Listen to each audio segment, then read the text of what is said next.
G5 sitting on the runway. Big ass chopper, call that bitch Beyonce. This for my dogs locked down all day. Money, power, respect, free the hard way. I put some real niggas on their feet, boy. So they'll kill anyone for me, boy. Yeah. YMCMB, boy. Young Tunchi, break the dead. Rest in peace, boy. My dad bang your hand. I ride off with Mac, man. I drink Patron straight. You niggas keep that champagne. My paw is the bird, man. I'm rich as a white man. I come to your show and kill you and your hype, man. We rollin', let's roll out. My bitches don't hold out. They got Marley G. I gotta find my little pro out. Let my dreads grow out. My bitch got a blowout. Me casa, su casa. My house is the whole house. Only fuck with real niggas. Polo for the hill nigga. Yeah, I'm on the pill, nigga. Feed you to my little niggas. Shout out to my big homies. Fifi and T-Streets. Scope on that AK.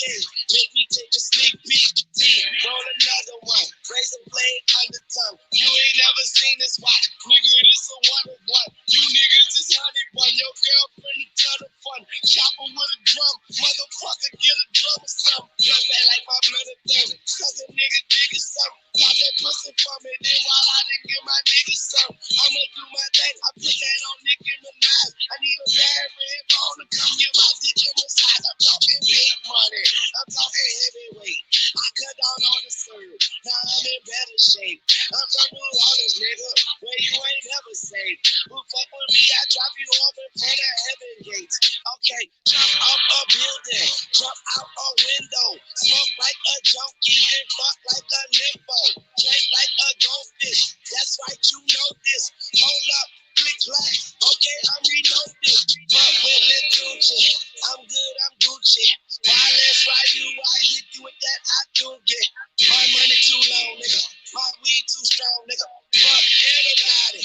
I'm in my own zone, nigga. And every time you see me, I'm wet and I'm rolling. Don't you rest in peace, fresh to death and I'm rolling. About to fuck a bitch I just met cause she rolling. Nigga, we rolling.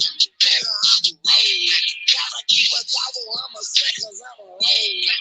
Going at a bitch, nigga, neck cause I'm rolling. Damn, I ain't coming yet cause I'm rolling. Bitch, I'm rolling. Young Moolah, baby. Yeah, motherfuckers better know. I'm a bad bird. Lock your windows, close your doors, get smalls. Yeah. I'm a bad bird. My man Imp left a tech and a 9 at my crib. Turned himself in, he had to do a bid. A 1 to 3, he be home the end of 93. I'm ready to get this paper, G. You with me?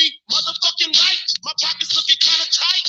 And I'm stressed. Yo, Biggie, let me get the vest. No need for that. Just grab the fucking gat. The first pocket that's fat. The tech is to his back. Word is born, I'ma smoke him. Yo, don't fake no moves. What? Treat it like boxing. Stick and move. Stick and move. You ain't got to explain shit. I've been robbing motherfuckers since the slave shit. With the same clip and the same 4-5. 2-point blank. A motherfucker sure to die. That's my word. Nigga even try to go hard. Have his mother singing it's so hard. Yes, love. Love your fucking attitude. Because the nigga play pussy, that's the nigga that's getting screwed and bruised up from the pistol whipping. Webs on the neck from the necklace stripping. Then I'm dipping up the block and I'm robbing bitches too. Up the herringbones and bamboos. I wouldn't give a fuck if you pin. Give me the baby rings and the #1 mom pendant. I'm slamming niggas like Shaquille. Shit is real. When it's time to eat a meal, I rob and steal. Cause Mom Duke ain't giving me shit. So for the bread and butter, I leave niggas in the gutter. Word to mother, I'm dangerous. Crazier than a bag of fucking angel dust. When I bust my gap, motherfuckers take dirt nets. I'm all that and a dime sack. Where the paper at? Give me the loot, give me the loot. Give me the loot, give me the loot. Give me the loot, give me the loot.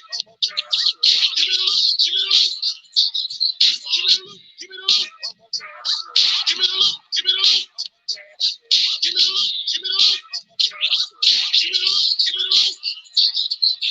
Big up, it's a stick up, stick up, and I'm shooting niggas quick if you hiccup. Don't let me throw my clip up in your back and headpiece, the opposite of peace. Sending mom Duke a reef. You're talking to the robbery expert. Step into your wake with your blood on my shirt. Don't be a jerk and get smoked over being resistant. Cause when I lick shots, the shit's is specific. Goodness gracious, the papers. Where the cash at? Where the stash at? Nigga, pass that before you get your great duck from the main thug. 357 slug, and my nigga Biggie got an itchy one grip. One in the chamber, 32 in the clip. Motherfuckers better strip. Yeah, nigga, peel before you find out how blue steel feel. From the Beretta, putting all the holes in your sweater. The money getter, motherfuckers don't affect her. Rolex watches, the colorful swatches. I'm digging in pockets, motherfuckers can't stop it. Man, niggas come through, I'm taking high school rings too. Bitches get scared with the earrings and bangles. And when I rock her and drop her, I'm taking her to knockers. And if she's persistent, fuck her. So go get your man, bitch, he can get robbed too. Tell him Biggie took it, what the fuck he gonna do? I hope apologetic, or I'ma have to set it. And if I said it, the cocksucker won't forget it. Hey bitch, give me money, bitch. Give me the loot, give me the loot. Give me the loot, give me the loot. Give me the loot, give me the loot. Give me the loot, give me the loot. Give me the loot, give me the loot. Give me the loot, give me the loot. Give me the loot, give me the loot. Give me the loot, give me the loot. Man, listen, all this walking is hurting my feet. Who money looks sweet? Where? In the Isuzu Jeep. Man, I throw him in the beam. You grab the fucking cream. And if he start to scream, bomb, have a nice dream. Hold up, he got a fucking bitch in the car. First coats and diamonds. She thinks she a superstar. Oh, Biggie, let me jack her. I kick her in the back, hit her with the gas shield. Shorty, let me do that. Just get the fucking car keys and cruise up the block. The bitch act shocked, getting shot on the spot. Oh shit, the cops. Be cool, fool. They ain't gonna roll up. All they want is fucking donuts. So why the fuck he keep looking? I guess to get his life cooking. I just came home. They trying to see central booking. Oh shit, now he looking in my face. You better haul ass, cause I ain't with no fucking chase. So lace up your boots, cause I'm about to shoot a true motherfucker going out for the loot.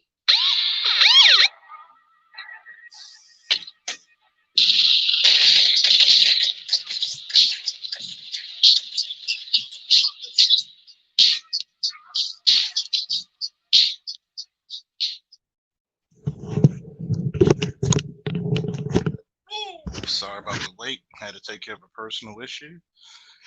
Now, we're going to see how many motherfuckers try to skate uphill today.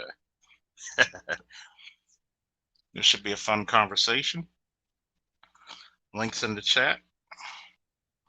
Anybody who wants to join, please feel free. Use your movie and comic book knowledge. We're going to have a little discussion, maybe even a debate. It's the first Blade movie, the greatest action movie ever.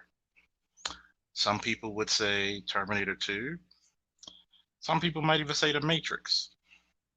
Some people say Blade 1. Hell, Blade 2 was kicking ass too. So,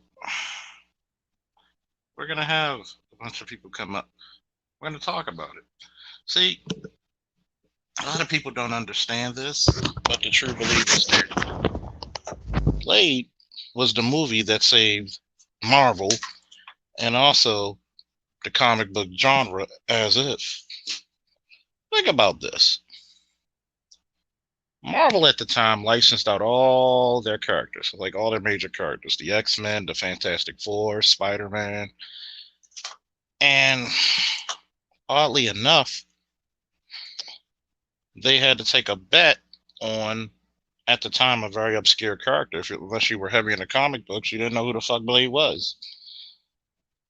You basically had this kick-ass movie, which was also rated R. A lot of gore, a lot of brutality, a lot of cursing, the shit we love. You have Wesley Snipes, known at the time for very kick-ass movies, such as, Passenger 57, Demolition Man, and he's playing Blade. Those of you who remember when that movie came out like a motherfucker. Hey, what's up, Chaos? What's good, Charles? What's good? Oh shit! Look at this. Hey, Chaos. Yeah. Mm-hmm. You hear me? You hear me? Hello? Hello? Hello? Can you hear Oh, me? now I can hear you. Okay, good. Had to fix that. Okay, good. And Good, we're gonna have a fun little discussion. All right. Was Blade the greatest action movie ever? If not, Ooh, why? that's a good question. I would say I hear feedback, but I'll try to go for feedback. Okay. Blade is one of many action comic book movies that I would say innovate and revolutionize how we looked at movies, comic book movies. I mean, and think Not about just comic book movies, action movies, period. action movies. You know, that's a very good question. I've seen a lot of action movies. Because you could literally carry that movie and compare it to others. Think about it. This is true. This is true. The movie actually had a very serious tone. It was not the Chris Reeve Superman. It was not the Batman series. It wasn't a lot of that shit. It was a real big gamble where it's one of those movies you didn't feel like it was a comic book movie because it was brutal. I mean, it was kick ass. And to have that type of gore and brutality and not be a horror movie, I mean, that was a hell of a movie. Okay, I follow you. Like when do you ever hear anybody speak poorly of Blade 1? Shit. Matter of fact, if anybody is not, I was never much a comic book fan, bro, to let you know honest. But if I really be honest, I don't think nobody. Matter of fact, if we go back in 1998 and we look at the box office and look at the attraction, I think it was like 2 in the box office when it first released. Because Blade came out in the late 90s. Yeah, late 90s. 1998, it came out the summertime. And yeah. Matter of fact, let me pull up my computer system right now so we can all look at history. And it's crazy because my boy, he said he could like Face Off. I'm like, no, Face Off is not a Face Off. No, hell, not even close. Not even close. Not even close. Not even close. Now, let me type in Blade. Not even close. Not only that, it also showed that a movie that obscure characters can do big things. And even with the Terminator series, people say T2, but you got to remember, Terminator 2 still carried from Terminator 1. So it had backing. Yep, I was right. It came out August 21st, 1998. Ranged around the Cancer/Leo astrology. But let me share my screen. Let me see where I'm at. Okay. So we can get a good Wikipedia look screen share. Let's check Chrome. There we go. Yeah. Whenever you're ready.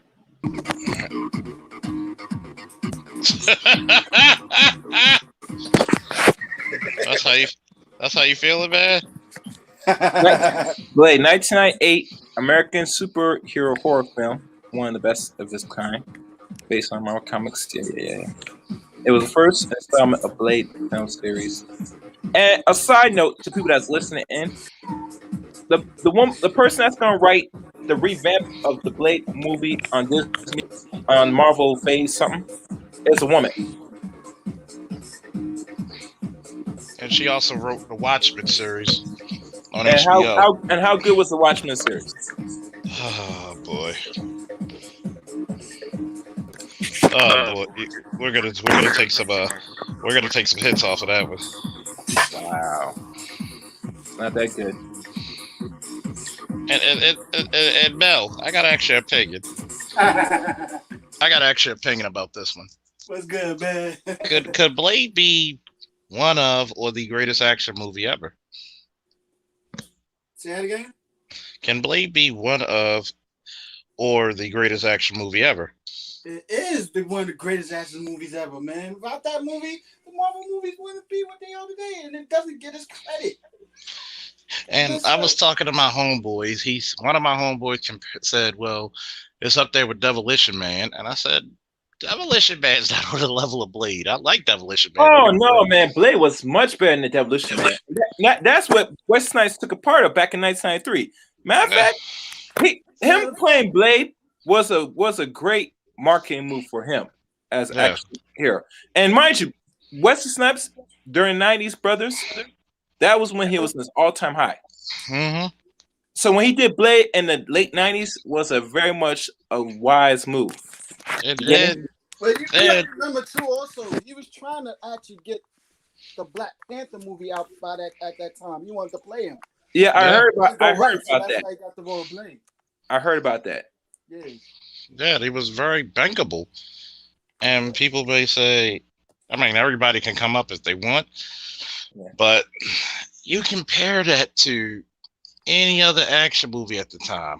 That shit just took you by storm. Like, we thought it'd be interesting, but damn, did we think it would be that good? And here's a side note.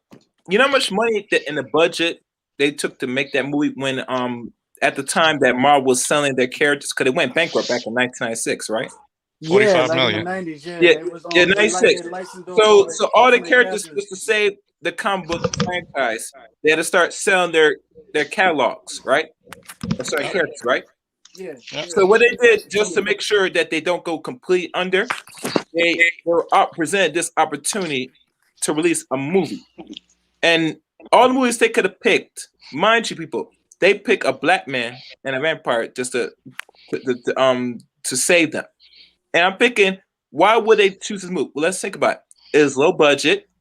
It's a horror.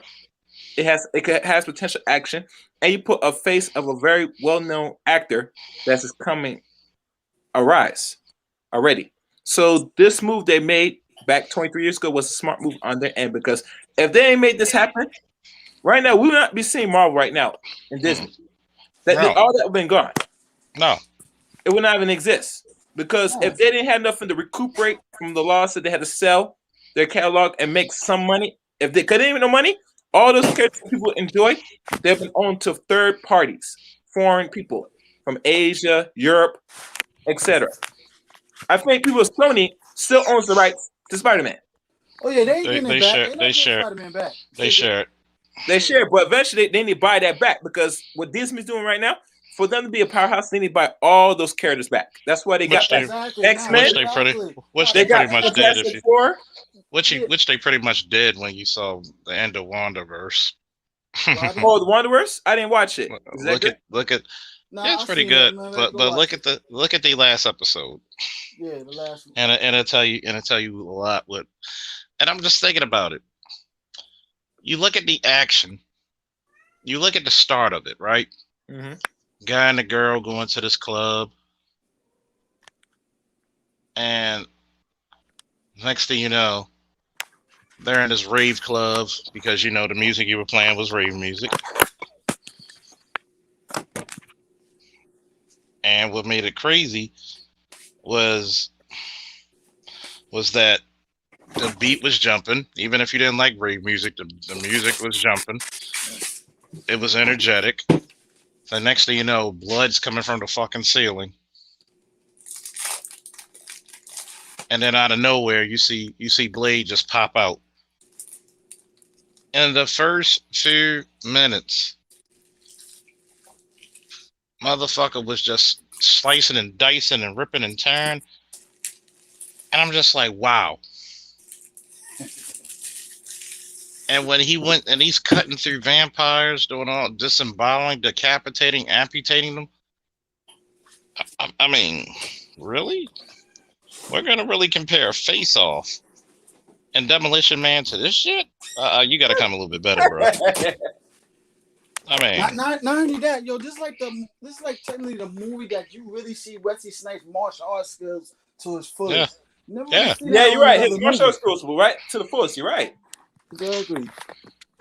How many black guys did you? Movies. Closest thing would be Demolition Man, but this is the one that really showed all his skills like crazy. Yeah, it showed his skills, and it's like, think about it.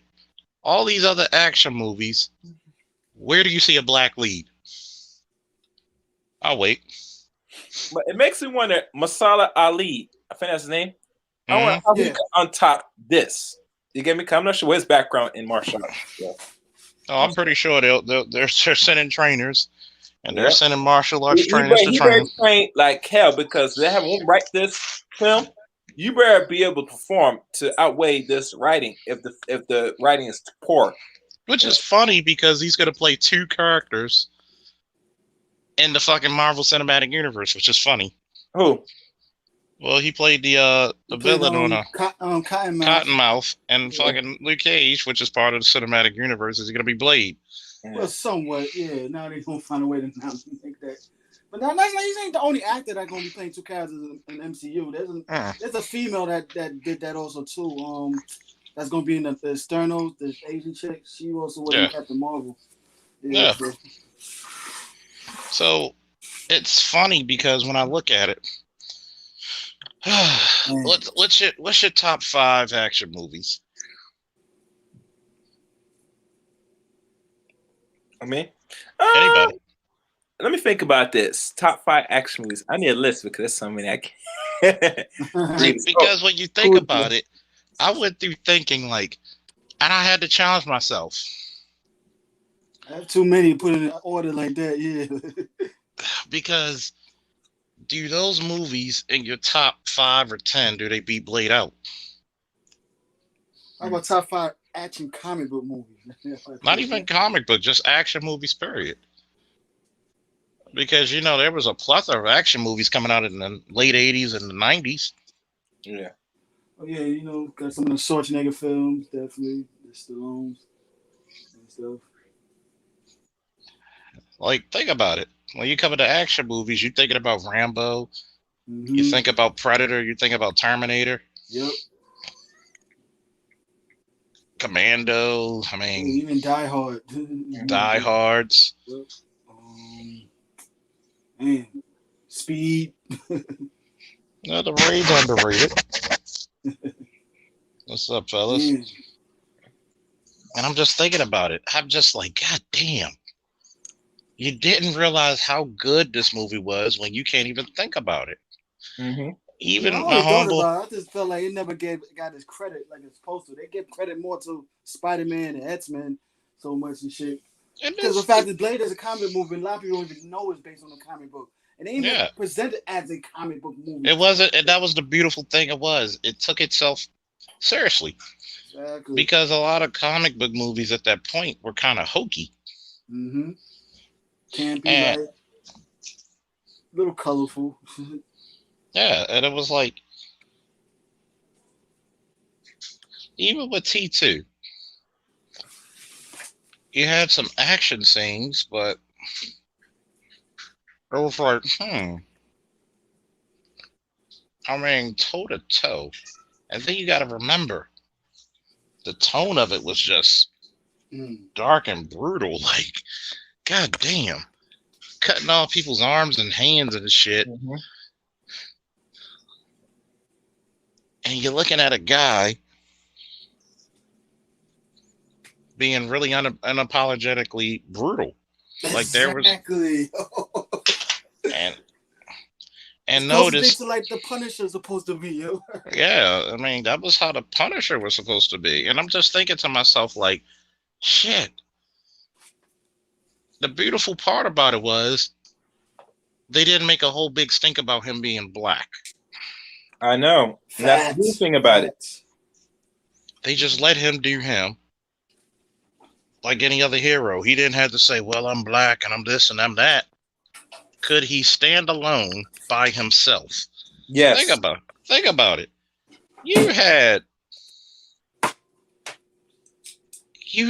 $45 million for the budget. Mm-hmm. And this guy actually did a lot of the choreography for the fights. Mm-hmm. Excellent. My homeboy tried to say, it doesn't hold up to where it was. And I'm like, Someone doing the moderator, man. I read his comments, yo. He's like, yo, the last 2 sequels. I'm like, The Blade third 2 was off sequel, the hook. I can agree with. Blade 2 was But good the too. second one, Blade 2 was good as just as good shit as the too. first one. Exactly. Mm-hmm. But I'll say this: knowing with a small budget, and people back then understand that's really a small budget for typical films. That at box office, it made double its money. It grossed worldwide or 131.2 million. Yeah, so with 45 million, they gain an extra, if my math's right, 80 million. And Maybe. then you're looking and see, this is the crazy thing. You're seeing Blade struggle with his humanity, which was a metaphor with his blackness. Mm-hmm. You seen him had to take the shit. And I forget who's the chick who played the female in it, the doctor. Bush, right? Oh my gosh, she was so her fine. name is Karen Jensen. Karen Jensen, yeah. Oh, she was fine as shit in that movie. Let me see her bio. Think about it. We still say there's always some motherfucker trying to skate uphill. Where's Karen Jensen? Exactly. I didn't put a name right. These bastards. Then the fucking sequel was just as good.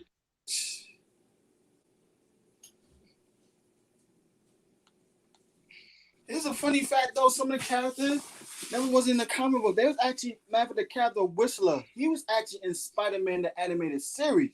Yeah. Remember when he appeared in that episode? Because Whistler Whistler was made for the movie. Exactly. So but his first appearance was in that cartoon though. Yeah. Just like Harley Quinn and Firestar. Exactly. So I'm looking at it. He was raised by a jazz musician and stuff. Yeah. Yeah, he was very. From that was fighting vampires. And here's the link, Artisan.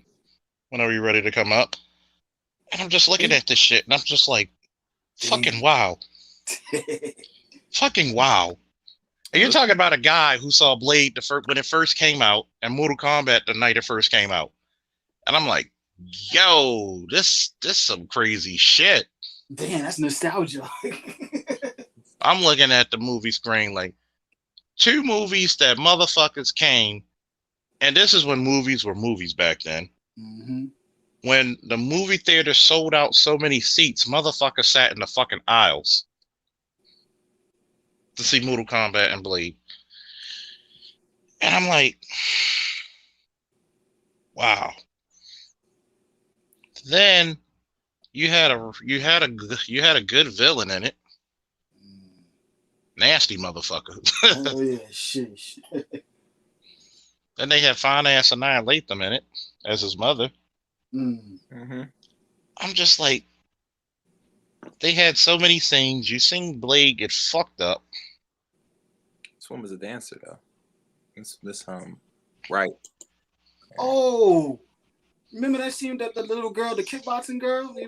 She was a Taekwondo champion. I seen her. Seen a recent picture of her. Oh, she's a baddie. Send me the link. Exactly.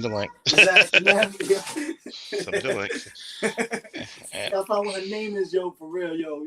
Oh man. There's this video they show about the Blade cast then and now and stuff. They show that little girl. I'm like, damn, how bad she look. Mm-hmm. It's next to that little Chinese girl that was in Rush Hour. And she got man. Send a link and I'm gonna pull it up. Send it to the private chat. If you can. He's a good actor. He's a great actor. Actually, he's actually a good, pretty decent actor. Some roles I don't approve of, but like I said, he's a very good actor. Trust me. I think is he really Muslim? I think he's Muslim. Yeah, and I think he's a great actor. Well, they're gonna make sure he's trained up for the role. He's gonna put on the muscle. Well, he's never really been bad shape. He's always been a in shape guy. Mm-hmm. As long as he has the martial arts skills and the gunplay, we good. Okay, look up a girl named Ebony Adams. It's spelled Eboni. Adams. That's the little girl's name. So, are you on your phone or are you on your laptop? No, I'm on my iPad. Maybe I gotta do it through the iPad. Let me see. Yo, just type the name in the back chat. I'll see if I can search for it. Oh, she is fine. It's saw spelled with an I. Spelled with an I, right? Yeah. Oh, she fine as shit. You see it right here. That picture on the Google ad. Oh man, she got the 2 stands. Oh, see that ass? Oh man. Oh yeah, that's a lot of ass on that class. Jesus Christ, she built like a black man's dream. Hold on, I'm gonna try to find. Come on. Jesus, oh Christ. I mean, she built like a black man. I hope they bring her back. I mean, her back in the movie, and we get to see her back. Good God Almighty! All right, I'm gonna look it up now. Ebony Abs, yes. Yeah. All right, guys, tell us. Brace yourself. I'm going in looking for this. No, I would love to go in that, but the giggity, giggity. But that was Ebony Adams is the little Taekwondo champion. Oh, who was shit. the little girl in Blade. I'm gonna go to her IG. Fuck that shit. What's up? Now go to that picture right there with the 2 stances. Even though the baddest bitch in comic book movies today or comic book shows is Tiana Parrish, hallowed be thy name. Good God Almighty. Woof. If anybody want to get up on here, talk their shit, they want to debate what's the greatest action movie, greatest comic book movie, greatest whatever. Here's the link right here, folks. All right, I'm gonna go back. And then some of the fucking fight scenes. Some of the fucking fight scenes were immaculate. Like, yo, his capoeira. Oh man. His capoeira, his kickboxing. Then he had a fucking sword. He had a sword that'll fuck you up. If you grab his sword, hand off. That's some Batman shit. Yeah. Take his mask off, zap you.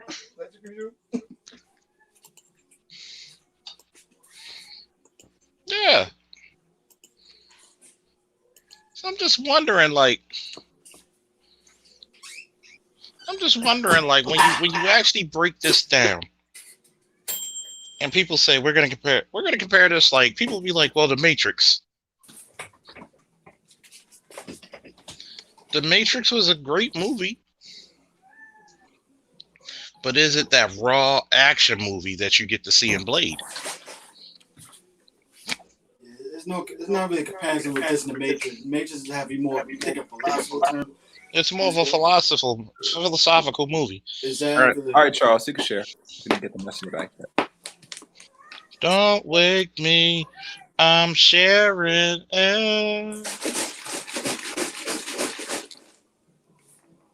Oh, go back up to that picture right there. This one here? No, below it. Below? Yeah, right there, the gray. Yeah, let me click on that. Do you want me to expand the picture? Can anybody see that? Oh, that ass is expanded.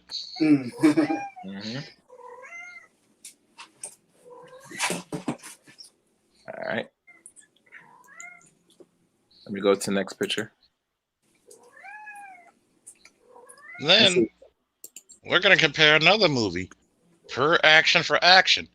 Terminator 2 versus Blade.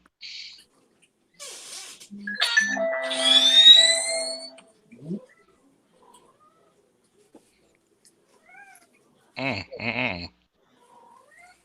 gonna have to put my Cash App because y'all making me go up here search for shit right here. I'm gonna do that right now. Let me stop. Yeah, I'm not finna do that. Look at that. Tell you, if you think about your T2 and Blaze, like the 2 top action movies that changed to change the game. Exactly. Blade with nowadays in term T2 with the special effects budget. The special effects game next to Star Wars and stuff. The word on the street is you think you can handle the goddess, huh? You think you can take me? Is that what you really think? Well, if you really think it, then book up with me. Stop being such a scaredy cat, huh? I'll be in a city and state near you. So stop being all stingy with your money and being all scared with your body and let me come pulverize it. Stop playing with me. You hear me? And she does training. Yeah. I mean, Yeah, This she is gonna off get top. she gonna get pulverized. Some serious back shots she deserves. Oh wow. Look at this. You know what they say in Coming to America? God can create, man can make it, but only God can create it. Oh, This is off topic. Has anybody heard of what is it? who? Habesha Queens? No, no, I haven't. Mhm. We're gonna look at. My homeboy said. He said, I can't believe he mentioned this movie. He said Face Off. I said, you're comparing Face Off to Blade? What? Mm-hmm. I don't mind people disagreeing with me, but make it a good disagree. You cannot compare Face Off action for action with Blade. Pure action movie. Mm-hmm. Next picture. Hey, where's Artisan? A horse stance. Good God Almighty! Look at that. She does the body right good, man.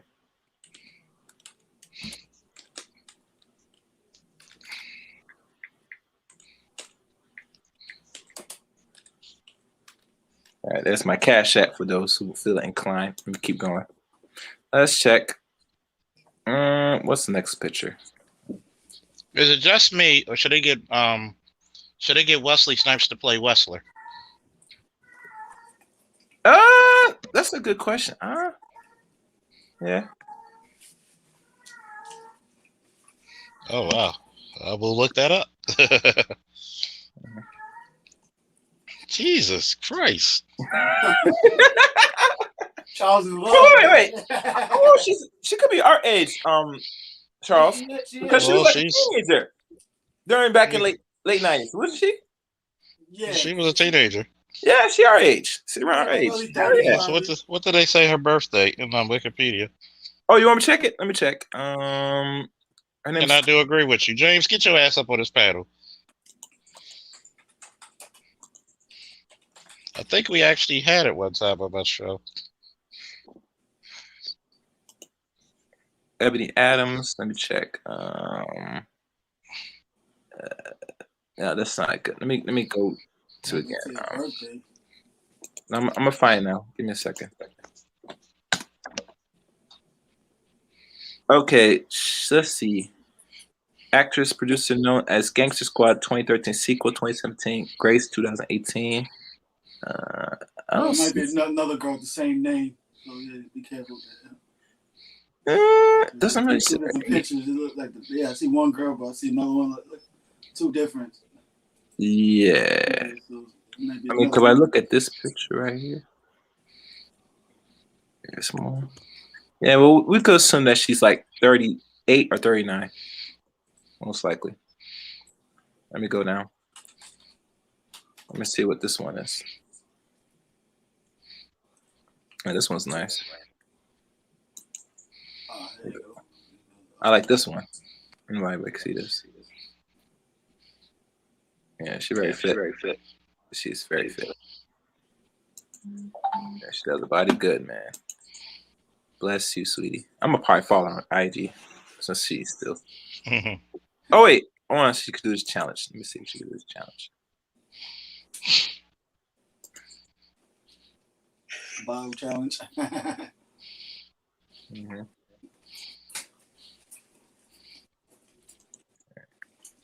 Let's go down. What's this? Okay. I think so. Go further down. Yeah. Yeah, you know she's been trained for over 27 years. Yeah. For real.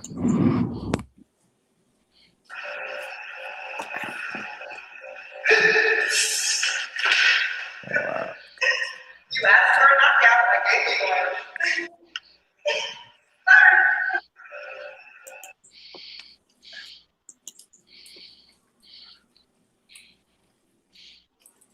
Oh, What's up, James? oh.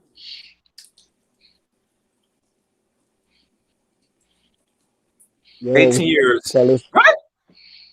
2018 years. Something like that. Oh, I mean, yeah. She's like 40 now. Don't know, close to it or 40. 2000. It's 18 years ago. 2000. No! Charles, she's the same age as you. Yeah. Oh, shit. Damn. But it makes sense, though. She was That's like crazy. 16 when she, 15 going on 16 that year when she fought. See, go to that one with the blade. With everybody remember that scene. Mm.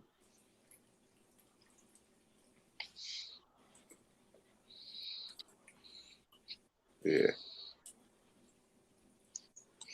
I mean, what was another one like? And then what made the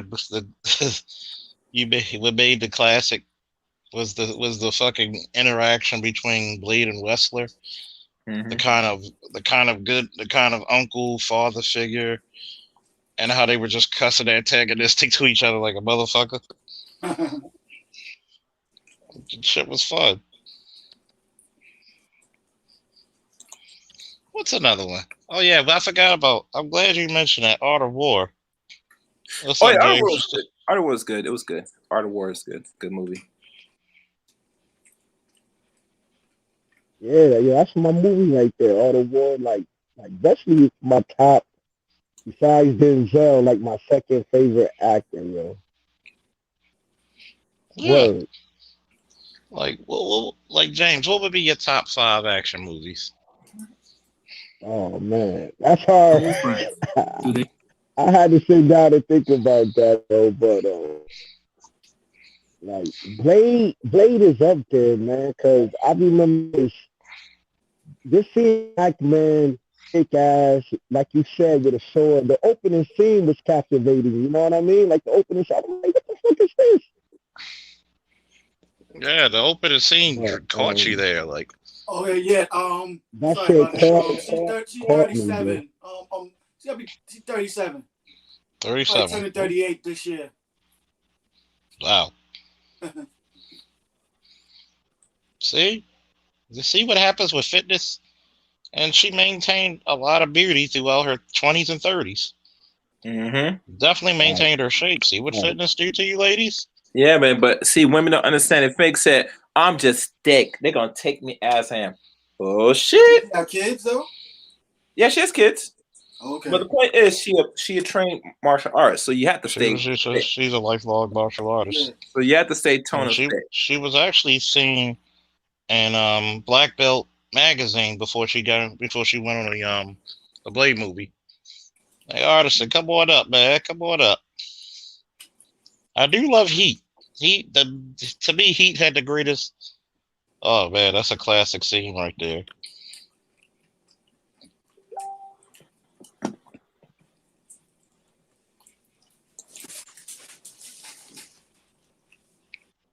Oh, Heat was one of the greatest fucking. And those are her children? Yeah. yeah. She got twins. Those twins. I'm glad she got twins. Yeah. How the fuck do you have twins and still keep a body like that? Oh, work it out. I'm sorry. Discipline. See, just like you said, that Charles. Discipline. Discipline, working out. I like the Black women town. don't do that. No, wow, Mm-hmm. no bad leave, none of that. Come on, man. Like he probably just popped them out, and like in no time she was already back working out, probably. Man. Hell Like, yeah. like that's the real supermom right there. You know what I mean? Yeah, that's That's the a real rare. shit. That's a rare one. She's like the unicorns, man. Check it My out, man man. said, my man artist said Heat, Matrix, Blade, Harley Davidson, Marlboro, Mm-hmm. Marlboro Man, and The Town, which saved fucking Ben Affleck's career. That shit showed us. That shit was a kick ass. The shootout from Yeah, I Heat is just definitely watched the time. the shootout from Heat was a classic. Ooh, that hook. Wow. Splits. She can hold her legs up. Oh man. Mm-hmm. Wow. Just don't come home late. Mm-hmm. I don't want y'all to be dating chicks like that and y'all tell her, I need help. What's wrong? I'm getting beat up. Oh, okay, tell me who was it? And who was he? Who said he? It's my girl. Awesome workout with a chubby chick right here. She's the real hyena killer. You heard? The hyena killer, man. Yeah. Oh, the Oh Expendables. man. Expendables was cool. Expendables was It was cool. like I see it as a tribute Yeah, to the it old was school classic action Yeah, movies, man. that was a tribute to all the classic action stars. Yeah, that's true. What's going on, Charles? yeah. What's Jessica up? needed more part though. Yeah, she ain't had that much of a role in the Expendables. I don't think. Though. But think I about it. never saw The Expendables 3. Was that any good? Uh, I only saw the I first like one. I gotta that see the said. other I two. go for that. let me see. Yeah, like the first time. Mars Lowell said, "My top five action movies: Rumble in the Bronx, Oh yeah, yep. Mm-hmm. Meals on Wheels, No Retreat, No Surrender, Last Dragon, The Protector with Tony Jaa." Oh, the Protector was awesome. Yeah, that was awesome. Uh, I mean, what's up Breaking. there to me? What's up there is The Raid.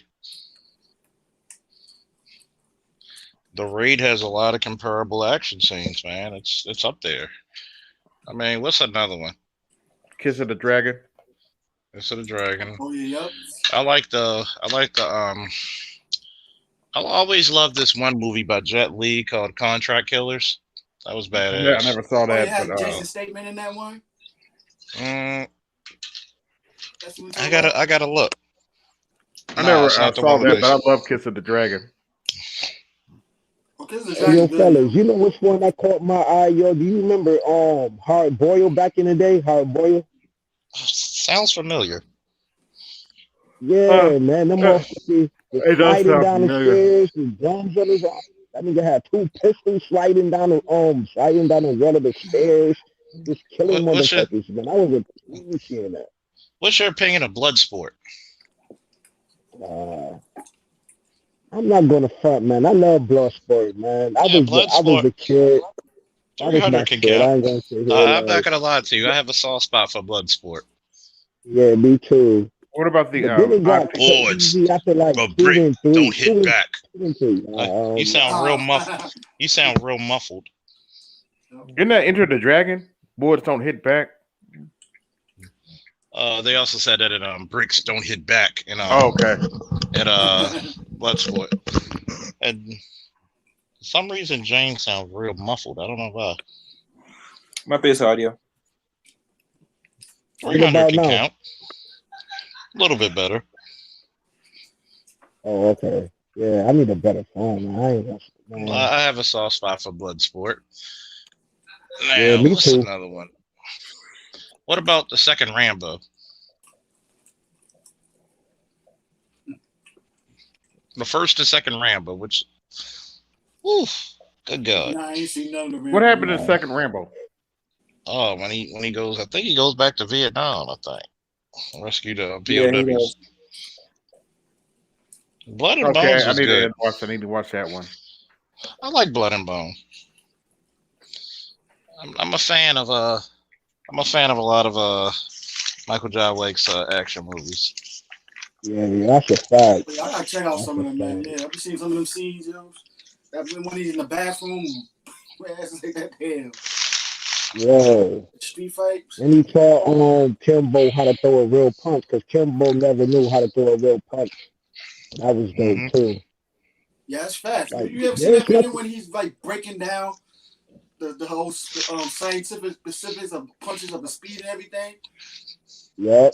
Oh man, that man knows his stuff. Nothing like seeing the black man on TV kicking ass, man, and holding rank and not dying in 5 minutes, man, Let's or see.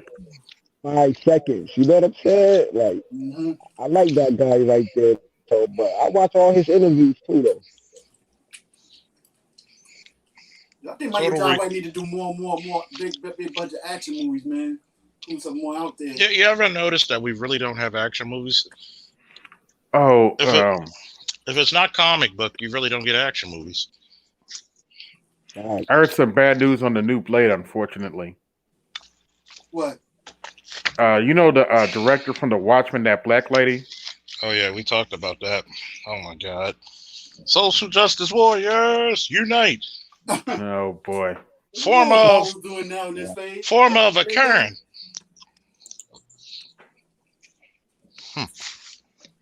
Yeah, I heard about that. I'll still be I was like, really? So they're gonna ruin Blade 2. Daggone it. Well, you forgot. MC gonna do R-rated movies. Blade Mhm. need to be rated R, but they say they're gonna take a chance with Deadpool. Sony Chiba, Street Fighter, Okay. Chinese connection with Bruce Lee or Mm-hmm. the Big Boss, Oh yeah. Oh Fist hell yeah. Fist of Hell yeah. Fury, Enter the Dragon, Mm-hmm. Chuck Street Norris Fighter video. Chun Li does not exist. That was a horrible movie and He's horrible ta- action. he's talking about Sony Chiba. Okay. What about oh man, what about the Chinese Connection remake with Jet Li? Yeah, Fist of Legend. Yeah, Fist of Legend. Never Yeah, saw Oh it, my but god. that sounds interesting. Oh man, that was fucking great. Oh, we forgot about the Drunken Master. Mm. 5 Deadly Venoms. Oh man, word facts. Like Oh, we they'll said never do Commando. nothing like that again, man. Commando. Uh, What was some of the Steven Seagal movies? oh, Alpha Justice. Yeah, that one. Was that the one you fought on Jamaicans and shit? Was that the one? What was the one when he's looking for Tony? Bobby Lupo. What was That the was one a when he's in the classic, pool? When bro. he's in the pool hall, and he took the fucking. When he took the pool, like, and he just put it in a towel and beat the shit, knocked the nigga teeth out. Yeah, Dr. Chief out. Oh my god. Charlene versus Ninja. Return of the 5 Daily Venoms. Crippled Avengers. Mark for Yep. Death. Oh yeah, Alpha Justice. Facts, What the facts, fuck are we facts. watching now? Like, we ain't even got any action movies like that anymore. Man, I don't even watch Master. TV, man. I don't watch TV, man. I ain't watched TV about 4 years. 36 Chambers.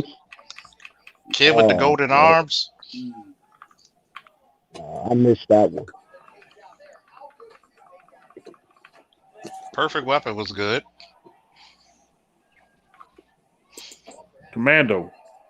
Oh yeah, Commando was good. Wow. What the fuck, yo? Remember, she has twins. Mm-hmm.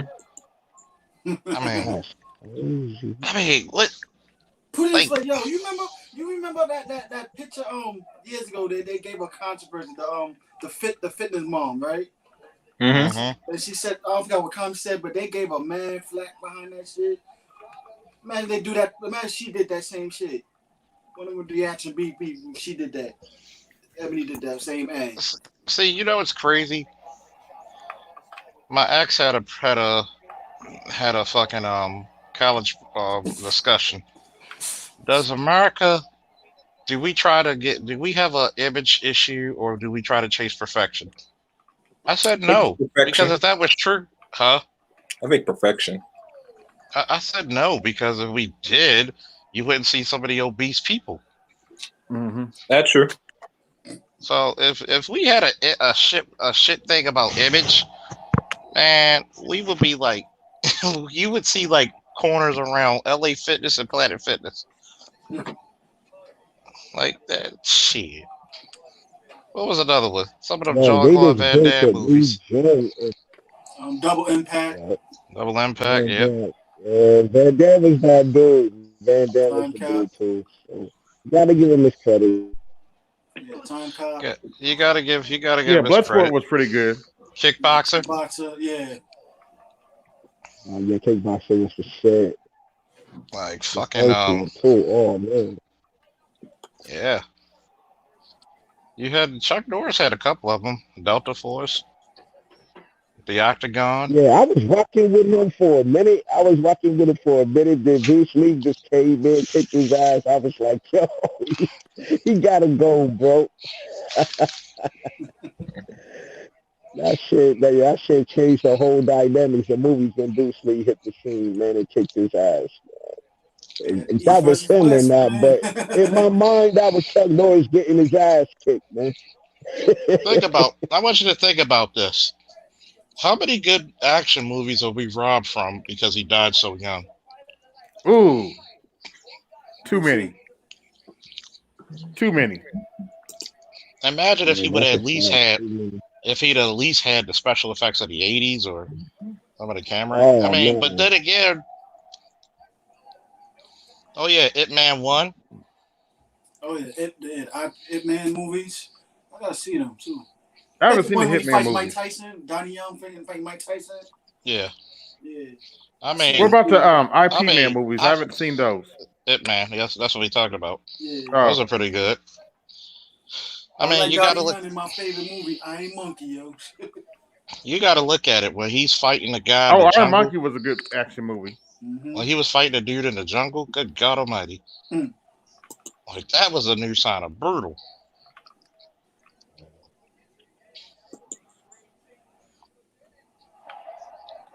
I'm just thinking to I myself, think like, every woman now got that was once actors and stuff got IG now. These are fine now. What you need to know about a Libra woman? Oh shit, Libra. Oh, interesting. Okay. The balance scale. Hey. the Man from Nowhere. What's another great action movie?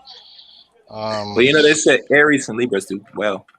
Oh yes, I'm in there like swimwear. Mm-hmm. What was another one? We forgot nah, about I'm Con. good We forgot in the about. Aries, man. We I'm forgot running about for the Con. Did hills. we? Did we count Con Air? Mm-hmm. What Yeah, about your Con Con Air? Air was dope. That was dope. Yep, I'll give it Oh, up. Kanye I'll give with it up to Con Air. Nicholas Cage. Yeah, that Nicholas was Cage. good. Lethal Weapons also. Lethal But it's Weapons. but it I still kind of couldn't call Yeah, touch the Lethal movies Weapons that we not necessary. named Those though. are like action comedy. yeah. Yeah. The fourth one's Rapid actually my most Brandon Lee, my Rapid favorite Fire. one. Oh man, Rapid As Fire was far as my action shit, movies, man. I would put Lethal Weapon 4 in there, Yeah, Yeah, that's especially what I with was like. Jet Li's Fourth one. introduction. Yeah, that was yeah. awesome. When they had to fight Jet Li at the end. Oh And he man, fucked when he walked in there. He fucked him up something fierce. and that was so funny. They was like, "Yo, I don't care, man. Yo, for real, I want to see if I still got it. Fuck this motherfucker up. What?"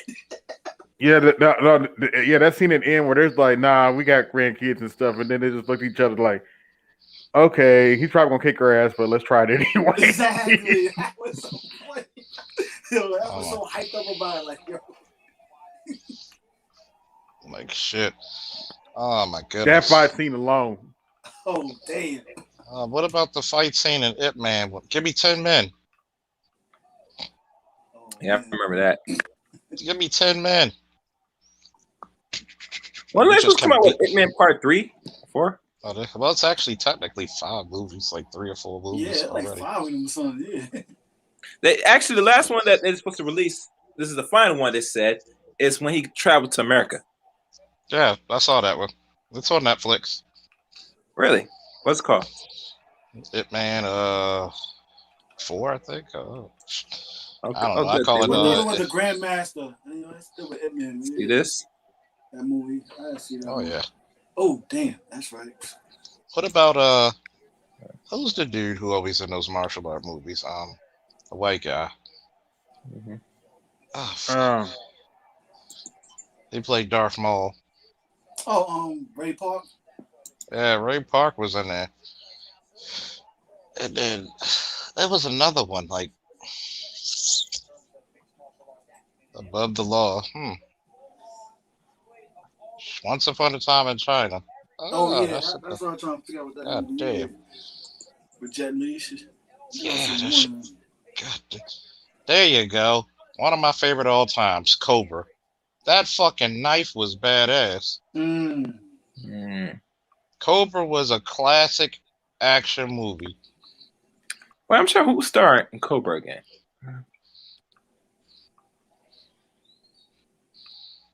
He said That's PC boot. those Metro those PC slides. sucks. New Legend of Charlotte. Oh yeah, the Long Kiss Goodnight. I did have to agree with my boy Ern. Long Kiss Goodnight was a hell of an action movie. Is that the one with Angelina Jolie? Nah, Gina Davis and Gina Gina Davis Davis. and No, Sam Gina Jackson. Davis. That's right, Gina Davis. yeah. Gina Davis. Man, but yeah, I want to see that again. Yeah, I see that once. Yeah, Yeah, I remember that movie. That wasn't bad. exactly. Rocky 4. Mm-hmm. What about Rocky 4? Well, she born October the 1st. Okay. Blood Moon.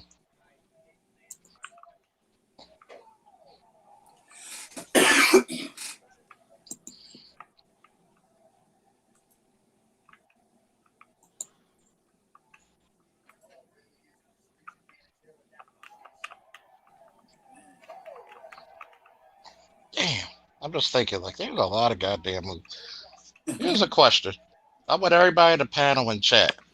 What was the Negotiator was good? Under Siege was good. Mortal Kombat, the one. One, Annihilation doesn't exist. What was that? Yeah. But What's that I don't know. Mortal Kombat Legacy that new Mortal Kombat supposed to have a 10 to 15 minute fight scene between Sub Zero and Scorpion. Scorpion. Scorpion. Yeah. Yep, that's gonna be brutal. Ooh, that's gonna be brutal. What about shit? What was your favorite scene in Blade? Oh yeah, the end.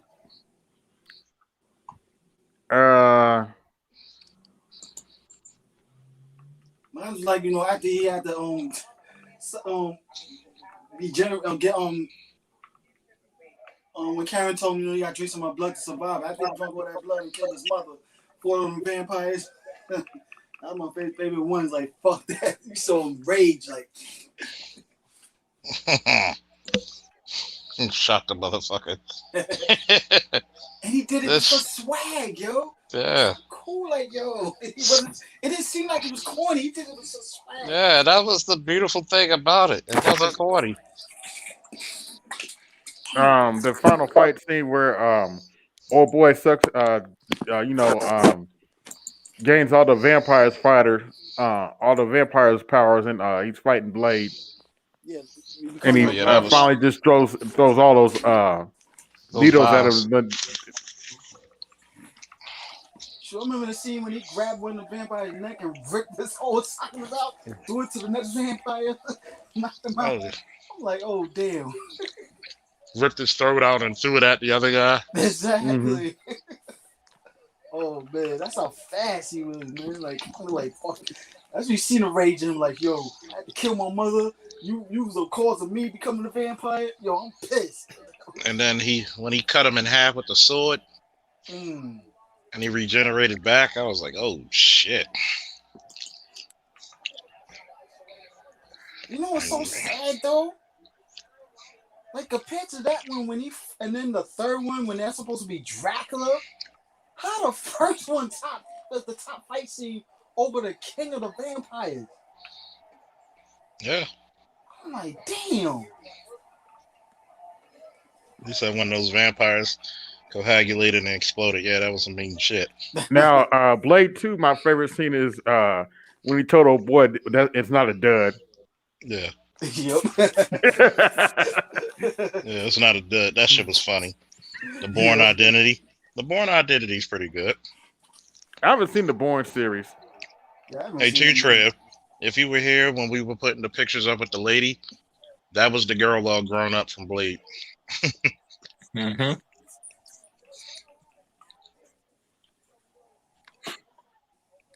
What was another one? What was another classic fucking action? Total Recall.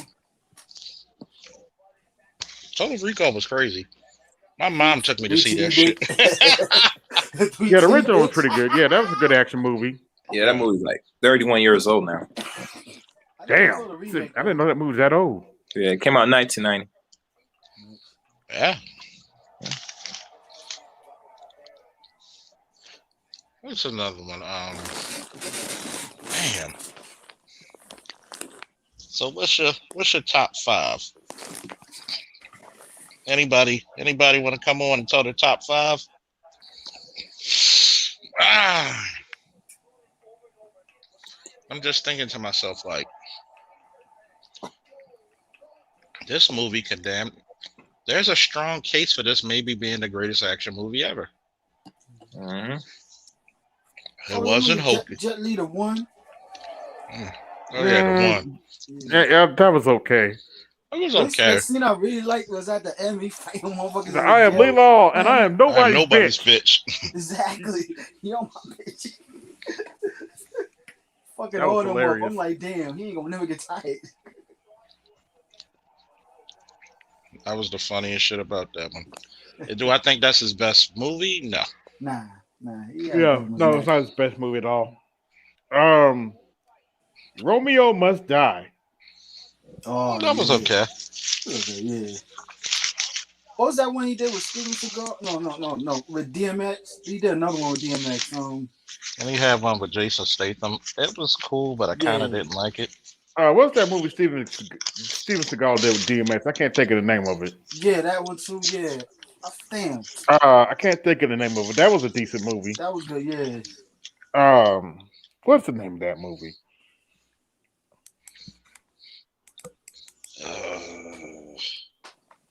I can't think of the name of that movie.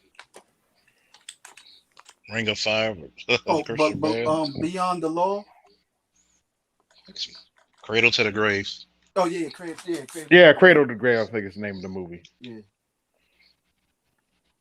Oh, he did another movie, DMS, in 2019. Oh, that's the one called Beyond the Law. Mm-hmm. Yeah, Cradle Grave, it was good. Yeah.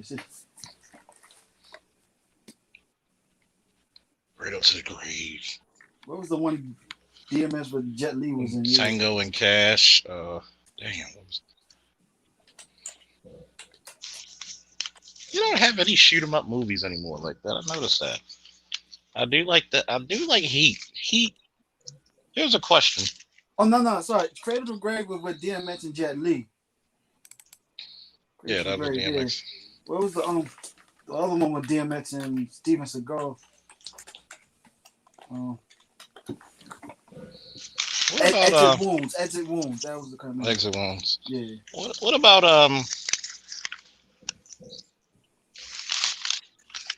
What movies had the best shootouts? Damn, I know it's coming to my head, but I forgot what. In my personal opinion, no movie had a better shootout than Heat.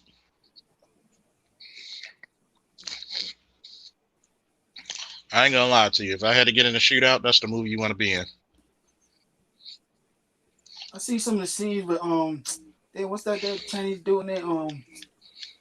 Chow Yun Fat doing some shootout movies. What about The Kingsman? Somebody mentioned The Kingsman. I gotta see that movie. Yeah.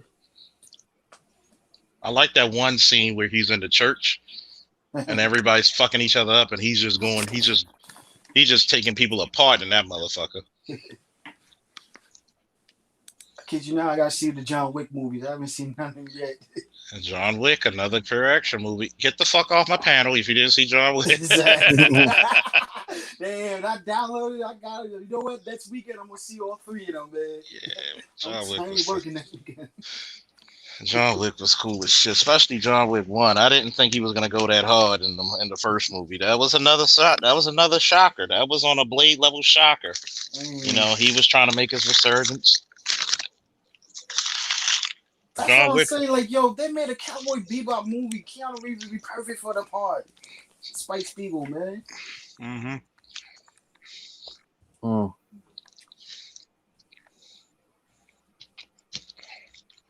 You got to get a baritone black man to play on Jet Black. Exactly. And play a lot of jazz.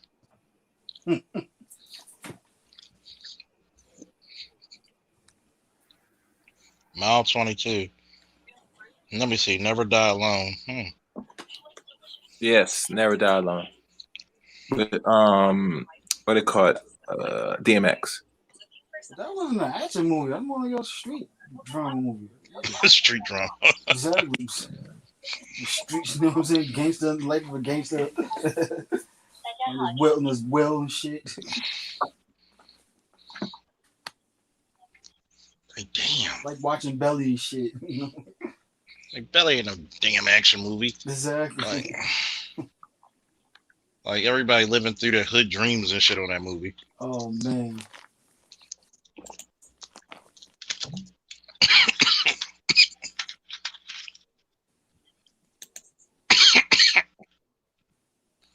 But watching Belly in Technicolor.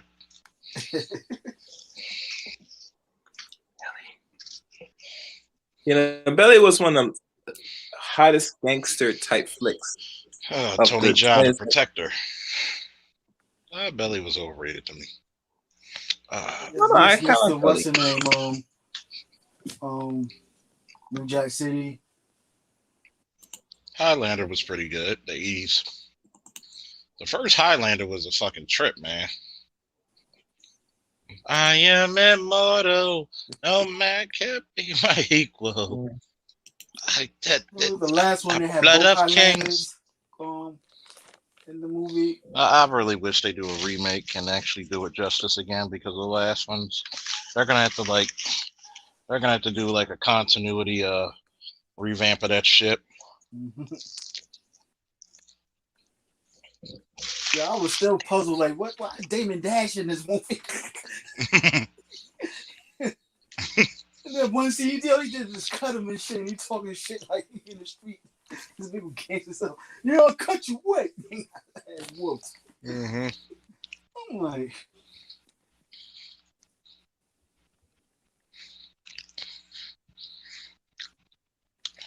the series was good too.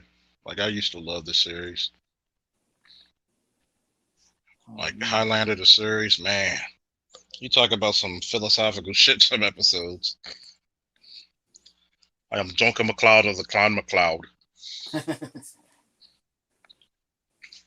The Teenage Mutant Ninja Turtle movies were more comedy and family friendly. Mission Impossible. The first one, they still consider that violent, too violent. Man, that was funny to me. But if you read the fucking comics, exactly, the Teenage Mutant Ninja Turtle comics were violent as shit. Exactly. Like, think about it. They based it off of Daredevil, which was violent as fuck. Daredevil fought the hand. The Turtles fought the foot. Especially for the radiation ooze, goddamn Matt Murdock, his abilities. Same day with the Turtles. They were fucking Daredevil fans. Exactly.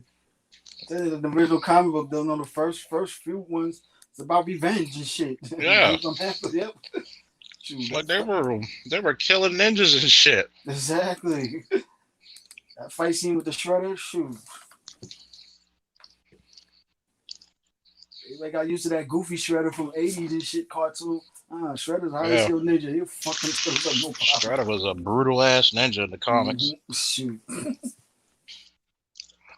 Man, you ever seen that movie Batman versus the Ninja Turtles? Yeah. The comic was Batman nasty. Fighting Shredder? Oh my god.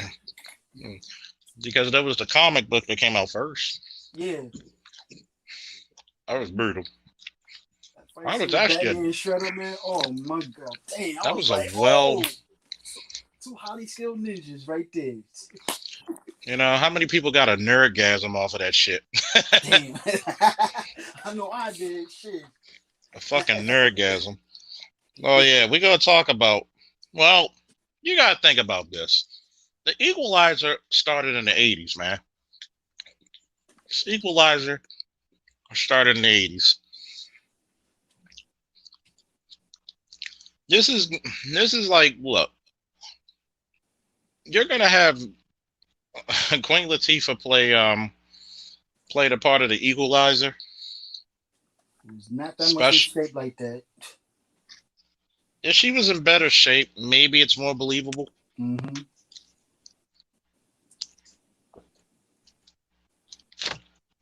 I mean, this show ain't gonna last no more than one season. And it's funny because Anybody remember the spinoff of Bad Boys? Yep. Matter of fact, I Jessica, didn't even know they made a spin-off when they told Jessica Alba and Gabrielle Union. yeah, Union. I found out weeks later, like, yo, she replaying her character from the Bad Boy movie. What's the name? Sister. I was like, they made a series of this? And they didn't even last no more than what, 2 seasons? If that. Damn. Oh man. Maybe we should go to the 80s and 90s. We do action right. What is that?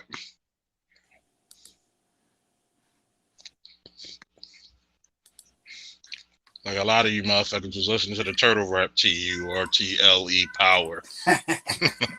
Damn. That was shit. I know Art of Itmore last night said Equilibrium. I haven't seen that movie too. I might have seen it, but I gotta look.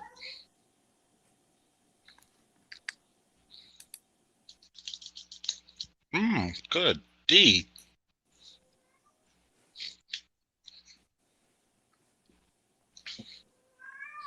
TURTLE power. The Patriot had a nice ass scene with Mel Gibson. I will say that. When he took that fucking Bowie knife and that fucking tomahawk and went to work with them motherfuckers. Boy, he went to work on a motherfucker 3. Oh, you shoot my son? Oh, wait here, motherfucker. Just wait right here. I got something for you. It's cool. I'm cool. The movie Only the Strong? Oh, yeah. Like the way the movies.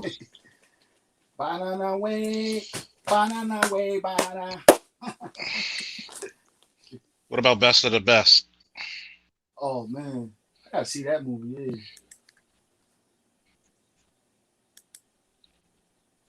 Best of the Best, baby.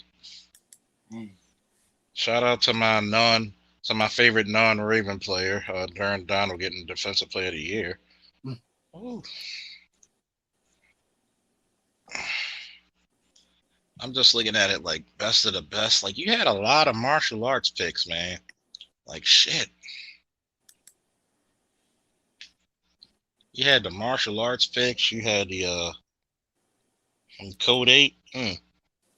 I like the remake of Miami Vice. That was a nice little ditty.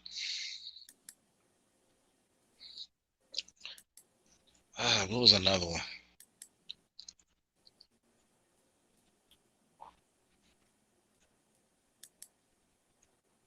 Ooh, he might be gone. Dang. Like, damn. A couple of Billy Blanks. Mask of Zorro. Unleashed Jet Li. He said I was watching a Hunter show. Oh, yeah. Hunter made you want to be, Cynthia Rock. Rock. Oh, my God. She had some good kick. See, Cynthia is the way you should make any fucking female in an action movie. She was believable. She was mean with those feet. Pop, pop. Like the way the choreography with that old school Hong Kong fucking action shit. Beautiful. Very underrated. Dang. Does not get her due. Does not get her due. She does not get her due. Oh, Logan was fucking awesome, man. Oh, hell yeah, shit. Logan is what Wolverine movie should have been all along. Exactly. Give me a fucking R-rated movie. And that's what bugged me out. I'm like, yo, Marvel, y'all did an R-rated movie before. Blade, what's the R-rated movie? And y'all scared to do R-rated movies? I mean, how many times it took for Ryan Reynolds to try to convince him make it rated R for his Deadpool? Oh my God. Both of them Deadpool movies was top notch, classic. Yeah. Yeah. And I'm just thinking to myself, like, y'all trying to be this family friendly. Some movies are just not supposed to be family friendly. Nah. The Punisher, hell no. Oh, hell no. Blade, hell no. Deadpool, hell no. If fucking DC came out with a Deathstroke movie, that shit should be as bloody. That shit should be as bloody, as violent. Oh, Mad Max. Woo. The Mad Max series. Woo, Lord. What DC character deserves an R-rated movie? Deadpool? Not Deadpool's Deadpool. Marvel. Deathstroke deserves one. Red Hood. Red Hood. Yep.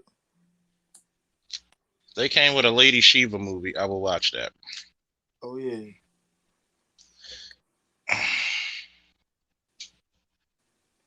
Any true Batman fan? They can make an R-rated Batman movie. Shit.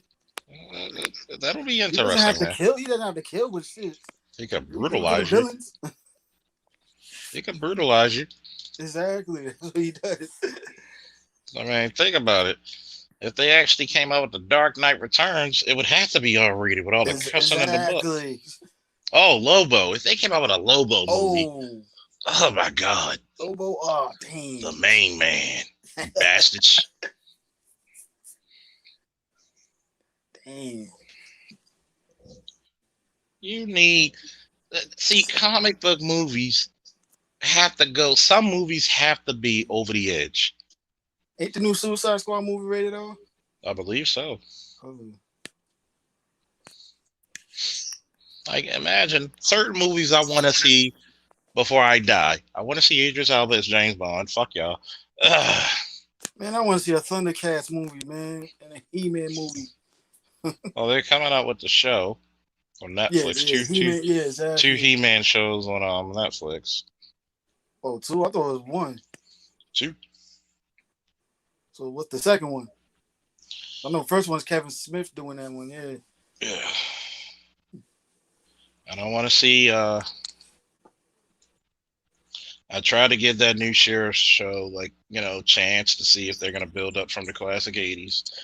But of course, the Princesses of Power. But of course, oh hell no, that's too we gotta do an agenda. Exactly. Hell no. By the power of social justice warriors. Exactly, nah. I'll stick to my 80s shade, Sheba. Yeah, something that gives you a smile on your face. That killed it just like the third Thundercats cartoon. That shitty ass. Yes, no character safe. Oh man, imagine if they had a Thomas Wayne fucking Batman. Oh, yep, Flashpoint movie. Flashpoint Batman. Oh, damn. Where's your batarangs? I got batter bullets. Give me batter bullets. What else was the Gargoyle? Flashpoint the Gargoyle. She can't be rated R. Well, Gargoyles, that's a Disney project, so that's going to always be PG-13 at best. Even though Gargoyles was dark as shit, though. Exactly. Good storytelling, man. Good voice actors. Keith David and all them joints. Of course, Spawn. Oh, that cartoon was spot on, man. The Spawn cartoon, great animation. Mm-hmm. Sick as a motherfucker. Like, it's supposed to take you on a sick ass ride, man. They need to do that movie right. That the new movie supposed to come out. A little iffy about Jamie Foxx playing Spawn. You're gonna be in good hands with Jamie. Like Allstate, I would love to see a Batman Beyond, man. Oh yeah, yep. Batman Beyond. Well, they're gonna kind of give it to you anyway because they got something planned. I was hoping they were gonna go in DC the extended universe. They were gonna go the way of the Legion of Doom or the Injustice League versus the Justice League. The way they were setting it up and big build up. Yeah. When they had the Justice League movie, I was hoping they were setting it up. Yeah. What was that? No, that was Batman v Superman. Nah, that was Justice League, and it was When, Luthor speaking with yeah, that was Deathstroke. okay. That was Justice League. Yes, And they got the perfect motherfucker to play him, didn't they? exactly. That's why I'm a You little had, disappointed. Like technically that Batman movie that's supposed to be Ben Affleck's Batman movie, but yeah, like continuation. They started to do something different. And I'm like, yo, DC, y'all chase this man away. I'm like, dude, Ben Affleck is the best Batman we've seen on the movie screen. Exactly. For Christian Bale, I said it. You can't say for Christian Bale. Yes, I can. He's Very alright easily. for that version of Batman, but the top Batman, I'm I guess he Batman. took the spot over Michael Keaton. So Michael Keaton I'm was number two now. Batman. I'm Batman. Exactly. I can't hear you. I'm Batman. Like, do you need a lozenge? Yes. Why? Because I'm Batman. Oh man. I'm Batman. You're what? Batman. Oh my God, that shit killed me. Batman. Oh, they need to make a Voltron movie. I'm like, when we gonna get a Voltron movie? I mean, come on. Yeah, you have one. It's called Pacific Rim. But anyway, Exactly. But still, like, damn, if y'all can do that, you can do a Voltron movie. Come on, man.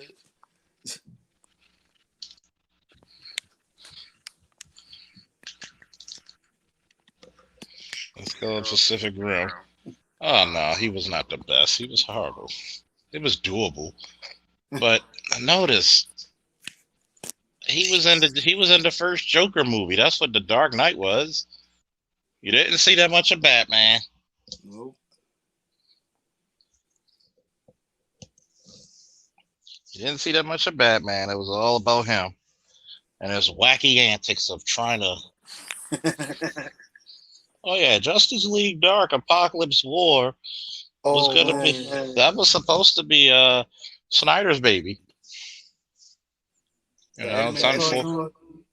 Oh my God, that's probably one of the best superhero movies of all time. Dang. That was dark. that was. It's so funny though. Like, you remember the comic issue Ultimatum? I'm like, yo, Mhm. that Justice League Dark get more love than the Ultimatum comic book Because series. Ultimatum did it without. There was almost no reason to be that fucking brutal.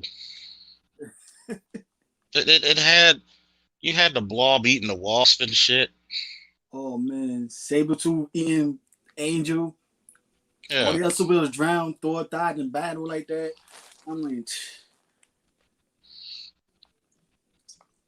I'm like, half of y'all superheroes is dead. Like, it's like no proper planning. Like type like. I it started was seeing brutal. sales going down on your Ultimate combos. So it was like that's your way to do a wipe out city.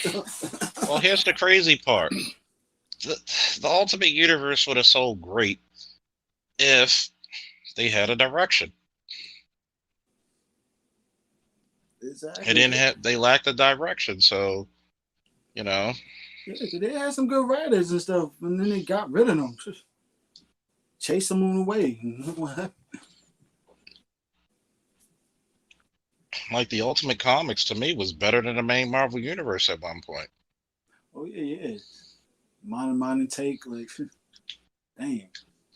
Yeah, it was better than the main Marvel Universe at one point. The main universe didn't even know what the hell they was doing either, too. Yeah, like God damn. Like I tell you, you want to know how to kill a comic book series? Fuck around and have an event every 6 months. You don't have Oh any. man, it's almost like they try to mimic DC's Crisis events, try to do a universal Like reboot. the crisis events are classic comics because Exactly. you felt the ramifications of what happened after the series. They let it sit for a couple of years and said you're gonna feel the ramifications of this shit. Bingo. That's why they do so many things right. But when you have something what Marvel does typically, you don't feel the ramifications at all. You really don't. I was watching a video doing like top 10 of university events, and it's naming about Marvel and stuff. But nigga name about Marvel, they do every 6 months is some big events. No renovations. For a while, DC exactly. They have Hmm. you feel the ramifications and stuff. Sweat it out for a while and then reboot it. You, But you at gotta least give you gotta give the ramifications. exactly. Do you know how long Jason Todd has been dead before they brought him back? Jesus Mm. Christ! And when he brought him back, it was such a major thing. Like even with Jean Grey, nobody gave a fuck. Yeah, because Jean Grey died so many times. Like, technically, the first time she didn't really die. She wasn't even a Phoenix She and just stuff. was the She died Phoenix. she died like the second time. Was technically be her first time actually being the Phoenix. Yeah, there was no real big ramifications. Like Yeah. you didn't get any real ramifications from it. Or they retcon so damn much and shit. Like, She wasn't dead. You know, she's like we got the Jesus Christ Superstar version of Jean Grey. You know, she's not dead. She's risen. jeez. Man,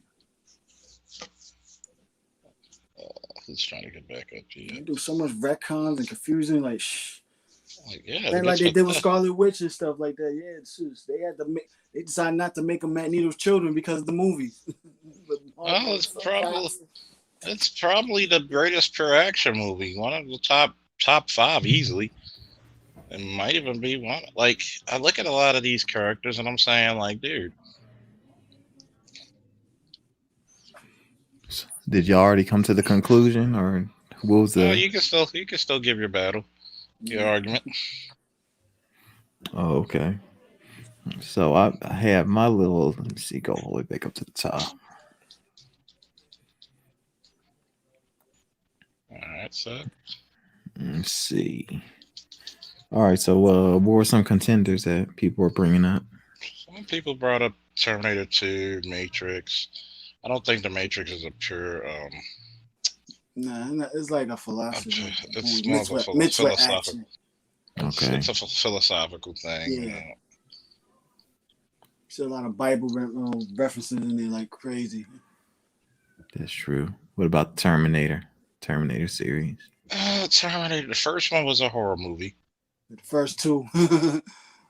First one was a horror movie, so yeah. The last few is a horror bold. I ain't see the Dark Faithful. No,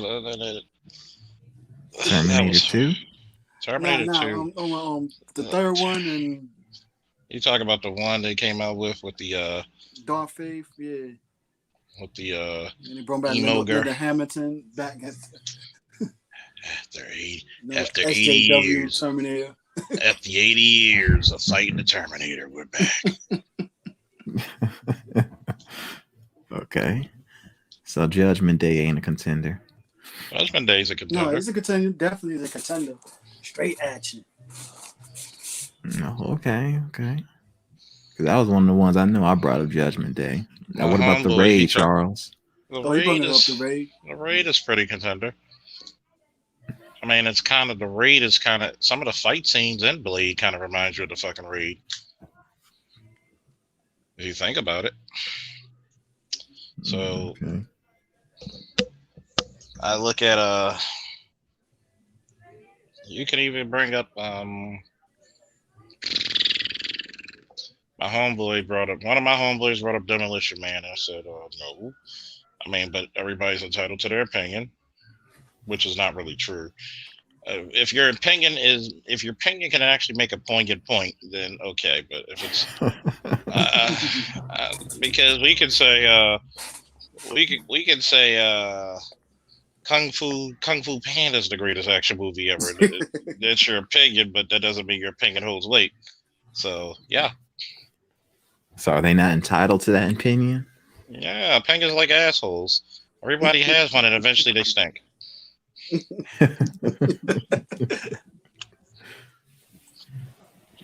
Okay. So I know on my list I had the Raid on, and the Raid 2 actually is also really good. Let's see. I gotta throw On Bak. Me personally, On Bak 2. I think that's for me Oh personally, that's yeah, I probably my heard number about that movie. I one. seen some scenes in that movie. Yeah, on by. Yeah, Oh bro. man, On Bak 2, aka The Protector.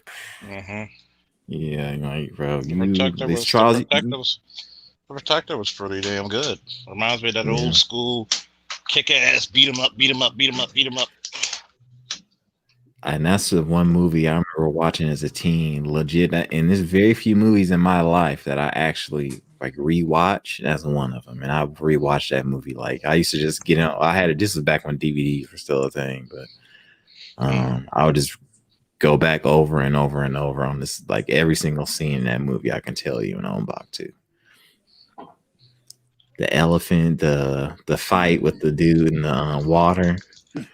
With the fire when he throws the guy from the fifth floor in the mall. I mean, you got a scene where he puts a broken bone on his like wrist, and he fights with that. It's nuts. So On Bak 2's got to go up there. And then a lot of people were saying Mad Max online. I was like, I actually never really saw Mad Max, but go see the classic ones and a new one. Okay. So I don't really know about Mad Max.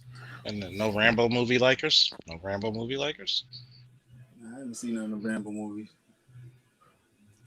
Yeah, me either.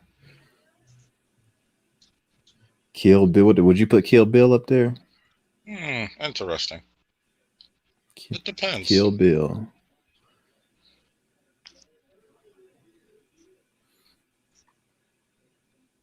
That would depend. Okay, so yeah, that one actually got you thinking. Kill Bill. Look, Kill Bill for an action movie. Would I put it top 5? No. Top 10? No. Damn. And that's only because there's so many much better action movies. Like some of the action movies we love in the world, like I'm trying to think. Comparing Kill Bill to Blade.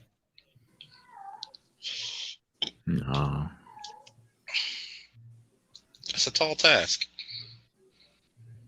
Very tall task. Straight revenge movie against an action movie. I know Die Hard came up. Die Hard came up. Yeah. Okay. That's the one I refuse to see because everyone everyone I tell that I say I never seen it, they want to crucify me. So I've been reluctant to go watch it. You gotta see Die Hard, especially white boys. You've never seen Die Hard? I gotta go see it again. It's been so many years to see it because sometimes you gotta see it again. Oh my goodness! Have you heard of something called Fury Road? I never heard of that. Okay. What was another good action? Wild Bunch. You said Fury Road? Yeah. That's the name of the last Mad Max movie. That one okay. That's what they're talking. Yeah. Never mind. Yeah. What was another one? IP Man. That was kind of good. Ip Man was good.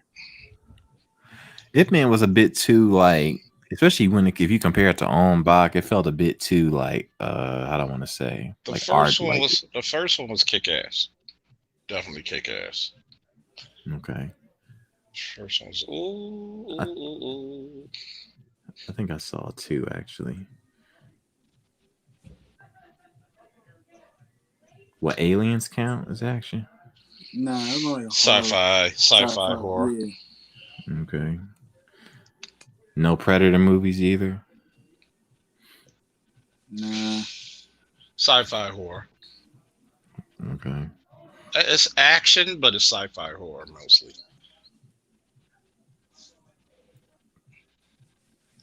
And yes, Die Hard, the first Die Hard was a Christmas movie. Yes, it was. I thought the second one was around Christmas. Not the first one. Remember when they had the Christmas party? Okay, yeah. Ronin, is that a action movie? Yeah. I mean, shit. What's another one? Bloodsport. But it's see how hard that see how in depth you got to go to action movies to Yeah. to like really like my homeboy like Blade's nowhere near the top. He said it's a good movie, but it's nowhere near the top. I said, when you really sit down and think about it, you might beg to differ. Might beg to differ. But I wouldn't put that.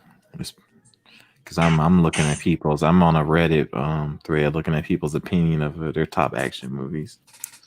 I wouldn't consider The Dark Knight action. That's just me. The Dark Knight it's got good action. It's a comic book movie just like Blade, but Blade does not feel like a comic book movie. You know what I'm saying? Right. It took itself way seriously. Like, well, wait a minute, but The Dark Knight was pretty serious, though, wasn't it? Yeah, it took itself seriously too. In other words, it was more philosophical than just pure action. Yeah, it was. Because you were looking at the black pill versus the red pill, basically.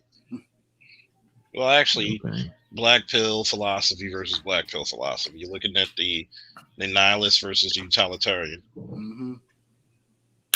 That's right. That whole movie was pretty much philosophy, really. Mm-hmm. Exactly. You with the bad guy. Joker had some good points. Dread pill. A lot of people keep saying dread. I don't know what that is. Good question. Hard boiled. You want to know what that is? Damn, it's been a while since I heard of it, but I can't picture it in my mind. I didn't picture it in my mind. Hard boiled. Kingsman. Mm-hmm. You mentioned that. The Kingsman, the one scene that everybody refers to is the church scene.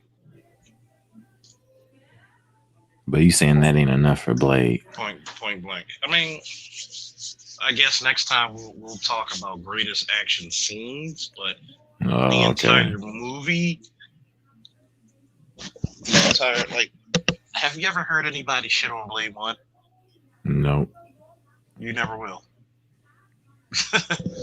It's like hearing a bad. Have you ever heard of a bad Earth, Wind and Fire song? No. You never will.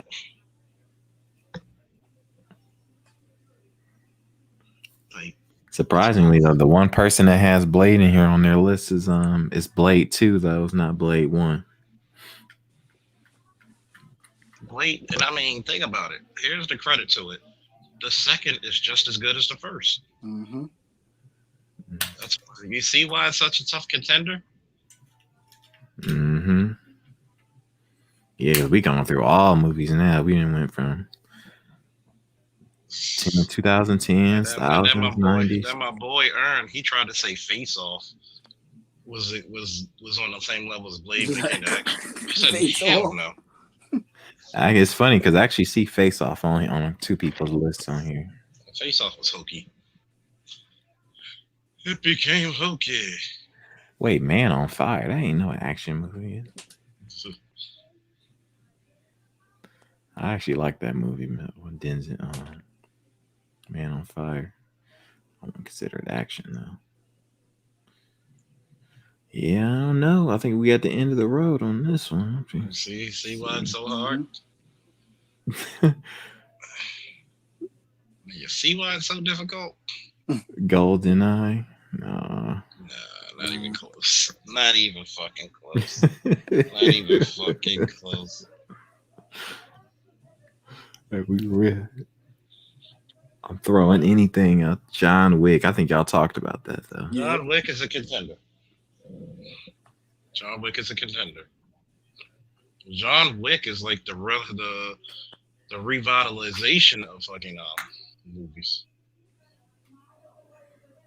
Okay.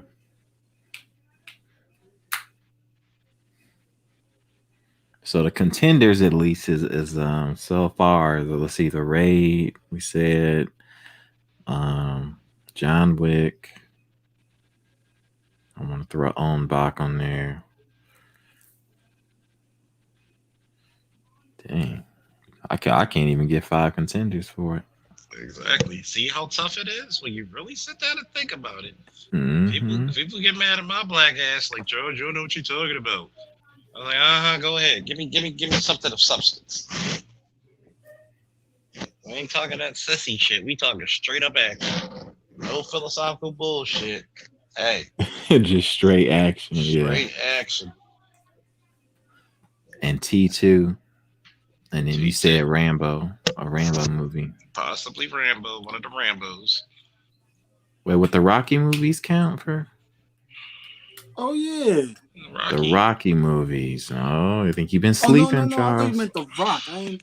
I I ain't like hear the the Rock. whole word you I say. like Yeah. I like the Rock with Sean Connery and what's his face what's the dude from Con Air Nicolas Cage. Cage. That movie kind of. But no, I'm talking about Dwayne Johnson. Yeah. He did some action movies. Yeah. It ain't no movies Dwayne Johnson in. Is that can continue? I'm trying to think of what action movies with Jason Dwayne Johnson. Maybe some of his Fast and Furious shit. Nah, what was the that one remember his one when he's in the jungle or something like that?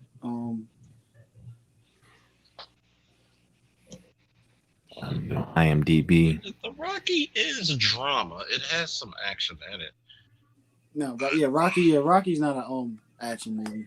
It's drama and sports. Yeah, But it's the underdog boxing, type though. of movie. It's the underdog. You can't get more action than throwing fists, Charles. Yeah, but it's like when you look at Umbach or the Raid. Oh, okay. And you look at Blade. Right. Does the action stop? Very long. So Mm-mm. that's where the difficulty is. It's like the action doesn't stop and it pops. Man, this nigga was in more movies than I remember. Let's see. First movie is Beyond the Mat. It's a documentary in 1999. The Mummy Returns, Scorpion King, Rundown, Be Cool. I don't know what those are. The Game Plan, Get Smart. Some goofy stuff like the Tooth Fairy. Why Did I Get Married? Okay. Fast 5, 2011. He did a G.I. Joe movie. Don't know that. He's in the second one. And Pain and Gain. That could have been a contender if the movie was actually good. What's San Andreas? San Andreas. Yeah, I see that on here. Would that be an action movie? That could be an action movie. Well, that's an action movie.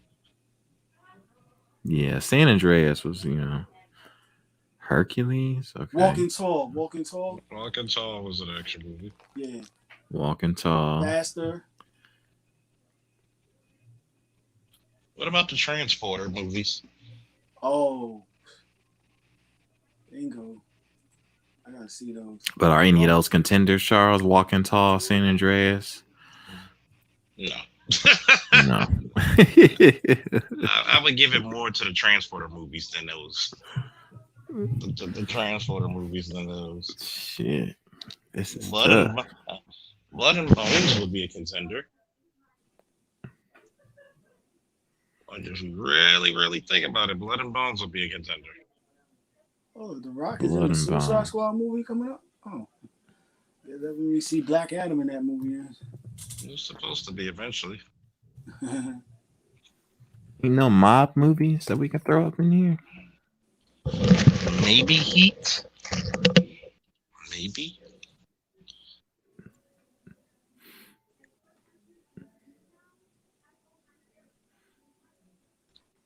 Blood and Bone. Okay. I haven't seen this movie.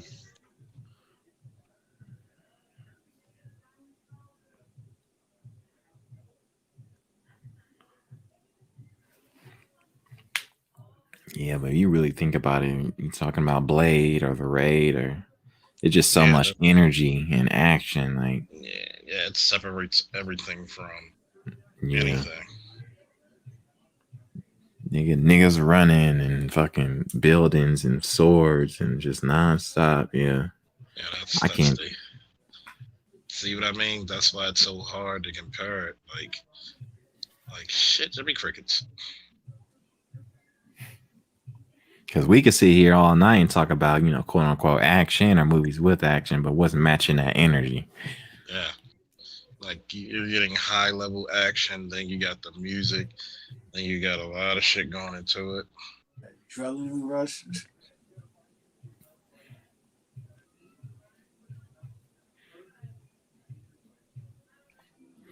Mm, interesting. I mean, Heat. I mean, for the movie Heat, I think we call it. It could be an action, thriller, drama, suspense, but we really remember Heat for one scene, and we're talking about the entirety of the movie. So that might not be fair for a lot of people. This is interesting, Charles. Like, I like you actually might be able to take this question to like, a whole like a round table, like movie, like move big Yeah, movie people for this one. yeah, because people This never one, think of that as being one of the greatest, and you got to think about it. The tone. This is the reason why I could give into Reed and Bleed, because if you notice, the tone is pretty serious. It's dark. It's hmm brutal. It's trying to work your way up. Like everybody loves the action scene when the hero has to fight multitude of people and build his way up to the boss. right? Yeah, Mm-hmm. and that's on Bach as well, by the way. Hmm. So That's true. Just that alone, that sequence is the building your way up to the boss. Yeah, like you gotta like like even with the transporter movies with the same fight choreography, the same action sequences, you gotta build your way up. You gotta prove your skill. Sometimes you might even have to it's like a video game. yeah. So it's like when you think about that shit, it's like Like ooh, Streets of Rage. I know you played that before, Charles. oh yeah, that's exactly what it's like. Level 1, level 2, level 3. Yep.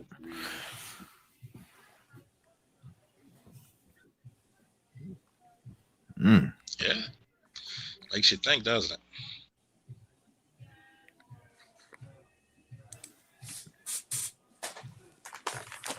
And when you really think about the shit, it's gonna fuck with you for a minute because you're gonna be like, wait a minute, this can't be that good. Yeah, because I'm really what's more so kind of fucking with me is that like you could think of like a 3 decade span and you can't really. Yeah, it's very hard.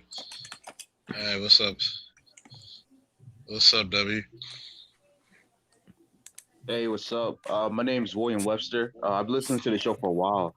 So I appreciate you for Hopefully you having enjoy it. me on. This is Hopefully kind of you like a enjoy it. random question. Sorry? Go ahead. I said, hopefully you enjoy the shows that you see. Oh, okay. Appreciate it. Thank you. I was wondering. How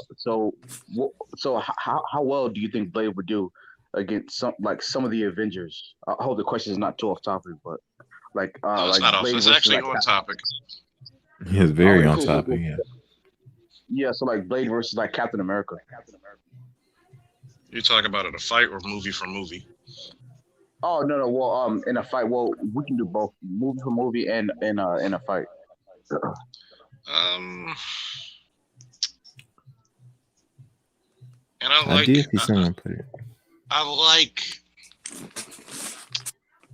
I like Captain America: Winter Soldier. I think that's probably one of the best Marvel movies they had because you almost forget that it's not a comic book movie. You get what I'm saying? Yeah, Because it's more like it reminds me of the Captain. It the Winter Soldier was like when they revamped it in the 2000s, the mid 2000s, where the mid to late 2000s, where they were revamping Captain America to be more espionage. Like he's Captain America, but he's more of a spy as well. So it was a great action, but when you compare that to Blade, you can see the difference between PG-13 versus R-rated. I think not even that, like, it's a lot of. It reminds you a lot of those, just like you said, espionage, conspiracy theory movies back in the days and stuff. Straight off of that. Yeah. So you're gonna see a lot more of that comparatively to compared to let's say Blade, where it's like pure energy, pure action, where you're gonna see a conspiracy, but in a different form. You get what I'm saying? And fight wise, it's pretty comparable. He's a vampire. If you're going by movie version Captain America, who's based off the Ultimate Universe Captain America, talking about a really, really powerful guy. You're talking about a guy who's probably like 40 times stronger than the average man, or at some points of that. Like where he's bicep curling helicopters and pushing tractors around, which will be in most movie lore, he's going to be very comparable to a vampire. And he's also got the accelerated healing factor. If he goes by the Ultimate Universe, he's immune to vampirism. So that would be a pretty damn good fight. Now, Blade is more prone to use more lethal shit because of the people he has to take down. So, but you're talking about ultimate offense versus ultimate defense with that unbreakable shield. So it will be interesting, I'll say the least. And now, Charles, did you say Mad Max was a contender? I gotta watch it again because sometimes when you watch it younger, you don't respect it in your true eyes. So yeah, okay. So I would like to do that to give everybody a good, honest opinion. I think that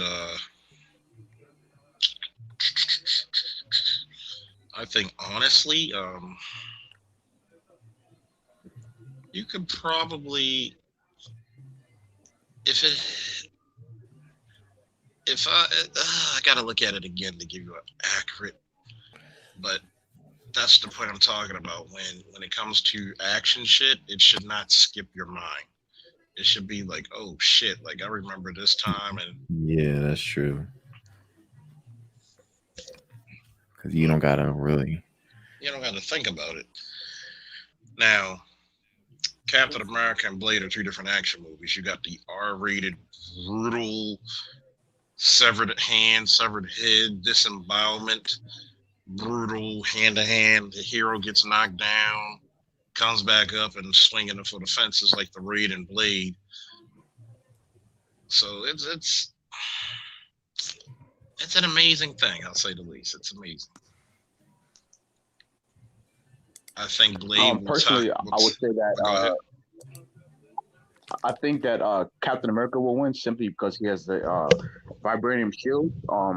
So he has the advantage there. But I feel like if they ever did make a new Blade movie, which they are, if they can somehow get Blade with like some sort of powerful sword that's the equivalent to the shield or even stronger, it'll probably be like a tie. He might even win, in my opinion. It's if they keep it to like the Marvel standards, they're always gonna make Captain America's shield like virtuously, like you literally have to be like a godlike being or have godlike power to break it. So let's put it this way: let's take away the weapons, let's have them on combat fighting. I think my point of view, my stance would be Captain America. You actually beat Blade, come to hand-to-hand combat. I think they're about equal. Yeah. I think they're about equal when it comes to combat. But I think Cap would come out on top because he's actually more strategic than Blade. That's what I put more my money on. I'm gonna link this article. I want you to look at because a lot of the movies we talked about are in the list. I don't know how good of a list it is. I put it in the YouTube chat. I'm gonna put this. I'm gonna put this link in the chat. I said my homeboy when it came to a lot of movies, and it made me think like, dude, this movie was a lot better than we have.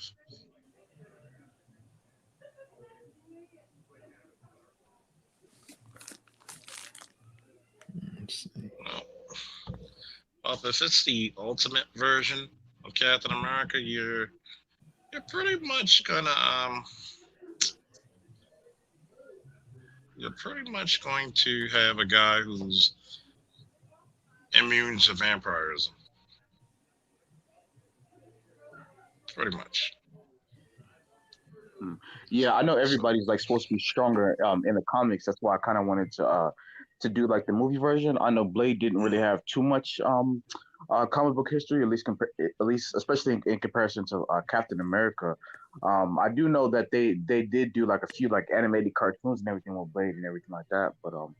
But if you compare movie to movie, I don't think Blade is too far behind from Captain America. he's Uh, on par with Captain America when it comes to strength. I mean, think about it. yeah.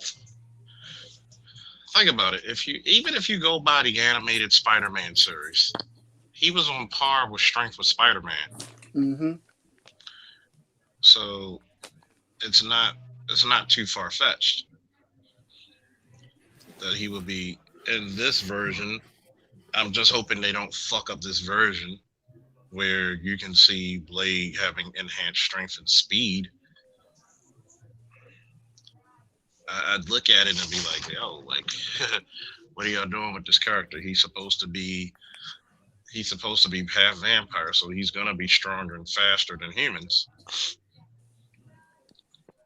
It's like, am I okay with T'Challa maybe being as fast or slightly faster than Captain America? No, no. So I would think if you took away the weapons and you gave them hand-to-hand combat, I think they would be almost equal. Because yes, Captain America might have been fighting longer, but remember, Blade technically Blade might have been fighting longer because Blade was born in the comics. Blade is just as old as Captain America.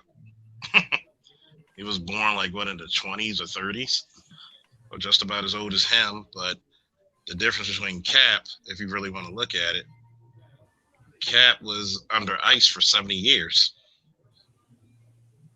But with the super soldier serum, it would give him accelerated memory and learning capability. So Blade ages like a human being though. no, he doesn't age like a human being. Yeah. No, he does. No, he doesn't. No, he does. No, in the comics he doesn't. They No, he fucked does. it In the up. comics, he does. In the comics he doesn't because he's born in the 20s and 30s.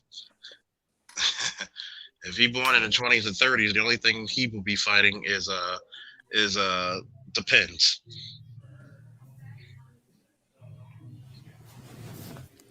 You seen House of Flying Daggers, Charles? Oh no, I haven't seen that one yet. Okay.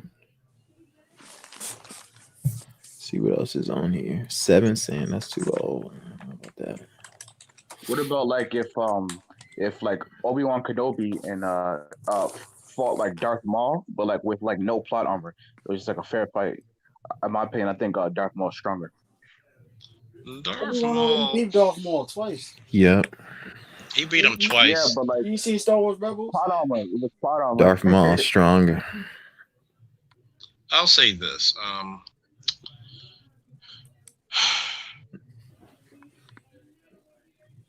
Just knowing how to use the dual Satan. No, I'm gonna be quiet.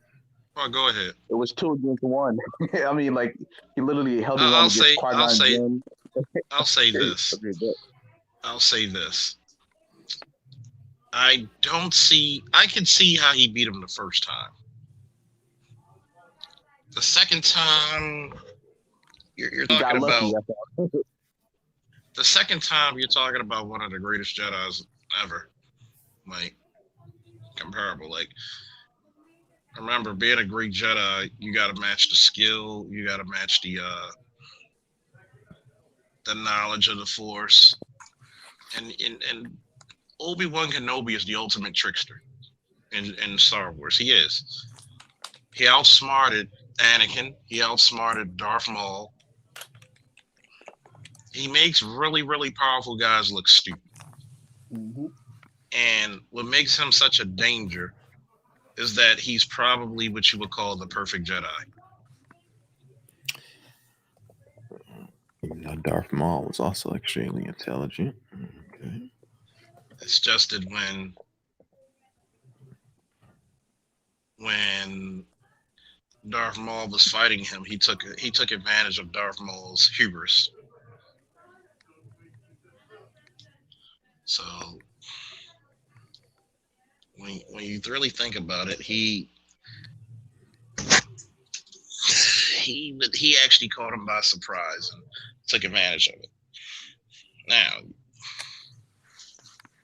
you going against a guy like Dooku, he did Count Dooku would have killed him. He would have killed the shit out of him. So anybody else have? Hey, James, you back? Yeah, man, I had to go to the store before that shit closed at 2 o'clock. So Oh I shit! said, let me go to I the got some store. Hail Marys. I got some Hail Mary titles. What are the Hail Marys? First Blood, 1982. Yep, Rambo. Rambo. Look, you said So Rambo. you said that's a contender, though, right? Yeah. Okay. Any other Bourne movies? Nope. No, that's more espionage, intrigue, with some action. My ex used to watch that dumbass shit. Well, it ain't dumb, but nah. I'm glad you said no. None of the Bruce Lee movies? Oh, Yeah, of Bruce. course, it's a contender. Of course, the Bruce Lee. Of course. Classics, bro. Of course, but if I had to pick one, it's probably gonna be.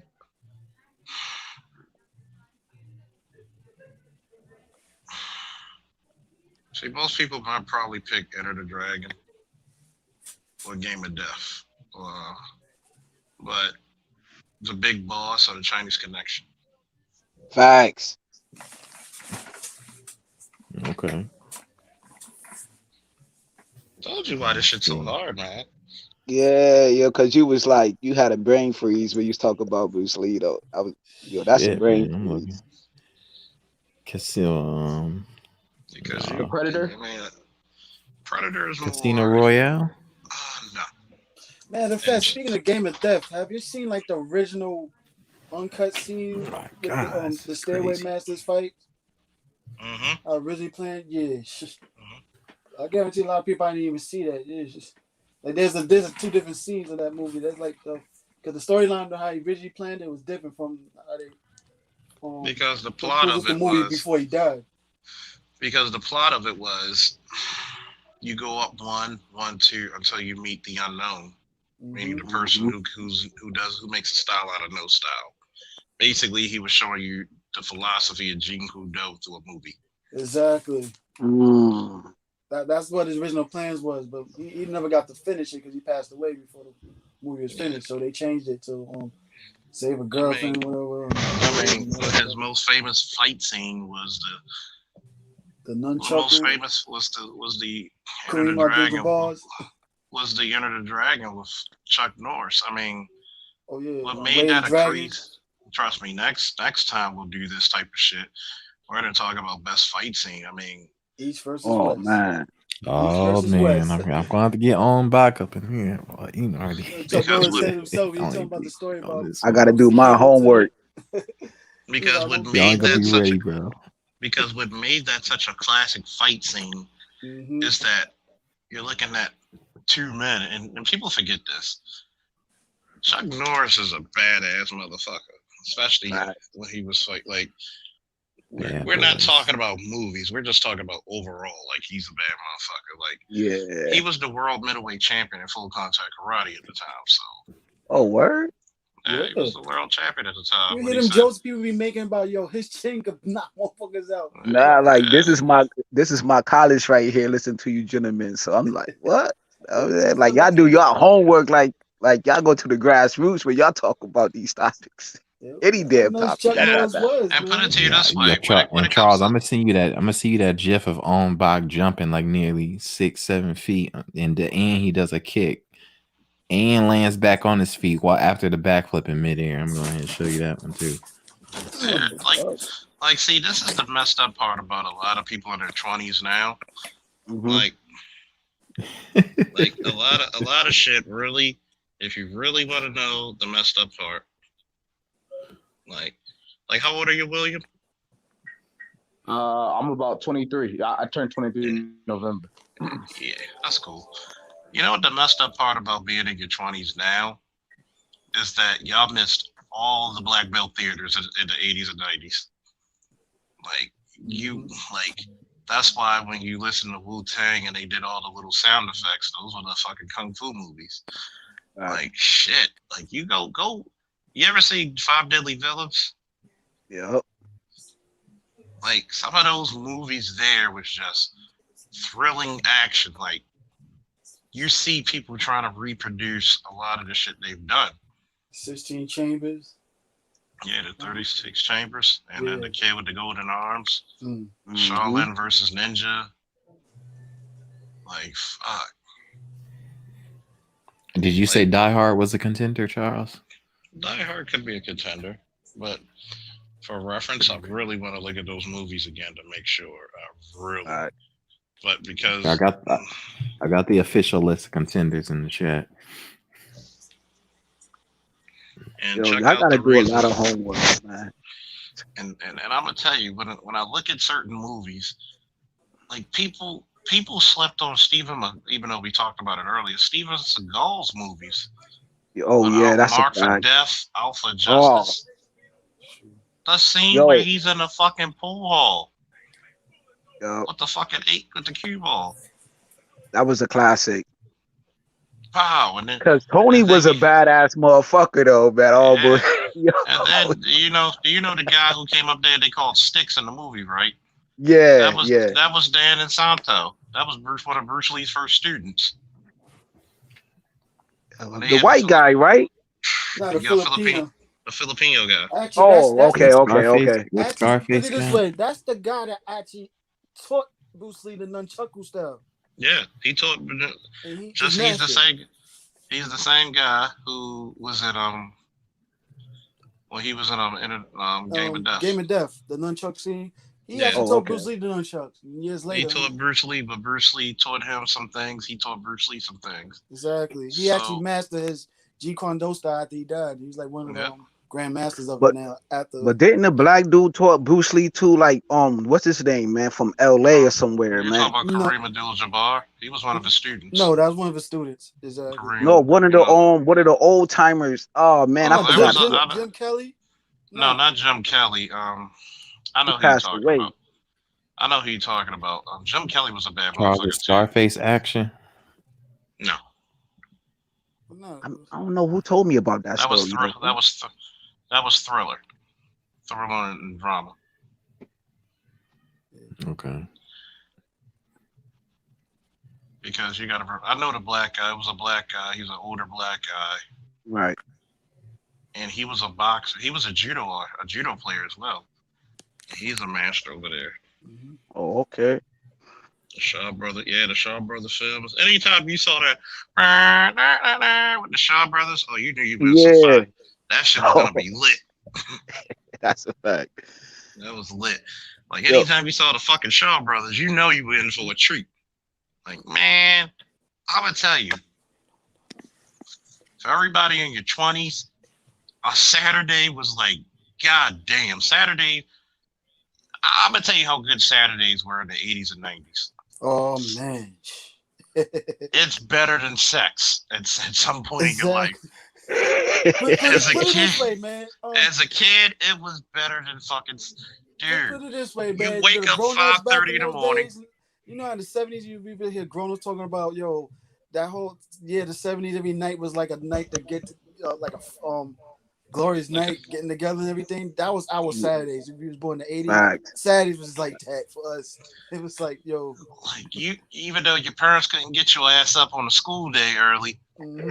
but you but you got That, your ass up 5:30 to see some yep. goddamn Dragon Ball, not Dragon Ball C, not Dragon Ball GT, not Dragon Ball Super, the original Dragon Ball. Exactly. All Yep. the cartoon Yep. classics, man. You came to see some goddamn Thundercats, He-Man, some That's a Oh goddamn man, fact, Super Darkwing, bro. some Mario, Silver Super Mario Brothers with the action, with Spider Sergeant Slaughter Man. guest starring, But you Spider Glued, gotta, Man, some yeah, but you Darkwing glued gotta to the Duck, remember, you TV, gotta bro. remember, Glued. Charles. Fuck, even DuckTales. Gummy Bears, man. Fraggle But you gotta Rock. Yeah, remember, I ain't gonna Charles. front. I ain't Muppet gonna front. I Babies, did yo. watch I the don't give Gummy a Bears, fuck. bro. I ain't gonna front though. I Shit, I can't watched the front. shit. I love the Care Bears. Fuck that. Hell yeah. Yup, No me Even too. shade. I But ain't you gonna gotta, lie, bro. MC Hammer had a cartoon, I man. watched MC all that Hammer shit. Man. Go. Hammerman, you gotta remember, Charles. Pro Stars. Oh Yeah, Pro man. Stars of Bo Jackson, Wayne When Gretzky, and Michael Jordan. Go ahead, when you O. 5, 6, when you 5, 6, and 7 years old, like whatever's on TV, you're gonna automatically, like at 5, 6, and 7, I wouldn't have known the difference between. I mean, because I was ignorant, so I wouldn't have known the difference between a Thundercats versus Yu-Gi-Oh or Pokemon. So to me, Oh, getting up at oh, 5:30, you that would. was my equivalent. So Well, I put didn't it know to you any better. this way: you would have known better. Yep. Like, god damn it, you just woke up and you seen this shit coming up. Like, think about this. You woke up 5, 6, 4, 5 years old, and motherfuckers start off with this. You're like, you know what? Do you see how beautiful that looks? Silverhawks, man. That cartoon is beautiful. Think of how beautifully drawn that shit is. You're a kid, and then you see this, and you're like, "Yep, that's my shit." That's my shit. That's my Damn. shit. Yeah. I had the toys, all of that shit. Motherfucker couldn't touch the Yes, even with TV. I was cussing. Don't touch the TV. I'm about to Even start cussing if you touch the you, TV. you know, it's funny. These Fletcher cartoons right here, the Fletcher Studio cartoons. You see how beautifully drawn this is? Mm-hmm. This was made in the 50s and 60s. This is the first time you get to see Superman actually fly. Exactly. This is because they said it wouldn't be as thrilling to see him jump, so they said, "Why don't we just make him fly?" Wow. We're like, okay, so brilliant, right? Yo, they changed the game, man. Like that's when incredible though. But now you gotta like untrain all of these dudes that's 20s talking about Marvel movies and DC movies. It's like you gotta untrain these dudes because they don't even know the half of this shit, bro. And then I tell people, my homeboy be like, "Well, some movies don't age, but some movies don't age well," which is true for some movies. Yeah, exactly. But if you watch, even if I watch the Donor movies, the Chris Reeve Superman movies, if you watch it for what it was like, wow, it's very philosophical. That's why even when I tell people watch Man of Steel, don't compare it to Marvel, because to me Man of Steel is better than 90% of Marvel movies anyway. Is it a darker tone? Yes, it should be. Man of Steel is the quintessential story of the ultimate immigrant or the ultimate stranger. If you're black, white, and you felt like an outcast, right? What the fuck do you think Superman felt? I can't play football. I can't do sports with my friends because I could accidentally hurt or kill somebody just because of my invulnerability and strength alone. Yeah. I can't let anybody truly in because they're gonna judge me or they're gonna turn me into the government. So when you look at shit, I mean, don't get me wrong, I'm still loving this shit here. But when you Yeah, man, I was just about to say, like, if the 80s kid, the 5-year-old 80s kid in 1987 is the equivalent of thousands kid watching Goku go Super Saiyan 3 live on Toonami. So I mean, Yeah, so it's You know? you're gonna I mean, see epic shit. that's my memory. That You're gonna shit was see My- crazy. Bro, when I it's saw Goku go Super Saiyan 3 for the first time, I'm like 5, 6 years old. I'm like, bro, this is a magical moment right here. That's a it's like fact. it's like watching the Justice League series when I was because Justice League and Justice League Unlimited pretty much came out. I was pretty much an adult. I was Yeah, we was like, 18, yeah, 19. exactly. So And for I my could appreciate it for the story, for the more mature level stories that they had. Like even the He-Man remake series, which was beautiful. And you're talking about a He-Man nerd, and Same here. That you're talking that new like series Cartoon Network, man, that was a that's beautiful, that epic. was beautiful Right. because it filled This in spots. It was epic. It was well drawn. they expanded the whole philosophy, Yeah, background, history. Even with it He-Man himself, how he got his powers, like, and and they not just talked like about he's actually harnessing the powers of his ancestor. yeah, which is Anyway, African, so I love that episode. which is actually African spirituality because he invoked the power of his ancestors. Exactly. Ooh, Wow. damn, we I just remember went you deep right saying there. that one time, Charles. Like I Yeah, never knew that shit, yo. yeah. Yo, James, you were a kid in the thousands as well. Yeah, I'm 40. I'm 41, bro. So Oh no he's way! he's, he's Hey, even he's older You than baby me. older. like me. So he's older than me Yeah, I by just 2-3 He's 1 year years. older than me. yeah. So I'll be That, 29. I'll be 29 April 1st. So I was just about to you, bring up I'm almost a that, 40-year-old that man. So that's crazy. so That's crazy. you gotta think about it. We enjoyed from 82 on down. You enjoyed majority of the 80s. You Hell enjoyed the yeah. 90s cartoons. Like shit, I like Bobby's World. I mean, Oh, to damn. me, like shit, I like Beetlejuice.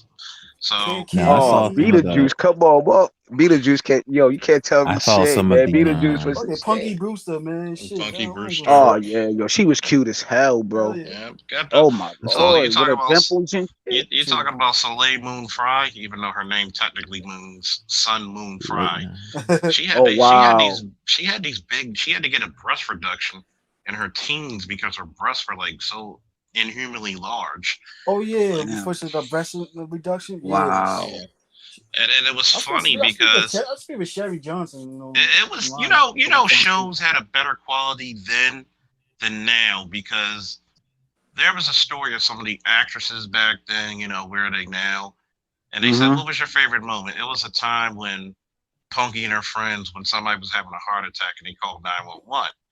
Oh yeah. And she said she got fan mail from one of the fans thanking her for that episode because the child learned to call 911 when somebody was hurt and their grandparent was having a heart attack in front of them. Because they saw the show, they knew to call 911 for help. Wow. Yeah, it had much of an impact on them, like on kids that's watching that show. It became more realistic. Oh yeah, I love some Darkwing Duck. You talking about Duck? You talking about Disney Batman? Oh, Darkwing Duck. I love Tailspin. Tailspin was classic. DuckTales. DuckTales. Oh, DuckTales. See, it was funny. I love how Disney used to do it. They would play like a fucking 2-hour movie to introduce the characters in the world. Mm-hmm. That's when Disney was at its best, when they did the world building. Like, God, man, like. DuckTales, it wasn't really straight comedy like that. It had some half drama mixing with comedy. Yeah, it was. You look the same thing with Darkwing Duck. It was action and comedy blended. Exactly. When you looked at Gargoyles, that was just straight action. Like that was straight. It was drama. That shit was like a soap opera. Drama, action. You just when did Gargoyles come out? It had to come out 94, 95. Yeah, mid to late 90s. So yeah, because I was about to say I do remember that show, like on, I think it was either Kids WB or Cartoon Network, one of the two. But I remember they used to show Gargoyles at the time, like reruns of it. So I do remember some late 90s stuff, but if it ain't late 90s, I'm probably not going to remember it if it's before late 90s. Because they in the early thousands, we did still have some 90s stuff coming in. Yeah. It's not that they had their own like children's block with these cartoons. Well, Gargoyle came out in 94. 94, mid 90s. See, the craziest part about it was that children programming was so rich that you can remember it. Like, if you're a child now watching cartoons, you don't have really anything memorable. And I watch cartoons with my son. The last good cartoon that I think came out, the last two that were actually something my son and I will remember, is Adventure Time and the what is it, reality show? What the fuck was it called? The Oh The yeah, regular reality. show, I think. regular show. Yeah, Regular regular show. show. Yeah, Regular regular show. show. Yeah, That's regular my show. shit. Exactly. Let me ask you this question. Hey Charles, what do you think of Jackie Chan's fight choreography evolution from using traditional kung fu to modern kickboxing styles in his movies? It was one where he's fighting I forget what the guy named. He was a kickboxing champion. You gotta think. Fucking The only Jackie movie, the only Chan. movie I think about that is with the scene in Who Am I? Mm-hmm. You find one that's kickboxing and the other one with straight hands. Mm-hmm. Talking about that one? Yeah, he does the kickboxing, and I mean, Jackie Chan. You try to figure out what this man can't do because when you see his evolution, because you know he was brought up under the Hong Kong theater where they had to do front kicks like hundreds and hundreds of times, and that's just before breakfast. So a lot of his evolution is just because of him traveling. I mean, he got his start on a Bruce Lee movie, and he was trying to be the next Bruce Lee till he was like, Bruce Lee was too serious, and he's like, I got a sense of humor, so why not separate myself from the pack? So that's why you would see like shit like goddamn, if you really want to look up some action movie contenders, Drunken Master, Kickboxer, like fucking Super Cop. Hmm. I mean, you got Yeah, Rumble in the Jackie Bronx. Chan, he was all like, you know what? Bruce Lee Oh acting like shit, y'all! Bruce I Lee, when he remember get the hit, Jackie it's Chan. acting like it's acting like don't touch him. Me, I want to do a style that, you know what? I want to show pain and stuff. You know, like I'm not invincible. Oh yeah, we forgot about Police Story. Yeah, You that's said part it. of the Who Super am I? Cop. Yeah, and you got to think Super Cop series was an entire series. We got the Drunken Master series. We got shit Project A. I said yeah, Super the Cop. Operation Condor. Yeah. Yeah, the Armor I Guard. forgot that the Jackie Chan had a fucking cartoon series of him that I remember seeing as a Jackie Chan kid. Adventures. The series. Now that's a cartoon I definitely remember as a kid. That was actually we had the Police Story. Jackie Chan Adventures. Man, that takes me back. Some movies that cartoons. The Police Academy the series, cartoons. Oh man. So when it comes to like comics, like why is everybody stronger in the comics? Compared to the movies. Well, you want to know why? Because I think for the audience, they want to try to make them more relatable in the audience. Oh yeah, thank you for Superman, Hulk. They actually way more powerful in the comics and stuff than they try to do that in movie form, even cartoon form. It be not. They won't even be relatable to the watcher. It's like, yo, what we gonna put him down? What we gonna put him against to make it more struggle for him to fighting? Well, you got to think because the more kickboxing phase is because some shit just translates better on film. Exactly. And then you gotta remember. I'll give you an example. Pro wrestling in America and pro wrestling in Japan are appreciated differently. In Japan, they have something called fighting spirit, meaning you can be an asshole or the protagonist, the good guy, and if you show heart, win, lose, or draw, the fans will draw to you. Compared to America, we have more of a dichotomy of antagonist and protagonist, the good guy, the bad guy. So Americans don't really have, and think about it, you have more of appreciation of style versus who you like, or style versus personality when it comes to Japanese and American fans. So, good example. Hulk Hogan can actually wrestle his ass off. He wrestles a completely different style when he's over Japan. If you don't believe me, go ahead and YouTube it. Wow, I need to. Believe- That's yeah. crazy. You Yeah. got him doing arm bars. You got him doing arm bars, drop toe holds, hammer locks, judo throws, hip tosses, leg locks. Damn. But you know, he was taught by Japanese guys, so he knows how to wrestle the Japanese way of wrestling. But in America, less is more. They want you to be the bigger than life guy, the big Right. poses, the big leg drop, the big boot, the big punches. So when he The went over to entertainment. it's more the entertaining. That's So crazy. We ain't even get the best of them here in America. so and I love Vince McMahon, but some things I'll be like, Vince, you missed out on a lot of shit. You could have got the match, the changing of the guard match between Bret Hart and Hulk Hogan, and Hogan could have showed more of his Japanese style with Bret. It would have translated beautifully. Like, there's a lot of shit that people don't like. Even watching anime, like when you look at He-Man, you had a definitive American style, but that definitive American style was anatomically correct. When you looked at the Thundercats were like, I'm gonna give you a good example with this GIF. Like, look at this scene right here. Tell me as a kid you wouldn't love that shit. They're very anatomical. Compared to my thousands studios kid designing does. that also.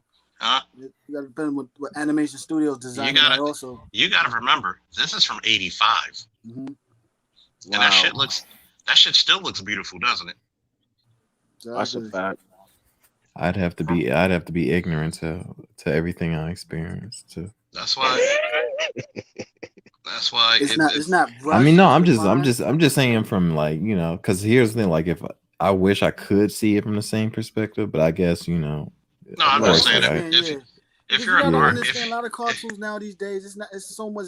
They use so much digital work, and it's actually rushed also too by the Yeah. it's studio. rushed, and it's rushed. That's why I think, in my opinion, the 90s and the thousands was probably a bit like the medium before. I think the 2010s is when it got too digital, but like in the 90s and the thousands, it was probably at its prime as far as like in between. When you look at cartoons, this is the blend of American and anime together. Mm-hmm. This is the blend. You see how she's running? Is she running in an anatomically correct way? Is the hair moving in a way that the hair will move when you're moving fast? This matches up with this.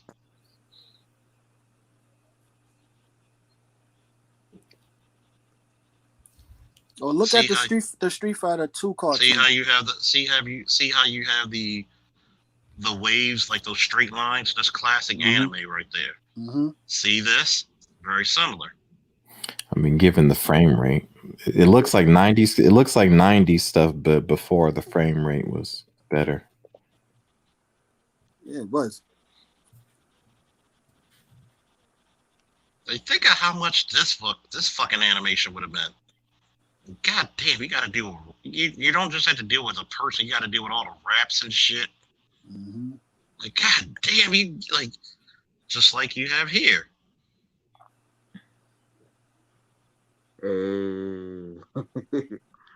That was like the coldest moment in anime. When he dropped his weights, oh my god. Oh, there were some cold moments in anime shit. Mm. Like, let me see. I'm gonna put this. So some of the scenes from the Street Fighter 2 movie, the anime movie, those fight scenes, how it's so Yeah, now you want to talk about some Naruto stuff right now? Yeah. You got to remember the frame rate of some of these cartoons are beautiful. You can definitely see the evolution. Like if you go from Thundercats all the way up to Boku no Hero. Mm-hmm. That's crazy, man. I miss that childhood part of me, man. I need to get that back. Though, watching the anime. I guess that being on a chat line back then, jumping off the porch, hanging around with the crew, going to house party. And it was funny because you know what I'm saying? Like, is it just me watching this shit? Does it look like Superman says, "Shut up, bitch"? Run your pockets, nigga. Like watching That's the why Boondocks episode, man. and I was just talking about this on Art Stream. I think that your childhood memories, regardless of the decade, is pretty much going to be a good memory as long as you didn't grow up in a chaotic household. Because if you really want to talk about, you can go back to people who grew up in the 60s and the 70s, and they'll say, 60s and 70s cartoons or movies were better, but it's really just that they were a child in that time. So, because my cousins that's 10 years old, he'll swear up and down his cartoons are the best, but it's just that that's just what he's I'll experiencing. tell you. See, I'm not jaded when it comes to comparison. Like, I'll tell you what to me were beautiful cartoons. Avatar: The Last Airbender was beautiful. Yeah, facts. Mm-hmm. I mean, Yeah, I think Korra, the first season of Korra, went a step above Avatar because I could tell they actually had a fight choreographer. Yeah, they did. Yeah, exactly. And that was definitely a cartoon. When you look at the first season, of Korra, the fight choreography was beautiful. I think the first Avatar was much more philosophical because it had to. Because look at the personality. You had a fucking chick that was a hothead versus a cool, calm, collected monk. I mean, a Buddhist monk. So, and to answer your question, Japanese judo versus American. See, y'all must really like this multifaceted channel because this I gotta make a T-shirt. Y'all gonna have to help me like bring the message out and trademark this shit. Because have you ever noticed there's not too many subjects I can talk about? Yeah, I know, right? Like you a master, man. I'll give you about every fucking thing. It's a guy called Ed. What is it, Sandow? Or I gotta look it up because he was a catch wrestler. Let me see, Ed. I forgot all about The Last Airbender. I never watched The Last Airbender as a kid because it came on Nickelodeon from what I remember, and I didn't fuck with nothing Nickelodeon, really. You never saw like how it ended or anything? No, I ain't see nothing from Avatar. Yeah, Avatar aired on Cartoon Network. I would have watched it, but I had this thing as a kid where I only watched Cartoon Network stuff. You was loyal. Nickelodeon was like it was all too childish in Nickelodeon, it had like stuff like Rugrats and Hey Arnold, and like I just kind of considered it a little. Yeah, it was a little corny to me. Nickelodeon stuff, more on the corny side. Man, I think Avatar like the first dramatic cartoon they had. But Avatar was. I would have watched Avatar had I, It was a guy called Ed. What's his name? Ed Santel. Ed Santel was one of the first mixed martial arts fighters in the world.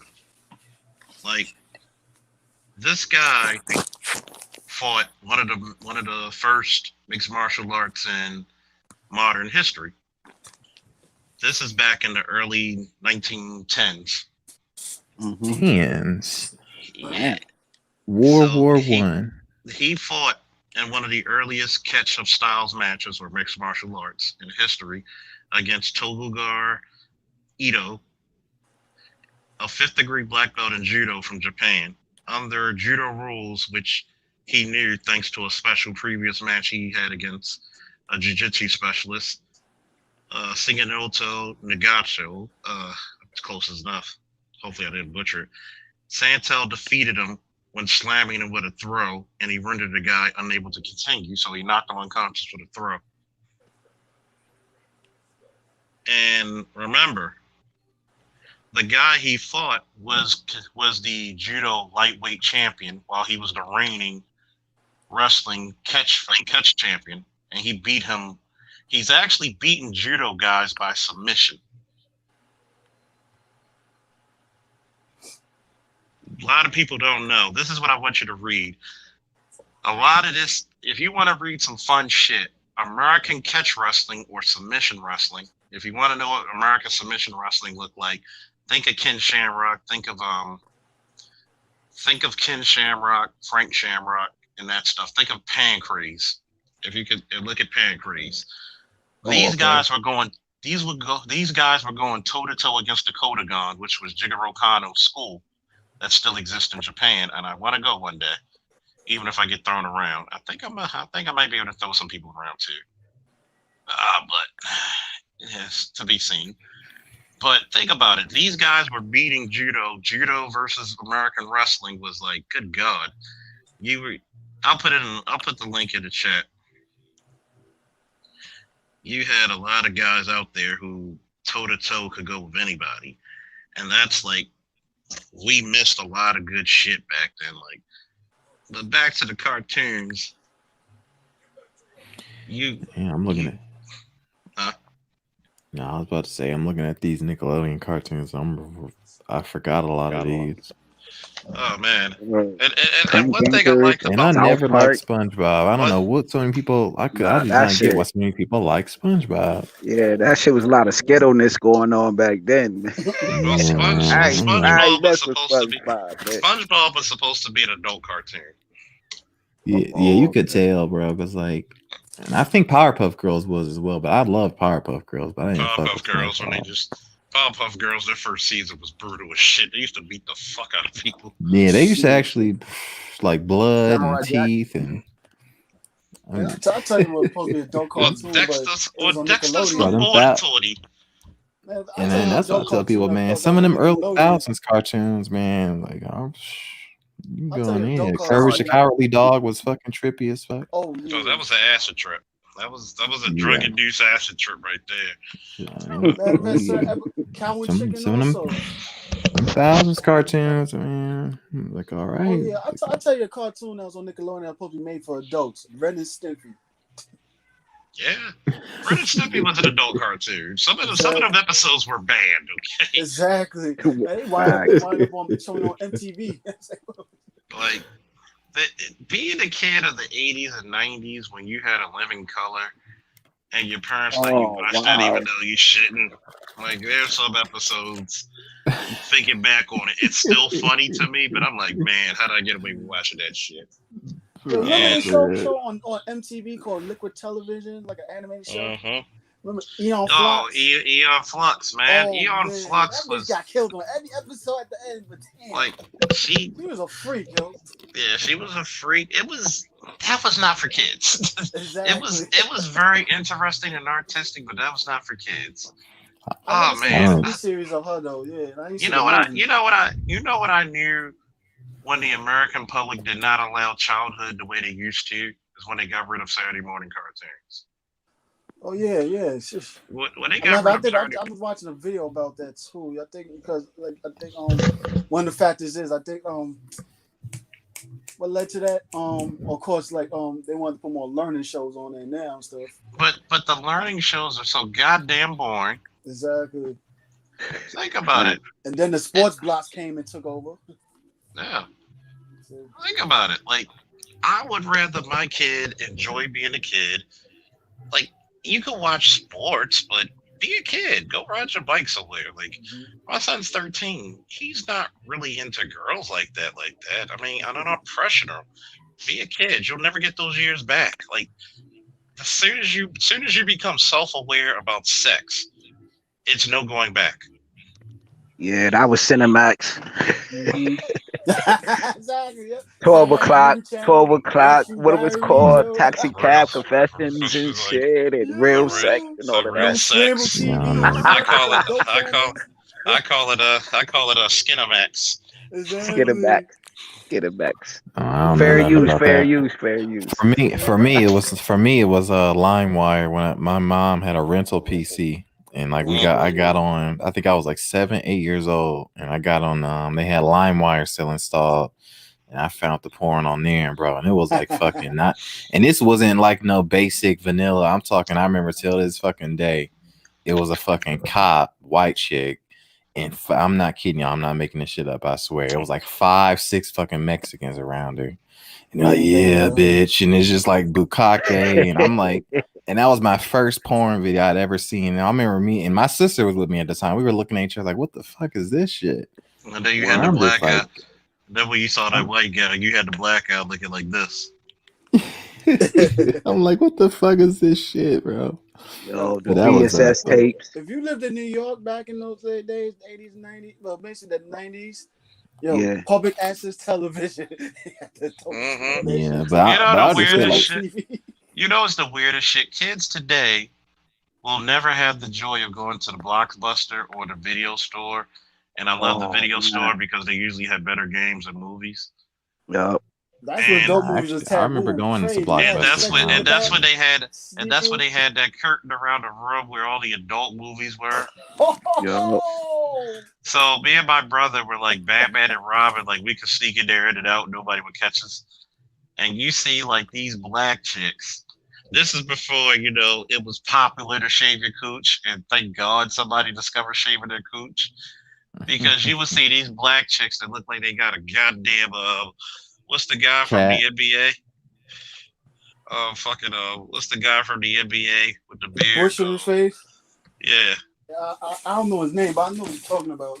Fucking beard on a twat like like that. You wanna eat, like how the that? how the fuck do you have a whole bush on your shit? I Rainforest. mean, she like the chick. You mean James Harden?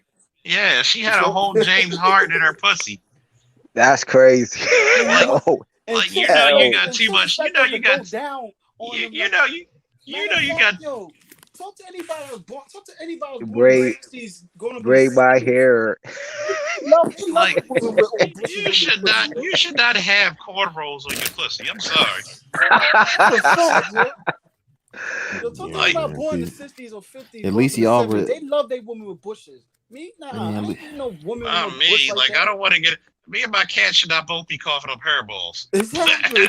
at least y'all were Right. only limited Exactly. to at least y'all were only limited to Cinemax and the DVD stores, man. When you got the literal whole World Wide Web at your fingertips as a kid, I'm telling you, Yeah, man, that shit. that's sad because I was coaching kids from that time, and I'm thinking to Mm-hmm. myself, well, goddamn, you Yeah, like motherfuckers you get introduced to everything from the jump, like BDS and yeah, shit. Like you Yo, get the Bird. anything, yeah. Matter of fact, sadomasochism. yo, Oh Bird. Back You in know, them days too, like in the yo, early the 2000s and shit. VHS tape with the black Yo, dog and the three white that chicks. That shit was scary to me. Yo, my uncle had the VS tape for that shit. They in the living room and shit. Mhm. Then the big ugly ass black dog. No, I mean, not no disrespect to the animals and wildlife if anybody listening in the clouds and all. You feel me? But yo, that was crazy, bro. like you Yeah, and never I did. They remember, did that I dog remember that filthy, was. yo. And You killing part never. about that is, I remember it was a point in my life where he was talking about bestiality, where I used to think it was a site. I don't know if it's still up, but I remember back in middle school, everyone would be like, "Oh, if you go to this site called what was it called, ZooTube or something, some shit like that." And we went on there, man, one day in computer lab, everything from cows to horses to chim. Like, mm-hmm. Or Like, yeah, my I'm like like son was 11, 12 before. years old. I'm gonna tell you one of the weirdest shits is when you go to other countries. Mm-hmm. And I'm like, is that a dolphin? Was that man jerking off a dolphin? Like, what the hell is going on? Word. It's a real video, and all you hear is the dolphin like screaming, and you just see like the liquid in the Wow. water, and I'm That's like, like almost equivalent to how you I find ain't out. never seen That's nothing like almost that. equivalent to how you and the find out how worst these thing chicks about grow a these days. dolphin's horse the giving worst birth to a. Oh man, that's almost equivalent to now these days how these chicks go to Dubai, and you know what they do in Dubai for 5K. yeah Wow.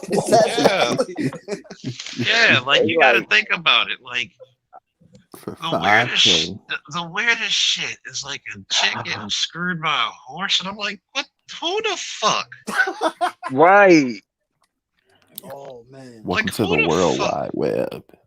Like yo, like the internet. You gotta think. When I was in high school, the internet was Like up, but not how? like it is now. And you're like, dude. And then you That's wonder why these chicks be like, I want a guy with a 12-inch, 13-inch dick. Well, I guess that's so. all If you you're fucking see. horses, you got no feeling left. Like, How, goddamn, Sway? you I'm How, no gonna what say Sway? this no like what. off How? topic. I'm gonna say this a little bit off topic, and maybe coming to it. But shout out to Alan Roger Curry because I always heard him say this one point about the when it comes to a realistic world of human sexual nature is porn Mm-hmm. movies, and technically that even goes for the weirdest parts because seeing those type of movies that shows you the weirdest sick side of human beings and stuff like that. If people think that ain't true, But Mm. And see, that's the one thing that I think a lot of brothers, even some of the guys I talk to in their teens and 20s who have my personal cell, and I give them advice. Like, Charles, how do you know so much about women? Because I fucked up with women. That's why. Word. exactly. Yes, I've had some escapades. I'm not gonna lie to you. I've told people, my life is an interesting motherfucker. I don't think I'm better than anybody, but I know my way Right. around the situations. See, One, oh, go ahead. I was just about to say real quick, yo, look what we was talking about, yo. We was talking about the best action movies. We Movies, went from action to Marvel to cartoon. The Now cartoon. DC. imagine this was DC. Now imagine this was a woman panel. Yo, they know some dark shit, yo. While me playing video games and watching comic books, I'm talking about they knew about the dark red way before even the dark red was even Yeah, mentioned. When yeah. you You got. really, that's why you need a Patreon so we really could get to the grassroots of things. Oh Like yeah, it's trust me. If crazy, bro. Oh man, I don't everybody, know if we, every I don't know if we'd be able to handle Charles unrated. yeah, like the Yo, yeah, unrated Charles. Trust me, if I yeah, had a we need that. Patreon, everybody's asking me to start a Patreon because there's some stories I can tell you on Patreon, man. Man, You I'll talking be. about worse than 50 Shades of Grey, huh? 50 Shades of Grey don't got nothing No, on you, man. that's vanilla. What are you talking exactly. about? That's That's That's vanilla. vanilla. vanilla. I'm gonna put it to you this. I'm gonna put it to you this way. 9.5 weeks. Charles calmed down through the years, Right. but it's like you looked at you looked at Superman or Goku retire, but they still that powerful motherfucker. Right. Like one of my wrestlers was with me because he used to live with me. That's why I always believe in mentorship. And he was getting the same lessons as a lot of the teenagers on here. Mm-hmm. And he was like, "Yo, coach, them ladies are eyeing you down." Remember when I told you about women's sexual conquest? Women, like I had to learn. Some women want me for their man. Some women want me for their boyfriend. Some women want me for their husband. Some women just want me because I'm sexually available and I look good to them. Right. Some just want me for conversation. Some want me for all the above on the Scantron. So you have to make ultimate peace for what a woman sees you. When it comes Mm-hmm. to sex, they are usually the buyers. When it comes to relationships, we are the buyers. And Mm-hmm. when you look at shit from that aspect, you don't get mad anymore. You just go accordingly. If a woman, that's why I told a lot of guys never had a woman lust after them. Okay, when Right. you have a woman lust after you, that's some powerful shit. Like Right. when that woman will follow every nasty deed. Like I had one chick tell me, "I want you to put your finger in my cooch, and then I want to lick your finger." Word. Word. Like, I want you to just spit on me. I had chicks that told me, I'm not going to tell you who is it. One of me Right. and my partners, I want to fuck y'all both at the same time. Yo. I'm not going to What tell you what about the happened without video? What Patreon. about the video you showed early in the morning on BGS channel, bro? That was early in the morning, yo. I'm surprised you remember that By the, one, man. yo, that was my epic. And That's when. by the way, William, welcome to the panel. This is what we talk about all the time. Welcome to the panel, Williams, man. Like, yo, because I watched The Wire. I watched The Wire. I watched everything about The Wire. Like that's the screen Bible to me. So, but yo, when you showed that, like everything connected, yo, you was like one day, yo, you was just driving. Like, do you really want to see the rich part of Baltimore? I was like, that's when my eyes was like, my eyes was like, They were yo, so rich they got a man-made lake. facts. Yo, then you call this shit duck money, yo. You're like, yo, this shit got duck money right here. Mm-hmm. It's an alley for the ducks. I'm like, what It the fuck? does. Like, think about it. If you're from the hood, I don't care where you're from. You know the hood. You're aware of the hood. Your hood senses are Right. tingling. I could go to New York and I can survive there because I know the rules of the hood. Right. But what trips people out is when I show people the $1 million homes. Like the homes are no less than 500,000 and up. I could show y'all. I actually showed y'all the $1 million homes. Damn. Like where it was a black couple. Their living room was bigger than most people's houses, with a baby grand in it. Shit. Yo, Like, Charles, describe the sensation that is your hood senses tingling. Let's say you drive. Let's say you're going from one part of the city to another. What is the feeling of the hood sense of it? Of when it's when the back tingling. when the back of your skull and your heart and your soul, like, nigga, is this a setup? I'm out of here. Nah, this don't feel too good. Like, What are some just like how would you? Is it like if someone's looking at you a certain way? Is it the it's like environment? What is it? it's like when when you get that sense of, yeah, nigga, let's get out of here. That kind of like, yeah, you're not supposed to be here, nigga. Like that's your hood senses. You know that shit that a lot of these people you see on nature shows. Hi, my name is Mark, and I'm gonna live with some goddamn lion prides for about 3 months. Like, Mark, them lions ain't fuck with you. They ain't fuck with me. And we got Charles Faulkner on Skype, on Zoom, all the way back in Baltimore, who's gonna join this adventure. So, Charles, tell us why you didn't take the adventure with us. Nigga, do we have high-powered guns? Do we have armored vehicles? Then no. Do you know a lion, a 600-pound cat can run 40 miles per hour? No. Do you know? Let me put it to you this way. What animal? A 600-pound cat can run 40 miles an hour. Yeah. Wow. Do you know what cat has the biggest bite force? Tiger. The psychopath of the cat family, the jaguar. Oh, a lion can produce about 500 to 600 pounds of force. A tiger around 6 to 7. A jaguar can produce 12 to 14. Damn. 100 pounds of force. So the hyena, it's not. Hyenas don't have a equivalent of bite force to that though. A hyena has about what? 17, 18. Oh, okay. You got to think about it. When a jaguar goes around, a fucking anaconda, as massive as those things are, when they see a jaguar, they can be in mid-meal. They will spit the shit out, regurgitate it, and run for the hills. Oh, this psychopath is back again. They have no fear. Like, they will crush the fucking head.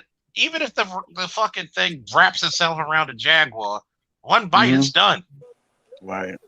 They fucking go into water and hunt caiman. Damn. And crush the skull of it. And this is how strong the motherfuckers are.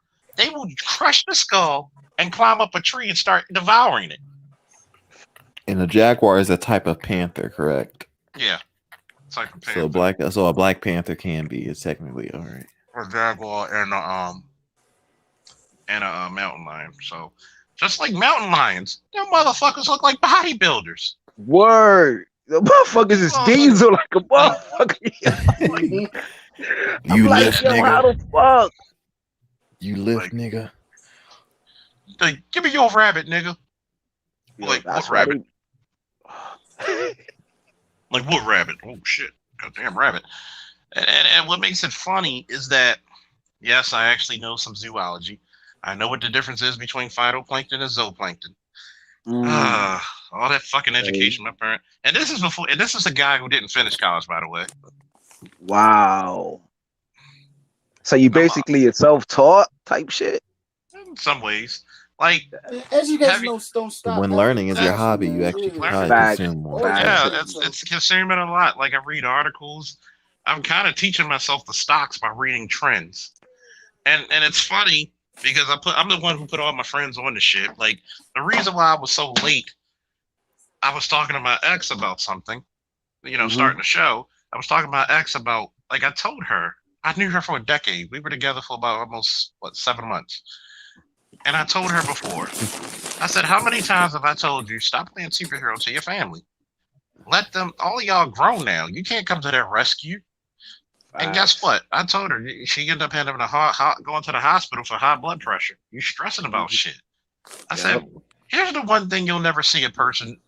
I can be an alcoholic, but when do you see an alcoholic have high blood pressure?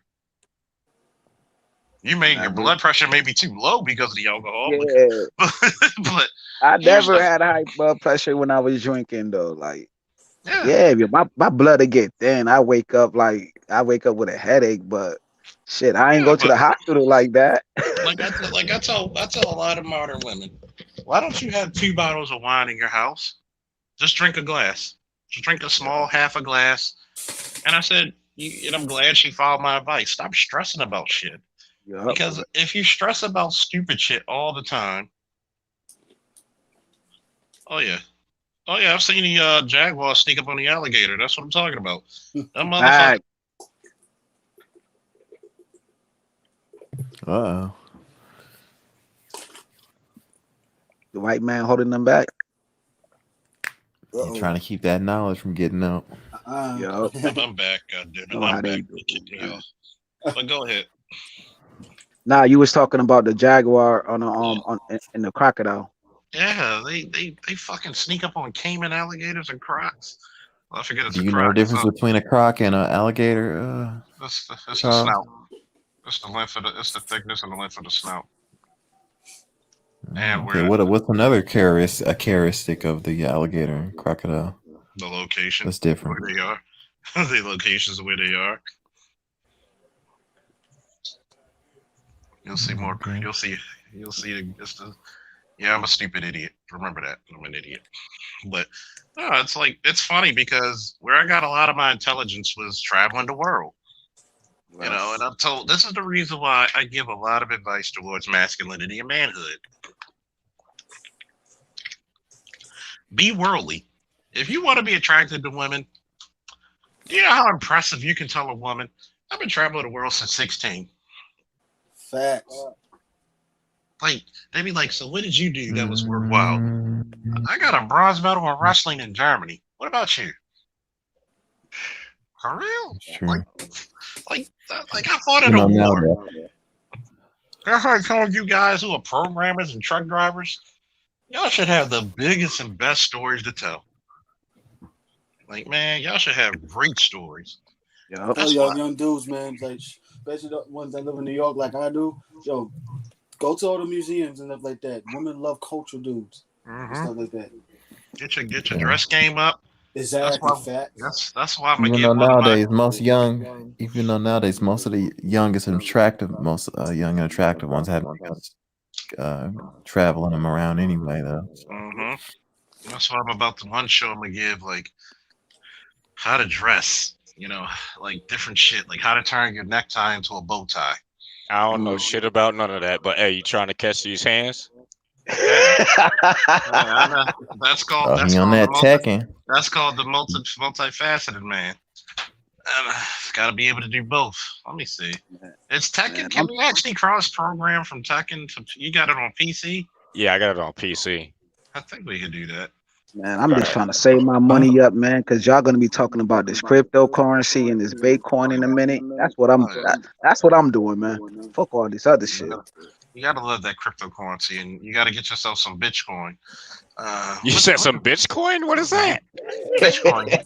You know, it's cryptocurrency. You know, it's the shit that bitches like. You know, get some Bitcoin. Oh, I'm on it. Sign me up.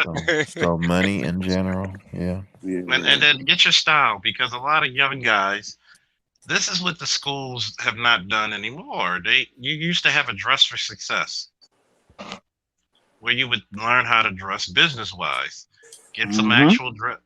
I would tell dudes, a good pair of fucking dress shoes should last you 10 years. Once you stop growing, it should last you 10 years, if not longer, if you take care of them.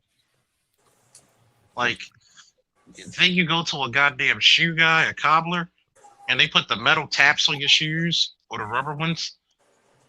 So, man, they put the ones on the back and they save your soles. So basically, you saying get your money right first and foremost. Get your money and your style right. Because if you got the style, but if you ain't got the money, then it's like she gonna be like, "Oh, okay, he's got on nice dress shoes, but he's living in the basement." Whatever. Guess what? So you may as well get your money right first, right, Charles? Yeah. Trust me. A lot of times these chicks will say one thing, and they'll go out and say, "Well, I want a guy who makes this type of money. Don't make me pay for something that the nigga living in the basement didn't have to pay for." Yup. Kevin said the same thing, man. He said the same exact thing. Cause most of these women who talking about that they want the high chair, man, these motherfuckers be right there in the trap house, bent over, getting. Come on, man. Trains ran up. Yo, I seen it, bro. Teachers, I was a nurses. I was a part I of done it, bro. seen a I nurse was a mess with the dude who worked in fast food service in the kitchen. I And was this is the part of funny thing that we keep explaining these chicks. Why women in the Latino community, the white community, the Asian community, they able to get with most of the men in their community that are top tier the way they are because they see potentials before they become high value. yeah. Black women, You they get want a complete package and think they ain't gotta put work to maintain it. Facts. Facts. Hey, Charles, you try to uh set it up because I can't. I don't know how to do it. I ain't gonna lie. I'm trying to figure it out right now.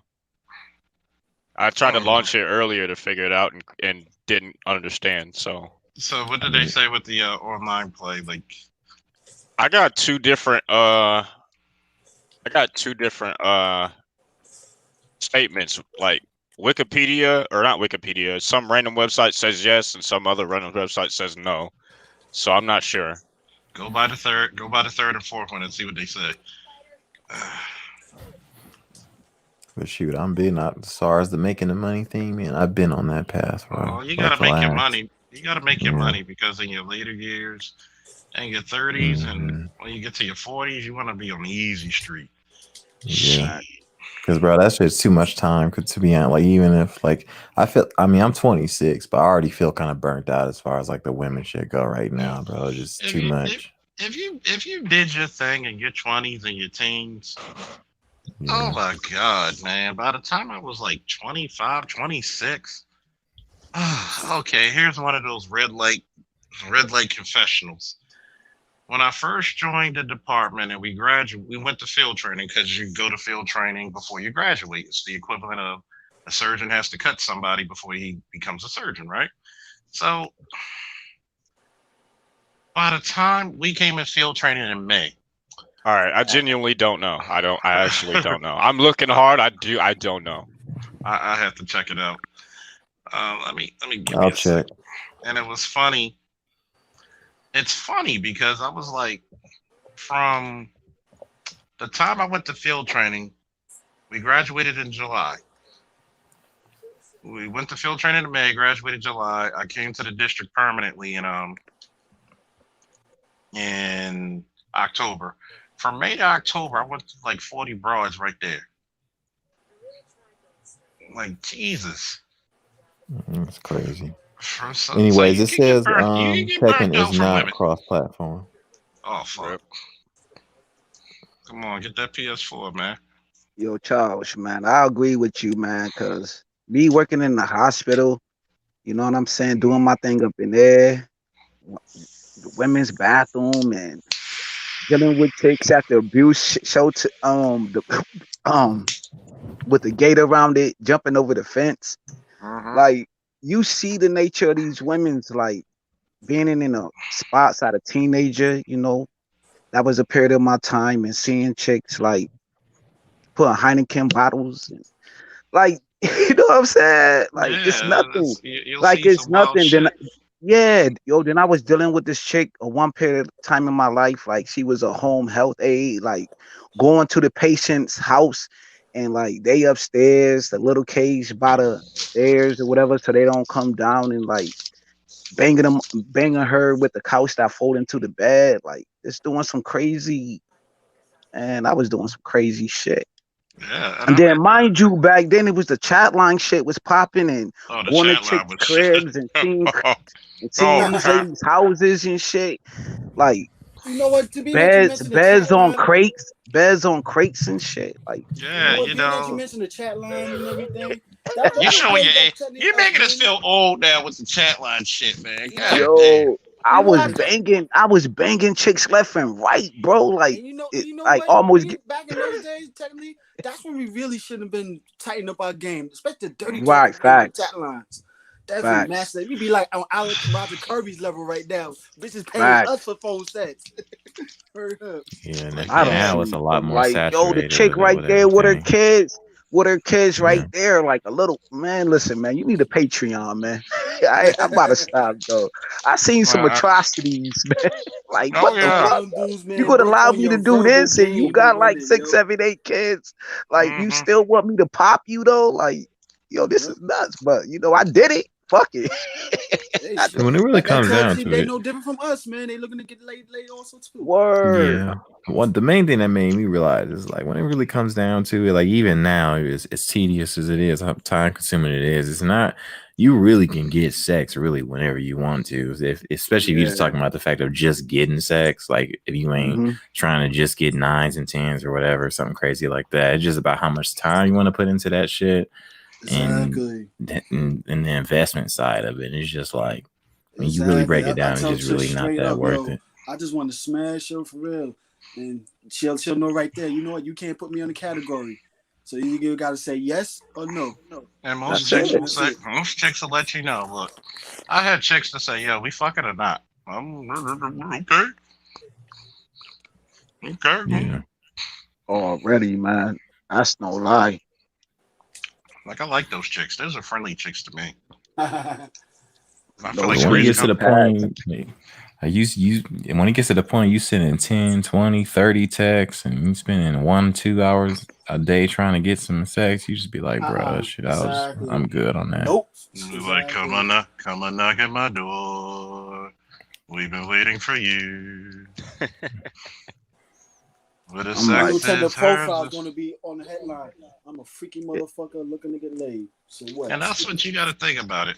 A lot of guys fuck up because they're not okay or they're uncomfortable with a woman's sexuality. facts. Think about Bingo, it. bingo. And that's where we guess what? But y'all really want me to peep some game out? Peep game. Money's. Oh fuck, he got me. But here's peep game. Damn, I really need a Patreon. Y'all making me think about this. Peep Yeah, game. man. You might as well. A Peep dollar game. start off $2, $3, $5, whatever. Uncle Charles story times. But you don't gotta get too, you know what I mean? You know how YouTube get though. Yeah. I'll put it to you Can't this get way. too Here's the graphic. peep game. Like, look. Number one, if chicks wanted to oh, you got tech up, huh? Mm-hmm. Oh man. Oh, he around 10 wins in a row. Oh, you better. That's Steve Fox. Oh, this man got a 10-win streak online.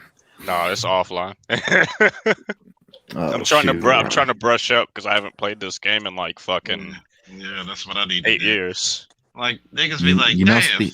Steve is big on his counter, so if you learn you a nice counter combo, you good. Yeah, on the Xbox controller, they have like the D-pad for Xbox is really shit. So I keep on like fucking up on accident. It has the little instead of a solid D-pad, it has what do you call it?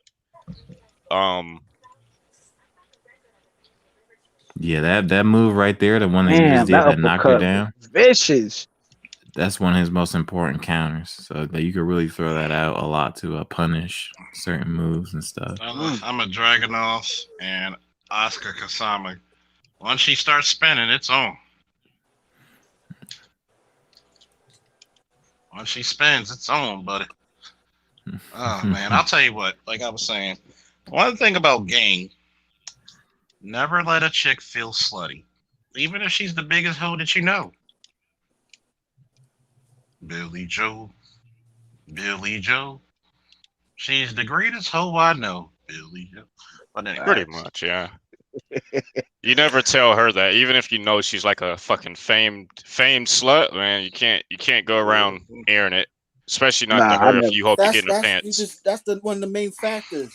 You can treat them like a slut, but they want to make sure you ain't gonna blabber your damn mouth about it. yeah, I mean That's what because these dudes do. They open their teeth out their mouth like gossiping girls. Like, Yo, that's what I did, man. I told the chat line, yo, I messed with like the popular chick. because well, we had like a rating system with like the guys and the females and shit. So one particular chick, she was like the most popular one on there. Like she was just dissing everybody, dissing all the dudes. The dudes came over there. They're like, man, she ain't giving up nothing. I came over there with some blunts. I did this. I did that. I offered her this. So late night, I'm just talking mad shit to her. She's like, I don't God want to damn. deal with you, yo. You the black dude or whatever. God I'm like, yo, I got a 6-pack of Heinekens right now. You know what I'm saying? I got some loud pack. Let me come through. What Mm, in my he, shit? he said he Got doesn't have there, that loud. He got that loud. that loud pack. I was just confident. Like God it was just damn. like the conquest of me. Like she telling me no, but it was the conquest of me. Like I had to get her though. Smashed her. Told my homeboy, he went back blabbing his mouth, man. And she was Rule like, I number ain't messing one. with You know right. what friend? You That's know one. You never tell a friend who can't hold water. Yeah. I know. Bingo. So you right about that, man. And she was bad. What Pretty year was this toes. that this was going on? Oh man, it was like I had to say like almost the end of the 90s.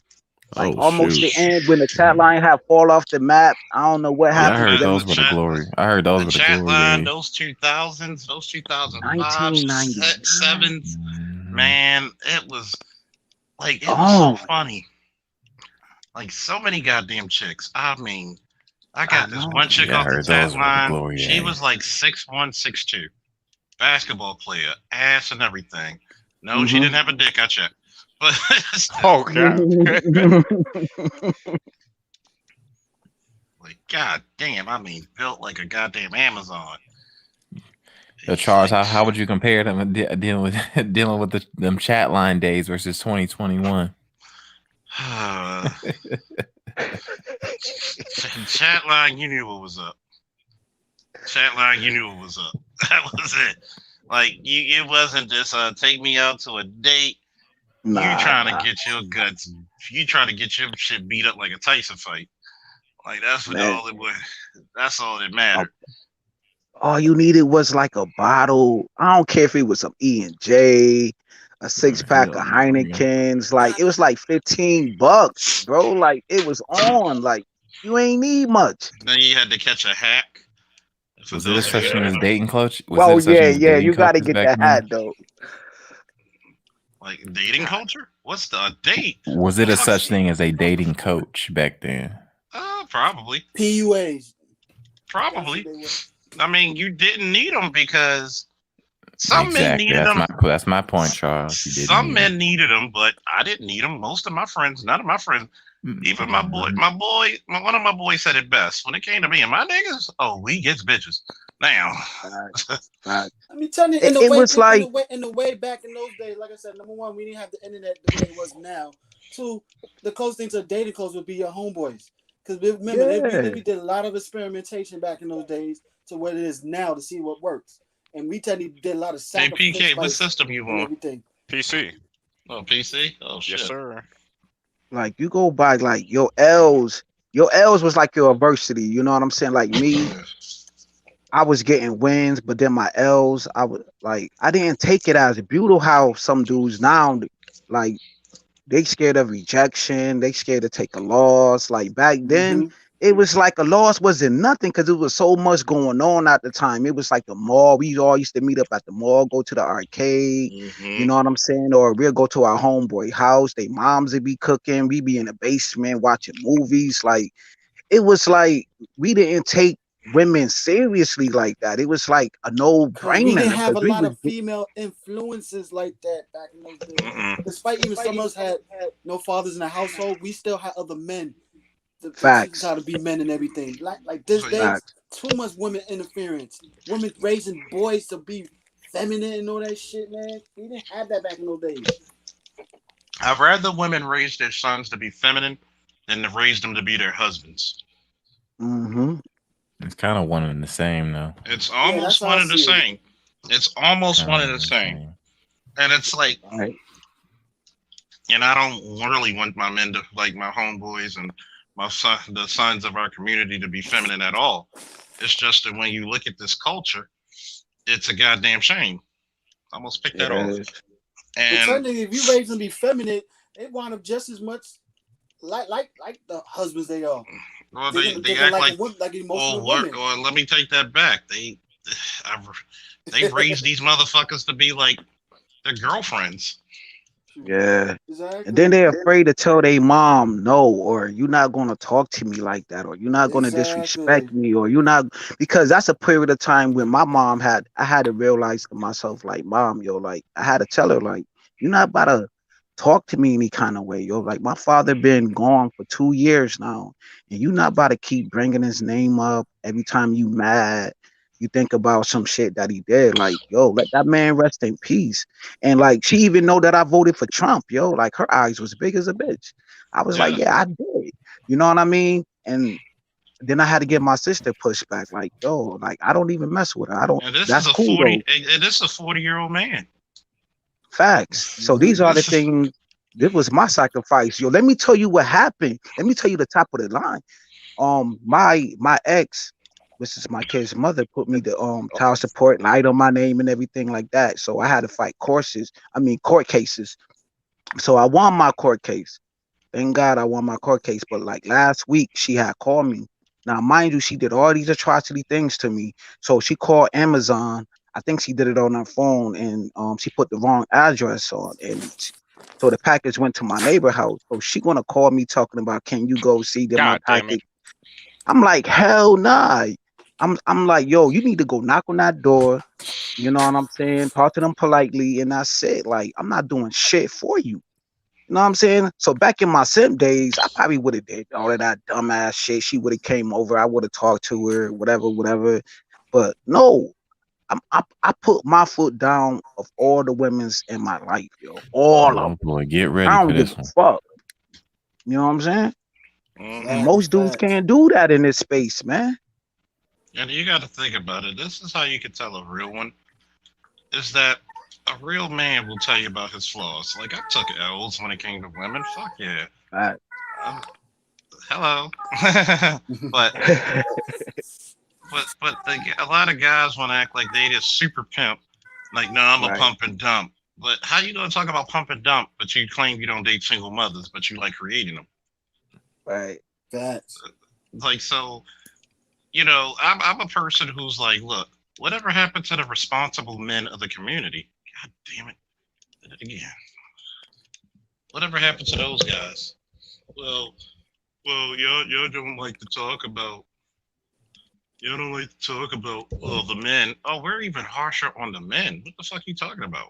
Oh man, they must have forgot about the 2016, 15, or Charles Faulkner, or the Angry Man, or the BGS, or the Coliseum.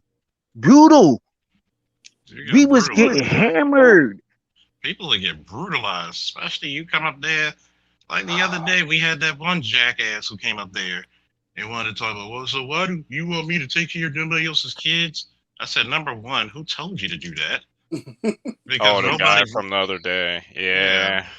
And then you gotta call you and see a lot of these motherfuckers call themselves shit, but they don't know the historical stand back about it. You call yourself Zulu, but you're afraid to fight for your people. Oh shit. Yeah. Like, what do you have to, like, taking care of another kid? Like, okay, when I was coming up, if a girl had kids, it was nothing for me to buy the kids or buy everybody some pizza. You know what I mean? Pizza and chicken wings. We sit there. It's not like I'm spending my whole check paying bills, doing this. If I choose to do it, I'ma do it. That's what a real dude do though. Like it wasn't no sweat off my back. It wasn't no like she forcing me to do something. When I came through, I came through. My energy was present. You know what I'm saying? And that's what it was. Like, I don't know the struggles of these dudes, yo, because like Angry Man, or you even say, or BGS said, like sometimes I can't even comprehend of what these dudes struggles are, because I never had that before. Like it was different. You know what? I can understand Damn, from a God, certain right. percentage and stuff, because reality, just like what you said, you have no problem doing stuff for the kids, because technically, deep down inside, you wanted some gratification in return and stuff. Right. Like, as most of us 80 babies, we just mostly we suddenly had subliminal messages about dealing with women with kids and everything. And most of us fell for that. I Yeah. definitely fell for that and stuff. And see, one thing about it is, it wasn't even a plot to deal with single mothers. A lot of it came from some of us didn't have our fathers, and we felt bad. We would treat the whole community of boys. Why do you think so many of us are coaches? Right. But you have single jealous motherfuckers who don't get back to the community shit. Facts. They just Well, I take. teach my niece and my nephew. No, you don't. You're too selfish to teach. Man, I remember, man, I came through the one chick, I met her off the chat line, but I make sure that my brother used to come through and like make sure because the west side is different over here. The west side is different. So when I came through, me and her kicked it for a few days. The west side is just different. It's just different though. That is what it is. So but she had a couple of kids though. And mind you, they didn't have much, you know what I'm saying? She had us, but it was nothing off of my back for them kids to get my old video game and some games and a controller. Like it's nothing because I was getting the system a few days later, like because the PlayStation 3 or whatever. Yeah, matter of fact, the PlayStation 3 was coming out, so I gave them my PS2 with a whole bunch of games. Like it's nothing. Like it was cool. Like to see them kids smile and be happy. Like that was the highlight of my life. Yeah, you got a lot of these fools. I think the main thing about it, in my opinion, from what I see, like an example, just y'all talking about the chat line thing, like to me coming up, that sounds like something out of a fantasy land to me. Because from since my teen years on up, it's never been that easy to deal with women as a whole. Like I think a lot of dudes, especially around my age range, have that innate contempt almost for women because it's almost like I meet a lot of guys in their 20s that legitimately legit virgins. I meet a lot of dudes who've never been on a date, So a lot of dudes, I remember who said this before? Let's go. Let's fucking go. Someone in the manosphere said this. Someone in the manosphere said this, and it was like when they were talking about the red pill thing, they were saying that even white men are starting to not care what the women do because they were like, "Why fight for pussy that we ain't? Why fight for pussy that we aren't getting?" Something like that. And a lot of young men are like, "Bro, like a lot of them. Some of them are legitimately just doing their own thing, but a lot of the ones that aren't got that hate in them because they didn't have an era like the chat line where they at least got some play or they might be able to help the kids out and get a little bit. A lot of these dudes legitimately aren't getting nothing. And I don't care what type of dude you are. I don't care if you from 6 foot to 1 foot to an athlete, beta, whatever. If you ain't had no good interaction with women almost most of your life, you're not gonna. It's that man is in a completely different mindset from dudes generations past mine. That's why they need an outlet, bro. That's why they be doing all these atrocities, like committing all these crazy crimes, because they not getting. It's a different reality. Like he said, man, some of these dudes ain't even get a kiss, a look from a woman, man, and that shit is painful, man. You know what I'm saying? And I met dudes in college when I went to University of Washington, man, and I started my gaming club at UW, right? And I got all these Asian dudes at the club in my club, a couple of my white friends and shit. And we were start talking when I got to know them dudes, and we talk about social dynamics between people, and we'd eventually get to dating and shit. Y'all, I'm not kidding you. From 80, I want to say almost everybody there besides 1 or 2 dudes. Now it would be in like a room between like 10 to 30 guys would be like either virgins or they might have dated once or twice. And it's just like it's normal. There's like 20-year-old dudes that legitimately getting no play. So when they talk about the whole, online dating shift and stuff towards like the top 20 and the bottom 80, I guess it must be true because that would it's like that out here. I don't think the ratio is 20-80 in reality. I think what's happening is that there are a lot of dudes who aren't having any interactions with women due to their physical appearance or their height Right. or any number of factors. It's usually a combination of Hmm. them. And what's Social happening? skills. That's the main one in my opinion. Yeah. I'd say that. Well, I don't know if that's main. That's one of them for sure. Because if you don't put yourself in any area where women are and interacting with them, then obviously you're not gonna have any sex. It's just that simple. That's that's Right. basic knowledge. But Yeah. I think what's happening is that a lot of these people are growing up in these social settings. Let's say they're in school or just out and about in public in these developmental years, and they're not going out and having these interactions as much anymore for whatever reasons. It could be chalked up to internet interactions or uh, failure to communicate with the opposite sex, which happens a Hmm. lot. That Yeah. happens a lot. I see that happen very often. And then these people grow up and they get out into the real world and they're like, well, I thought things were supposed to change when I got older, and it does. Life Hmm. doesn't work that way. Them. You have to put yourself in those situations for you to be able to develop those skill sets. And they've never done that, so they don't know how to do it, and they haven't.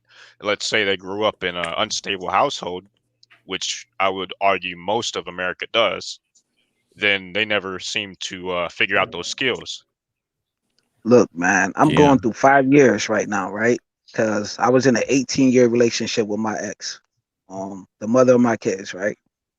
So going to child support, going through all these atrocities, she doing other things to me. I had to take accountability and I had to be responsible for my actions because I did some things that I shouldn't do. So now I'm in this 5 year process of this like focusing on deep on me and listening to these channel.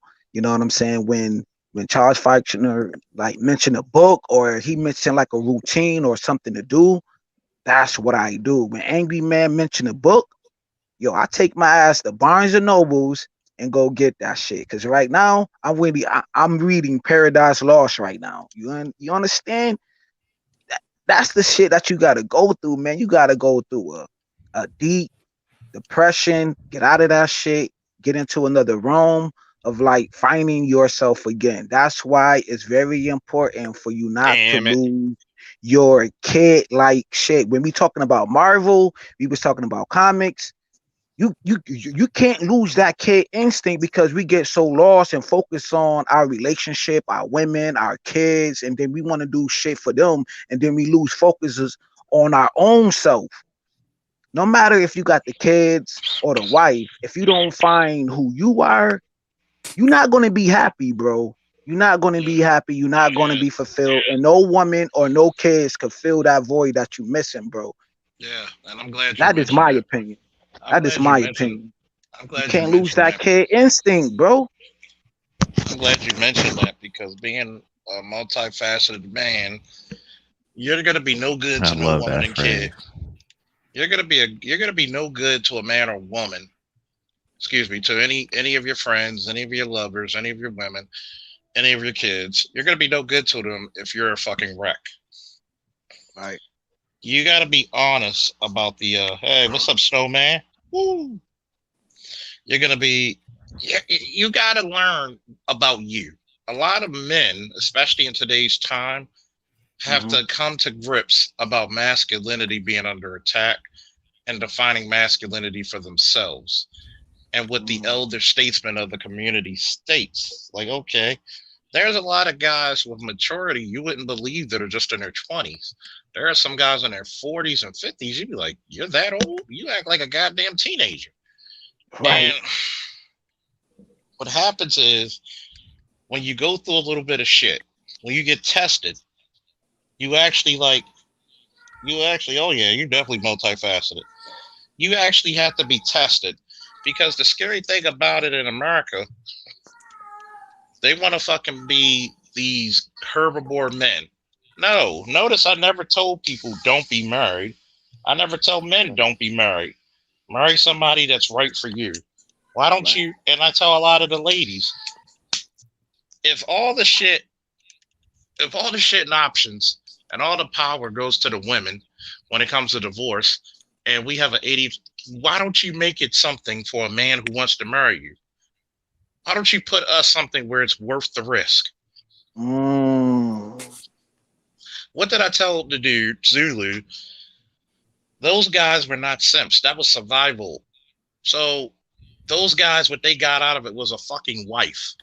They got a woman that admired them and respected them. Because they knew that he could have done better. He could have got with a chick younger with any of the things. And it's crazy. Because shit, if y'all want to know where I got one of my starts doing podcasting, the Snowman. Shit. He does a lot of sports commentating and everything. Subscribe to the Snowman, man.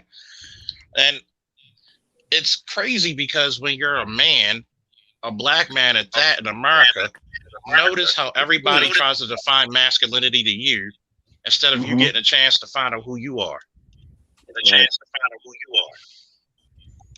And when we actually do this shit, this journey called masculinity, we're going to have a lot of trials and tribulations. We're going to have child support. We're going to have baby mama drama or wife drama, girlfriend drama. We're going to have to pay bills. We got to go through problems in our fucking career. Always somebody trying to stick us up for something. But yet you somehow still have to smile, have to find your smile. You see my man on the screen. He's playing Tekken. I just got finished having an exciting game of Madden with the Weekend League. Scored a touchdown in 29 seconds left and won. And it's like, yo, you gotta have a hobby. And trust me, one of the upcoming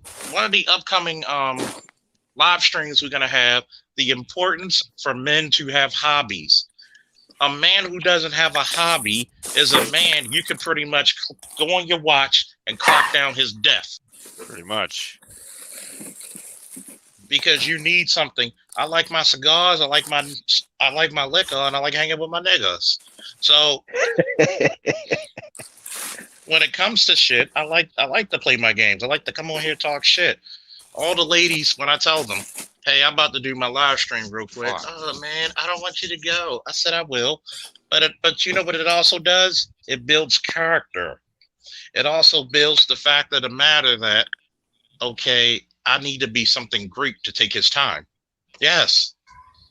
My time is important. I don't play with a woman's time. I don't expect mine to be played either. Facts. And the crazy part about it is this. Men need to stand up to themselves and say, I'm important, my time is important, my fucking mission in my life is everything. If you're not a part of it, you can't be a part of it. You have to define things to your definition. Oh yeah, you're definitely going to be a part of that one. Because a lot of us have to go through strange shit. I've known people who lost fucking wives. I know people who lost husbands, children, parents, and somehow they find the strength to go on. You got this incel culture that's proud to be incels. Oh, see, the thing about it is you're proud of being told you're a loser instead of defining yourself as a winner. You're gonna take some losses in the beginning. Newsflash. But that one loss is not the definition of your life. That triumph return is. So when you talk about these incels, first of all, get your shit in order. If pussy is the main thing for you. Pussy, the going rate of pussy is going down on the fucking stock market. Well, I mean, I think that says a lot about anyone if your main driver for your life is only sex. I think that's a very sad life to live, in my opinion. Yeah, but we know from the incels the main drive for them isn't sex; it's the companionship. That's why the OnlyFans and stuff is so rampant. And again, it goes back to what I saw when I was in college. Is mainly the fact that a lot of young men nowadays don't even know how to communicate and have the social skills to do all that stuff. But my main thing is what Charles is talking about is a good point, because masculinity is the main thing. But I feel like a lot of guys, especially nowadays, don't even know. Like an example, what he just said was your loss, especially the first loss, is like a part of the process, so to speak. I would even go as far as to say that 80% of the young men out here, including my age range, don't know that type of stuff. Like and even to me, before I found the manosphere, I didn't know that type of stuff. And considering that a lot of people in this space tell me all the time that it's not that many, I guess, people in my age range on here, I know a lot of guys probably don't even either seek it out or know it exists. But if you kind of get thrown into the wild, so to speak, and I mean, this is my personal experience, but also from what I've seen growing up, especially as a black boy, you 18, 19 years old, your mom telling you, get out there and do your own thing. I don't care that you don't have X, Y, and Z. You got to get out there and make it for yourself. You're 18 now. So you go out there. You most likely came up in a single parent household. You most likely had a single mom. So you didn't even have a masculine figure, a masculine role model even. I mean, I had my uncle, but, that wasn't really enough. So you go out into the wild. You're trying to do all this stuff at once. You're trying to learn how to get money. You're trying to learn how to be just the basics, the rudiments of masculinity. On top of now you're on the internet and you coming across all this quote unquote red pill stuff, and like 18 to 22 is almost a nightmare in my opinion for the modern young man coming up, because you not only do you not have the basic principles of masculinity that Charles is talking about, you trying to juggle all this other stuff. So it's just, I feel like the main component to why men are the way they are nowadays is the fact that a lot of them are so behind because of the lack of guidance, so to speak. I think that's the core of the problem, first and foremost, because I'll tell y'all right now, me at 23, I'm completely different now than I was even 3 years ago. But 3 years ago, I found the red pill stuff, and I'm still catching up. There's still a lot of stuff I don't know. But and that's the beautiful part of masculinity. You never stop learning. Ever. Mhm. People wonder why. How did you get so intelligent? I sat at the feet of wise men and I shut the fuck up and listened. Right. I just shut the fuck up and listened. I tried to be one of those rah, you don't know what you're talking about. Then the world kicks your ass, and guess what happens? You ready to learn, boy? Sit your ass down. Hey You yo, ready to real shit. You ready to me learn, and boy? Charles had Sit your our ass back to down. back. Yeah, that's a fact, because me and Charles used to go at it. You know what I'm saying? I used to talk bad shit, but it wasn't that heavy, but it was heavy and shit. But soon as when I get off the phone and live my life, everything he said happened to me, yo. Every single freaking thing. Between him, Angry Man, and BGS, I get off the phone and hit life. Life hit you hard, man. I come back on the chat line. I'll be like, yo, you know what? Because it was a morning time, man. Then we all just started talking and shit. And I was like, Charles, man, I salute you, man, for you being in the police force. For you, you know what I mean, like giving me guidance and stuff, man. And you being in the military, man. So I just had a real heart to heart with him. And I think it was the Geno channel or one of them channels. Maybe it was Geno channel that day. And shit, the next day Charles gave me a wrench, man. And I've been knowing Charles for like a couple of years now, man, on the line, online and Yeah, shit, man. And it yeah. was just an Trust me. evolution. There's not one person I got in a toe-to-toe match with.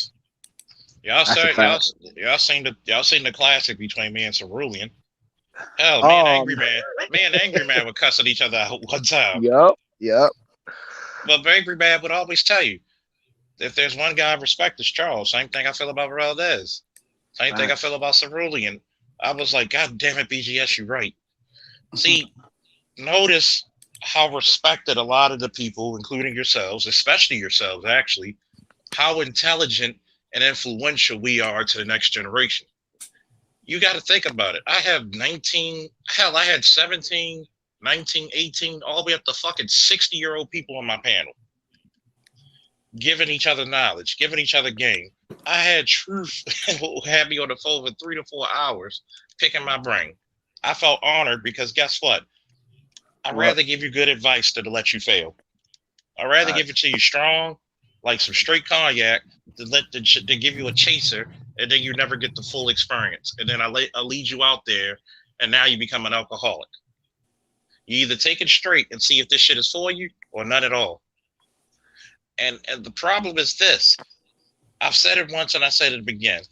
We as black men need to develop our code of ethics, our code of honor, our rites of passage. I don't care if the women know about it or don't. They cannot interfere, just like we don't interfere with their feminine rites of passage. So that being said, guess what? People be like, even some of my best friends, oh, you hate women, you bash them. No, I talk about female nature, male nature. I can tell you why this person does it. I can tell you why this person does it. Just give me enough time. Tell me about this person, and I can give you damn near an almost an answer, or find someone who knows. There is little. I was talking to a lady I'm talking to now. She was talking about her godson, 11 years old, acting out and breaking stuff around the house. I could tell you what was wrong with that boy anyway. He wants his fucking father. I said, see, the problem was I had to tell her the truth about the child's mother and the child's father. I said, your friend, she did this is and I like her for this. She answered the question I always ask: are women good pickers of men? She said no. I said, thank you. I said, instead of vetting men who you know are going to be good fathers, whether if you're here or not, those are the men you go for. Yep. We treat, this is the shit that kills me in the last 30 years. We treat our reproductive system like trash. We treat it like trash and then wonder why we bear spoiled and rotten fruit. We don't even know the hell that we put, I don't have the money to pick them up. Nigga, you walk. Facts. I did that plenty of times. This like the lady. Go ahead. I'm sorry. My bad. My bad. I just wanted to say this real quick. Just like the lady earlier today on Kendra channel. Salute to the sister though. Like I knew right off the bat because that's what I'm going through right now. Like I said, I took 5 years because out of the 18-year relationship, that shit was like prison. That shit is like coming to a whole new world, man, and seeing this change when it comes with hypergamy and you know what I'm saying, female true nature. I knew off the bat what she was going through, off the bat. Cause she never like out of her last relationship with her husband, she never took time for herself. So she jumped into another relationship in 2 years or whatever.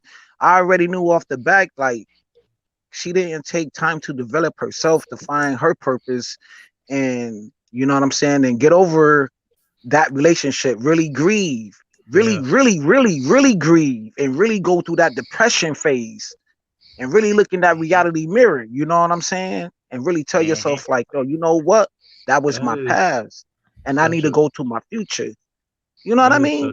No sex, no nothing. No sex, no nothing, bro. No pump and dump, none of that. I'm not doing none of that. I don't care who listening, bro. But that's what I'm going through right now in my present day, man. I'm not going to be pumping and dumping and hanging my fruit low and dealing with females who going to talk to me disrespectfully and calling me bro, what up, bro? What up, nigga? You know what I mean? Like using them hominem what attacks and shaming language towards me. No, I'm not doing it. It's no different. Here's the go ahead. thing. And fellas, I'd like to introduce you to Brian, the Snowman. Fellas, Brian, everybody else. What's going on, What up, Brian? What's going on, guys? What's up? There's one thing that men go through, and I talked about this the last time Charles and I were together. Actually, two things. One, a lot of shaming, no matter what the area is. And two, depression. Do you know how many men? Who's the snowman? Which one's snowman? He's right there. The cat. Oh, we just keep the big screen because yep. Okay. Do you know? And I've spoken about this. I've had to be brave enough to speak about this with many a show, and this is one of the conditions my wife told me, because a lot of men's depression goes A, undetected, and B, undiagnosed. I was one of them. And when my wife picked it up, she said, I only have one condition before we get married next year. It's 2018. I said, name it. She said, you get in and you get your depression. Jesus. You get your depression talked about. I will go with you. I'll find you a therapist because you need to get a lot out. And at that time, I was 3 years removed from losing my daughter and a year removed from my second abusive relationship. So what a lot of people don't realize is that a lot of men go through shit. All the quote unquote good guys go through a lot of shit. And you wonder why there's so much undetected depression and mental anxiety among Black men. They've been conditioned and forced to hold it down.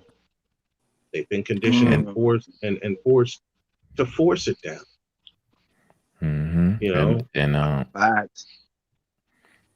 and just real quick, I would go as far as say, like I was just talking about earlier, it's Black men especially, but it's especially profound amongst all the stuff you've seen from young men. Like when people sit and say, you know, wow, oh my God, how can these men on the internet say such things? And it's like, bro, that's because that's because you guys don't. I mean, I'm just piggyback off of what Snowman just said. It's undetected and we don't talk about it, but I mean, of course, I'm not going out here saying that you should be online, just ranting and raving about fucking women all day. But I'm not going to sit here and act like I can't imagine where such negative energy is coming from, you know, because like I feel like most men, especially young men, like you don't really have all men in general, forget young men. You don't really have an outlet, especially in the public world, to sit and talk. Like the manosphere is such a great thing because of that. More to the point, until the 21st century, you weren't allowed to have an outlet. Exactly. Yeah. Yep. And you weren't allowed to have an outlet. I mean, think of all the. Let me compare this to the video games that have been out. You know what our outlets have been? Street Fighter, Mortal Kombat, Tekken, all the fighting games. From 1993 until now, with the home controls and everything, who were playing the most fighting games? Men were. Yeah. Why? They needed an outlet. Hell, I can't tell you how many quarters I've wasted on Galaga and Zaxxon and the same games. Not only am I getting out of the house, some aggression's got to come out and everything. And you know what? and let me I'm gonna just throw 2 points in here real quick. Look at Japanese society and look at how crazy the esports. Like, why do you think that so many the Japanese arcade scene is what it is? Because of what he just said. If you really look at their society and you look at, you know, sexual frustration, herbivore men, all that stuff, the darkness, the dystopia, whatever, from being bombed, that them being sitting in arcades on fucking Tekken and Street Fighter for hours and hours and hours and hours makes fucking sense. And if you look at Evo, I don't care what year you check out. The Japanese people, I don't care what. Known for committing suicide. They're the son, I don't care what year you look at. Evo from the latest Evo all the way to when it first started. You look at the crowds in Vegas and you see how animated and how fervent men are with fighting games. Yeah, and you can just see it. Like you can just see it in their face. Like, where's all that energy coming from? And like, man, I'm a big fighting game player myself, and I remember 2016-17, right before I went to college, I got me an arcade stick and I would just be grinding. Like, fighting games is probably one of the things I spent probably the most time on. But just I always wondered myself why I was able to just sit and just for hours and hours and hours in training mode and combos and competing. It's just, it is an outlet. But yeah, because one, men have a competitive spirit. Yep. Modern Western world has tried to blow that flame out. Oh yeah. But you can't beat nature. It's like, why do you think I love playing Madden online? Why do you think when I played Fight Night 3, I had a record of 1,500 wins and 500 losses? 500 losses. 2,000 matches. Yeah, man. 2,000 matches. I had a 75% win ratio. That's a Man, they competitive need to bring nature. back Fight Night for real, man. Fuck all that shit. That's a that's fact. gonna be the That's a next time. fact. Some people are dishing that shit. That guy have to all this licensing shit. they Man. yeah. The And worst think thing about was it. to stop doing because of licensing. That was back 14, maybe 15 years ago. I forgot when last Fight Night. It came out Xbox 360, and they stopped that shit because they know how popular that shit is. They're making a lot of money off that Fight Night stuff. Hell yeah! And think about it. Think about how the competitive juices were flowing. Think about how. Think about that. I've literally put 2,000 fucking fights online, win, lose, or draw, and you still come. Think about that. That's I could have went on. If I knew I was that good, I could have went on the pro circuit. Yup. You know, I competitive. We're not allowed to dream anymore. But go ahead, Brian. You just touched on something that wife and I talked about earlier today, and that's dreaming. Charles, you've heard me close my show. I always say, dream big, do bigger. I always say that every day. First day I said it was 2015, and I thought, what the hell am I saying? Now it's my staple to close my show. I want everybody to dream big, and then go out and catch that shit. Okay? When like some happy gonorrhea. like a motherfucker.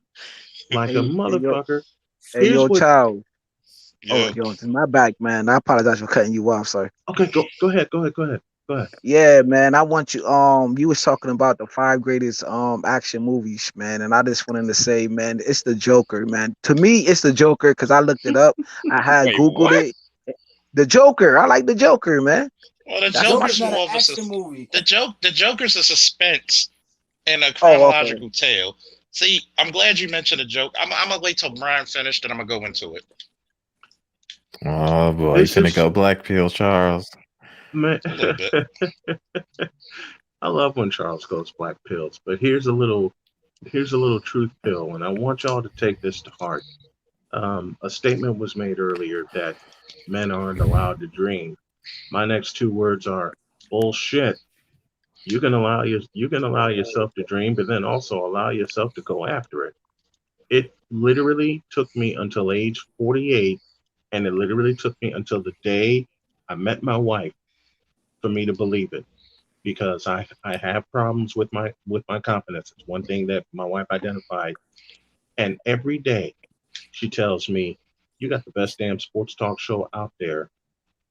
I just want you to have confidence in it and really put it out there, because I have confidence in you." You know what that does for a man when a woman looks you in the eye and says, "I believe in you. I have confidence in you." Man, I have the strength now to move 200 mountains, and I'm going to move every single one of them. That's a damn good woman. That sounds like something out of a fantasy movie. Yeah, and it's like, you know what's so fucked up. You know what's really fucked up about that statement is that it should not be feeling like a fantasy. No, it should not feel like a fantasy for women to act like that, because they used to. Yeah, they did. Yeah, they did. No, I'm not saying that to be like joking or nothing. Like, I legitimately never even heard nor met a woman that operates or acts like that. I'm not being funny about that. You haven't met the right one. Yeah. For 40 years, I didn't meet the right one until September of 2018. It takes 40 years to find one. Okay. Look, I'm just putting it all out there because I'm no longer afraid to put it out there. It took me until September of 2018 to lay eyes on the woman that is my forever. Congratulations, buddy. Yeah, congrats, man. Congrats. Yeah. Think about it. You know, I'm genuinely happy. Women like that are what the manosphere talk about. Get those women. Yeah, exactly. A lot of times we go through life, and I'm glad you brought up the Joker. The Joker was a commentary about the current man. Yeah. Mm-hmm. And how the world does not understand him, nor do they want to understand him. They call him toxic when he's masculine, and they call him effeminate when he's peaceful. Yeah. Pick a fucking struggle. What the fuck do you want me to be? Yo, I'm not your baby daddy removal team. I'm not your ATM with a dick. You know, we want, like, here's the thing about it. This is the reason why, this is an incel channel. We love women. We just don't want to deal with too much bullshit. Facts. We're willing to deal with a little bit of shit. A little bit of shit, because she's going to have to deal with our shit, so it's only fair. George Carlin said it best. I borrow from Charles, to piggyback off of you really quick. I borrow from the late great George Carlin, and he said this in his final special when he said, quote, "I have a very low tolerance level for stupid bullshit." You just told me. You just told the last 5 years of my life. Same here for me. The last 5 years of my life, man. Believe it. Yo, you talk about the Joker, right? Dude, I looked it up. How many times? Joker's not an action movie. It's a critique thriller. It is. Right. And I looked it up though, right? I was like, okay, so let me type this in on Google. I was like, what if the Joker was black, right? So this article came up when it was talking about how black men deal with depression. Like there's no outlets for it, there's no facilities we could go to. And then it was talking about like same thing you was just talking about. Like there's no outlets, man. There's nothing. The article was so revelation, man. So anybody listening, just type in "what if the Joker was black," man, and the whole article just come up and it just talk about the black man. It's like that is the modern day black man. The Joker is the black man, yo. In so many ways, look it up. Read that article. It's mind blowing, yo. It's mind blowing to me. Joker is the black man. The Joker is the black man, bro. Joker is the black man. I don't have to read that article. Read that shit. It makes sense because it makes sense because you gotta. It makes sense because you gotta put white paint on just to get through the day. Yeah. Oh yeah. Because I've lived it. See, the one and only time my wife asked me, "Why do you have so many NBA games on your computer?" I looked at her and I said, "It's an outlet. She has her outlets, I have mine, and we share them." You know why men don't? You know why men that are in bad relationships are not allowed to share their outlets? Because some of the women just want to tie them to theirs and not let them loose. There was a requirement for a lot of women I've dealt with. You're going to Comic-Con with me. What you mean? You're going to Comic-Con with me? And you know what's funny? They enjoyed it. Yeah. They were like, I would have never went. Like, I love the costumes. She like, shit, I want to go next time and build a costume. We could go as this, that, and the fourth. I'm like, see, the one thing about men, if you ever notice, men give a lot of women purpose. Women give men encouragement and inspiration. It's symbiotic. The women be bad though too. They be bad as a motherfucker. That's why people do an unofficial. I'm gonna do a unofficial official meet and greet at BlurCon. Don't wait. Oh man. What's the dude name? Terry Wool. I think he got a channel called Terry Wool, man. Subscribe to his channel and he show the comic ladies that be going to them places like that y'all talking about. They beautiful, man. Like I would love to go to something like that, bro. I've been to the biggest thing that I'm gonna do is walk into my wife's office within the next 60 days and tell her, "You can log out. I got us." That's the one thing I wanted. That's the one thing I want to do because I've made her laugh. She and I have cried together. She and I have had frank conversations, especially when it comes to money. We've looked each other in the eye and said, we're going to solve this. So I've given myself 60 days from the end of the Super Bowl tomorrow, because that's our date day, 60 days from then, I'm gonna walk into her office. You can log off and return the shit back to the company you're working for because now I got us. Wow. That's a goal. That's a Hell goal. yeah.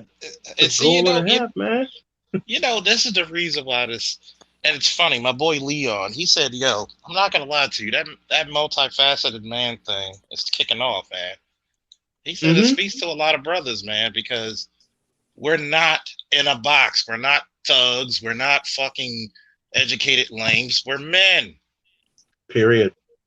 Just period. Why can't we be Period. men? We're multifaceted by nature. And we're getting away from all the labels in the 21st century because since I was born in 1972, from when I started really noticing life, which would be 1988, my sophomore year in high school in Chicago, there have been labels thrown all over the place. Now we are ripping them all off. The black men especially are ripping them all off, and I love every single minute of it. Think about I love every single minute of it because and I have to put this point out there, and I'm gonna go ahead and put it out there. I've said it privately to Charles and a couple of others. There is a stigma out there that all these quote unquote black-owned businesses say support your own. I'm gonna give you a 3-word commentary to that line. That's bullshit. Especially when it comes to black men having their businesses. Riddle me, since we're talking Batman and the Joker and everything, I'm going to throw a little Riddler. I'm throwing the Riddler in there. Riddle me this. How come black women are preaching all the time about supporting your own, and yet when the men open their business, they don't get the same kind of support? In fact, they get less than that. Riddle me that. I saw it with my mother. I saw it with my parents. I saw it with my sister. And it just kept pissing me off. It happened in Michigan City. It happened in Chicago. And I've begged black businesses, man, for the first 14 years I've been active. Please support me. I'm getting some good stuff out there. Not a fucking dime.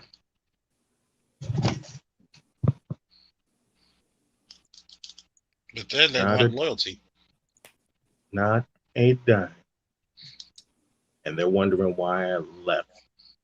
Now, on the opposite side of that coin, all of the guys that weren't black that have suddenly begun to find me, they're going, "Hey, we'll try and hook you up. Just give us a little time." Like, that's all I need. Make the commitment, and then when you're ready, we'll roll. You wonder why the black community is in about 100,000 shambles? There's a part of it.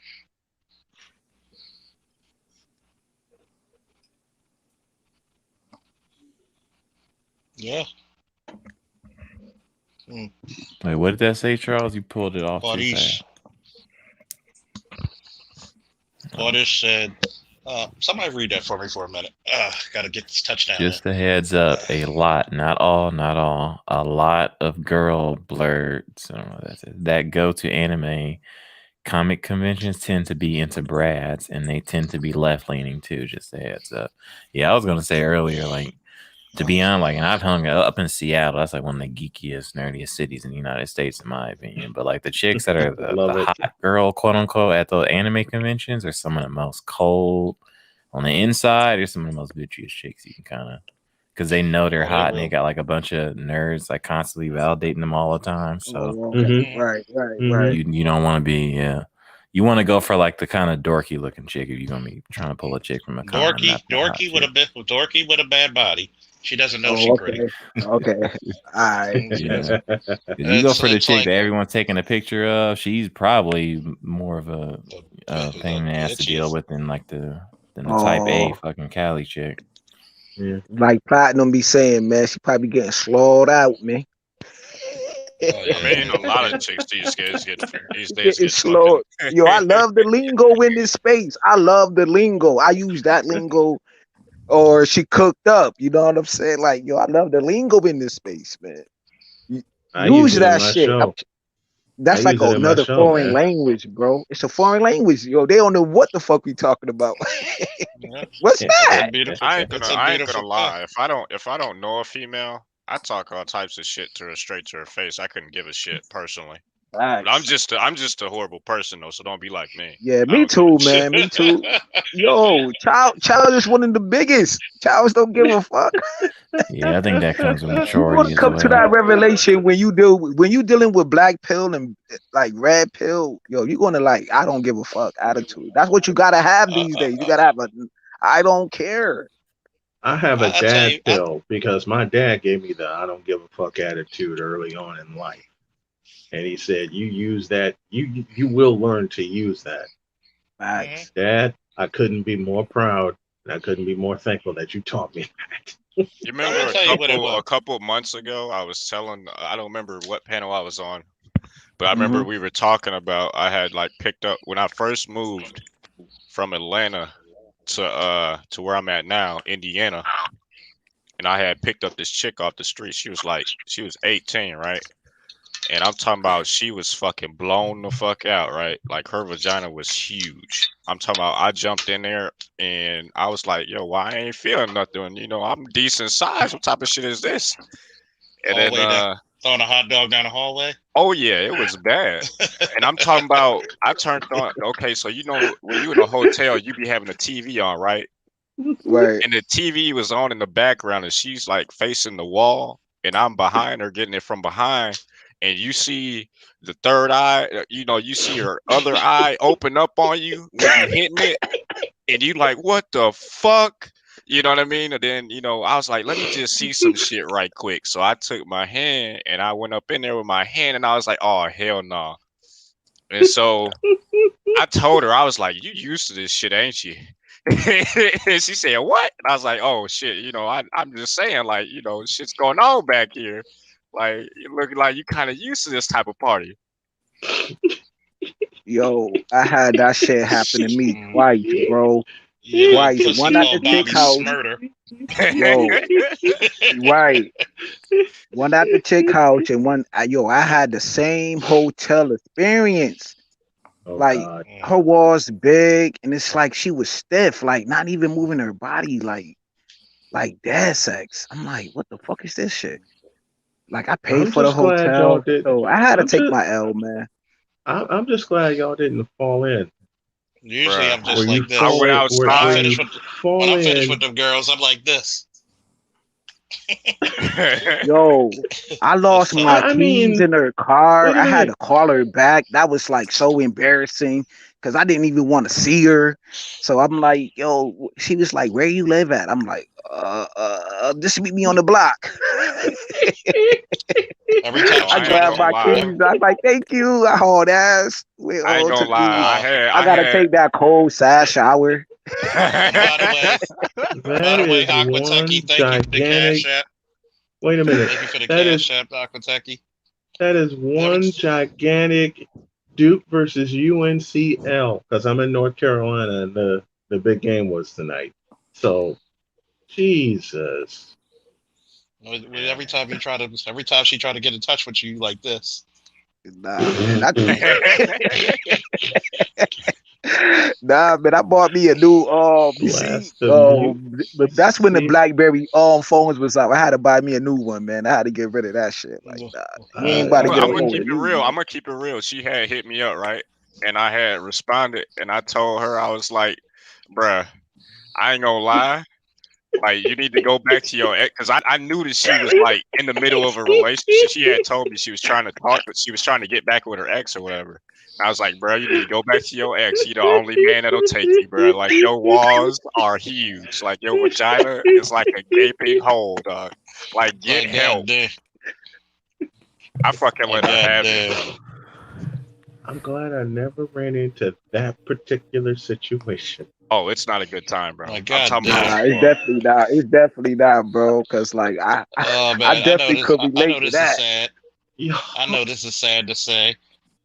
When the chick who dated the whole wrestling, basketball, and football team oh wants to try to Jesus. give you a kiss, Oh, Oh hell no. Jesus. or she try to give you a kiss on the lips. Oh, hell no. See, Hey. I'll just use one of my sounds that I have in my sound base. Oh hell no! Mm. That block right there. Pow! That's what I like to say. When when your boy's trying to get away from the smut, and you got to play golf, and you got to play interference. Boom. Oh my god. I mean, on the bright side, Imagine I had walking. Imagine. See that. This is why I love coming on these panels with you guys, because we could go from a serious subject to that subject in a matter of minutes, and my stomach hurts from laughing at it. That's the multifaceted. I might change the name to my channel to. Multifaceted. I'm thinking about changing the name to my channel to the I'm gonna multifaceted channel. I'm gonna warn Charles right now. Given the fact that tomorrow's the Super Bowl and Monday I have my follow-up program, I have the feeling I'm going to use the word multifaceted a lot on Monday. Mm-hmm. I just feel it coming now. It's funny because I was like, and don't get me wrong, I love Kevin Samuels. I said, you know what? I'm gonna let him get the high tier man. Yeah. He made up and I love him for that. Yeah. My thing is, I want to develop before you can be high tier, you got to be multifaceted. Multifaceted. You gotta be. You gotta be. And sometimes you're happier just being multifaceted. Mm-hmm. Because a lot of there's some guys who make the money and are not allowed to be I can have literally I have PhDs come to my chat and they even said, you know what? You're fucking right. I'm gonna go to be a cigar lounge. I'm gonna have me a nice bottle and I'm gonna chill. Yeah. And I had people who were police officers, sergeants, lieutenants, like military, college athletes. They were like, yo, I never knew how fun just being chills, getting a nice pair of slacks and a shirt, chills. Just being you. Just being yourself. I think it's just a part of being a full man. You know what I mean? Because a lot of people stop their development. You know what I mean? Or some. I think what Kevin Samuels is doing is cool, and it's its own thing for sure. And it highlights a certain, I would say, personality type for sure. Because some people do want to seek out, high society living, but that's not what every man wants. You know what I mean? That isn't every man's goal in life. I think. Yeah. I think most people just want to live a whole life. Yeah, exactly. Well, they want to live They want to live a complete life. You can see the rise in minimalism amongst men right now, especially of the younger varieties. You want to talk about all the how to make just a certain amount, like all the make money online stuff right now. It's not for niggas trying to make 6 figures. It's just dudes trying to 3-4K, like just a decent, have their own place, play some games, chill. That's pretty much. I mean, look at, I wouldn't go this extreme, but you can look at the rise in the fucking van life and fucking, you got actual full fucking YouTube channels telling people, teaching people how to live out of their car just to save money. People are getting so minimalistic now. They don't even care about having a place. Within the next year, I'm still going to have my goal of telling my wife to log off and walk off.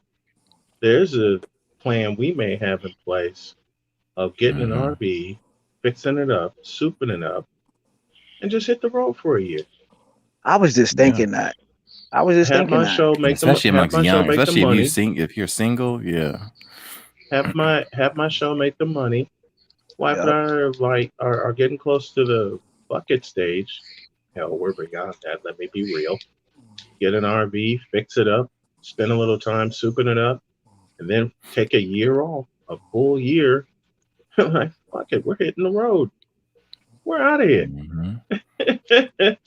I would say that is. If we find a place, well, eventually we're going to really, really settle here in North Carolina. But we find whatever place we find, park that sumbitch, fix the place up. We got our forever home. That's why I'm saying 60 days. 60 days from Monday. And then the one thing about men naturally we're naturally minimalistic.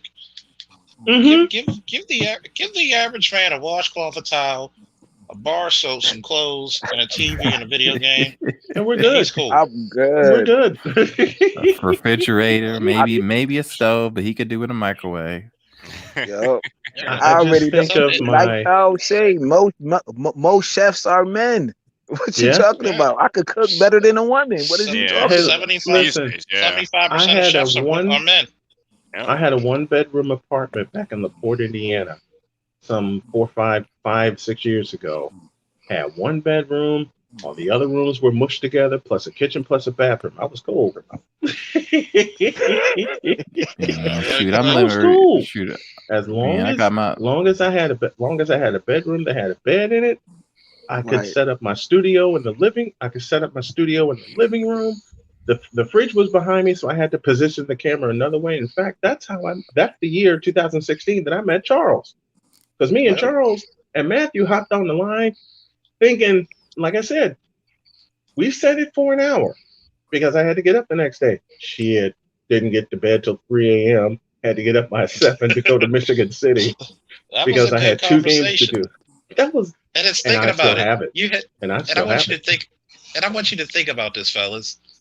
It was two black guys and a white guy going through similar shit. Yep. Going through similar shit. Right. Hell, and I still want to do the charity wrestling match with Dan to be Severn, by the way. I Nice. still want to do it. So when I heal up from my surgery, I'm gonna try and get back in training, heavy. I did When some you upper heal body up, work I'm today. calling them. When you heal up, we're getting some sponsors, and I'm calling that match. Oh I'll yeah. bring the wife with, make it a road trip. So if y'all want to see Charles do a charity wrestling event with UFC legend Dan to be Severn, who I've actually met before. I went to a training seminar. Yeah. Give me a woo! Woo! Woo! And Dan's funny as shit, by the way, when you meet him. He Oh, has such a sense of Dan humor. is a riot. I had the pleasure of having him on my show, and then he was Matt's first guest on his show, which I'm going to revive here. I mean, I listened to those two, and I was the producer for Matt's show, Charles, as you know. But Yeah. those two got together, and my stomach was hurting from laughing. You would think it was David Letterman and Johnny Carson together letting loose, or you would think it was Eddie Murphy and Richard Pryor with a bit of George Carlin letting loose. Mm-hmm. I was Wow. dying. What's crazy is that one thing you learn. A lot of white guys are going through a lot of the shit black men are going through. Period. Like, That's a Yeah. fact. Period. That's a fact. Especially if you and want My to you man talk get was like, about on my age job, ranges. man. He yeah, lost everything, bro. He lost everything with Mm-hmm. child support. So once things hit like the black community, whatever you want to call it, the community and all of that, Oh, once dear it hit God. Trickles us, down. it Trickles down. affects the top two. It's Yes, it does. But affect yeah. them. That's why here's the most He white philosophy. said guys, the yeah, most, community. The community. yeah, No, I ain't the heard that in years. community. I just want to And like squeeze in. I just most want to white squeeze guys this in are here. dating Asian Go ahead, women. squeeze, Yes. They're squeeze it dating out. Asian women. I just Oh, want to it's squeeze okay. this in here real quick. Like here's the thing, and you see this especially in the red pill space. So I'm gonna just say this one: we're in the United States. So imagine the United States of America as a house, a big ass house. You've got some white people living in, you got black people living in, Hispanic, Asian, whatever, Middle East. If one, let's say black people, the blacks, they catch a flu. So if the black people catch the flu, it doesn't matter if the Hispanics live all the way in the other room and the white people live on the third floor. We're in the same house. This is America. Yep. So if we catch Yep. the flu, it might take it might be tomorrow, it might be 2 months. Everyone else is gonna get sick It's eventually. gonna get it. It's gonna That's get it. Period. I like And it. I it like was So it that. something. doesn't. Yeah. Oh It was man, something. It was something because when he remember the story he told us, we talked about going through children's mothers, and it was like he said his children's mother kept his daughter away from him. He was doing sports, he was doing coaching wrestling, he was doing amateur wrestling, pro wrestling, and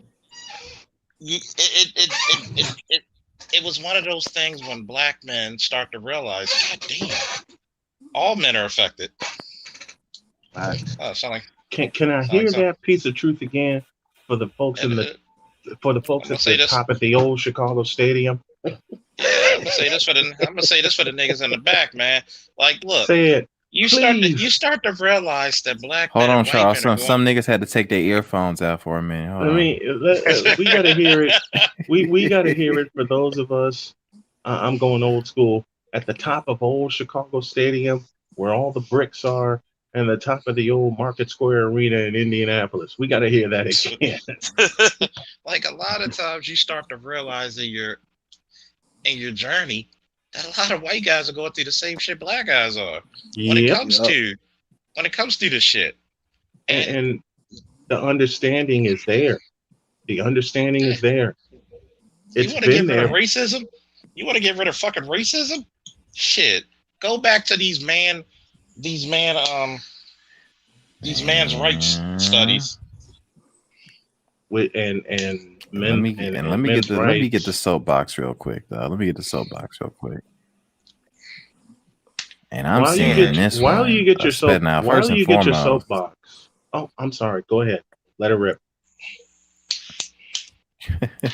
First and foremost, most of the angriest and the most degenerate of the incel community is mainly white dudes anyway, because there really is no such thing as a true. I feel like your average black man can't really be an incel. First and foremost, two, I've been seeing in I think I've talked about this before, but I've worked in like the erotica, if you can call it that. Like I used to write erotica for publishing. I used to flip fetish shit and stuff on Instagram. I'm starting to see, and homeboy, the other guy on the panel said that white men are dating Asians now. It's this new thing that I'm starting to see in the fucking porn world called, you ever heard of it? It's called Bleach. Like, you know how we have Black. There's this thing called Bleach where it's nothing but compilations of white men just fucking Asian chicks, and they call it Bleach. And they'll say like, and this is a new thing because I didn't see it not even 2 years ago or 1 year ago. And I'm also seeing a lot more fucking posts and subreddits of white men going to fucking Philippines and Thailand and older white men couples with women out there in Southeast Asia and shit. And I'm like, they for real. And I'm talking, and it's not even just all older men. Young white men are getting hip to this too. So I'm like, all right. If these white women can keep on playing, they're going through the same shit we going through. Yo, I'm not about to say where I work at, but I work at a place where these guys make a lot of money, man. I'm talking about when you see the parking lot, you see Teslas, you see Porsche, you see Range Rovers, you see all types of freaking whips, right? And these white guys got nothing but Asian women on their freaking arms, bro. Damn, no. I'll say it again. No lie. They get it. They tired. They get it. You understand? They get it the same way we get it. They not putting up none of that shit. You want to close the cultural divide? Got news for you. It's already been closed among men. It's been closed because we talk about this shit like this, and like Charles mentioned, it was me, Charles, and Matt on the phone, dying laughing, but sharing some real shit for a good 3 hours. You want to know what closed the cultural divide among men? My man Black Ram said, it's therapeutic, man. Listen, you know what closed the cultural divide among the men that really wanted it closed? One simple word. And it's what I do for a living: communication. Yo, I got a theoretical question. Let's say it's a dirty the main pipe in your house responsible for your water. Let's say it's dirty water or whatever, and then you get it replaced. Let's say you replace the water tank, and you know when you turn the handle. Let's say you turn the handle on the sink in the bathroom, and it's dirty water coming out, right? So let's say you replace the water with fresh water. And if you turn the handle on the sink, will it immediately? And let's say you turn it off, is the water gonna immediately turn to like clean water, or do you got to let the dirty water come out the pipes first? You get what I'm trying to say? Let the dirty water run. Yeah, the dirty water has to run out first, right, before the clean water takes effect. Correct. Yep. It's the same thing with social issues. You can't just suddenly observe white men, going with Asian women, black men, SYSB, whatever, and then go like, okay, this is just now a problem. For it to get to this point, it has to had been in the making. So Yep. before, let's just say they wanted things to change, they got to let this run. It's like this has been in the making already. This has to run its course first. The rest of it has to run its course. Absolutely. Yeah. The rest of it has to run its course. This is in the making. Yeah. Listen.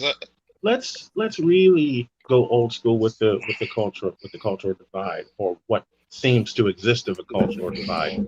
I'm going to compare this to one sport where the cultural divide is not there, at least for 3 hours. Football. Yeah, that is true. Football. How many times have you seen a game bring a family together that's having issues? I.e., a Super Bowl. It could be the biggest pandemic on earth, which is what we're going through right now. And yet, what is happening later today at 6:30? Super Bowl. Or that too. Or you can have the biggest redneck and the biggest hood dude. When football come on, they would drop all of that superficial stuff and come together for that game. I tell you, when you go to pick up some food and some beer, and that's right. Especially Charles will tell you about Baltimore Ravens all game. day, about county versus city in Baltimore. But when it comes down to it, they all love the Ravens. So when you go to a Ravens game, I've never seen so much racial harmony in my life. Oh my god! I know it's off the hook. I know it's off the hook. It's racial harmony like a motherfucker. Listen, Charles, I'm from Chicago. I've been to Soldier Field. Do I need to say anything else? Wow. Exactly. Like, let me tell you one of the most thrilling times when you go to a stadium back in the day, some years ago, when Ray was in his prime. Mm-hmm. It's a pin drop before he comes out. And all you hear, it's hot in here. And he does his dance. Like, god damn it. Like, Yo, I've never been to a football game, man. I gotta go, man. I've never been to one. Never. And then when you realize, he does sports. He does sports. He calls sports. Right. Yeah. College and high school sports and professional sports for 20 plus years. Wow. And for 3 hours, you'll see the biggest form of racial harmony. I'll give you an example. The first time I ever called the Circle City Classic in Indianapolis between Central State and Kentucky State. Dig it. 2 HBCUs, right? Why are there 30,000 people in Lucas Oil Stadium? You got to realize something. When I go to comic book, you know what I need to do? I'm gonna make sure I charge the fuck out of my phone and some more shit. And I'm gonna do interviews with artists, a lot of black, white art. You know who loves to see me? Yeah. It's a few artists. I forget one artist's name. I forgot his name.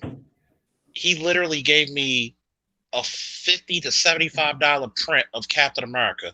It's the same one he donated that's hanging up in the Pentagon after 9/11. Wow. And they love soldiers. They love veterans. And the craziest part about it is he always sees me and greets me like we met just yesterday again. Mm-hmm. Neil Adams. That's what I'm getting here. Neil fucking Adams, the guy who made Superman versus Muhammad Ali. He signed my heart. I got a hardback copy of that book, autographed by him. Every time he sees me, he calls me Arms. He and his wife loves my son and my son's best friend when we come visit their table. And I literally sit down there. And he's also, and guess what? Any of you like Jon Stewart? Yeah. Anybody like Jon Stewart? Yeah. Thank him for it. Yep. Anybody like Gritty Batman? Yeah. Love that. Yeah. He's the guy that made Batman Gritty. Wow. He think about it. It's like you're sitting down with this guy, and you're like, why don't we enjoy this time? Why? that's most of my guests that come on my show. there's a guy named Jay Spivey who I have on each week. I get a clock in my head when I do my show. I get a clock in my head of 12 to 15 minutes. The last 3 times Jay has been on my show, we've been on for at least 25 minutes. At least 25 minutes. And I don't even look at the questions that my producer writes down for me. I take one. My interview style is I take one question, I form a story from there. That's how I've done it. That's how I've done it. That's how I did it with Charles. That's how I did it with Mac. That's how I did it with Dan Severn. I had who did I have?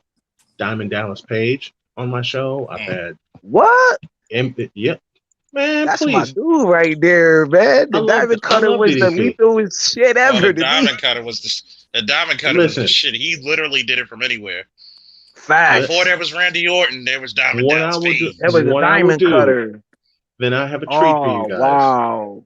Then I have a treat for you guys. What I will do is I will go through my archives in 1 week's time. I will find that interview and I will post it.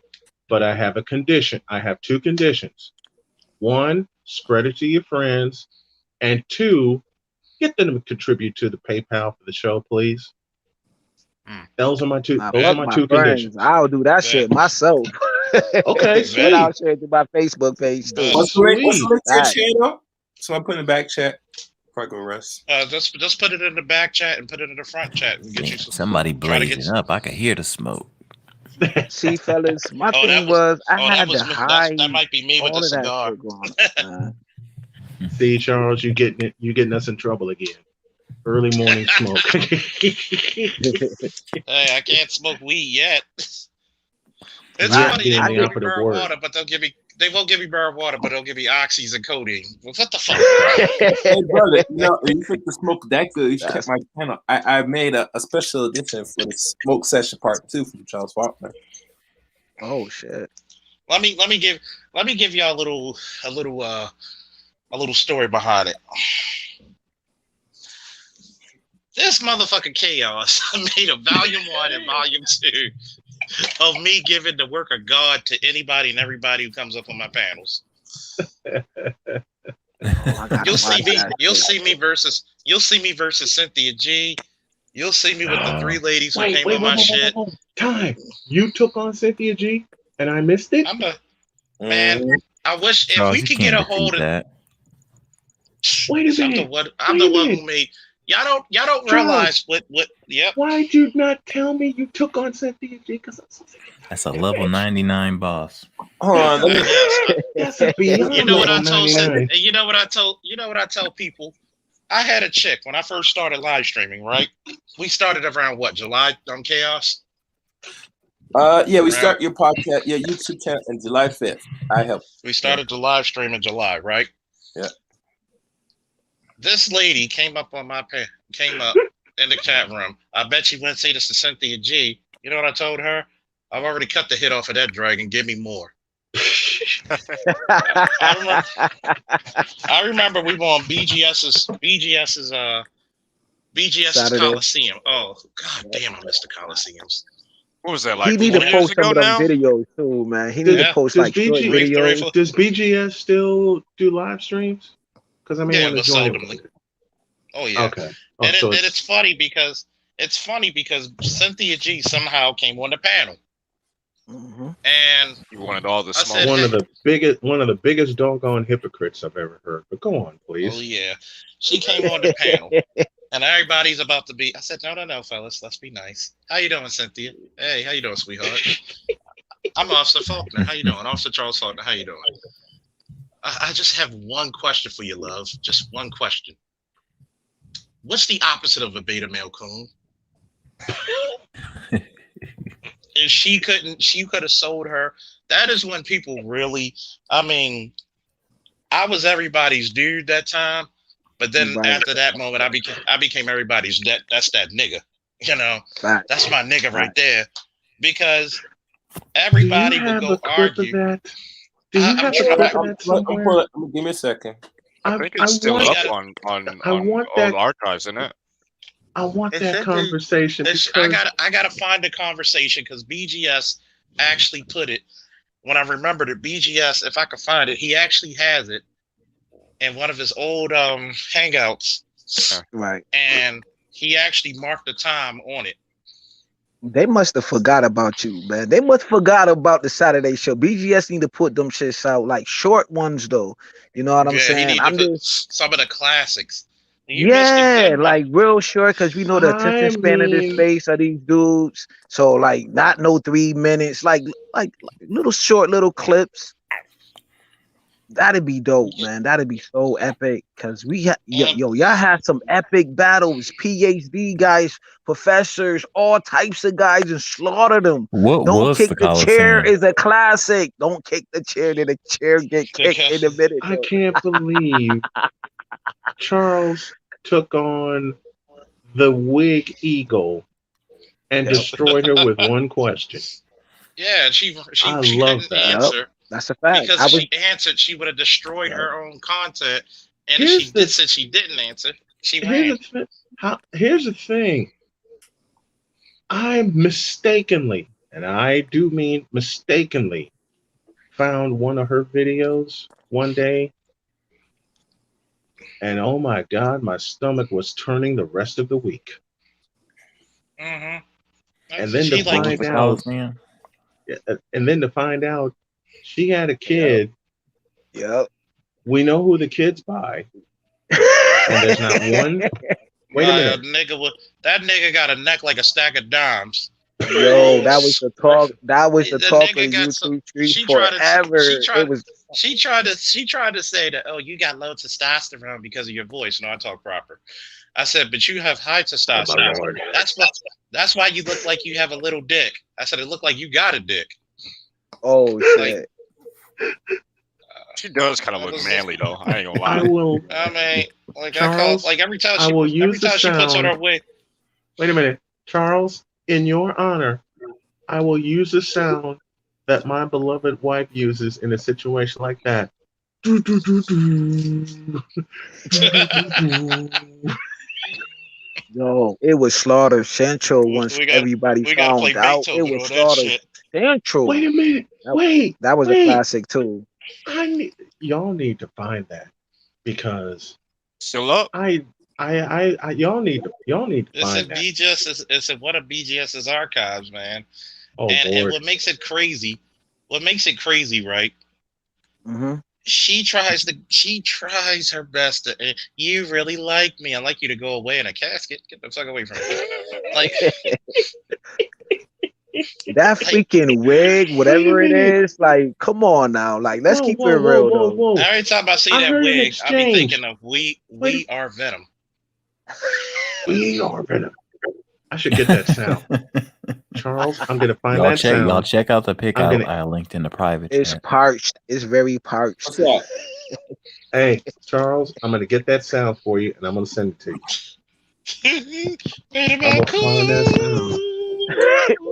Somebody send me that sound, please. Send me that sound. I need that. Oh, dear I need Lord. that sound bite. Better cool. You might have, Who made that? you might have to Who go made to that? the Was that old man. Valdez? Wait a minute. Was that The old Valdez who man made may that? got that one. When Valdez played that shit, I was dying. Oh my god! Shout out to the Angry Man for that Guys. shit, boy. Guys, Facts. I had the Angry Man channel when I was working as a direct service professional. I had to pick up a client, and the drive was an hour away. I was living in Indiana at the time. I had to go from Terre Haute to West Lafayette. I nearly wrecked the van 5 times when I heard that sound.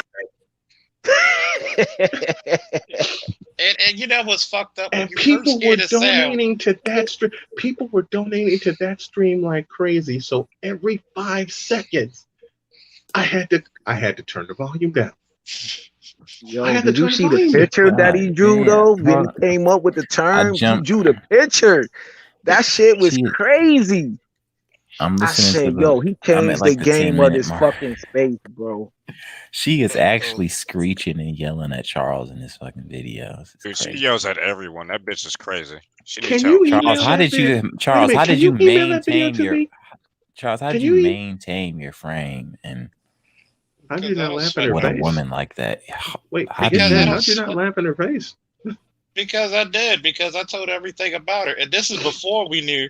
So then I wish we could get the other ones. When I said, first of all, you got your baby by a loser ass nigga because you a loser ass bitch. I remember that. You had the. I said last time I checked. I said last time I checked, you proved what I always said about you, funky funky bitches like you. You travel coast to coast, transcontinental for some wayward dick. So what the fuck? Damn. You know, Does she bitches know the like her, like He definition of said wayward? wayward.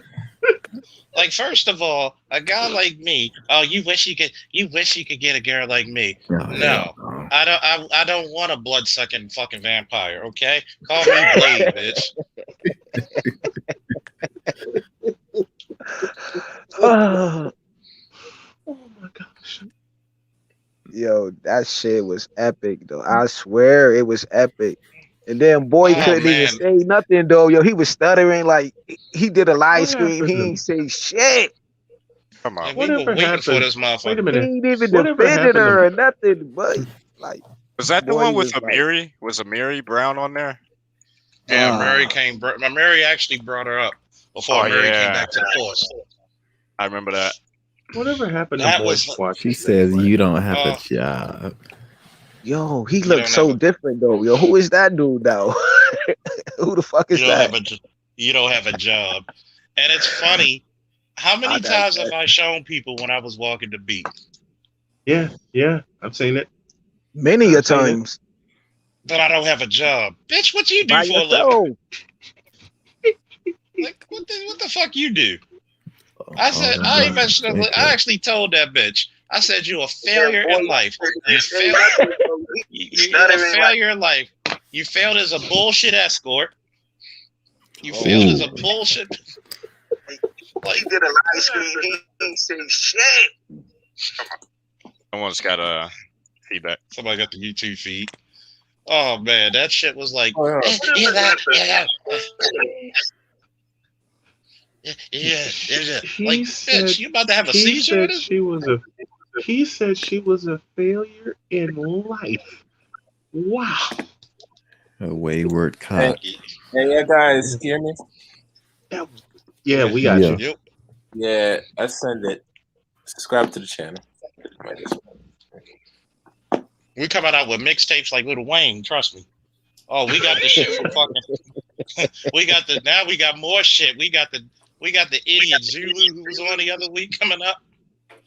The Oh, we're what? gonna have. He tried to talk about why What do did I you- need to take care. What did you He's call an him? idiot. His name is what, Zulu or whatever the fuck it is. You know, he's one of those motherfuckers who think he's smarter than everybody in the room, but the only thing he's smarter than is a shitty diaper, and maybe Oh, good and lord. maybe I give it to the diaper. And he's like, why should I take care of kids that are mine? I said, because we're a community. I said, we could tell you're a selfish little brat who couldn't make friends. Well, what you mean? Yeah, I said you're a selfish brat. That's why people used to spurly your ass, man. That's the dude who was talking about no, there was no such thing as pretending and all of that shit. He was trying to debate that That was fact. the I'm whole like, topic bro, itself, I was in a relationship for 18 years and I pretended like a motherfucker. Like I wanted to say that, but I was like, you know what? I'm gonna let these two gentlemen, go through their little thing because I was in agreement with the other gentleman that was on the panel. I was like, you know what? But my phone was acting up. I was like, you know how many times that my ex used to pull up and I would be like, you know what? I gotta cover this shit up. I gotta put on another mask. You know what I'm saying? Just to make it through that day. Yeah, that's called men. Because you know what I'm saying? Because I Why wanted to be did there you for the just kids and all of that shit, but I was depressing my feelings and come on, man, I pretended like a motherfucker. A lot of years. The volume one of that shit. Oh my god, the volume one is when I go up on. I think it was Sister Jo. No, whose panel was that on the volume one? Chaos. When I went on some chick, I think it was like not China White. It was some chick. Who, Hen? And not Hen, right? Not Hen, right? China White was cool. She's cool. That's my babe. And Oh, because okay. trust me, China White, she lights a torch, flame on to bitches, and she tells a lot of bitches the reason why a lot of y'all can't settle with a man is because you fucking too many men. I was like, oh god. I was like, keep telling her the truth, girl. I've missed a lot.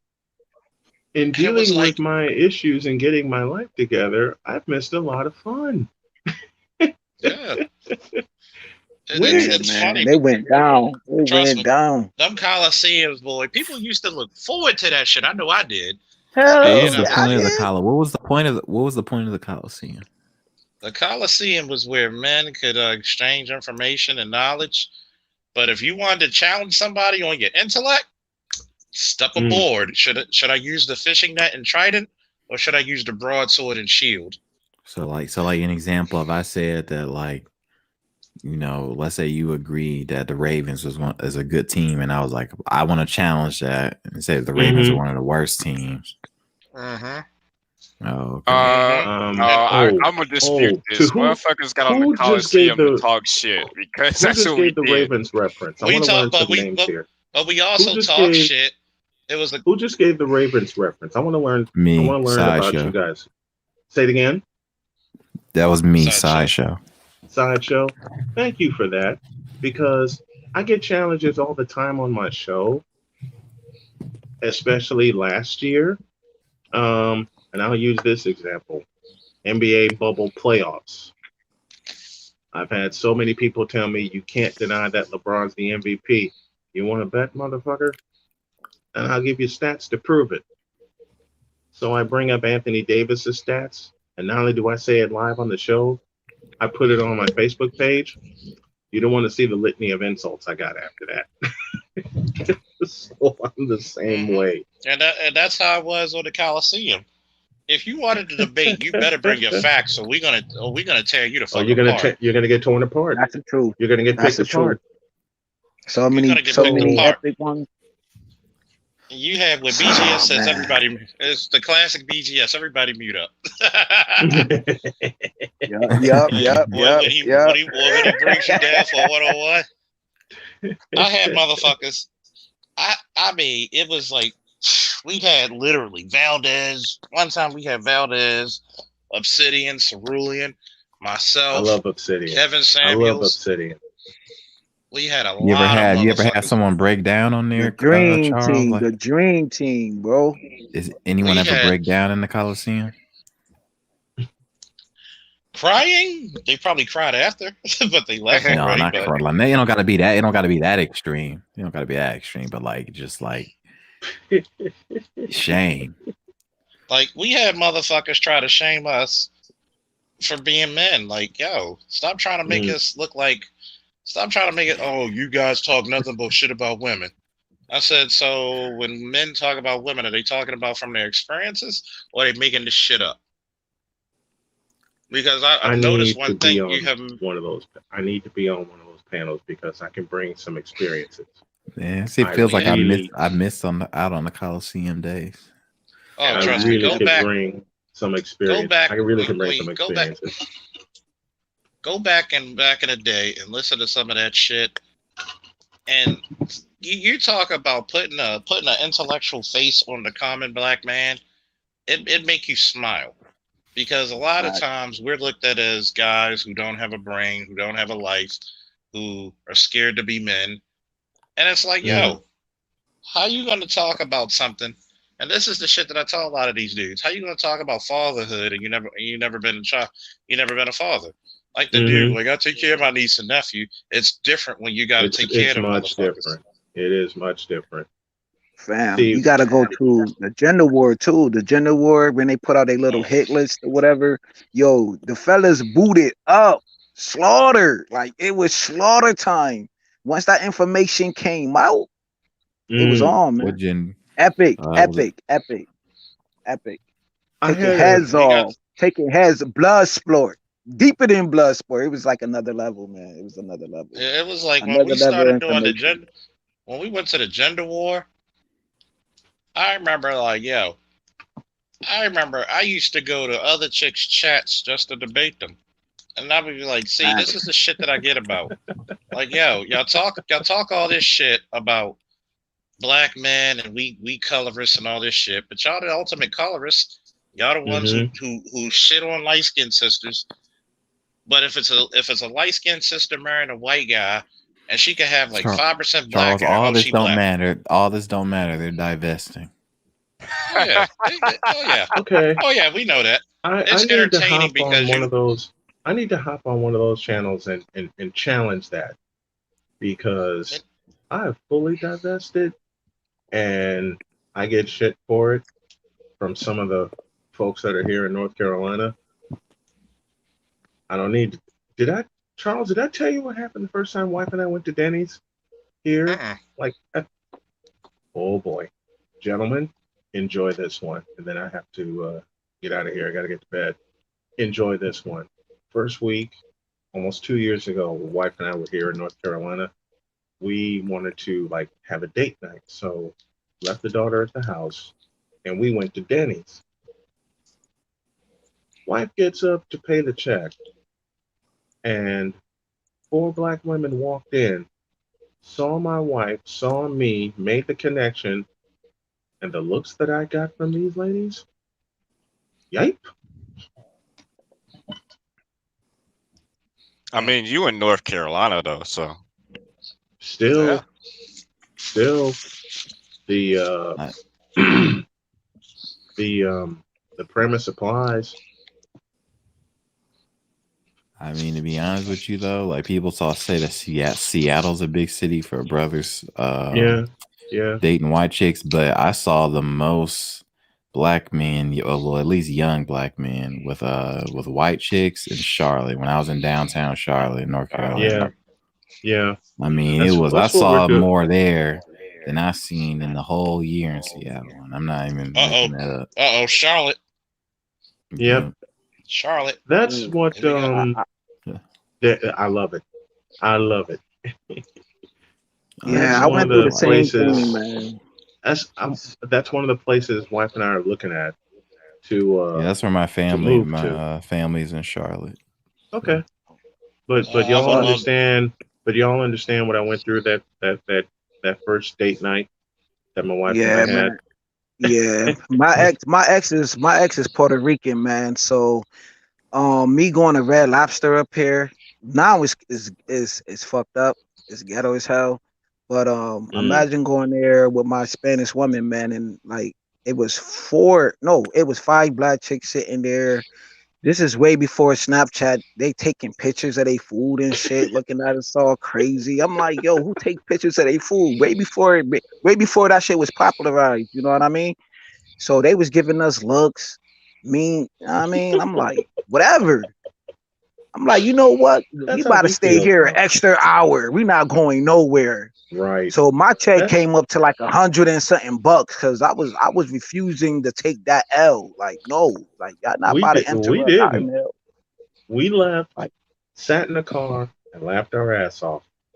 That's what's up. So we're like, we just look back at them and go, really? And now some of these people are finding out I got a radio show and I do it online and they're trying to shake my hand. I don't need to tell you who's trying to shake my hand a lot. Right. Do I? You see how the dynamics change though? Like, come on now. I would have told them, don't look at me, look at your non-existent husband. I know. Like, you have so many women, like Valentine's now. They changed it. Now they call it something else. I forgot the term they're using now. Like with all their little homegirls get together and have their little wine or liquor or beer or whatever. Yeah, like they changed the term of it now, so they making it a girls' night. You know what I'm saying? They not even for Valentine's hanging Day, out with their husband. Galentine's Day. And they got a movie. They got a movie of that shit too. Wait, right now or yeah. You're literally witnessing the downfall of women in America. Yeah, literally. Look at this. I got a song for all of them. Hey there, lonely girl. Lonely girl. See, I understand what you're going through. What a lot but of people the only don't realize. population is you. What, Hey there, what a lot of folks lovely don't girl. realize is that with everything that's happened, Hmm. wife and I talk about it every day, or almost every day. And she literally said to me one day, she said, with the problems that you've been through, you can take color out of the equation because it happens on both sides. I'm like, damn, wow, that's a Facts. knowledge nugget. And it's true. It is Yep. Hell absolutely yeah. true. Woo. It is absolutely true. And I'm going, damn, I married a Once you, woman that knows the struggle, not only knows the struggle, but tells me how to handle it. I'm cool now. yeah, right. Yeah. You ain't got to deal with lonely girls. No, hell Lonely no. girls. You know it's only going to No. get worse because when you get on TikTok and you see all the shit that young women are doing, first and foremost, that tells you is that like the dirty pipe analogy I said earlier, they're still not even fixing it at the Mm-mm. ground zero level because the young No, women are still acting crazy. So no, they're not. No. so I would even go as far to say that by the time I'm in my fucking 50s, this shit is still going to be. Because the women that are 18, 19, 20 now are still shit. They turned it up even more. Yeah. You got Call whole it pages on Instagram, how to fleece men, women proudly now showing them going from one nigga's house to another There on was TikTok and there was on something Tinder I and shit. saw. I'm like, okay. There was something I saw on YouTube, and Charles, correct me if I'm wrong. There have been videos that have popped up from black women about how to get white men. Am Yep. I being That's delusional in seeing that, or You got no, you got that's Chrissy. been You got that's Chrissy. You been got going Crystal on. and Carson. You got a whole fleece of them. I That's been mean, going on. I'm just going, these chicks are so asinine. They're the accomplices to their own destruction. Mm-hmm. Like after you had what happened with the Chad Wheeler shit, like Mm-hmm. the fuck you doing? Yeah. Like the fuck you Jason doing? Roger Pope or whatever his fucking name was in South Oh Carolina. Jason God, Pope, DJ Jason Pope. Pope. Yep. Mm-hmm. They need to go to the spider. I think What's no up, matter Aaron of fact, Collins? yo, his name is Woo. the sniper. The sniper, he always posting videos about what's going on with this man. Like, come on now. And I I thought I love his was. channel. I love his channel, man, because he always showing like he always showing the different sides of like black love and what women's go through dealing with white men. Like, it's true, bro. They Mm-hmm. not messing with y'all. They want a Yeah, particular type no. of woman who exercise, who's on a tight schedule. You know what I'm Yep. saying? Who Yep. submit, And who listen, and this will they're tell not you. playing with that. They will flip the whole table over if they don't They'll get flip their this. way. And we've seen this They'll time flip and the time. script Hell in They a not heartbeat. taking that yeah. shit. They will They'll flip burn the script in a everything heartbeat. down to the And crisp. James, if they're struggling to find that even in white women now, which we know is a fact by this point, you Mhm. know they ain't really checking for like, come on, man.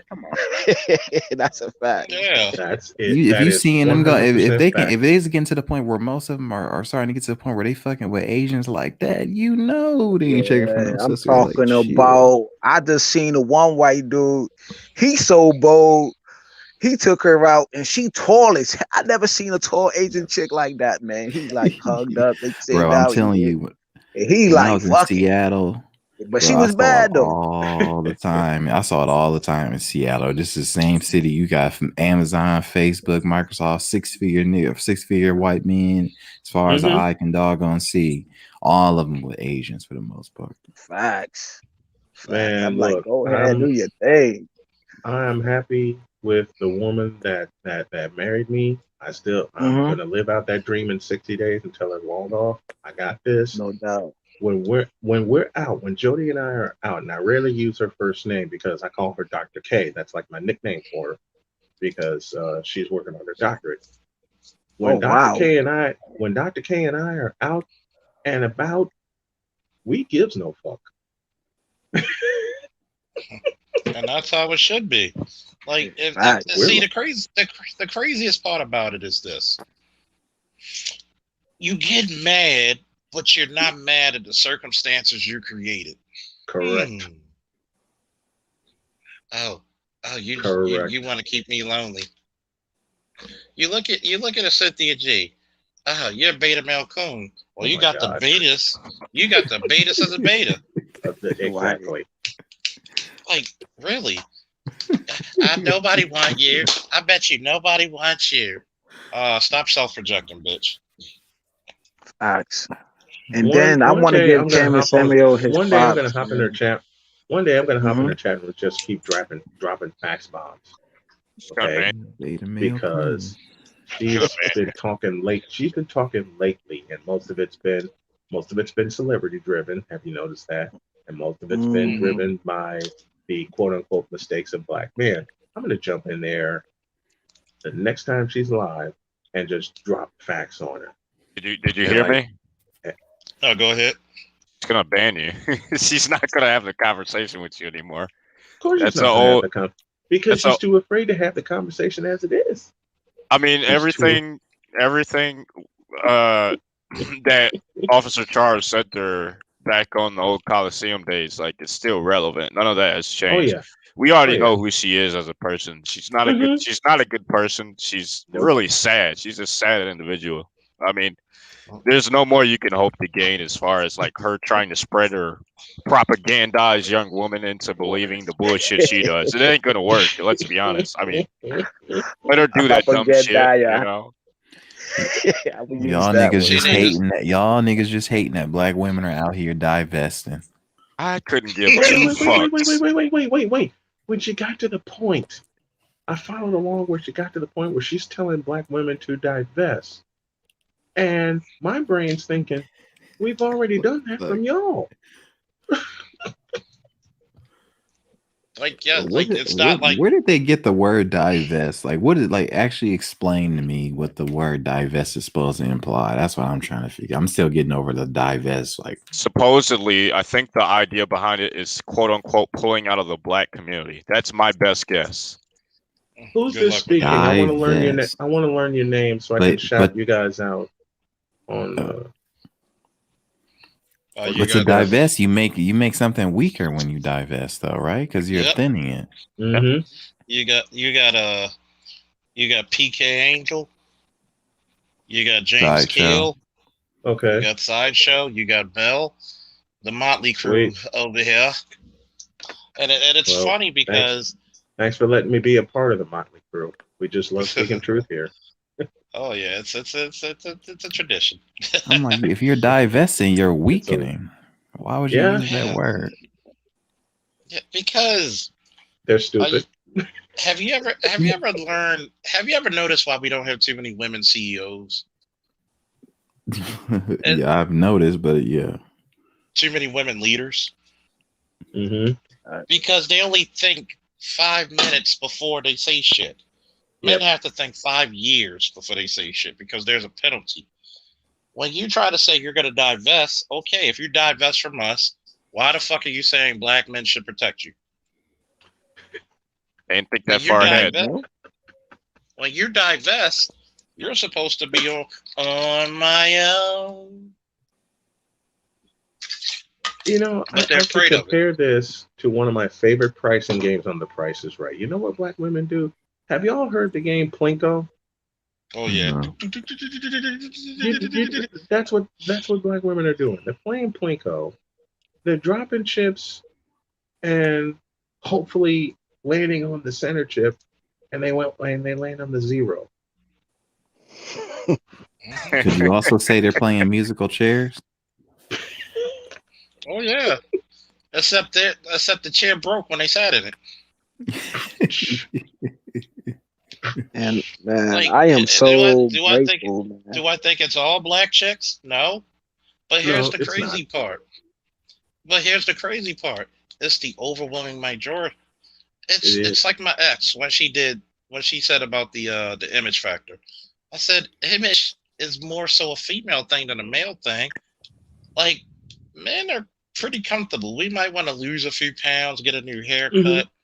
But for the most part, men will grow dreads and cut them the fuck off. Yeah, we don't give a shit because we're comfortable. If we have regular video games, regular food, regular exercise, and regular pussy, we're good. We're good. Regular sports, we're good. Yeah, you got to do it with a patchy ass beard, and he's still comfortable. I mean, he Motherfucker had a don't baby. give a He fuck. had he had a baby by a scallywag named Cynetic G. Synthetic G, you remember Oh yeah. Yo, I remember that. I remember the synthetic. Listen, I remember that. we talk about men being comfortable in their skin, and now I'm getting to the point where I am. My wife teases me all the time about me losing weight. She says, "How come you can lose weight and I can't?" And we talk about it. We know the plan that we're gonna have, but she cracks me up, man. She has me on the floor dying, saying somehow the weight comes off of you and it finds me. God damn. But that's the part about being comfortable and being happy. Yes, And yes, it is. when you look And about it, I just wish black women to actually be happy. mhm. It's so much sorrow. They're trying to carry burdens like men.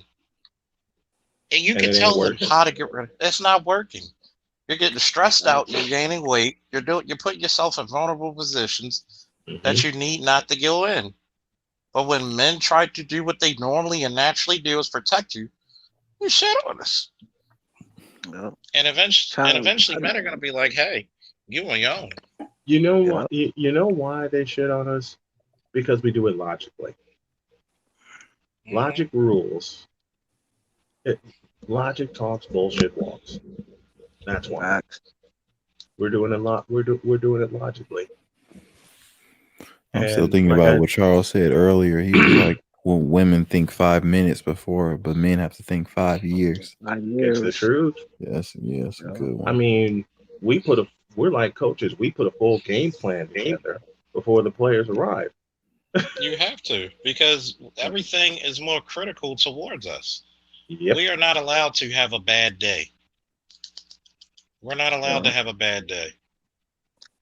And We Charles, gotta that's what be. I'm doing right now with my second. I got a second life insurance policy because I know my first policy is only going to cover the cost of the casket. You know what I'm saying? So I could Yeah. leave something behind to my loved ones and making sure my 401k is correct and Yep. I'm That's looking exactly what into I'm doing. savings, checking and bonds and stuff. Like you said, 5 years ahead. That's what I'm doing. We And gotta think ahead. And now, right, because given nobody the ain't gonna fact do it that for us. and now given the fact that I do have children and also grandchildren. Now, granted, a lot of these are foster children that I've met through Dr. K. Fuck all that. I want them to be safe. I want them to be happy, and I want to leave something for them. Facts. If something should happen to me, I'm sorry, mom. I love you, but wife and children and grandchildren come first before Yeah. anything, before anybody. Mhm. I gotta make sure Dr. K is protected. I gotta make sure my children are protected, and I damn sure gotta make sure my grandchildren are protected. Yeah. And we don't build enough wealth in this fucking community, which is a goddamn shame, by the way. It is. But you talking negatively about us. So, welcome to Deal the with world it. of men.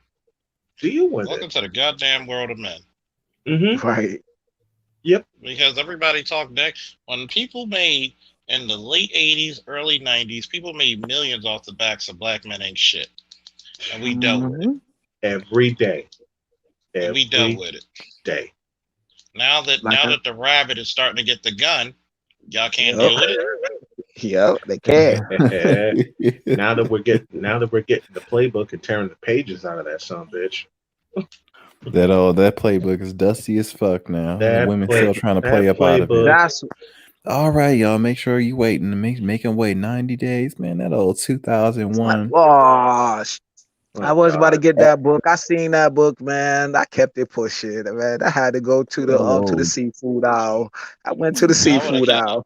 oh, I would have kept dusty that ass book book. just I saw I would Yo, have that back kept in that book last week.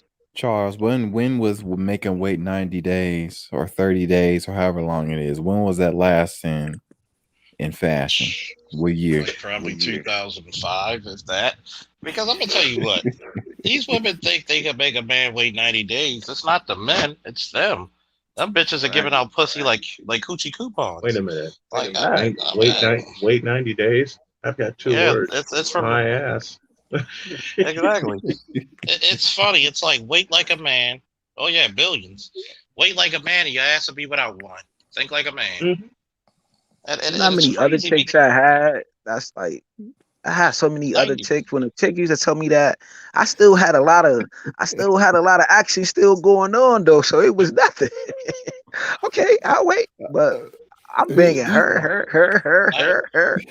90 days, man. I had chicks in 90 minutes or less. Right, I wasn't even Wait a minute. Yo, I actually went. I went out. These ladies. I remember this happened like a year ago. I went out on a date, and we went and got pizza, and I took her home and smashed her. How long do you think it took from the pizza to the smashing?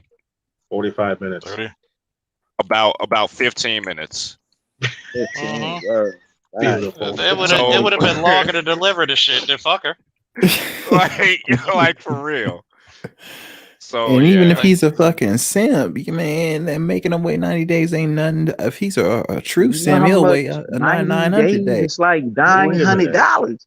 He's spending $900. 90 days. That's a lot of hundreds, man. That's a lot of hundreds. You got niggas out here that simp though. Back in 2003, wait 900. Back in 2003, I met a young lady who was following that same rule. We went out, we had dinner.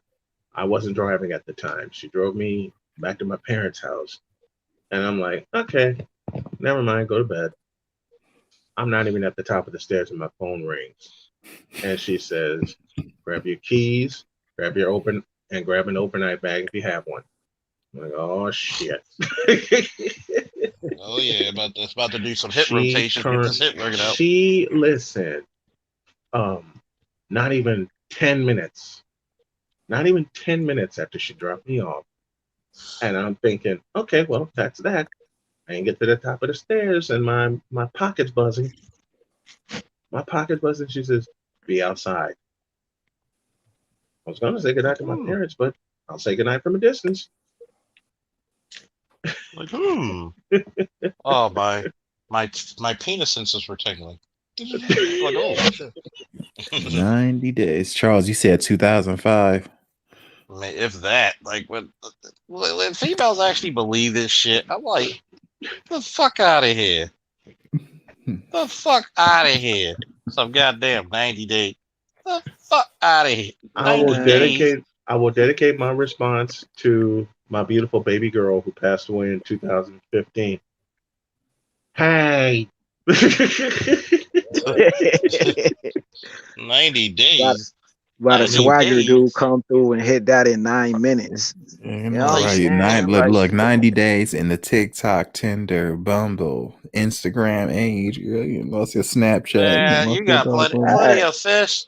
Plenty of fish and chat lines. Bitch, get your ass here in 20 minutes. 90 doggone days. You lost your doggone mind. Yeah, they're actually holy fuck. I mean this jokingly. Fellas, what would you rather have? 90 days or 90 seconds? 90 seconds. 90 seconds. Microwavable popcorn mix. Like they know once it's over, it's over. I'm out. Ain't no cuddling, ain't nothing. I'm out the door. I'm about to go chill. I'm about to go recover a little bit and jump right back on the chat line and find me something else to do. Exactly. Something else, like this. I'm not saying completely dry. Going on. Man, try to do like baseball. Have a double hitter. Shit, even if you go old school, you can get 90 days. Now you talking women you can approach in 90 days. All right. Man, go on with this motherfucker for 89 days and hit me at 90. 90 days. Pasqua? Wait a minute.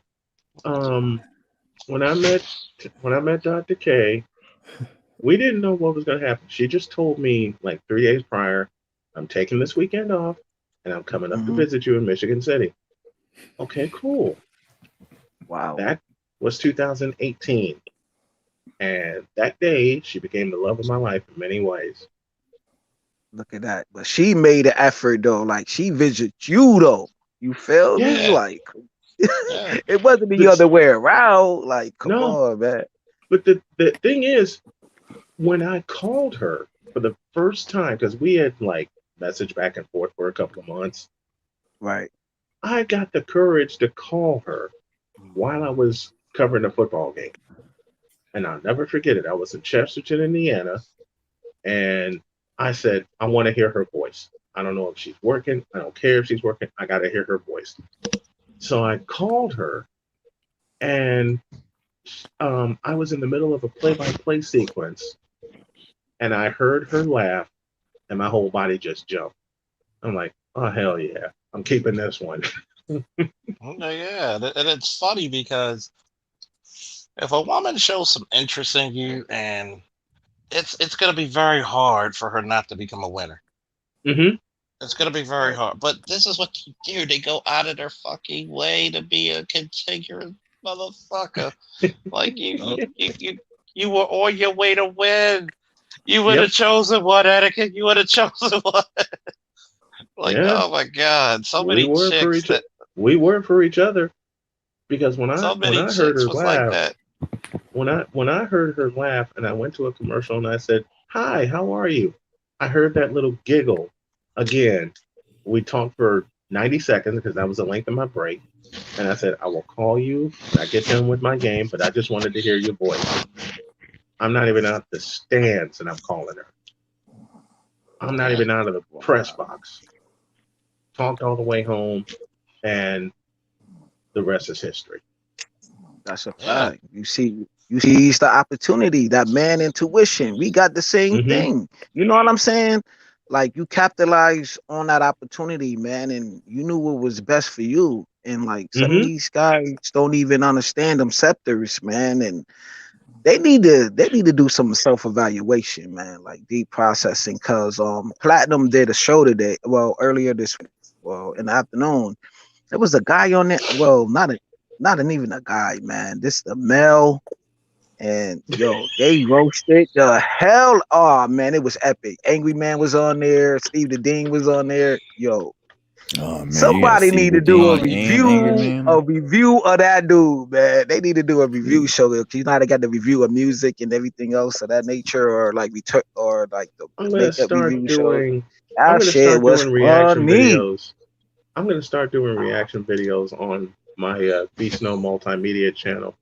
I'm Uh-huh. saving the Snowman in the Morning channel just for my morning show because I'm gonna make it blow up Right. because I'm tired of playing around. But I'm gonna do some reaction videos to that some of these people, and I'm being nice, People. that are invading the manosphere. That are invading the Right. manosphere. Okay, because That's I'm not one for celebrity gossip, but I am one for review gossip. So I'm gonna have a little fun. please I'll do. put a Please. weekly review together. If y'all send me some suggestions of what to review, I'll go with it because Review the I'm platinum wearing one, man. Platinum. His name is Platinum Elite. Platinum Do that one. Elite. Okay, Platinum Elite. I'll Do check it that out. one. It was I will earlier Oh check this it that. out. and after. Oh yeah. That's I when will we check had it the. out. That's when we had that chick Celeste come up, and she trying to be Ah, like, "You're conquered. You're conquered." I had conquered nothing. Wait, I wait, said, wait, "Your wait, wait, man's wait. conquered." Wait a did you? minute. I said, Conquered. She did not Yeah, "Yeah." say yeah, that men were yeah. conquered. Yes, she did. Yes, she did. Yes, we Yeah, did. you And I can. said the only Yeah, That's person. her. I told her Listen, the I'll only use a person cartoon conquered. reference. I'm gonna use a cartoon reference because my daughter loved Looney Tunes and so does my wife. That's like Sylvester smashing into a door and coming out looking like a penny, using that conquered Mm. argument. You're, Doesn't you're it conquered. feel that way though? Doesn't it feel that Yeah. Yeah. way? Wait, did y'all see the picture I linked in the private chat? Hold Oh up. no, what was it about? It's the conquered men are the weakest links. I'm gonna divest and get a zaddy, I could and then have 200. I could have 200 minutes alone on that word, but I'm You're saving and it then for the, conquered. later. and then the black woman, she's tied up in a chair, and it's a white man behind her with a scumbag hat on. She's like, "Why won't black man protect me?" Oh Yep. God. Oh Wow. jeez. I used to hear that shit. You're conquered. You're conquered. I said the only person conquered is your husband. He pees sitting down on the toilet, doesn't he? Wait, say that last part again. Oh, oh. I told her husband was conquered because he peed sitting down on the toilet. Damn. I'll have to use that. Platinum And she was Elite. like, but you don't know Now I'm interested. You don't know what type Yeah. of man I have. Yeah, bitch, if he got you. Once you get past all the cussing and I mean, it's funny, man. It's funny. I have to watch. It's a I funny do have to watch roast. my language. I do have to watch my language, and I'm trying to. Like I said, Right. because I have children and I have grandchildren. He's But I trying to have keep the the heart feeling my back. inner George. But I have the feeling if I review that video, my inner George Carlin will come all the way out. Facts. That's George is a Yo. classic. You know what we could do? I just love you know what I want to do? I want to play the first George Carlin video I ever saw and have y'all with me when I do it. Because the first one I saw was Jamming in New York when he did the thing about flying on the airplane. Mm-hmm. And that had me cracking up. I tell you, get on the plane, get on the plane, get on the plane. Fuck you, I'm getting in the plane. Isn't George Carlin the one that did that famous quote where he's like, the world is like a crazy, it's like, see that something's like the world's like a crazy show, and when you're born in America you have a front row seat, something like That's that. him. That's him. Yeah. That's George. Mm-hmm. But see, I gotta wait till Monday to do the review of Platinum Elite when I get off the air, because I'm gonna get off the air at noon. I'm gonna take a nap, but I'm going to set it up. I'm like y'all promise, either Monday or Tuesday. I'll set it up and make sure you guys come in with me so the review can happen. I gotta make it happen now. Oh my God. Oh my God. Yeah. Do you know what I just Charles, did? you're conquered. Charles, you're conquered. That's my Oh black my women God. getting them zaddies. Do you know what I just did on Madden? I'm playing Ultimate Team, and this stupid son of a bitch was up 13-7. He was up. Right. He threw the ball. I'm Lawrence Taylor. I catch it and run it in for an interception. Now it's 13. Caught the interception, got a touchdown. 13-13, about to kick the field goal. And I just won the game because of a greedy motherfucker. See, I'm not going to say all black women, but women, period, are just like this motherfucker here. Okay. You don't know when you're winning. You don't know when to kneel the ball. See, you let me catch an interception with 0-0 on the clock, run it in, and fucking kick. That is the modern Western woman right there. You're winning. Yeah. You're winning. You throw the ball, get intercepted, pick six, kick the field goal. I win by 1 point. I activate pot of greed. I can imagine that play happening because I saw it in '82 against the Detroit Lions on Thanksgiving Day.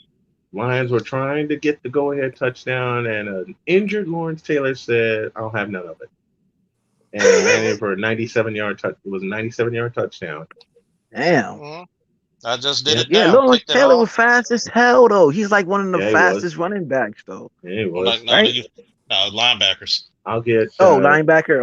Okay. Yeah, outside line. I might lose this game. I'm like, I done seen that dude jump over a freaking car before. Like, shit. I'm gonna go for 2. I might love lose Lawrence. this game. I love Instead Lawrence of doing Taylor. the safe thing, I'm gonna go ahead and go for 2.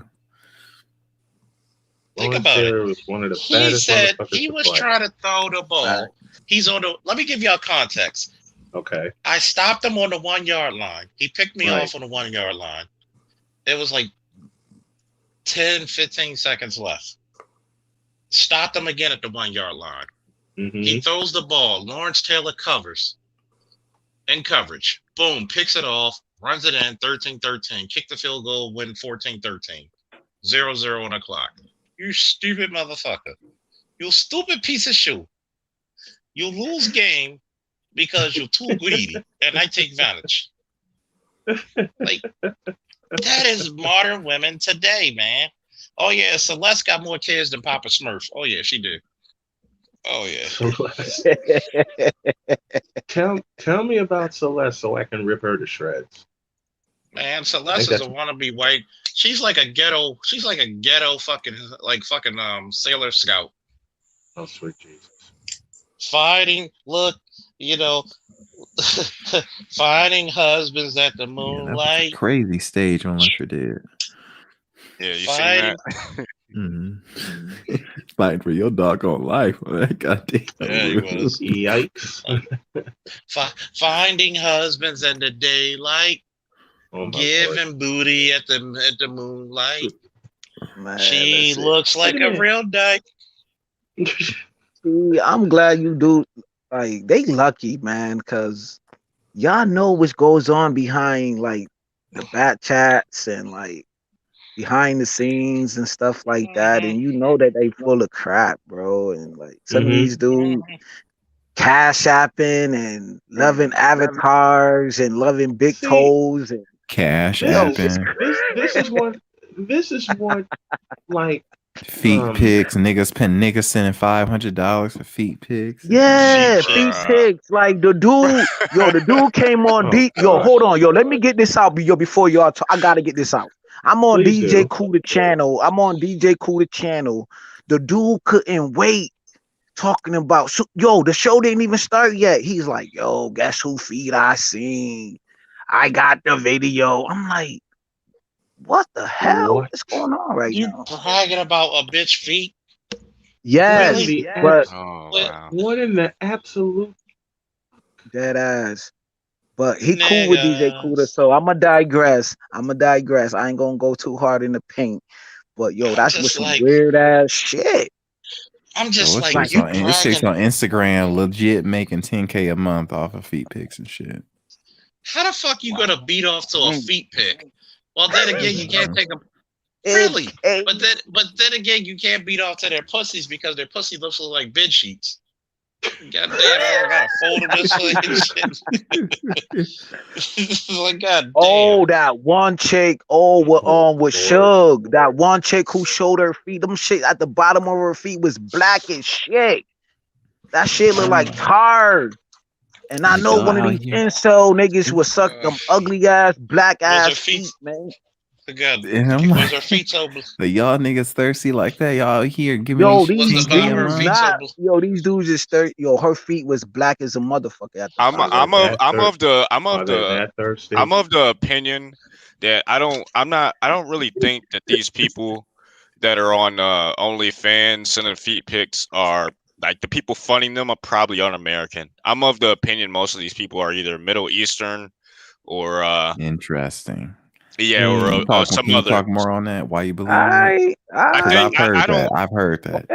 I don't think that their revenue comes from people here in America. I just highly doubt it because we have a more free society in terms of sexual freedom. I think that comes from a more repressed place or of Eastern, maybe, I know I'm not trying to be racist or nothing, but white people like some weird shit. I'm gonna keep it 100 with you. That's a fact. Touch me, yo, dog. My dude, man. I've been a janitor for over 15 years, man. And being a janitor, man, you see some weird ass shit, man. Some weird shit. I'm talking about weird. I'm like, I can't believe they doing this shit, man. In the give us an bathroom, example, I'm like, bro. Give us an example. I had to I had to run out the bathroom. I'm like, yo, these dudes don't even wash their fucking hands, man. Like, I had to tell a guy, you gonna wash your hands? Well, I'm not gonna touch the door with my hands. Motherfucker, I will. I know, right? Hands. Like, Charles, put me on the put my screen on the back real quick so I can switch games. Okay. Oh man. And like I seen some being a oh my god. Oh man. I've seen some weird shit in a foot pick. They spending money for a foot pick. And Charles, that's the tip of the ice. Charles, that's the tip of the iceberg. Like he said, don't even get me started. $500. I'm like, don't even get me started, Charles. That's the tip of the iceberg. I ain't get into all the vor niggas and the fucking underwear shit. Dirty underwear, by the way. Here's the thing, if it's got streak That's marks a in it and fact. shit, That's it a costs fact. it's a higher, You it's gotta worth be more. kidding So me. Yo, he's if they're not filthy, Oh lying. my God! and you You can see, ever I'm watch dead serious. You Gamer? can get on You ever watch Gamer? You can get on Some of these chicks Instagram. got a bigger streak in that drawer. Some of these chicks got a bigger streak than You can Goldberg. get on God Instagram damn. right Oh my now, bro. Lord. And you can Right type in now. They panties got a on better. Instagram. That shit pop it right up. And I know They got because a better streak. I used to flip clips. I used to flip clips and pics from on there. So I pay one chick. I'm like, oh, you want? And I'm like, okay, I'll take these from you, and I'll flip them for more. I resell them. Bro, I didn't even know about the underground panty scenes of that shit. And they were like, well, the nastier they are, the more they sell. I'm like, what? Oh my God. Yeah, But that's who an did about Asian. it? That's a. I can Lord. tell Oh you my God. 100% fact. That's an Asian and East Asian thing, 100%. Because I I'm actually like, knew an Asian guy, and one of the guys that I knew was an Indian dude. He was telling me about that shit, and I I'm was like, like, I was disgusted. But yeah, that's a I thing. was like, bro, yo, Charles, these panties, I'm talking like yellow and You're brown. borging a little And bit. I'm like, I'm just. You can bring back up now, Charles. I'm gonna play a different game. you sold these for $1,000. She's like, yeah, they ain't nothing. I'm like, bro, who's buying dirty panties? Like, okay. Wow.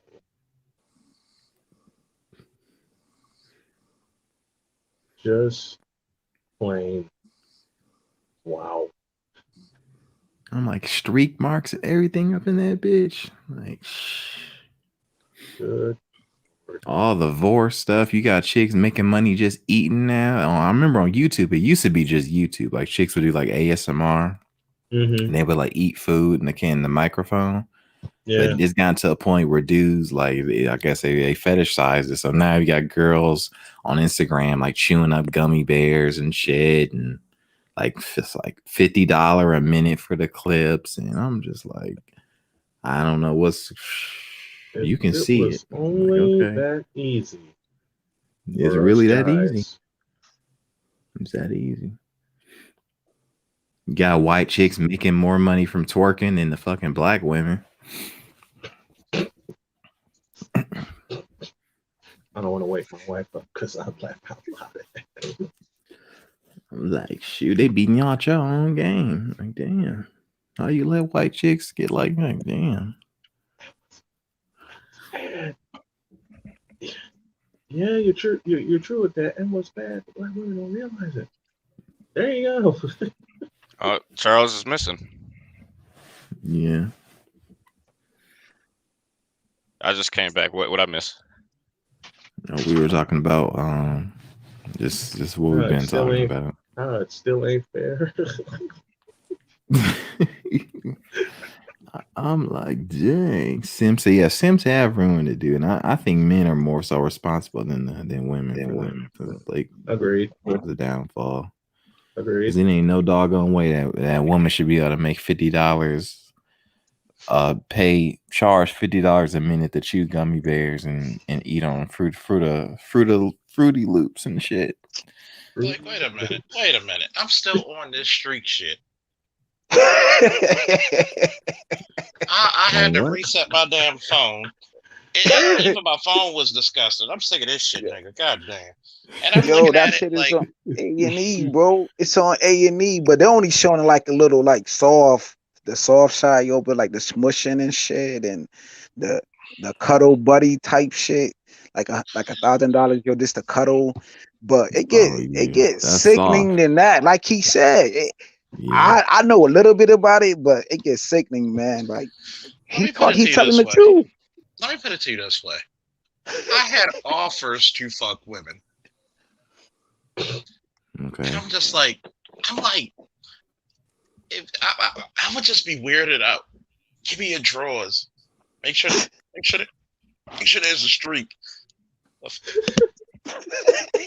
Yeah. See, the difference is because niggas are cheap. They like, bitch, I need these drawers. Laundry day is Saturday and I'm broke. You gonna pay me on Cash App now? And I can't get deep because I legitimately ain't gonna say this on fucking you. That's gonna happen on Patreon. But it's some shit. It gets when you want to talk about body fluids. Let's just say that the streaks in the panties is vanilla compared to what's really going on Instagram and shit. Because Yeah, As an like the aside, dude. I as ain't an about to say the aside, dude I ain't gonna say channel. more. I ain't gonna say more. But Yeah, like When you got a bigger streak in your underwear than Goldberg in the '90s, god damn. child. He did not I ain't say about to say the dude Goldberg. channel, right? But I be in the trenches though. I be on the trenches late night on these panels, right? I see And why this a lot of one people like. dude, I see why a lot of people like my night shows because it's hold safe. up, yo, God child, damn. let me tell you about the one dude though. The one dude said he said verbatim. He live in New York though, right? That's all I'm gonna say, yo. Right, where he at? He said He said he love a dirty chick, yo. He said the hey, more dirtier, the better. hey I Charles, swear, I Yo, kid you that's a not. full. That's a No, full you can bring it no up. industry, You'll nigga. be showers. good. He said he like a uh, chick that takes no showers. That's a full Got some No, industry. Resident Evil for you now. oh yeah, From that's my I no. fucking class. underwear swear. to That's my socks. classic. Yup. He said he like the dirty underwears, and he said he like chick that take no showers. He said the Yeah, Oh my nastier god. the better. Oh my yeah. god. He likes his. And you Okay. He. and, Oh my god. He likes his roast seasoned. and Oh you my got god. niggas. And I've been I told this when, swear. and when I would I flip clips, I swear. was told this from some of the chicks I was contacting. They'd be like, He some of the like. dudes would ask them to wear them for multiple days, and they'll charge more. So they'll be like, and no, this is What? real. They'll be like, all right, I want the underwear with like streaks, blah blah blah, whatever, leakage, whatever they into, and I want you to wear it for 2, 4, 6 days or whatever. And then some chicks would be like, they would complain because they're like, I'm not gonna be wearing these fucking underwear without changing them for fucking a week or something like that. But these dudes be for real paying top dollar, Like so they'll what wear the them for like a week, what the or so. fuck is Yeah, wrong with you? Not you, but I'll be like, what the fuck? That you yeah. that desperate for fucking dude? A prostitute would have been cheaper God, Facts. They don't Facts. and want clean and that. more sanitary. They don't want Man. that. What makes Nah, you they want don't. to buy dirty underwear? Hell, I barely like washing my own damn underwear. Like, god damn, I wear it and I gotta look at it with the stain. Like, god Where you damn, gotta you gotta buy a new pack. Shit. like like it's this gutter trash. Like, get the Man, this fuck out of. crazy, bro. Like, I It's don't know out how did here, I get into bro. that. Yo, bro, I got a rich on that This dude is channel, and Charles. This is it gets sickening. 2021, It bro. gets sick. It gets sick with This is these young dudes too. 2021. He said the nastier the Oh better, and he like goodness. what 20? He like 25 or some shit. He young, and he You like too young for nasty all that. shit. You too young for all that, man. Man, you need to I go to just a college campus or somewhere, get on a chat line, man. Shit. See, this ain't bothering their chat line this what right happens. here on This what YouTube. happens when back pages shut down. You shut the goddamn something. You need they need Jesus, Allah, Buddha. They need them all, man. Hey yo, Charles. They need them, Hey yo. Charles. They need them YouTube to is sit at like a the round modern day table. cable, man. You got Man, they yeah, need yo. team. They need team like team Jesus, deity on their Buddha, side. Allah, they all need to sit down like, all right, Yeah, y'all, they we're gonna need. talk about these young men. We need to talk about these men. We need to talk Hey about yo, these. hey yo, this shit is like okay. 'Cause me, I got to balance, right? I got to go to BGS channel. I got to go to Charles Fightner. I got to go to, but sometimes I got to go to Barachi shit. This like regular cable, man. Like I like my love and hip Dirtier the hop shit. better. I like my love hip hop, so I keep my ears to the YouTube streets, and like it be the streets. you belong to the night. You Yo, belong to the streets. Like, like god right damn. now. All right, gents. On that note, I'm getting a snack, and I'm gonna go He's fall like, down that's next to enough my wife. internet for tonight. Look, All right, I Brian was the sleeping Snowman. good. I was sleeping good, and then something disturbed my wife, and she woke up for a bit. So we just sat up, chilled, talked for a little bit. She fell back to sleep. I didn't. So I figured I'd come up. I'd sneak in here to my office and get a little bit of work done because I'd be doing my rate card for my show, and I promised the folks that I'd send it to, I'll have it to them by tomorrow. My cutoff time, as the wife said for me, is 5 o'clock, with the game being at 6:30. That's when all the food will be done. That's when I'll be done, and the rest is date night. So I got to go fall down at least for a few hours. Charles, when do you on again? I don't want to Oh join you man, from the start. oh man, I might be on tomorrow, but I might break it because of the Super Bowl. But it Break depends it. on how it might be a break for the Super Bowl, but if it's a good Super Bowl, I might come on for the Super Bowl Okay. special. I'd be like, "Did y'all see Okay. that shit?" But Brad, we go back a long Uh, way, Snowman. yeah, we Man, do. it's always a pleasure. I gotta give credit to you. I give credit to Chaos. I give credit to you, Angry Man. I give credit to a few people that got me up here and got my subscriber count, but getting used to talking online, man, I got to give credit to you, man. I appreciate it. You and I Matt, appreciate man. it. Woo, we got Do to do me, another one. look, we will do another one. Do another one like this, fellas. Do me a favor. I'm gonna put my the link to my YouTube channel in the chat.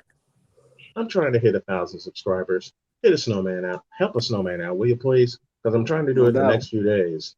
I'm trying to do it the next few days so I can activate that super chat. So when I start doing my reactions to sporting events, then I'm gonna do another one on my Beast No Multimedia channel. I'll put them both in the chat. Send it to all your friends and tell them to subscribe, please. Because I want to wake up one Definitely. day. I want to wake up one day this coming week and say and look at my snowman channel and like, you have 1,500 subscribers. Okay, now it's time to work Oh, definitely. because being real, like I always am. Lately, I put it out there like my friends told me to do. Charles, I know you told me to do it several hundred times over, and I have. I keep putting them in groups on Facebook, and it keeps backfiring And some because, reason, Facebook is just an evil entity, man. yeah, Some social media isn't really good these days for yeah, marketing, and Facebook is one of those, in my opinion. Do you yeah, use I agree. Instagram or Twitter? I use both. I use both. I don't use it often, but I'll start using it often. Depends on what you're marketing on Facebook. True, Yeah, true. most of the things that you market on Facebook because of the user base has to be female centric or commodity. Unless Yeah, you want but to get into they'll have Facebook ads. somebody quote unquote get. They'll show twerking on there. They'll show people getting shot in broad daylight, but you can't talk about your talk though, like And, Which you is and know, I fucked up. can't. So allegedly. So you know what I'm saying? so Like it's got to be crazy. female centric, which means I can't talk about most of the sports that I talk about, even though I do. Charles, you've written with me. I do hit the WNBA. I hit other women's sports, but if it ain't something out of order, then nothing happens. Yep. A You lot just of got to people Nothing. think. sleep on Reddit too, man. Like Reddit is a great place depending on what sub you get on. Like if you Yep. find the right subreddit for what you were trying to talk, what you talking about. But when I had Yeah. my podcast, most of my fucking traffic came from Reddit. Okay. So I'm So gonna put definitely the this. I'm beautiful gonna. thing So look about up some here. good subs. Like if you talk about WNBA, I don't know, maybe the WNBA subreddit or women's sport, whatever it Okay. is. Okay. I'll check Yeah. out Reddit tomorrow. Um, when we get done running our errands. His wife's giving me some suggestions too, and I'm helping her get her business launched because that's one thing she wants to do is be a health coach. And she came to me with it, and I'm like, go for it. I'm gonna And she ask looked you at a me, question about your wife. talk to me. Is your wife afraid of like large amounts of attention? Do you think? Would you say? Yeah, yeah. Damn. I was gonna say then the best place to do beauty, like I would say beauty and health, is Hmm. YouTube 100% all the way. YouTube and That I Instagram. know. That I know. But she's not into that though. What is going to happen? And we've talked about this. Is we are going to do a vlog together. We are going to do that. That usually works. Yeah, That usually does work. yeah. Definitely don't feel free, and we'll try to help you get up to your subscriber count I because appreciate it. a lot of guys here are sports fans. You missed yesterday when we went from talking about comic books and cognac, and we went to boxing, old school boxing with my boy Mm-hmm. Truth. Nice. I That was like a told, 2-3 hour doggone Nice. discussion. yeah, that was Yeah. when we say multifaceted, we fucking mean it. Multifaceted. You're multifaceted. I And it appreciate. was kind of funny because I felt like an old guy because you're telling a teenager about boxing history. I'm Yeah. like, dude, I was a little kid watching Tyson. I remember Kid Dynamite Tyson before he was Iron Mhm. Mike. And I'm like, well, you try to tell me Sugar Ray Robinson's better than Mayweather? Everybody will tell you that. Roger Mayweather said that in an interview. Yeah, he I did. even showed. He said, but he had better defense. I said, look, I'm gonna send you this video of Sugar Ray Robinson, just defensive. And the Mhm. corners he cut. This is somebody from the 50s, 40s, 50s, 60s. You can't beat him. I said, there's no way in hell he's gonna beat a guy with that type of motor who Yeah. can That's a cut fact. who could That cut is. just as good as he can, and then he That hits is. harder.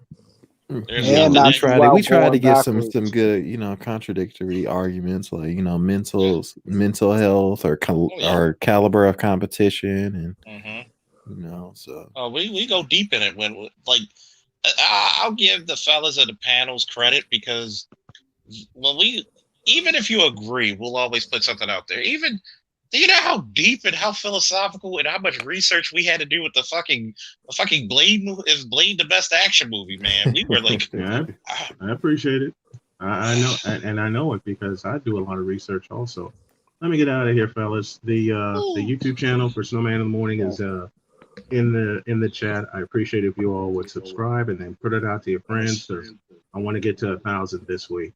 hold on before you leave. Before you leave, let me make sure I gave you a wrench. Just write something in there so I can give you a wrench. Okay. Yeah. Yo, Charles, do you mind if I say something about the Lenny comment right there when he was talking about the Joker and the Batman? Yeah, go ahead. Lenny, Yeah, you I did just look it up. Just Google it, man. Look it up. If the Joker was black, because if you take the color away from the Joker and like Batman, like they theories, like how the Batman was like good or whatever. If you take that away, it's like the Joker and Batman are one and the same, and they actually are brothers, man. You know what I'm saying? So just look into that. Like they're one and the same, like the white man or the black man. Like if you take the color away from it, we are one and the same because we going through the same thing. If you've been listening to this commentary right here, like we going through the same thing, dealing with women, dealing with economics right now, especially in these times right now. So now we on now we on the same playing field, bro. Oh yeah, don't forget to put it in the public chat. That way we can I give you make trying sure to you got find it. well, I'll just come on next time through my Snowman channel and I'll just get the wrench then. Okay. Cool. Let me get out of here. Thank you guys very, very, very much. I truly appreciate it. I truly appreciate the friendship. Appreciate the appreciate the camaraderie. And I just appreciate talking to you guys. Always a pleasure. Don't be a stranger, man. Yeah. It's always Thanks, a pleasure. man. I appreciate it. Thank you.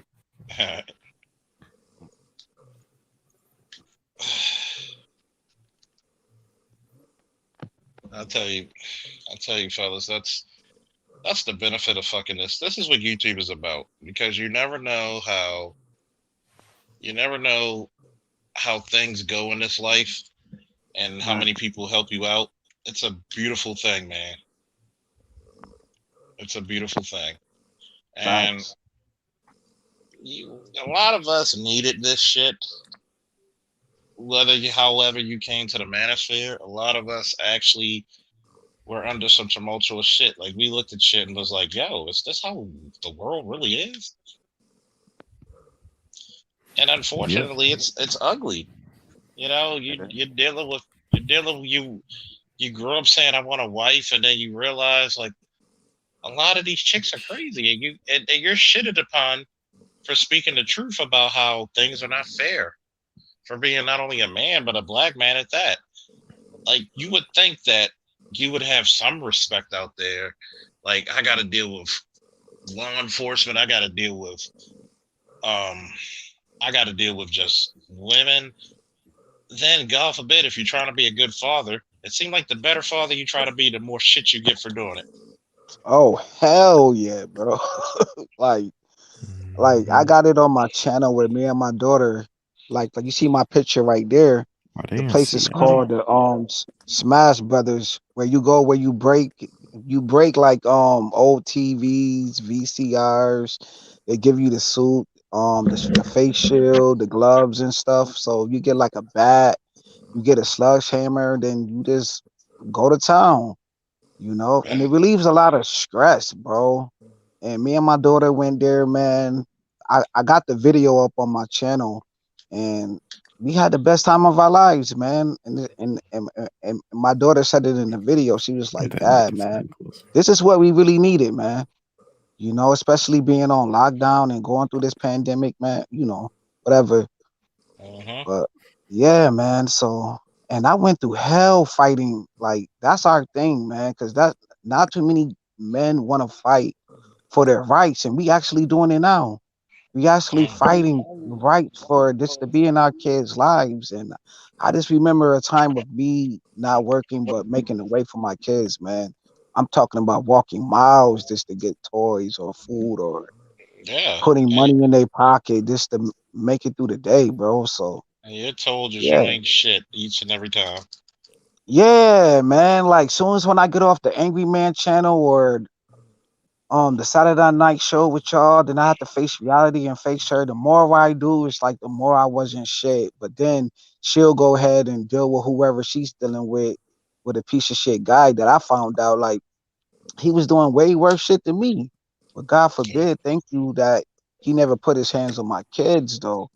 Yeah. But And shit, he had an I really, alcohol problem, going in and out of jail. But she lying to me, telling me, "Oh, he's better than you. He's doing this, he's doing that," and all came to pass that it was just full of shit.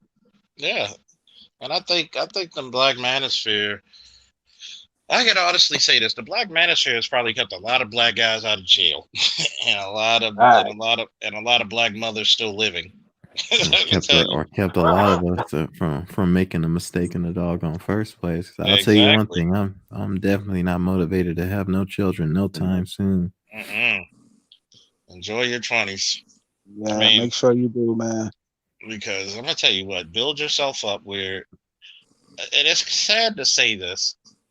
I think a lot of brothers should build themselves up to the point where they should get a surrogate if they want a child.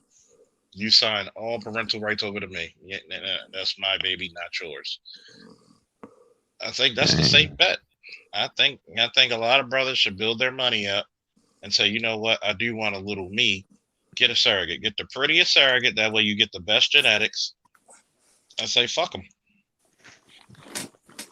That's a very real consideration that a lot of men are going to have to face in the coming years, in my opinion.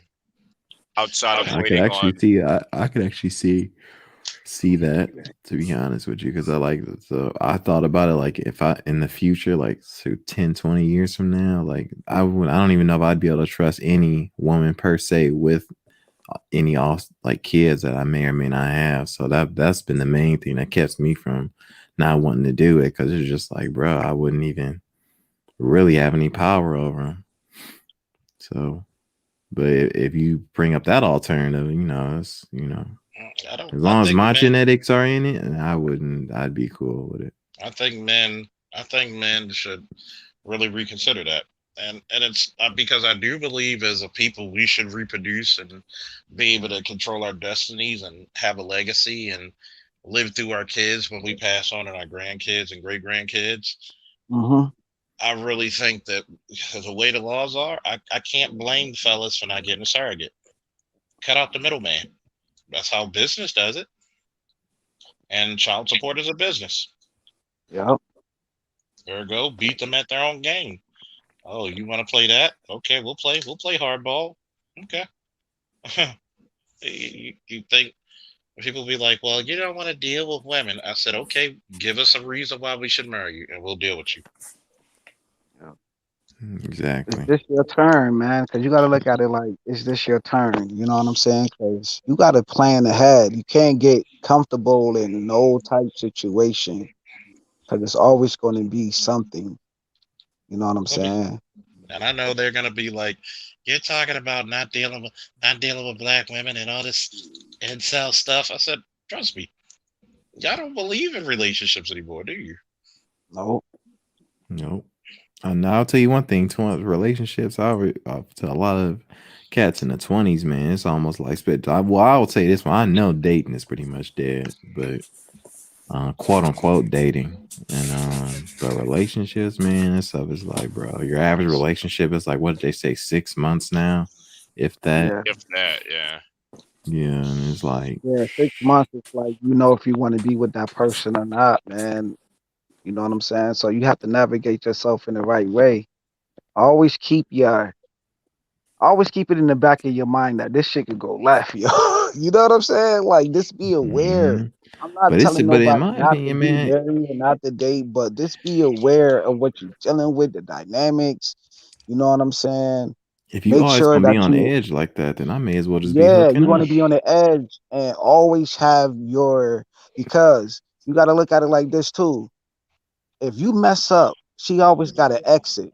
Make sure you keep your finances to yourself, bro, and have you a Hmm. second account. You know what I'm saying? Hold Old on a Don't tell her joint. second. about your bread. Don't tell her Uh, about Hold your on, hold bread. on. Have you a checkings and savings. I'm trying to uh, Okay, tell you but something. and that's Peep some game. fire knowledge. But I'm just saying this: if I'm on edge with my money, edge on knowing she can do this, edge on knowing this and that, edge, and what's the point of being in a relationship? yeah. Yeah. Yeah. Because in certain states, prenups ain't nothing. You know what I'm saying? Like, if I'm gonna A do prenup all would that, be I may as well just voided. not be in a relationship in the first place. Yeah, I'm gonna tell you, like you did. I've said this from a logical standpoint, ladies. You're in horror culture, so your vagina is not as special as it used to be. And this is not me taking a shot on women. This is just giving y'all the heads up. You got to come out there being special. You got to be something that says to a man, "I'm worth marrying." This is the reason why you can take the risk. This is the reason why a man can be financially ruined from a marriage and a divorce. No Celeste slander will be tolerated. Who the hell? Nobody gives a damn Oh, about that, Celeste. yo, that's the chick that be on Platinum Elite channel, man. She's from like the UK or whatever. Cass is from the UK. Would she like to come up and explain? Like, number one, Anyway, Celeste slander. It's not slander if it's the truth. anyway, thinking about that stuff at 2 o'clock in the morning Pacific time. Like, why is she over here though? She normally be on Platinum Elite channel. Like, Anyways, but yeah, man, I'm just like, bro, you may as well not even deal with it in the first place. You got to go Uh, through all that. yeah, But that's the Charles, point. I have a genuine no, Charles, I do have a genuine question for you though. So back in the 80s and 90s, because I'm sitting here as a 20 something in the 2020s, I Hmm. look at it kind of like if a female hypergamy was always a thing, then what really was the point of relationships anyways? Is for people in their 20s, especially back. I definitely don't see a point to it now, but in the 80s and 90s, what would be the point of a young 20-year-old man and a woman being in a relationship? I'm gonna answer two things. One, you can tell on me all I want. She don't pay my bills. Two, come on up here and have a conversation with some men. The purpose of relationships was to raise families. That was the purpose. You wanted some prop because it was like I told homeboy, it was proper to raise a proper community. And when you had social contract that's interrupted, oh my God, they screwed me out of that patch. When you had the social contract interrupted, come on up, come on up, come on up. This ain't the hostile. We want to have a conversation. You want to have a conversation? Adults speak. That's what we do. It was the purpose of raising proper children because obviously you can see from you don't even have to see from a philosophical. You don't even have to see from an a standard of a what's the word I'm looking for from any scientific study. You can just see it for yourself just by looking out the damn window of how. Come on up. Come on, have a conversation with your boy. You can see it from a philosophical standpoint. The social contract was broken. They broke it. You wanted the same powers and authority as men, but you didn't want the responsibility because guess what? Women were highly protected and highly treasured, as they should. They carry our children. But when you put yourself in a masculine role, you make yourself vulnerable to the same stuff that men go through. So when you went through that shit, guess what? You wonder why the marriage rates went down. You lost your value. When you tell people you're equal, you don't protect your equals, do you? Nope. Nope. So they kind of played themselves in that role. And a lot of the stuff they go through is self-imposed. We don't tell them to wear wigs and weaves. We don't tell them they got to be a certain size. Tell me one black guy who's mad about who won't date a big chick or skinny chick or fit chick. Kevin Tell me. Samuels. That's one. Yeah. Yeah, But I it's see it though. Yeah. but that's the few majority. Right. Come on, cat. Come on up here. This ain't hostile. It's like If this was it's like hostile, we I wouldn't never. let women on my panels. Come on, don't come up here and say stuff about you gonna tell on me about Celeste. Celeste put herself out there. I don't think she's in the chat anymore. She don't got no data, no receipts. She don't research anything. She just go what she think I know. is the truth, her truth or whatever. You know how they get. Like, come on now. No. This I is know. free smoke over here. Like, you don't want them problems. Like, you scared to come up. The link is right there in front of She you. was All you really got to do is about hit the anything. link. She would It's just come not up. hard. Yeah, she's I from the think UK, man. She's from the UK. She thinks she know what goes on in America, and she don't have any Yeah, receipts. we'll have some tea and crumpets. Come on up. She want to be the anyway. next, she want to be the next, who. So that's just Oh, what it's it just is. the next Jessica. Okay. Yeah. Like Anyway, I'm like, let's go back to the important stuff that my man asked. The purpose was men are okay. Men knew we were not going to get everything that we sacrificed for, but we knew that we were going to get some benefit. We wanted a proper wife, and what happened was this: we're not getting those. Like I tried to tell Zulu's ignorant ass, we were getting proper wives, even if they were single mothers.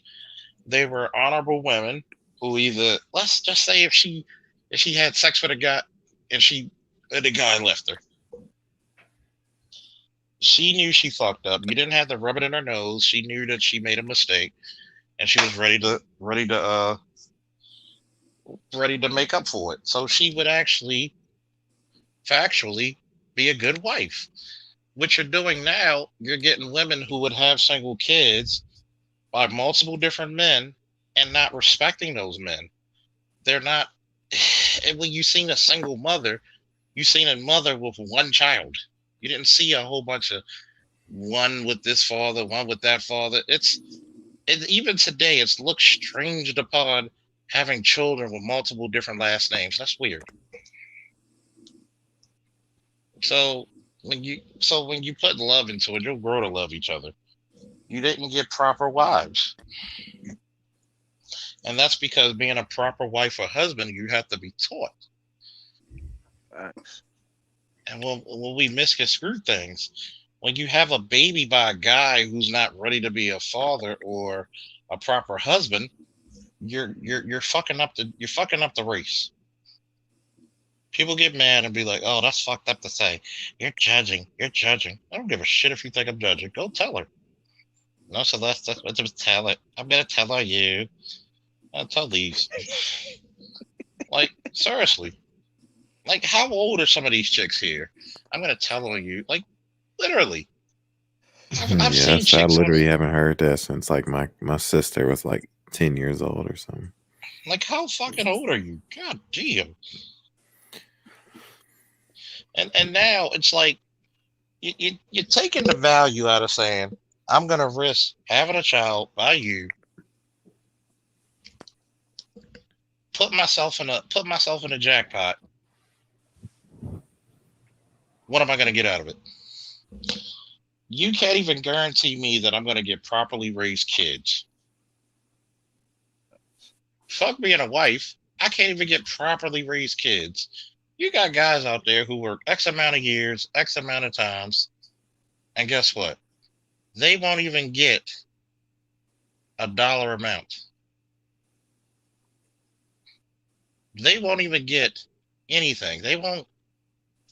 He's working all this time. He can't even get a meal. She'll cook for just her and the kids and tell him you got to go fix something up. What are we getting out Yeah, of that? nothing. The And this is microwave, the yeah. oven do all the work for them, and they still complain, man. Like you got the washing machine dryer, and it's hard. Like that's hard. But you talk about that you want to be okay. It's equal now. You lift that bag. You know what I'm saying? Charles, I know Charles after work he got to carry a lot of shit in his duffel bag. When he was in the army, he got to put a whole bunch of shit on the back of the truck. Now they want you to put all that shit back. No, you lift that shit up. You talking about equal equality? That's equal equality right there. I get Pick my that bag up, I put that lift shit my on the back double. of the truck, and keep it moving. Yeah. Yeah. It'll be you were Do a getting proper so many push up when you do boot camp. Do a proper push up instead of doing them shits on your knees. Like do a man push up. Fuck it. like but here's the crazy part. Women played themselves to be equal to men. Like you have it good. Instead of trying to be by equal, be the best you. Be the best you. That's all we ask. Be the best you. We want you to be loving, caring, be in the best shape you could possibly be. Notice I didn't say you got to be a certain size. Be in the best shape. You shouldn't be 200 pounds. I'm going to say that. You shouldn't. Hell, I don't really. Unless you're an athlete in a power sport, you shouldn't be two. You shouldn't be 170 pounds unless you're an athlete. Well, I carry this weight well. And even the women I do see who are 170 pounds, they're in a fucking gym. They live in a fucking gym. What's up, Emancipated? They're in a fucking gym. Those are the type of women we talk about. The women who are willing to put in the work. The women who are willing to be mothers. The women who are willing to be wives. The women who are willing to be a good second in command. Nobody wants to battle for power in a household. Nobody. You're taking away the reason why a man will want to marry you. Don't do that because you're gonna fuck yourself in the end. And I tell my ladies that this look, having a child is not the end of the world. Your qualities as a woman and as a mother and as a wife should overcarry anything. Guess what? What you present as yourself is what you tell the world what your man deserves. What y'all think, fellas? I agree, 110%. Yep. And nobody and very few people, and even in the black manosphere, breaks it down like that. They break it down that far. And if you're gonna put me in a fucking like for example, if you're gonna put me in Baghdad or Fallujah, give me the best equipment for my survival. At least let there be some benefit of me making it. Don't put me in a no-win situation like the current state of marriage. You're telling young black men that at her whims she gets to be the dealer, and that's not right. That is not right. And in gambling terms, if a casino like that was operating, it'd probably go out of business, correct? Correct. You wouldn't even want to deal with it. You really wouldn't even want to deal with it. And at the end of the day, you got to remember this. Why pick a losing hand? And I won't even go by the fellas. I'll say to the ladies, you're dealing with a person who's proven to you that he's not a good man. Why pick a losing hand? You see that guy who's not ambitious, not trying to do shit for himself, don't The want to D work is for something. good. Well, these nuts. And guess what? You deserve it. You can't say, hey, I'm being mistreated. No, you're putting yourself at risk. I don't want to see another child crying and being destructive because they missed their father.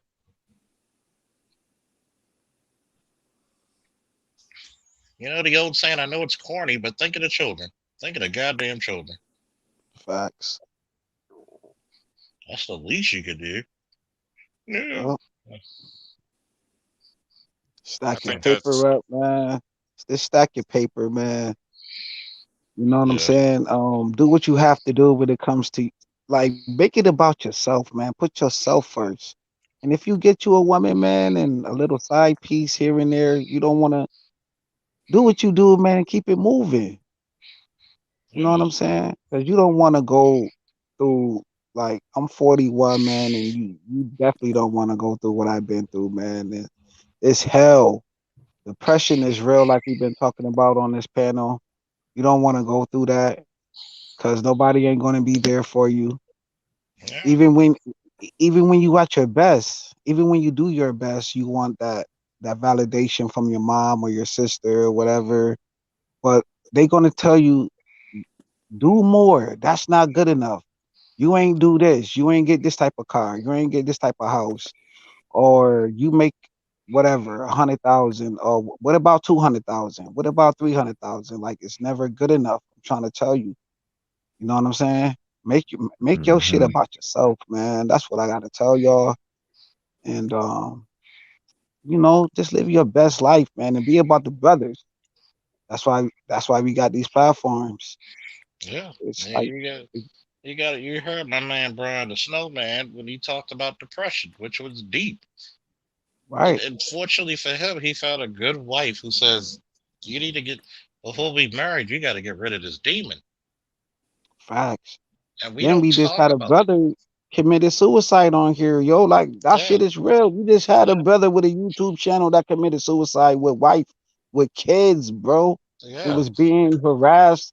I don't know the whole dynamics of that situation of why he took his life, but all I know is I don't want to see another brother who I talk to on these platforms and they go through the same shit, bro. Like I don't want to see another brother that could just all he got to do is just log on and talk. Like talk. And we're taught in this damn culture, this goddamn culture, the gynocentric culture, this Western culture, that a man shouldn't worry, that a man shouldn't have any. No, talk.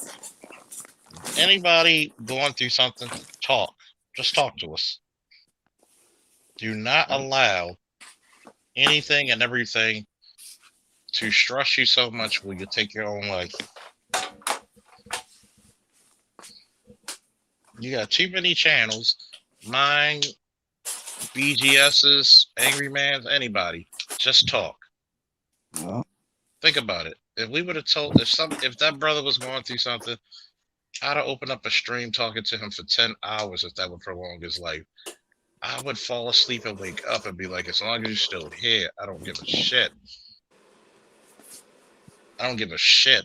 I mean that for anybody. If you need to talk and I'm online, I'm gonna stay here till you get off the chair, till you put the knife away from your wrist or your throat, till you park your car.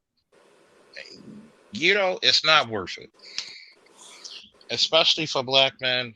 I don't give a damn. It could be a black woman. It could be a black man. It could be somebody. You're somebody to someone. Okay? Yep. Talk.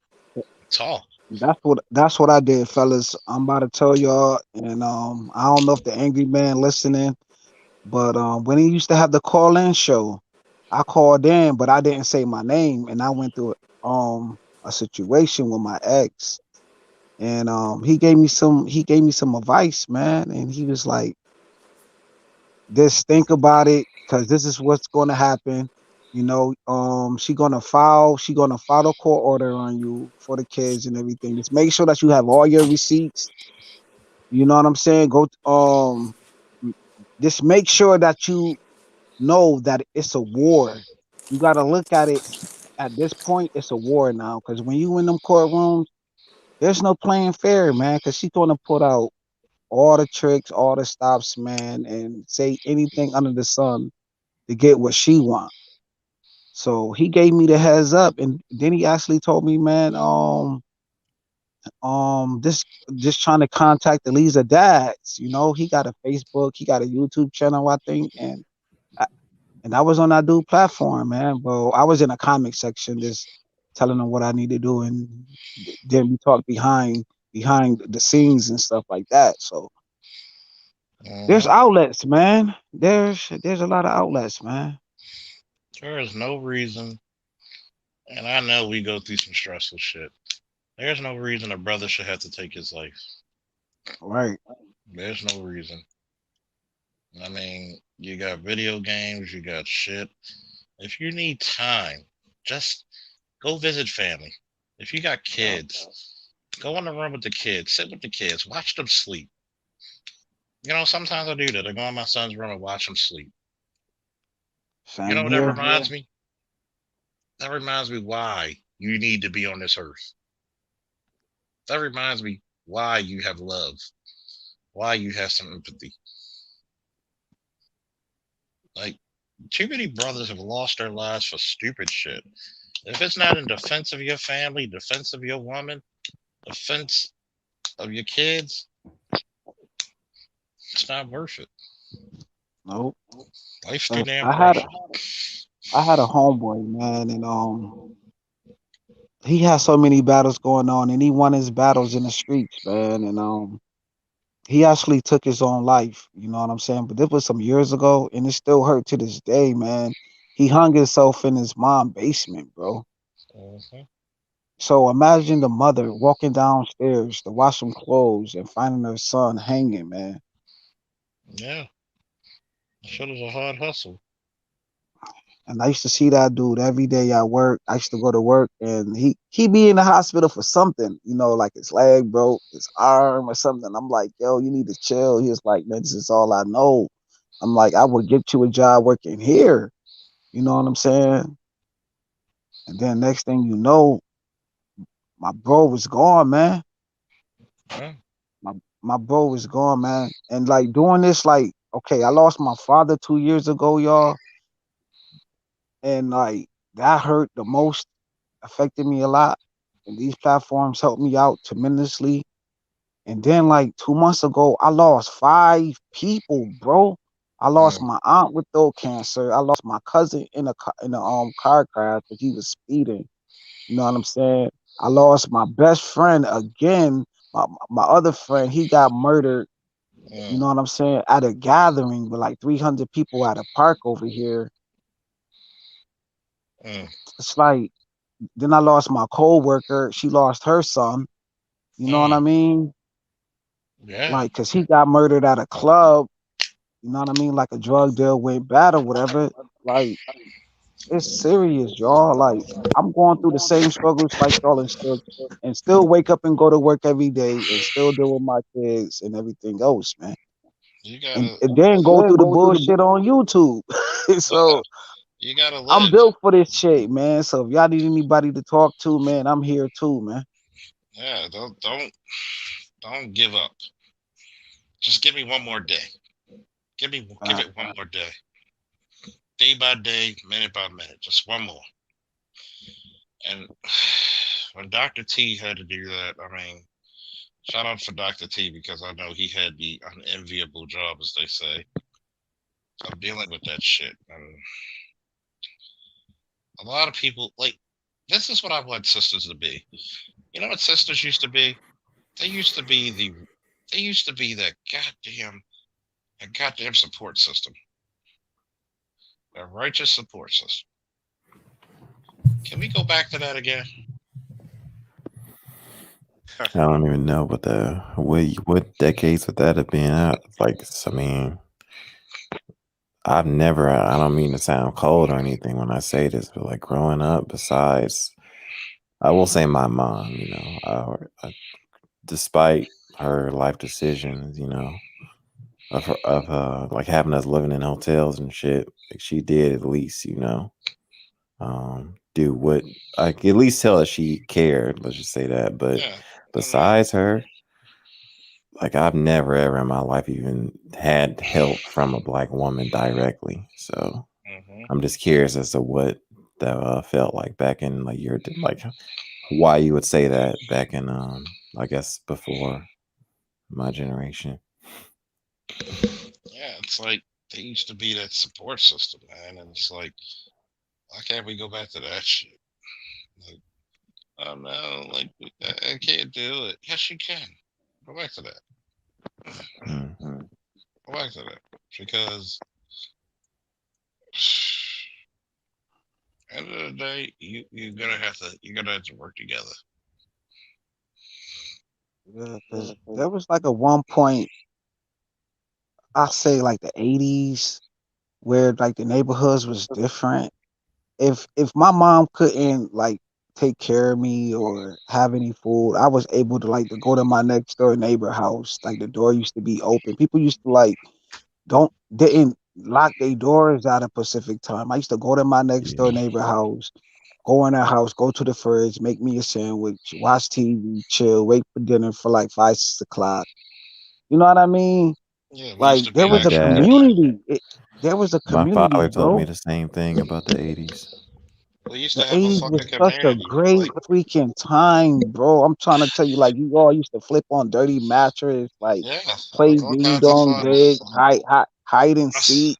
Wrestle around, play it's all kinds of shit. I Yeah, mean, like you, shoot 'em up, bust 'em up, curveball. You know you what I were the mean? Then last when the street lights come on, we go in the house. you were the last generation to actually have fun as a child.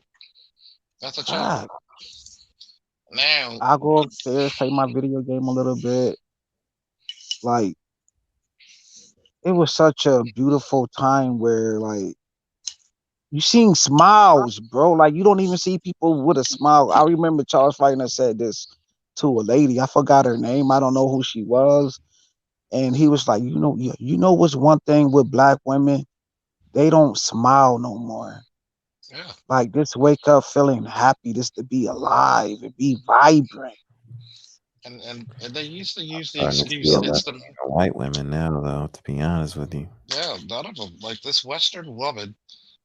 I'm gonna tell you what. I'm gonna be frank with it. Feminism has stolen the smile away from black women, and you start to see the same from other races of women. You're starting to see the same, Facts. and women are trying to be these super women for no reason, and Right. it's bullying them into a realm of insecurity. So we're gonna have to look at a lot of shit in our relationships and our neighborhoods because right now you're fighting a losing battle. That's a fact. Right now, like I shouldn't have to say to a person like, look, smile,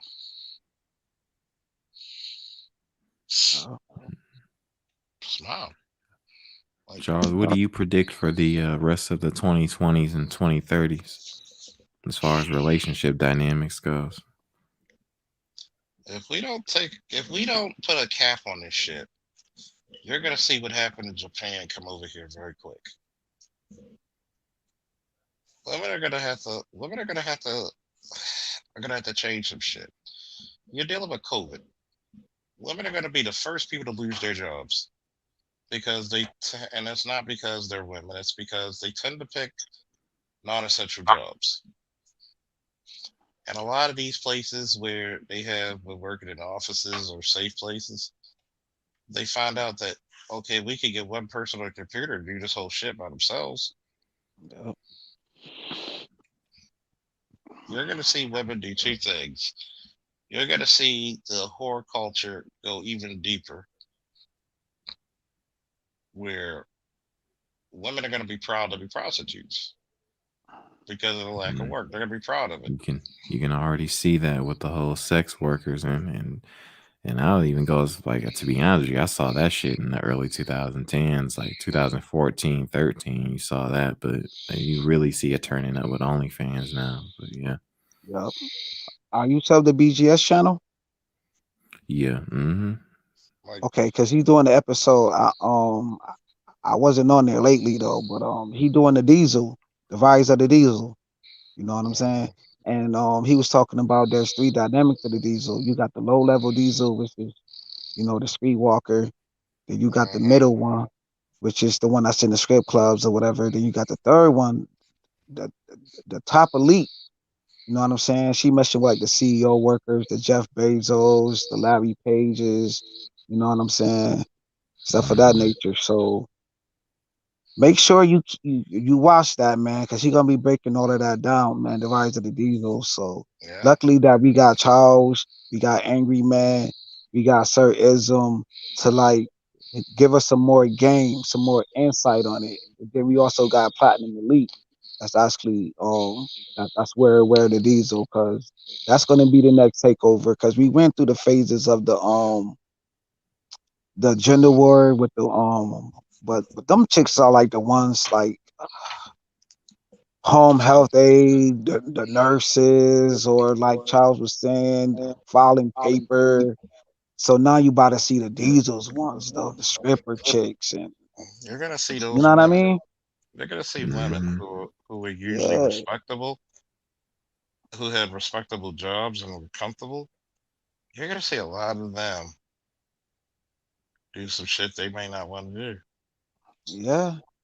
Because they leaving the nurses are leaving their jobs right now, and like you said, now they jumping on OnlyFans pages or whatever website that's popular right now, man. So they seeing that they can make more money on OnlyFans right now. We're gonna see how long that's gonna last for. So they're gonna be doing like BGS just put up the video with a shorty. She freaking wanted some food, yo, and the dude gave her $5, and she was like, Yeah, I "Oh, saw that you don't the want to head exchange the nothing head for this? the Come head on, man, job or that's whatever. real, right?" He was Mm. like, "Nah, I'm good." Yeah, it's gonna get to the But point how, where you can see that become common if we don't but how change many it. men that's gonna say that they not good though and make you do some strange things for a piece of change? And not even Yeah, just that, man. The OnlyFans fucking industry is getting thinner and thinner and thinner. I mean, because fuck. what happened was they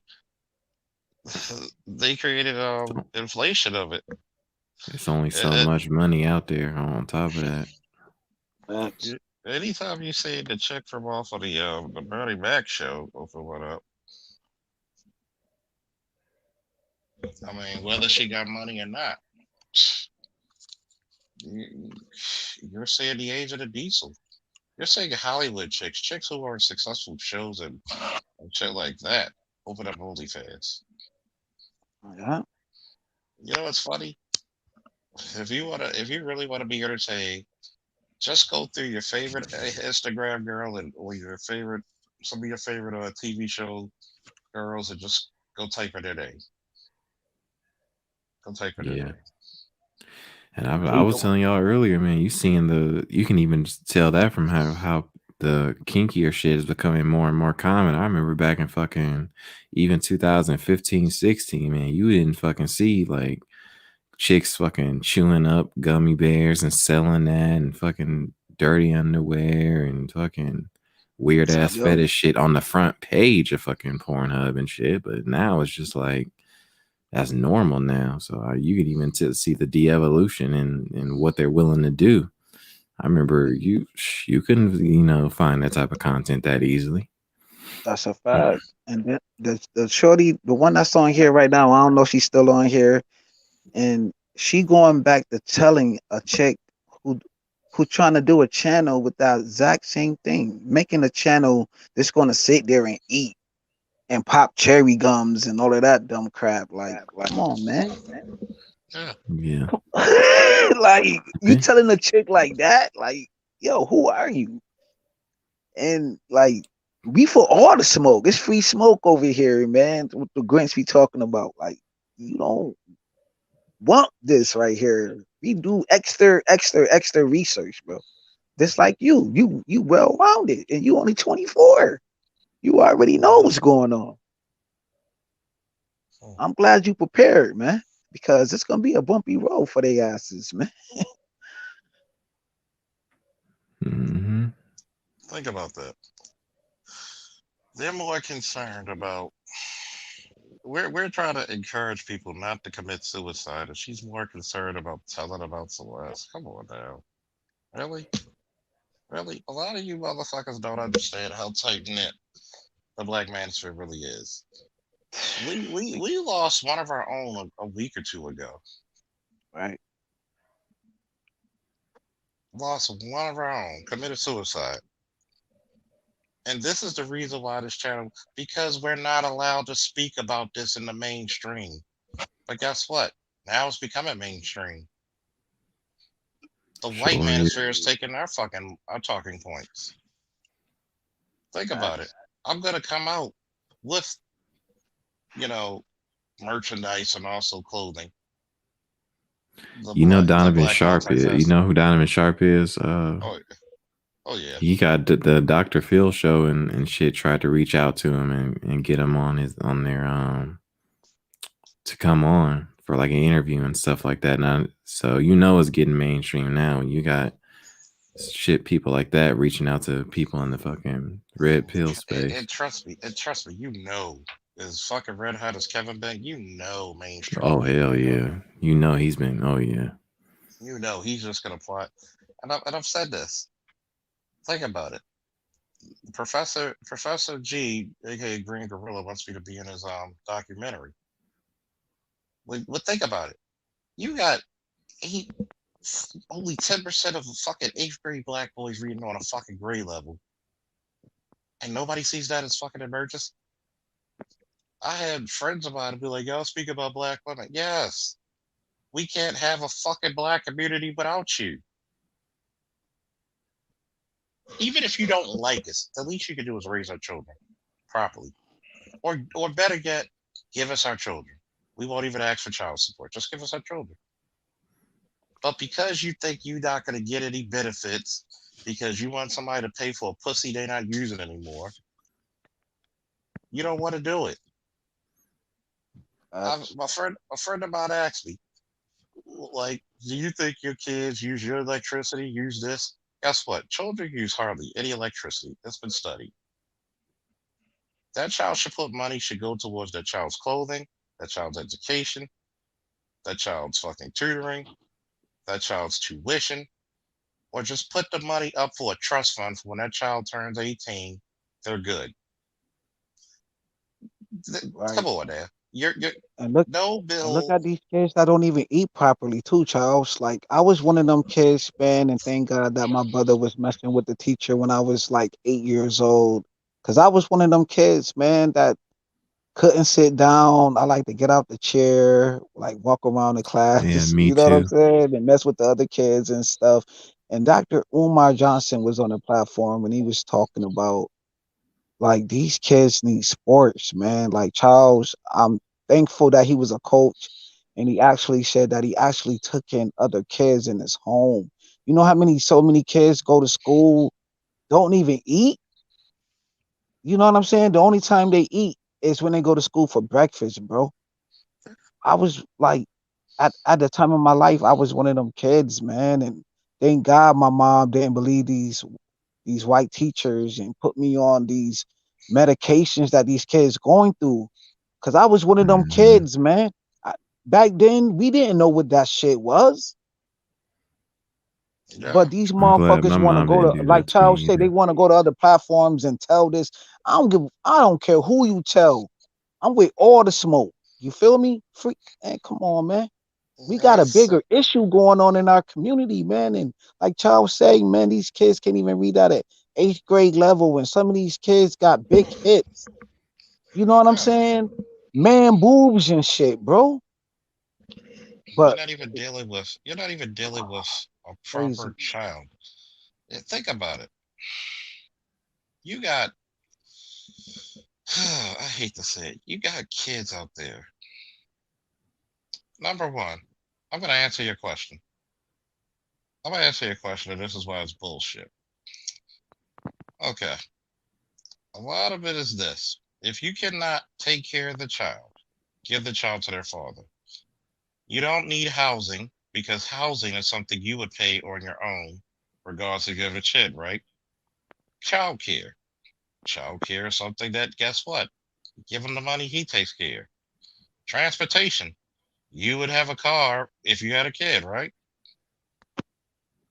Because child support is awfully one-sided, and that's bullshit, and y'all know it.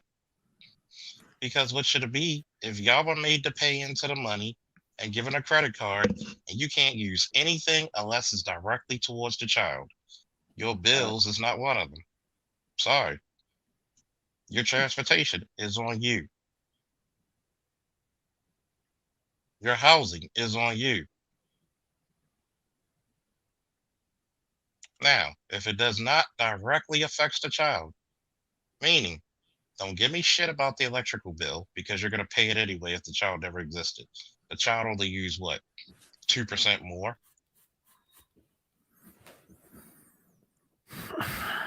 Childcare.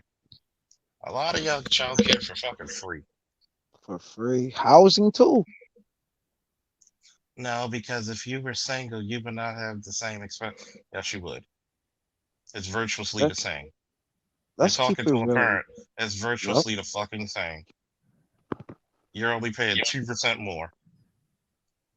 It's habits If too, it's man. not, They if it's can't break because a their lot of it, habits. number one, a lot of women who get child support, you know what they do? They spend it on some fucking wine. Facts. They spend it on shit that's nothing concerned to the child.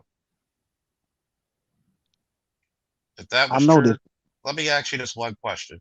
Why the fuck can't y'all put, with all the money a lot of these women get for child support, why aren't your children going to private schools, getting the best education?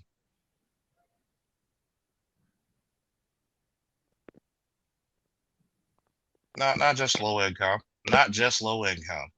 And I can be disingenuous about this shit. All right, okay, I got a question now. And this is kind of a deeper question, and I don't mean any disrespect to you or homeboy James, because I know y'all both fathers, but I just Hmm. always wondered this growing up. One thing I learned about Seattle was that when I hung out, I was the only black student in all my classes at UW. You know, it's just Hmm. mainly like Asian white school, but I hung around a lot of Koreans and Chinese students and stuff. One of my Hmm. friends, he was like real close with his parents. I remember him showing me like his parents' ledger book or whatever. But bottom long story short, his parents had his finances planned out before he was even born. And I saw this amongst like a lot of this was amongst Koreans and Chinese, whatever. But for some reason, like questions like what she brought up, like, what about childcare and housing, blah, blah, blah.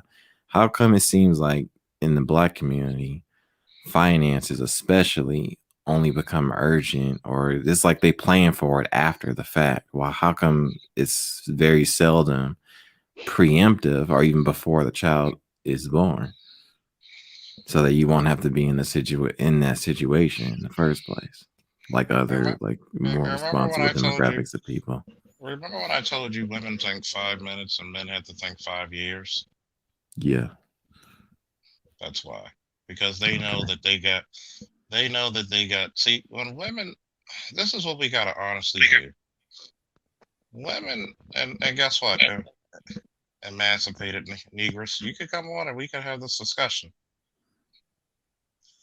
Number one, they know that come hella high water, they could get some shit off with the government. Number two, if if men were equal when it came to child support and getting their kids, guess what would happen? You would not see a large birth rate. Think about this. The reason why a lot of them had a kid is number one because it's lucrative.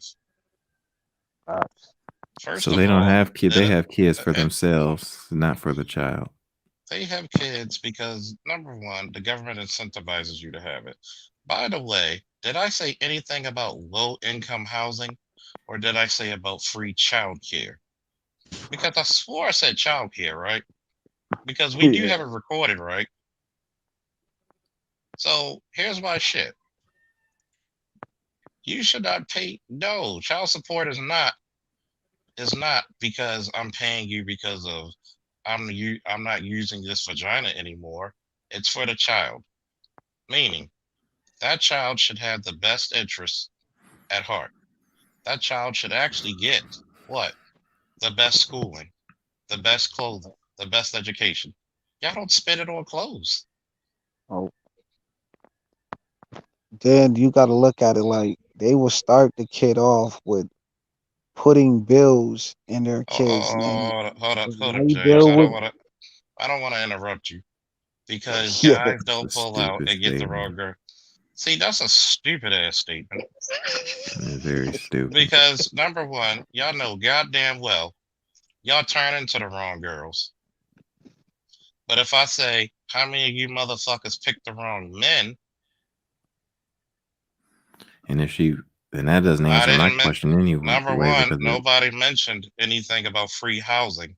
See, that's what happens when you're wrong. that doesn't answer and that's not even a sarcastic answer to my question, because even if you got pregnant from the wrong dude and he didn't pull out, you would be financially prepared because you would have been thinking about having a child before then. So Yeah, even if but that they was a don't. sarcastic answer, it wouldn't make it sense. But they don't. But at the same time, y'all picked the wrong men because it seems to me that y'all love connecting some bad fucking dick. Mr. Goodbar, they love Mr. Goodbar, and Oh, they plus, love they like, love Johnny Good Dick, man. right, like you have to start your kid off on a prepaid card. Let's start your child off with their own credit line. You can do this. You could take your Hmm. like this is what I'm doing. You know what I'm saying? And the angry man said that get a prepaid card for your kid. Start them off right. Like these are things that the other community do.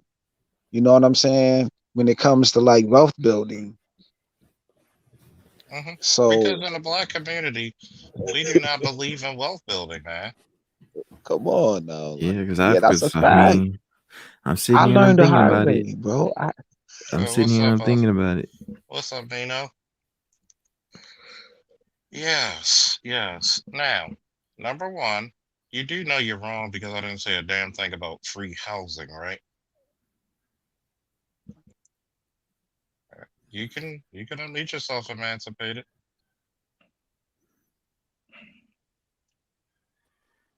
Hello. Hello, I'm sorry. I was trying to get it set up. I'm sorry. What did you just say? You know I didn't say anything about free housing. I'm talking about childcare. No, when you said about the girls getting free housing, so that's I why I didn't say had said anything that about because you free. did I mention didn't. that I didn't people say were anything about getting free housing. housing. I didn't say housing. You didn't mention I said housing at you. all. No, I mentioned childcare. No, Diddy prior done. to you said saying childcare, you No, had I said listed, no. you had mentioned the I things mentioned. that I they could tell get, you verbatim what I and said. one of them was You housing. shouldn't. You know. I said Okay. house. I said childcare. A Okay. lot of them get Okay. free Well, if you did childcare. not say, We okay, if got it you did recorded. not say, I know, that's why I said, I'm not arguing with you. I We said, got it recorded. okay, if you did not say housing, then I'm going to leave the housing part off. Just like the bills. They've actually done studies. Children don't use a lot of shit.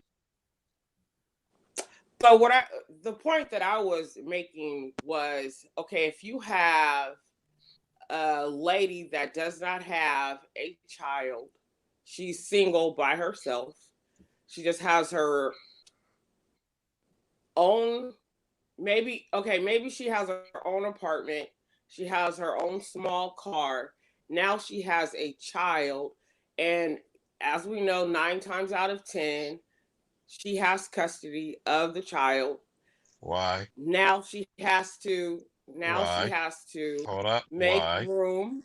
Why does Why? she? Oh, because a lot of times, I'm not saying all times, but a lot of times the guy Who's does not want to take custody of the child, That's bullshit. of the newborn. Now there No, are, hold on no. one I'm second. gonna There correct are you because you're good. situations, Hold on. there are I'm gonna situations correct you. where I'm gonna men will correct. come in after, Hold on. I'm gonna later. correct you from that bullshit. Okay, I'm please actually correct say me. I'm gonna correct you. Mhm. The state. You ever heard of the 10 years doctrine where the state automatically gives custody? Say it again. The state automatically gives custody. Right. You ever heard of the 10 years doctrine? Okay. They Did give you know custody that to who?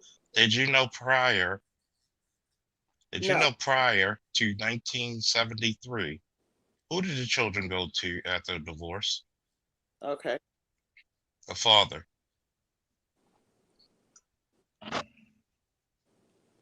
So They went when to the father. they went to the father. So you're saying that? Okay, wait. I'm trying to understand. Hold on. I'm Prior trying to to understand where you're going 1973, with it. before So you you're had saying that the so in other fathers words, prior to who was the 1973 had yes, the yes, had the children, yes, and then the woman left the house. If yes, there was a split, yes. so the father stayed Why? with the children, and the lady Why? left. Why? No, I'm asking you. I'm asking you. Because he Is was the that what you're saying? breadwinner. Yes.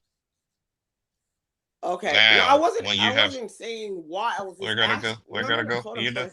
I You're not wasn't one of those asking people. you the why. I was asking you, is that what you're saying?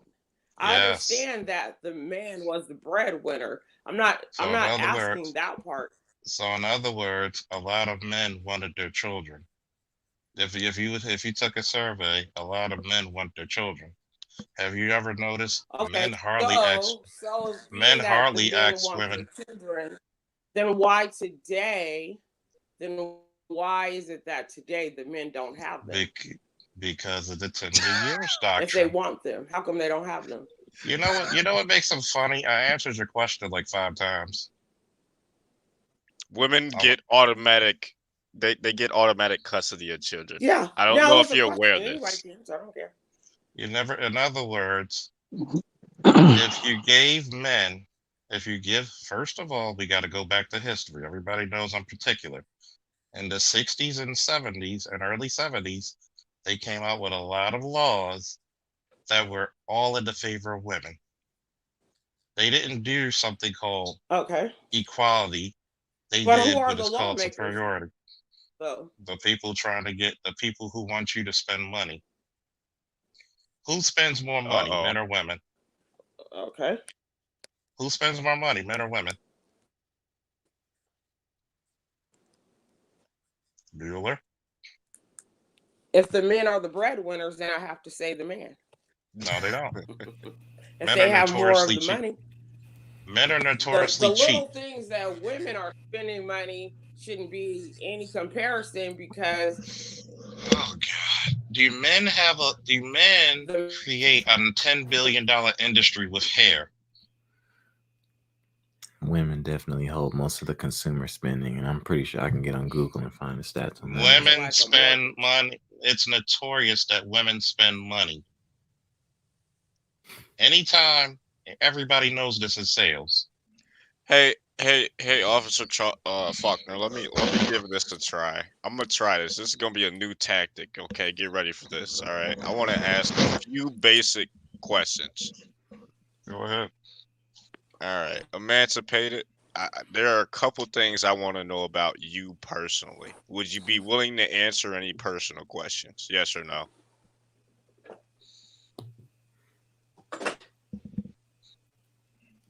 I'm putting the articles in the private chat, by the way. It was I'm gonna, literally all I had to do was Google it. I'm gonna tell you something. this is also another thing. Emancipated and fellas, and anybody She listening. ran away. She should still be up there. See, Nah, she ran. She's not she here. She's ran. gone. She ran. And I I'm like gonna inform people. I'm gonna slow inform Wow. cooking. people. I'm gonna inform people of this shit, right? My Number bad, one. Charles. I think I might have scared her off from looking stuff up. Oh no, not facts. Jesus Christ, not Yo, facts. yo, you I'm so a, smooth the way you talk, bro. You talk so smooth. Like, yo, I just put it in the back chat, bro. I'm gonna tell you something. The 60s and 70s, she said she froze. She's coming back.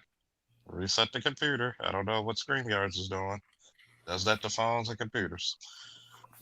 I'm gonna tell you. Number one, in the 60s and 70s, they came out with a lot of gynocentric and feminist laws.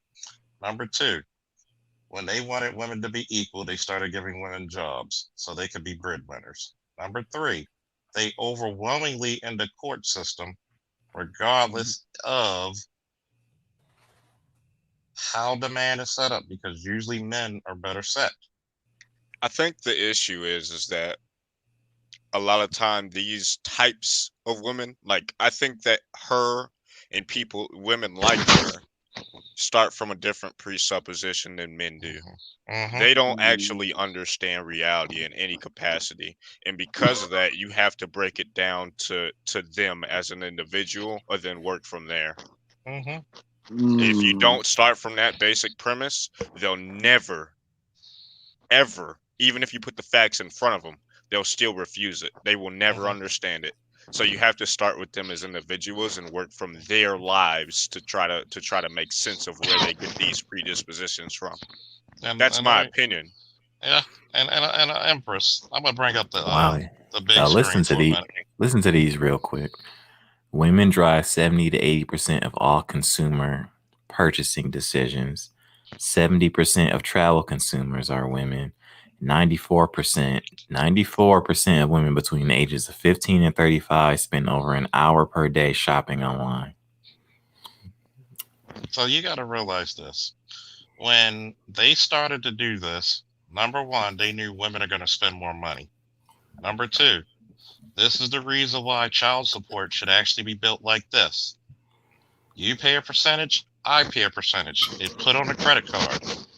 You can't use it for anything other than for the child, meaning for child care, medical, prescriptions, tutoring, clothing, anything for the child. It should be used for their summer camps. I'm cool with that. When the child wants to get a goddamn piece of candy, I'm cool with that. It should not be at the behest of the man and woman to pay their bills. Because if you logically think about it, you're going to pay your bills anyway. Children don't use a lot of electricity. Children don't eat a lot of food, especially while they're small. Okay? My daughter picky as hell. What? About the shit she eat. Picky. And then on top of this, women have been notoriously known not for using child support for the children. Facts. Does that make it every woman? No. A lot of the guys don't get the children, not because they don't want them, it's because the state automatically grants the child to the woman, thanks to stuff like the tender years doctrine. But don't you think that if the man wanted the child, he could then once get the state go through it? Let me ask you something. You have children? Mm-hmm. Yeah, I have an adult daughter.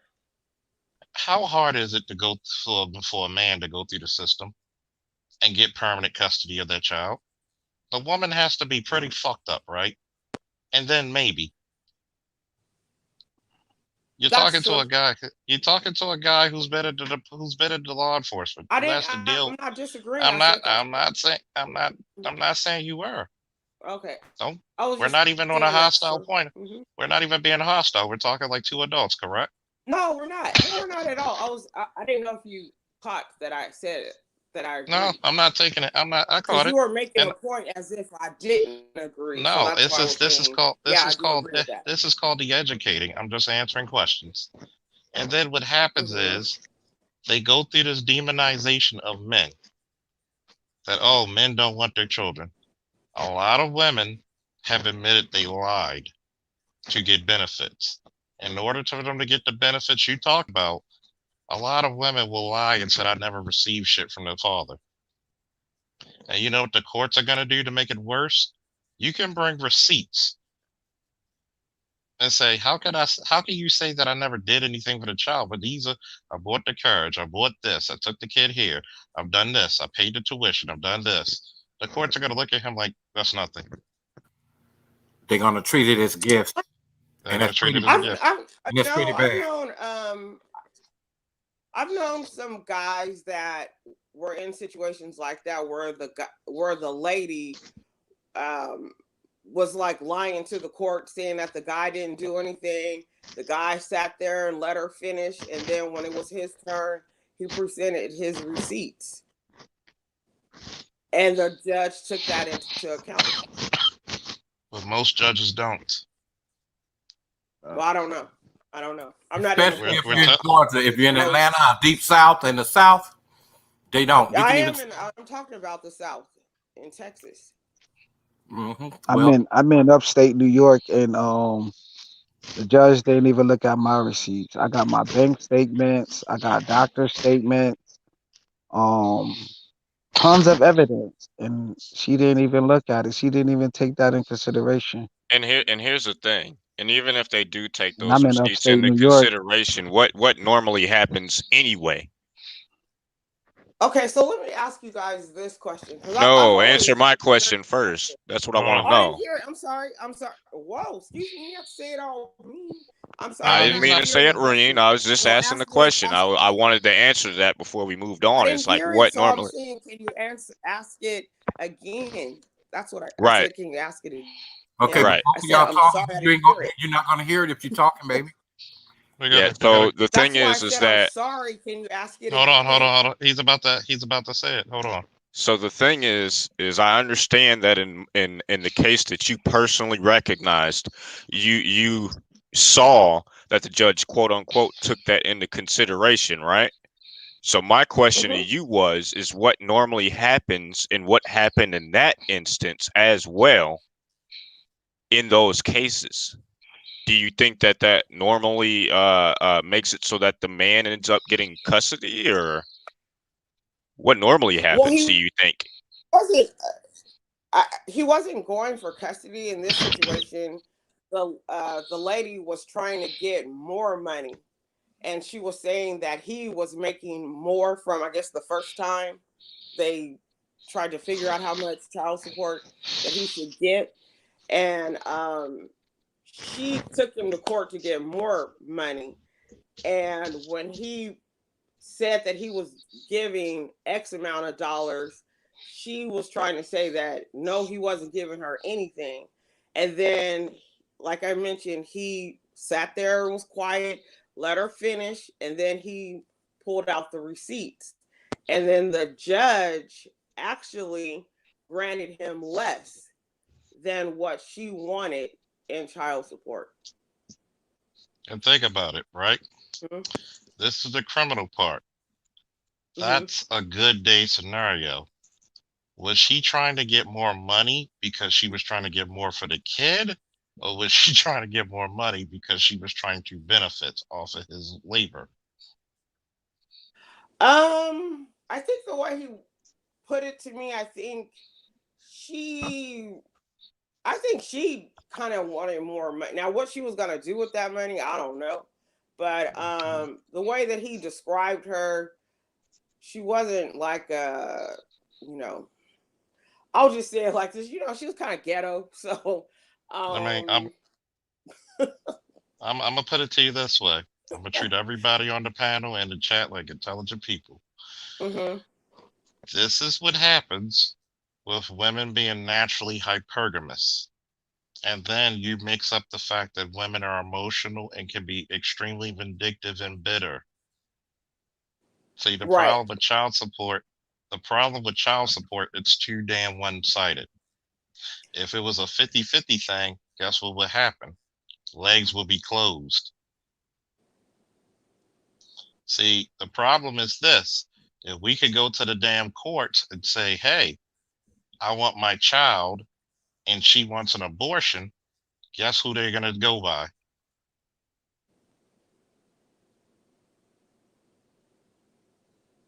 They're going to go by her. Because the courts granted women to say, my body, my choice, correct? Correct. So we don't choose who are mothers. We really don't. We really don't. Wait, hold on. How do you not choose if you're the one engaging in sex? Who chooses? In other words, I think we had this exact. Hold on. Wait. I think we've had. I feel like I know you, and we've had this exact conversation with you in particular. We did. But I'm going to answer your question. Number one, is the woman the sole person who gets to make the choice? At the end of the day, yes. So at the end of the day, who gets to choose the father?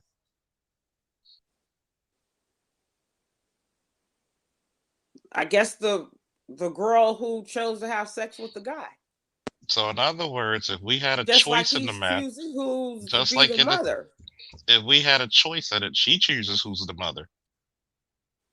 No, because if he know. Okay. In other words, can we choose? One second. No, I'm gonna answer you. I'm gonna answer your question real quick. All right. Can we force her to? Can we force her to get an abortion? No. So do we have choice? Yes. Do we have choice in the matter and when it comes to reproduction? We have literally had this conversation with you. We have literally had this conversation with you.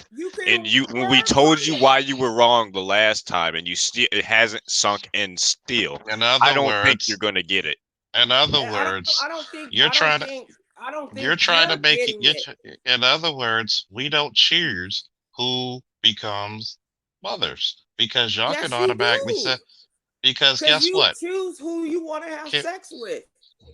Having sex and who's a mother, totally different things, right? Because No, she thinks they're the same thing.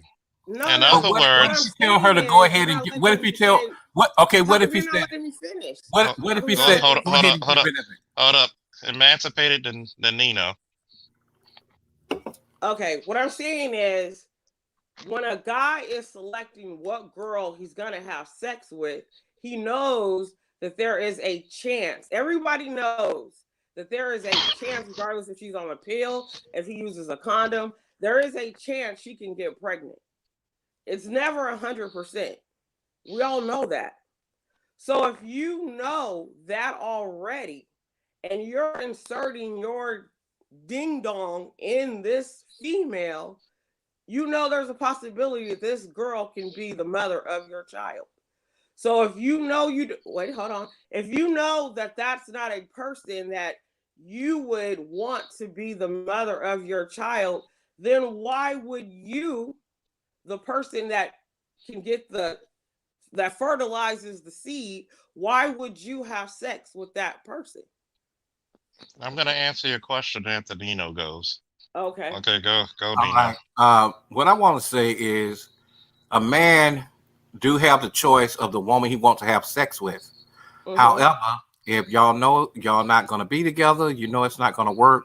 And I believe it's according to both of y'all beliefs that what Charles is saying is that you have the choice to say if you want to keep the child or not.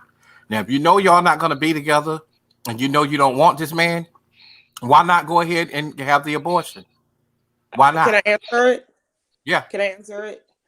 I think because a lot of females, if you are, let me say it like this.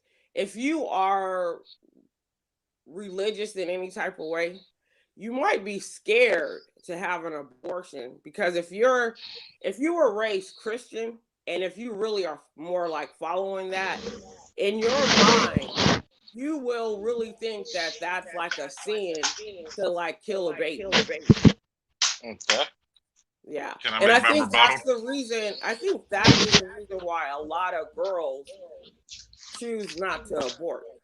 Can I make my rebuttal? Because you don't know what's gonna happen in the afterlife. Like you have no idea. Charles, Like, you're gonna please. be Can I make punished my Can I make for my killing rebuttal? that baby. Because I mean, essentially that. I mean, it sounds harsh, but essentially that is what you're doing. Okay, I'm So gonna a make lot my of girls rebuttal. would just go through the trials and tribulations of having a child rather Somebody than echoing up something. They got their dealing with mic that.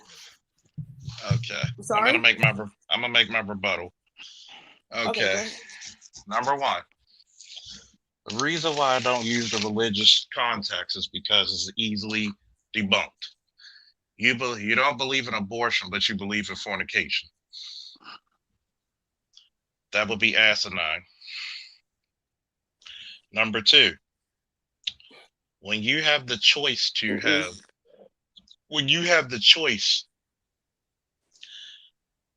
to have, let's say, we'll go back to what you said, and we'll dissect it. Is sex a sin or is it just frowned upon? Premarital sex. What is fornication? I was asking, is that a sin? I don't know. That's why I'm asking. If you're going by Judeo-Christian faith, fornication is a sin. Okay. Now, you can't you can't substitute one sin for another. Right. Because if she's saying that I don't believe in abortion, then why are you doing premarital sex? Now, here's the issue. When you were talking about chances versus 100% complete control, who has the deciding factor? Would you want a 25% chance of leaning over a bridge and falling? Or would you want a 100% chance of not falling? Which one would you take? Then I would think that if I were a guy, then I would think that I wouldn't have sex with anyone unless I was married. So in other words, don't turn it on the guy. Hold up. So in other words, right? And I'm sinning. You have 100% control of the situation, meaning you get to decide who's a father. You get to decide if you're a mother. And guess who's going to support you during this whole endeavor? But you're missing the big part. No, we're not missing the big part. The big part is this. No, because guess what? The first is, am I going to have sex before I'm married? Then secondly, am I going to have sex with this You're missing the big part. You're missing the even bigger point. You have 100% control. There's no. Everybody's a virgin first. Let me try. Let me give it a go when you get done. Hold up. Because this is what you're missing. You're trying to alleviate steps. What you're trying to do is become equal parties. There are no equal parties. I'm not trying to become. In other words, I'm saying that when you have one. In other words, let me give you this example. Mm-hmm. You're giving me a chance to eat. There's a 50-50 chance you'll feed me today versus a 100% chance of that I'll feed you. Who has total control in that situation? Whoever owns the food. No. Well, guess what? Whoever owns the womb. Well, just like you said, whoever owns. Guess what? How is that not true? In other words, we're not going to talk about who owns the food. Well, you said we're going to talk about who. We're going to talk about who has 100% control. There's a 100% chance. Has the food. So in other words, there's a 100% chance. There's a 100% chance you'll eat. There's a 50% chance I'll eat. Who's going to have the best chance?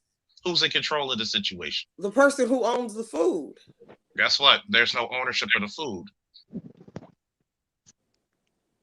Well, Who then controls the everybody, food? then it's a free for all. Then everybody can The eat. 100%. The So 100%. then why is someone okay? If no one controls the food, then how can I stop someone from eating?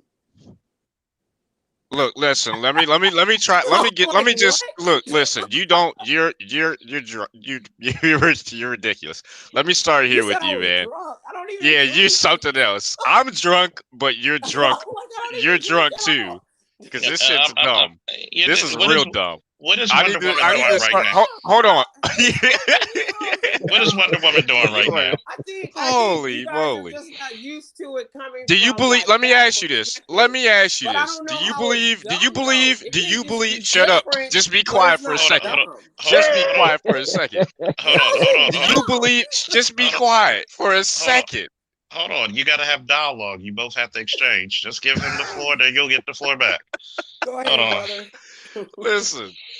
Do you believe that women can be accountable to anything at any given time when it comes to sex? Yes or no? At what point does a woman? At what? At, Hold on, emancipated. Hold on, emancipated. You're gonna get your turn after this. Tell her to mute her mic. Just mute her mic. Mute her mic. at what point does a? You gotta come back. No, you don't You have to gotta get come off. back. We want to talk to you. It's a No, conversation. you gotta come back. Yeah, I just want to know because it's kind of crazy to me. Like, at what point, if you say that women and men are both accountable, right? Okay, so you believe that men are more accountable, from what I can tell, right? I understand that much. What I need to know is that if that's the case, since women have complete control over all points of sexual access and the procreation, I need to know at what point a woman can be more accountable, or is that ever possible? Is that an impossibility? It's your turn, emancipated. He's gonna be quiet. You're gonna return. Emancipated. Go ahead. I never said, and I don't know where you're getting this from. I never said that women can't be held accountable. I was just asking a question. No. So Because you I don't just, know where you guys are getting. in other words, he's asking. No. In other words, I'm not interrupting you to interrupt your thing. It's that you're veering off the question he asked. Well, he made a statement about he made a few statements and a question. So I thought I was getting a chance to respond to everything. You got a chance to respond, but you got to respond to the question he asked. Okay. Just like, I just find all these little conversations interesting. It's we just want you to respond. Then it's just we ask you guys like filibustering for like we're not filibustering time about going off on other things. Vernetta, just answer the question, Vernetta. Everything that was said, and then you're like, no, just center it on this part only. Because you want to go take us through Mulberry Bush and through the woods and Grandma's house. We go. Yes. So in other words, I'm gonna ask you the same question. If women have 100% control in the reproduction stage, what point do women become more responsible or more accountable, or they have more responsibility?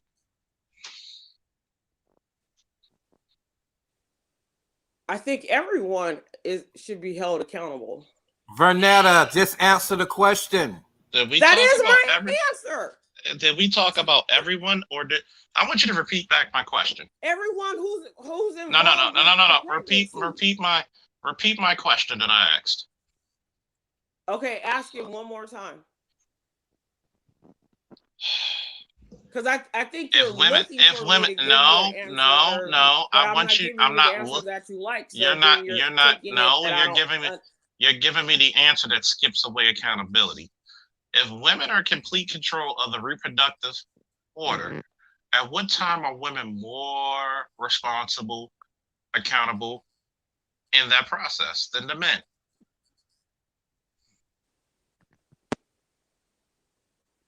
At the point where she decides if she's going to have a child or not.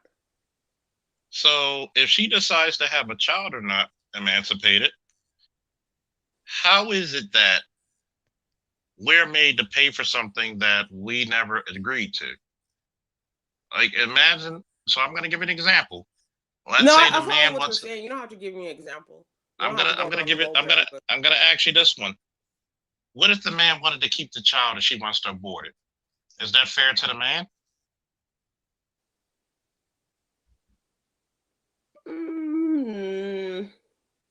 If he wants to keep the child and she wants to abort it,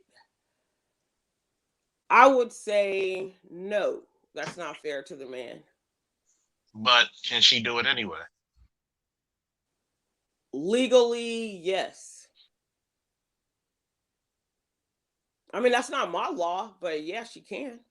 So now you see why when we talk about, I don't think that she should, but I mean, I'm not a lawmaker, so. Yeah. But guess what?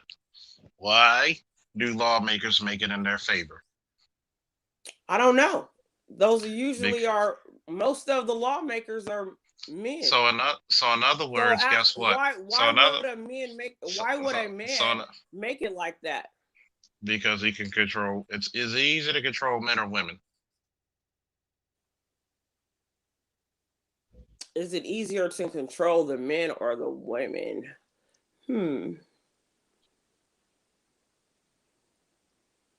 I don't know. Because the reason why I don't know, because I can think of like when boys are in structured environments, then like military, they fall in line real quick. Even like bad kids, under the right guidance, you know. Is it easier to control men or women?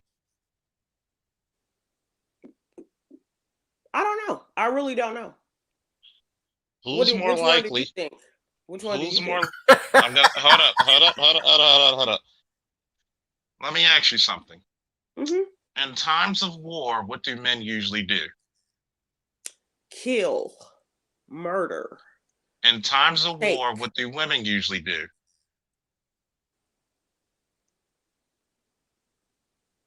Hide. I mean, they usually are not participating in the war. That's for certain. So, is it easier to control men or women? I don't know. I got a question. When you get done. No, because the reason why I don't know is because, I mean, if there's a war, if the man left the house and he told his wife, stay here, don't go anywhere, and she does that, that's a form of, you know, it's loving control, but it is control. She didn't follow the rules. You're dodging that question like this. No, I'm not dodging it. It's not a across the board answer. She deflected. That's why I asked you. What did you think? No, but you're deflecting it. You deflecting it back. I'm not deflecting it. How is if I don't know? How am I? In other words, I'm gonna ask again. Hold up. This is a learning moment. We're gonna go back to the dudes on here. No, the dudes on here are teaching you as well. I'm no, because you said again. I was deflecting. I am not. You kind of are, because if you actually was paying attention, I don't know. In other words, shush, so I could teach. In other words, we're gonna go back to the questioning again. No, No. I'm gonna teach you, because if I tell you, you're not gonna let it sink in. What do men do differently? So we're gonna learn. But we're gonna learn today. You're gonna learn today. You're gonna learn your way. You're gonna learn today. You're gonna learn today. What do men do during conflict and war? What do men do during conflict and war? Strategize and. Say that again, because you blurred it out. I said they strategize and they compete. And it starts with an F. What is that? You said it starts with an S? F. Did you say S? F. Fight. What do women do during times of conflict? Fight. What do women do during times of war and conflict? They stay at home. They stay at home. So in it. So what would women? Who's more easier to control, the men or the women? Either. No, let me do it. Let me do it. Let me do it, Charles. Let me do it. I understand. You're getting frustrated. I can hear. I'm not getting frustrated because she knows the. She knows the answer. Yeah, I know she knows the answer. And after him, I got a question for you. Hold on. We're not gonna let you escape with that one. So I'm gonna go by your logic, right? You still there, Emancipated? Okay, go ahead. No. Mm-hmm. If someone's fighting you, is it easier to control the person hiding from you? Which one would be easier to control? If someone is fighting you, so the two people that are fighting, is it easier to control the person who's over to the side? Is it easier to control someone hiding from you or fight? In other words, if you're getting a person who's been fighting at the moment. In other words, who is easier to control? Someone who's combative against you or somebody docile against you? Docile. That's the easier person to control, right? Yes.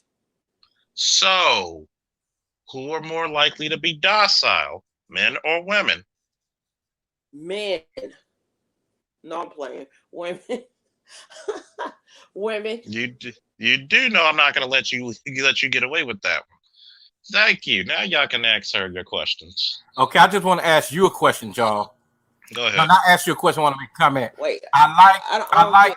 Why did you say thank you? What was? Hey, hold on 1 second. Hold on. I'll answer your question after he's finished. What was the boom? Mute your mic so I can. I'll answer the question after he's finished. Okay. Yeah, Charles, I just wanted to say I like the way you put about putting certain things on a card to be monitored for child support, because most women that get child support, they have children by another man that they ain't getting child support from at all, and use your money to take care of the other children too. So everything need to be itemized, and if I was a damn judge, I would make sure that she not buying no hair, buying no makeup, no wigs. I mean, no nothing, but only for that child. And that's how it should be. Both parents should pay a percentage in. Whatever percentage the judge says, they should both pay in. That way, everything's itemized. You can't say, oh, we don't have money for this, when you can obviously see on that card and cop, oh, yes, you did. Why do you need an increase? You have $200, $300 left over. Why do you need an increase? And why did the child need Gucci shoes and Jordan? Then on top of that, when you made the reference that a lot of men don't want their children, that's a lie. That's the biggest damn lie. That's not what I was saying. We recorded That's not what I was saying. A lot of men do want their children. Hell, a lot of men don't even know. A lot of men in some of these cases didn't even know they had children. You have men who've been put on child support and are not the child's father. Like, in some of these states are so fucked up that they will still have the man after he's proven by DNA, by blood, by hair, by God Almighty himself that he's not the father, and they will still allow it. And to further answer your question, they know women traditionally spend more. They still do. So if you give extra money and extra incentive to have children, they're going to get extra money, which means it's going to be spendable. Guess what? Women, if they're unmarried, are frivolous with their dollars, because men are the ones who tell them, why the hell are we paying all this money for all this shit? Cut that spending shit out. We got to save some money.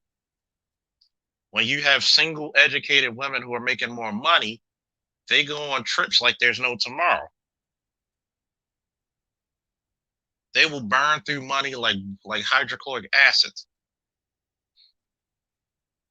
Men are naturally frugal. They're realistic. California monitor all of that. They monitor everything that you do on that card you're talking about. Mm-hmm. Oh yeah, they do. And I think the main question got answered, but I think my question is still relevant in terms of needing to know what exactly she was trying to get at earlier. So I have a clear I already think I have a clear understanding of what you're trying to say, emancipated, and you're just entirely incorrect, but that's okay. I'll entertain it. I'm a friendly person. So I wanted to know, do you think that men and women are equally yoked in terms of a biblical sense? And also, as a second follow-up question to that, um, do you think that we both have the same responsibilities in life? I'm just curious of your thoughts on that. I, as far as people being equally yoked, I think that's dependent on who you choose as a partner. So if you're not choosing on that basis, then no, they won't be equally yoked. Um, partner or husband? Second part. I'm Partner sorry. or husband? Which My one? brain Partner or froze. I'm husband? sorry. Huh? I'm sorry. Partner or husband? Which one? Because most men ain't looking for a partner; they're looking for a wife. Most men or some. Well, the ones that are in this space. But this is only a small percentage of the men in the US though.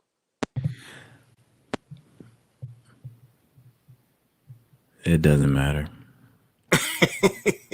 I've already sussed out where she's coming from, but I just continue with the second portion. I already know No, what you're about. I had asked what was the second part. I said I'm sorry I froze.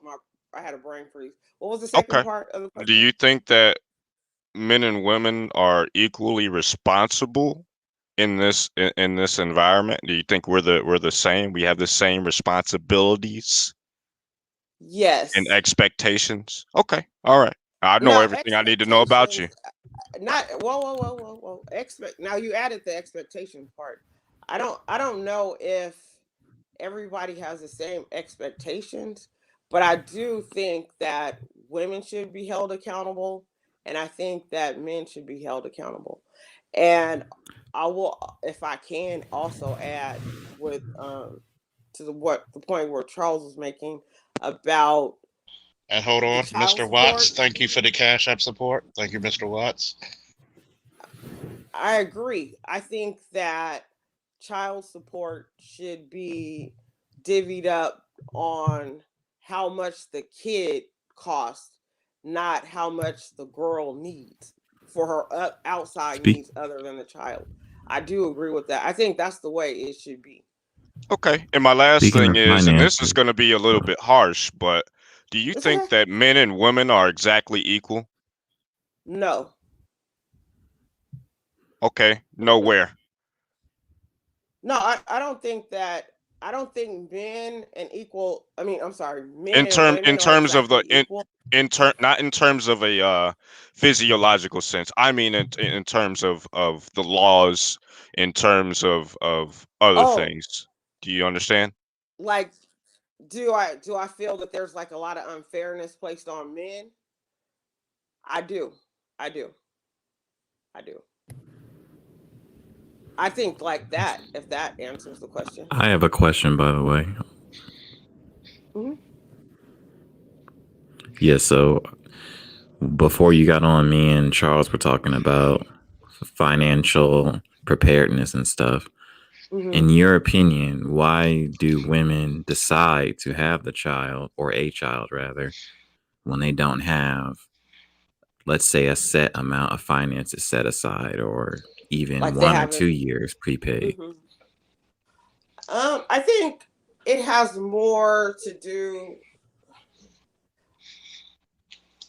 I think a lot of times, to the point that I made earlier about religion, for those who are religious, I think Excluding the 100%. religious. Hold on, Let's say for a hold on. non-religious woman.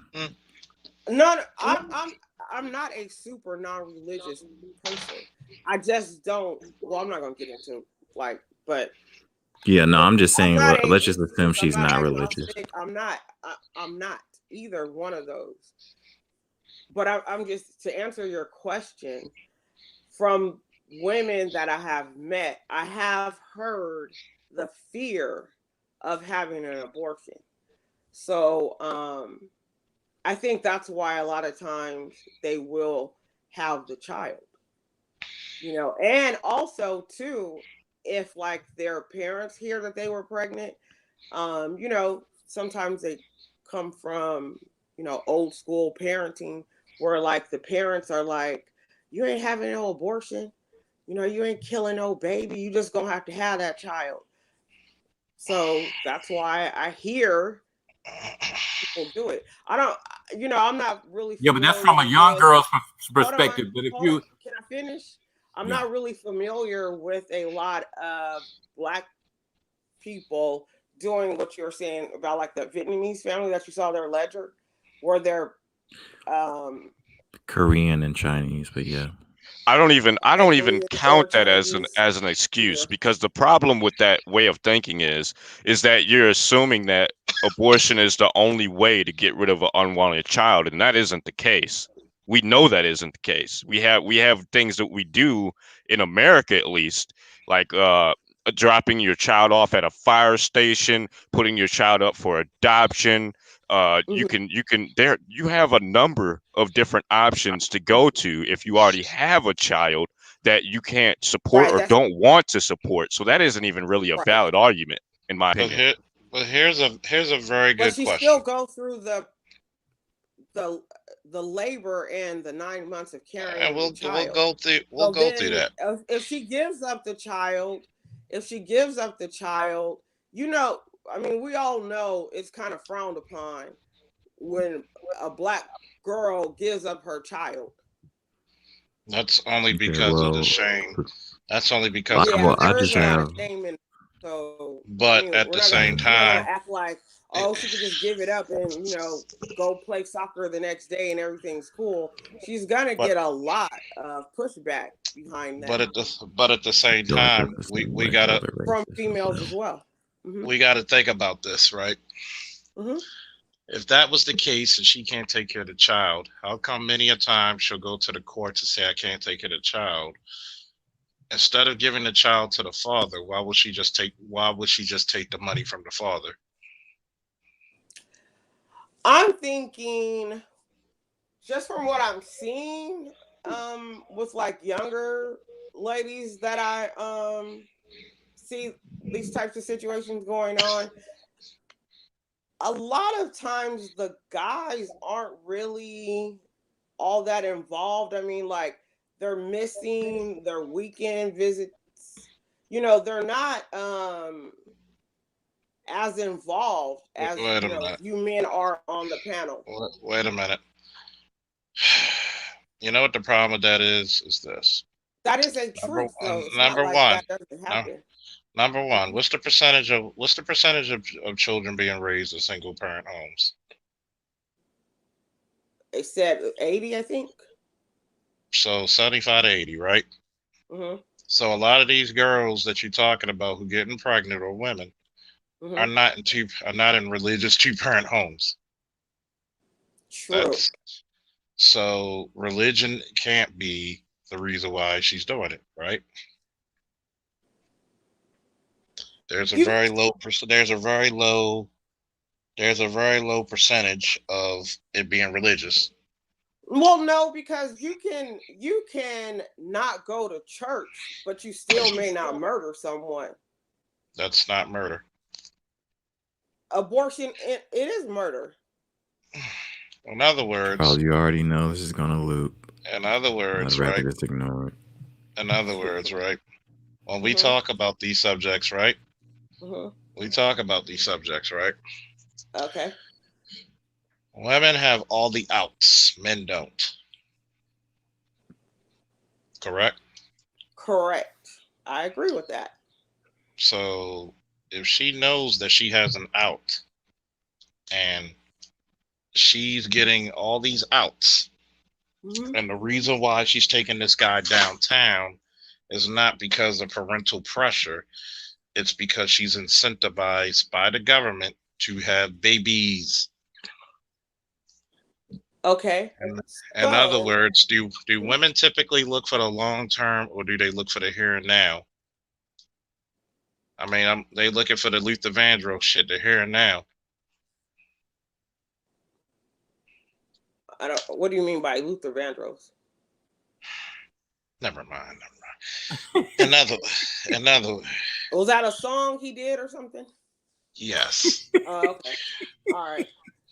In other words, do women typically look for the here and now, or do they look for the potential? Do they look for the kinetic?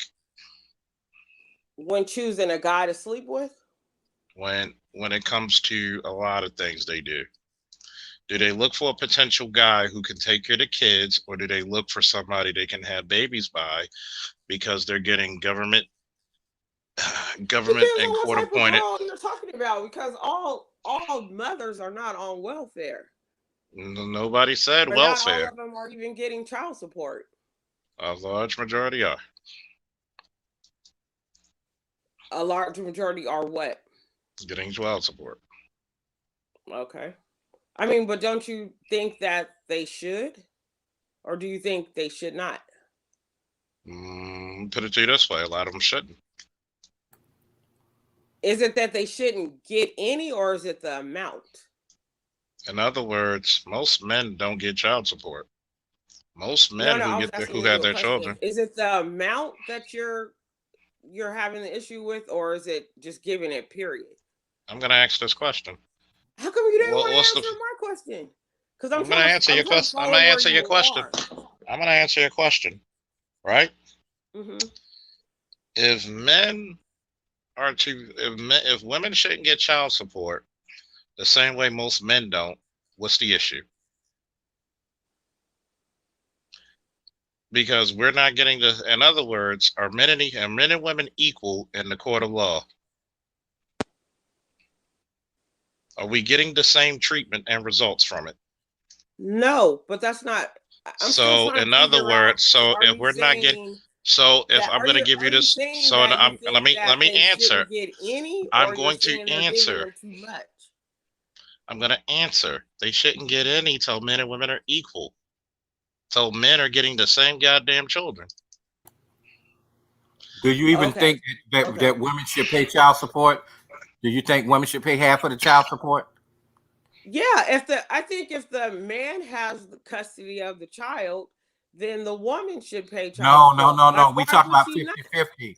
No, 50-50. He stay in his house, he take care of the child, and you stay in your house and you take care of the child. 50-50. Oh, okay, yeah. I think if it's split, like if it's really split like that, then it really should be like that. Yes. Mm-hmm. What if you make more money than him? If you're dividing your child and you're equal, if that child is eating on your no. If you make more money than the husband, you make more money than the father. If you're doing you can let me answer the question. If you're doing an equal split, then I don't think anybody should pay child support.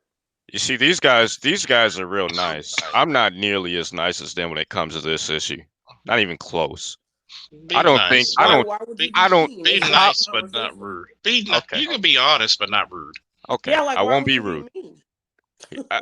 Here's the deal: women in general, you don't deserve not a penny of child support, not 1 cent. Really? Why? Really? Why? No, I'm asking you why. There's a question. Because we don't have any equal representation when it comes to the bearing of children. But whose fault is that? It's a fault of biology. It's a fault of medicine, of modern medicine. It's a fault of women's rights, to be quite honest. Well, who gave women those rights, though? Those rights were not. The women did not give themselves those rights. The Actually, men they did. gave the women Actually, they those did. rights. Y'all went and marched for 'em, though. Y'all went and marched Actually, for 'em. they did. So I How mean, so? at the When end of the day, most people in the House, the Senate, they're men. The at But the majority end guess of the what? of day, But we lawmakers are guess it what? meant men. in general, the general population of men, regardless of whether you want to thrust this on to the lawmakers or even try to shift the accountability No, to because men in the you general said that, so that's population. why I'm The bottom responding. line Okay. is this. The bottom line is this. It Hmm. does not matter. It's the situation we find ourselves in. Therefore, the bottom line is you really don't deserve a cent of child support, not any woman. I'm gonna put it to you this way, right? So okay, wait, hold on, hold Here's the on. reason why. Here's the reason why you gave yourselves child support. Did those women vote for those senators and representatives? Oh, because you think because of lobbying? Okay. Did they lobby these people? Did they pressure these people? Did they vote for these people? So yes, you gave yourself what you wanted, just like the '94 crime bill. Did these Mm-hmm. people vote for these? Did people cheer and wanted put these guys in jail, even though these And were their because there's children? more women, so that means more votes for that So in person. other words, if I could, I'm gonna go back to the same thing I told my ex.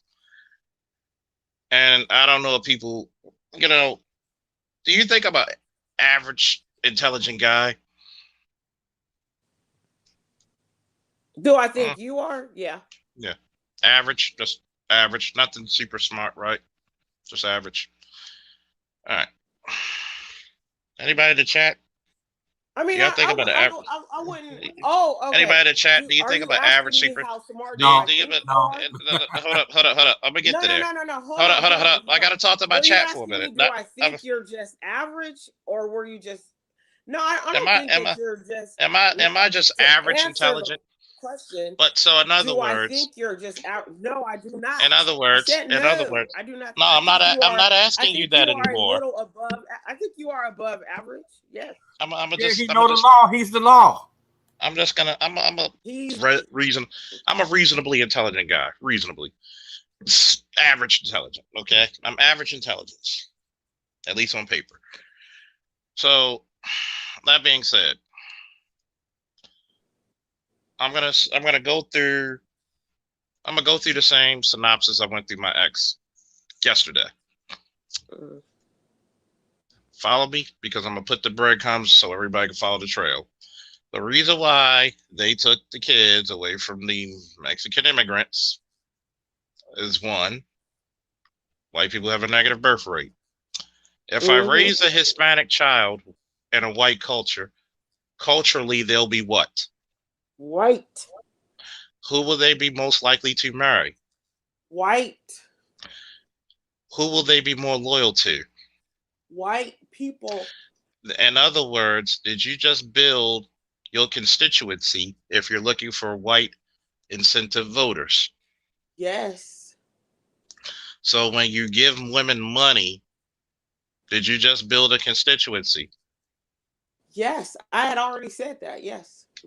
So that's the same reason why women are easily controlled. If you look at one of my past shows, I spoke about how women are basically more susceptible to the environment, meaning they're going to need men or men's money to take care of them. Women do not make as much as men. If you take the black community as a matter of fact, there's more men who make six figures than women. So in order to create a class that you could exploit for money, you're going to give them more money and more benefits and more rights. This is the reason why people get upset about child support, because of the representation is grossly unequal. It's grossly unfair. We both agreed upon that. Yes. Yeah. And when you look at the reproductive systems, a lot of these times you walk in these homes, I've done so multiple times as a police officer. You have my boy Terrell in here, who's a former lieutenant in the police department. We will both tell you a lot of these women who are getting this child support money is fucking it all up. This is the reason why. This is the reason why child support should not be for your bills. Many of women be like, I need child support. I can't pay my bills. Child support is not for, baby daddy removal or payment for a vagina you formerly used. Child support is for the child and child only. No, the child. Guess what? If I was getting child support, no, it should not be for my bills.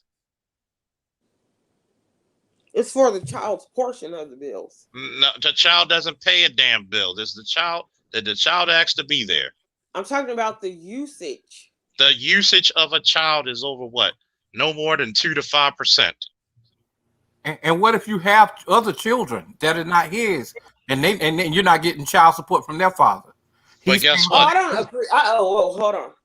I do not agree with that.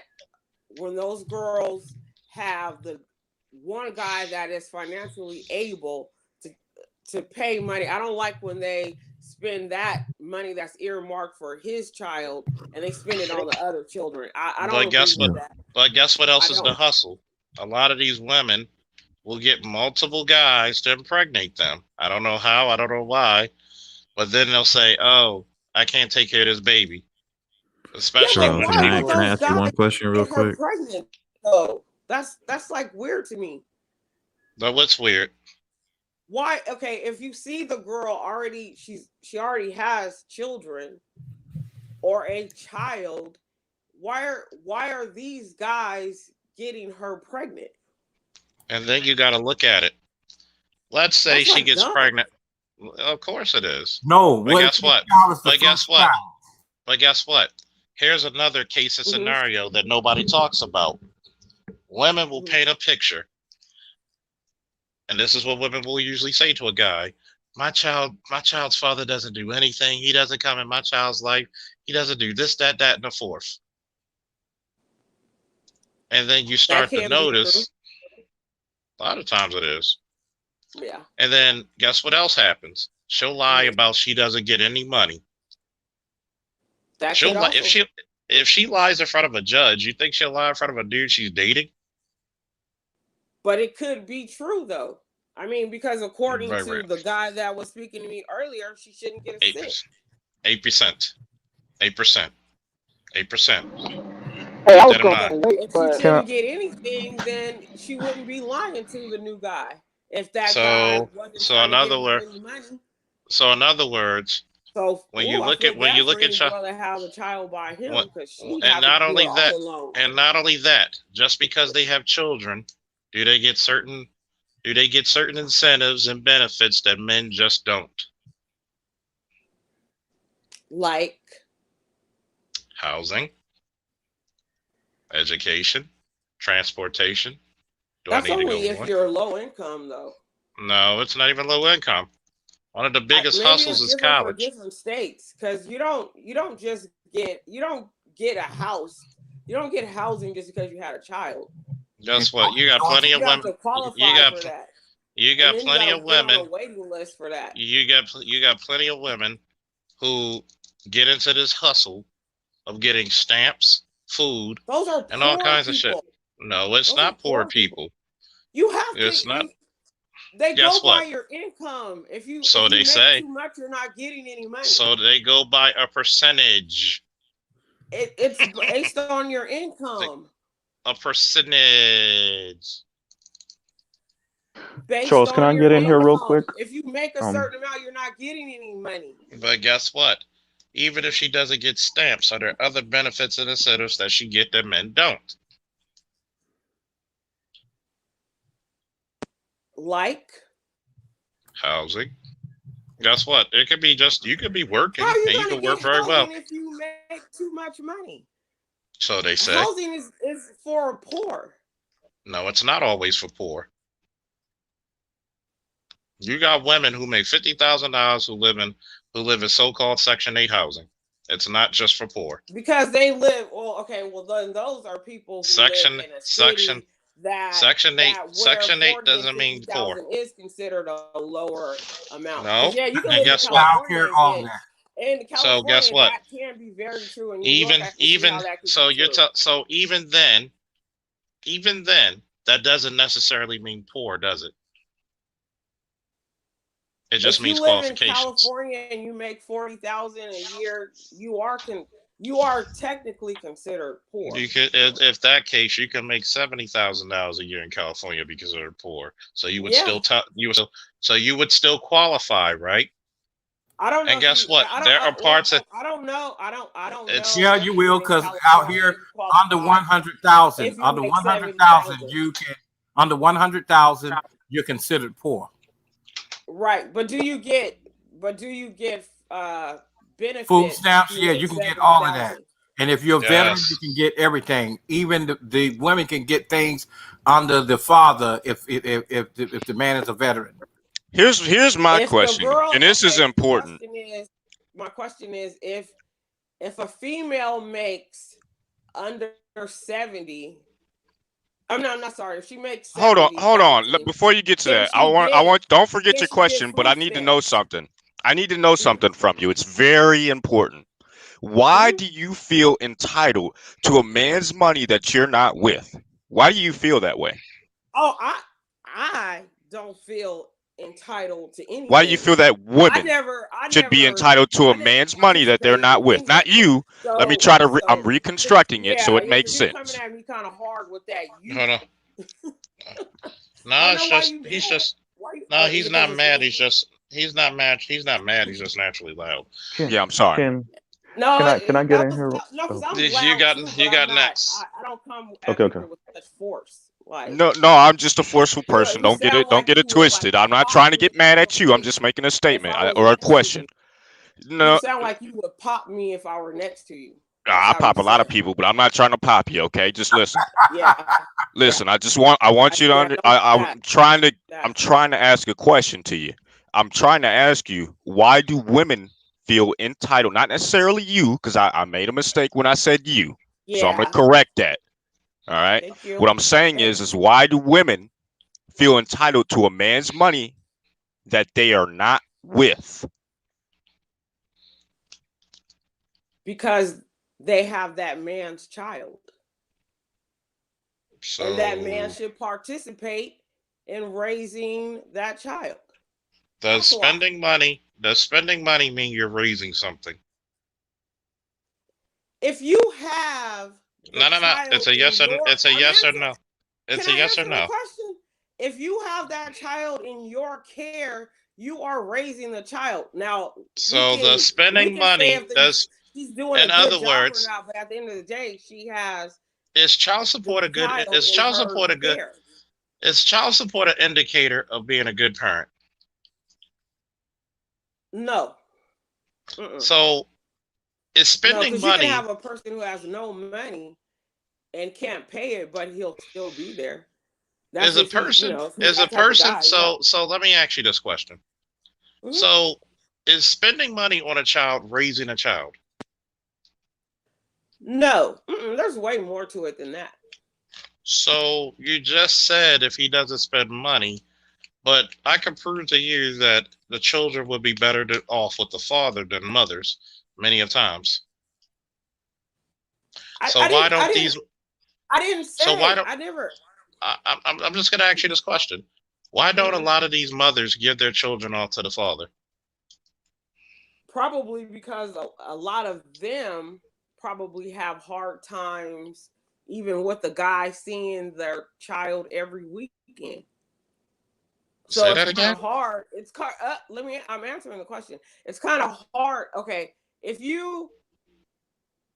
any of you guys have had that crazy situation where they just give you weekend custody, have there ever been a weekend that you didn't show up?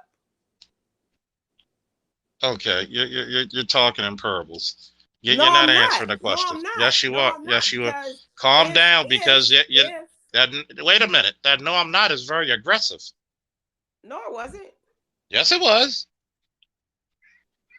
If it was, then I apologize, but it definitely wasn't. So, in other words, this is the question. At you aggressively. This is the question.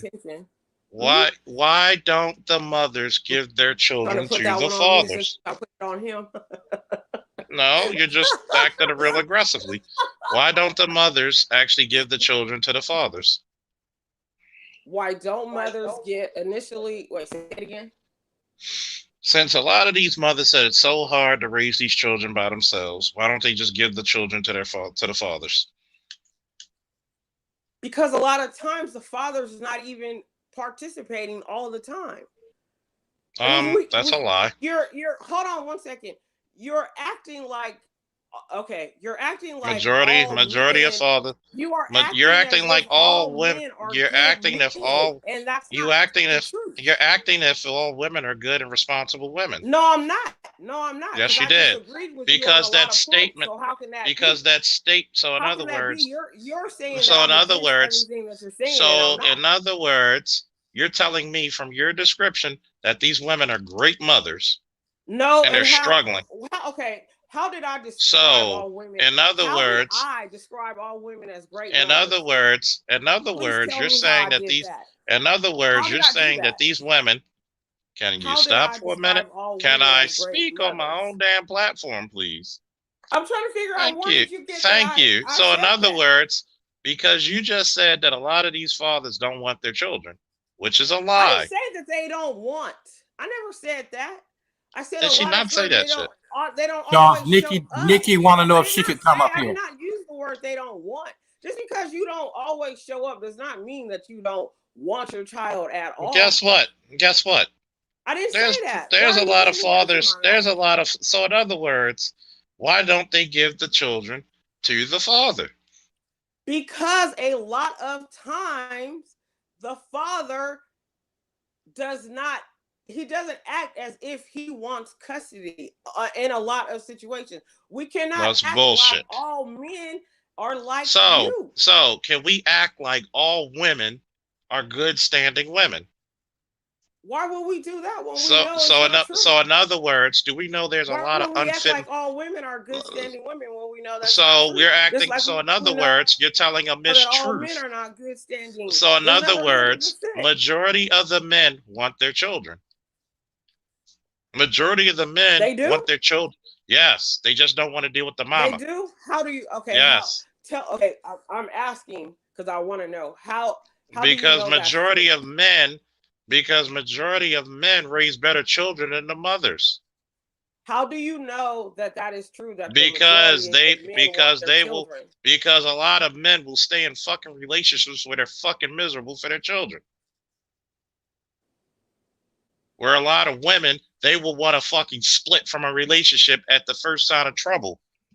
And not only that, I think another way that we can imply it. Another way that we can imply that men want their children is through the fact that the family court has existed for as long as it has. Because if they didn't want their children, let's just put it this way. A lot of women would be in some real serious trouble. And I'm not talking about financial trouble. I'm talking about physical harm. Okay. Let me squeeze in here real quick. Let me get in here real quick because I've been Go ahead. Go ahead. So hold up. Go ahead, Mr. Z. You're next. So Charles has heard me use this quote before. It's a Corey Holcomb quote, and it was so funny because I'm directing this towards Miss Emancipated Negress. Mm-hmm. I want her to think about if at the onset when the child is born, right, and the couple is no longer together, be honest with yourself about the percentage of men that if he had a choice to abort the baby or abort the mother, which one would he choose to walk out that hospital with? 9 times out of 10. The mother. Alrighty then. That, folks, is a person who is not in touch with reality. Can I talk? Go ahead. I'm sorry. Hold on. We got more guests. We got what? Nikki. We got the lieutenant formerly known as Terrell Hall. The former lieutenant known as Terrell Hall. And we're gonna go to Nikki, then we're gonna go to Terrell. Wait, Charles. Let me get this one last thing out. So also, I wanted to say this. Charles already knows this. I know this. I think others in the room might know. The population around the country, around the planet, is going down. Environment is the main reason. But in the West, at least, one of the number one reasons why the population is going down, yes, including for black people in Western countries, is because of situations like this, right? Imagine a court system that weaponizes this type of mindset. And you wonder why so many elders tell folks my age, Charles' age, folks in their the guys in their 20s, hey, excuse my language, by the way, don't get no bitch pregnant, right? Because they've had horror stories. They've been living horror stories like this. You see what I'm saying? Yep. You imagine trying to reason. You imagine trying to tell a judge that your baby mama sounds like this. Your ex-wife sounds like you. You can't win.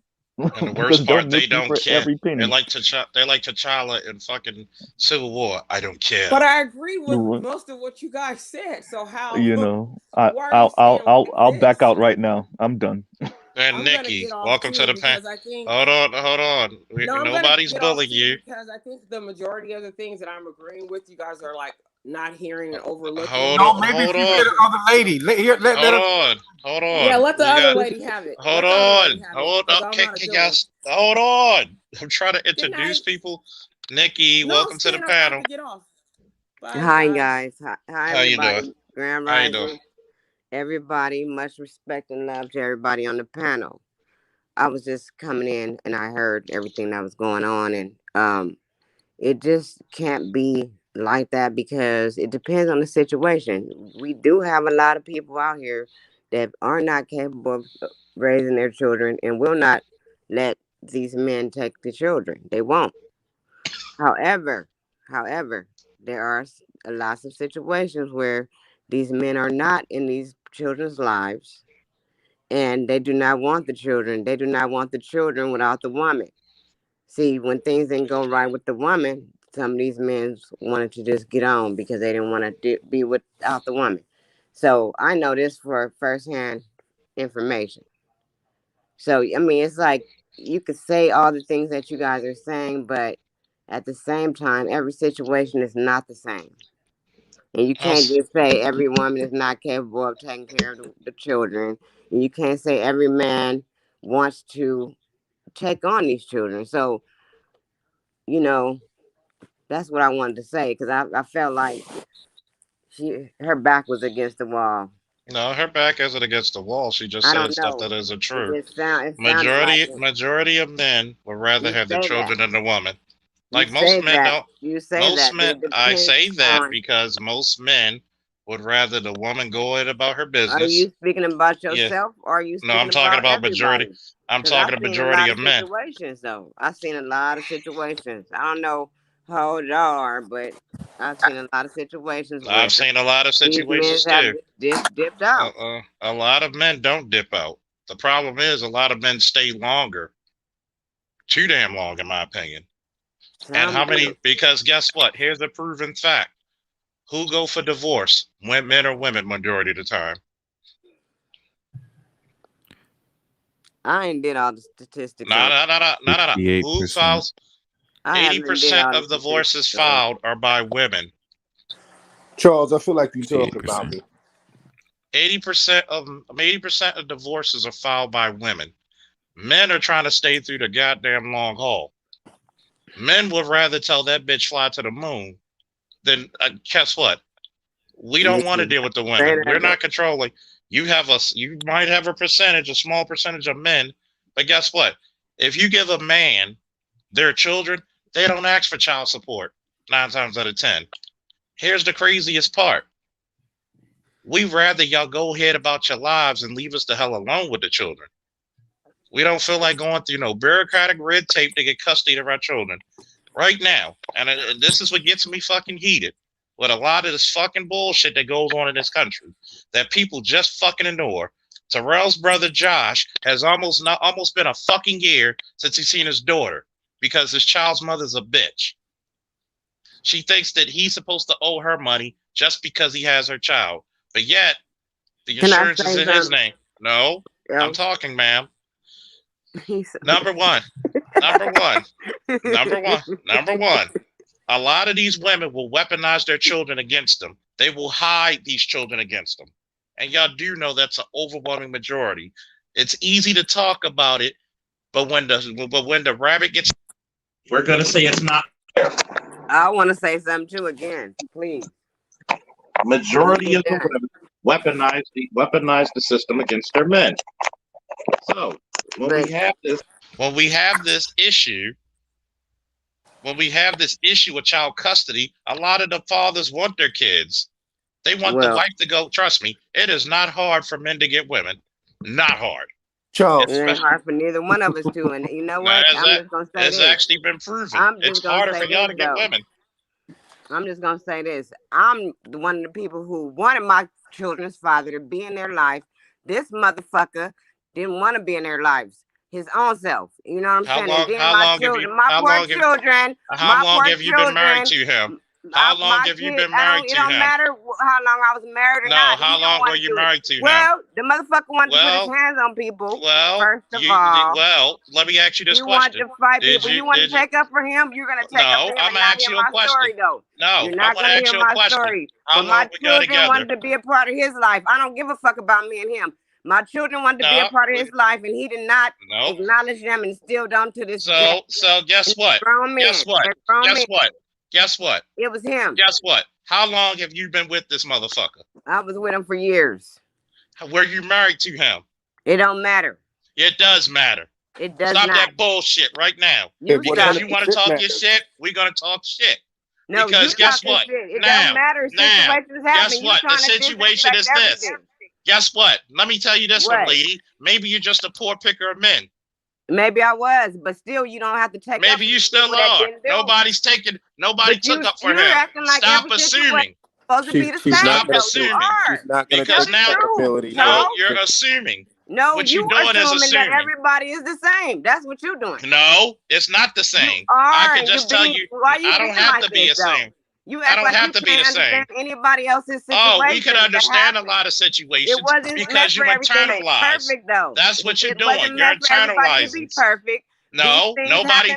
See, you're talking about perfection. I'm talking about. No, guess what? You dated him. You married him. What did your father say about the guy? I was with him. What did your father say about him? You don't even know. No.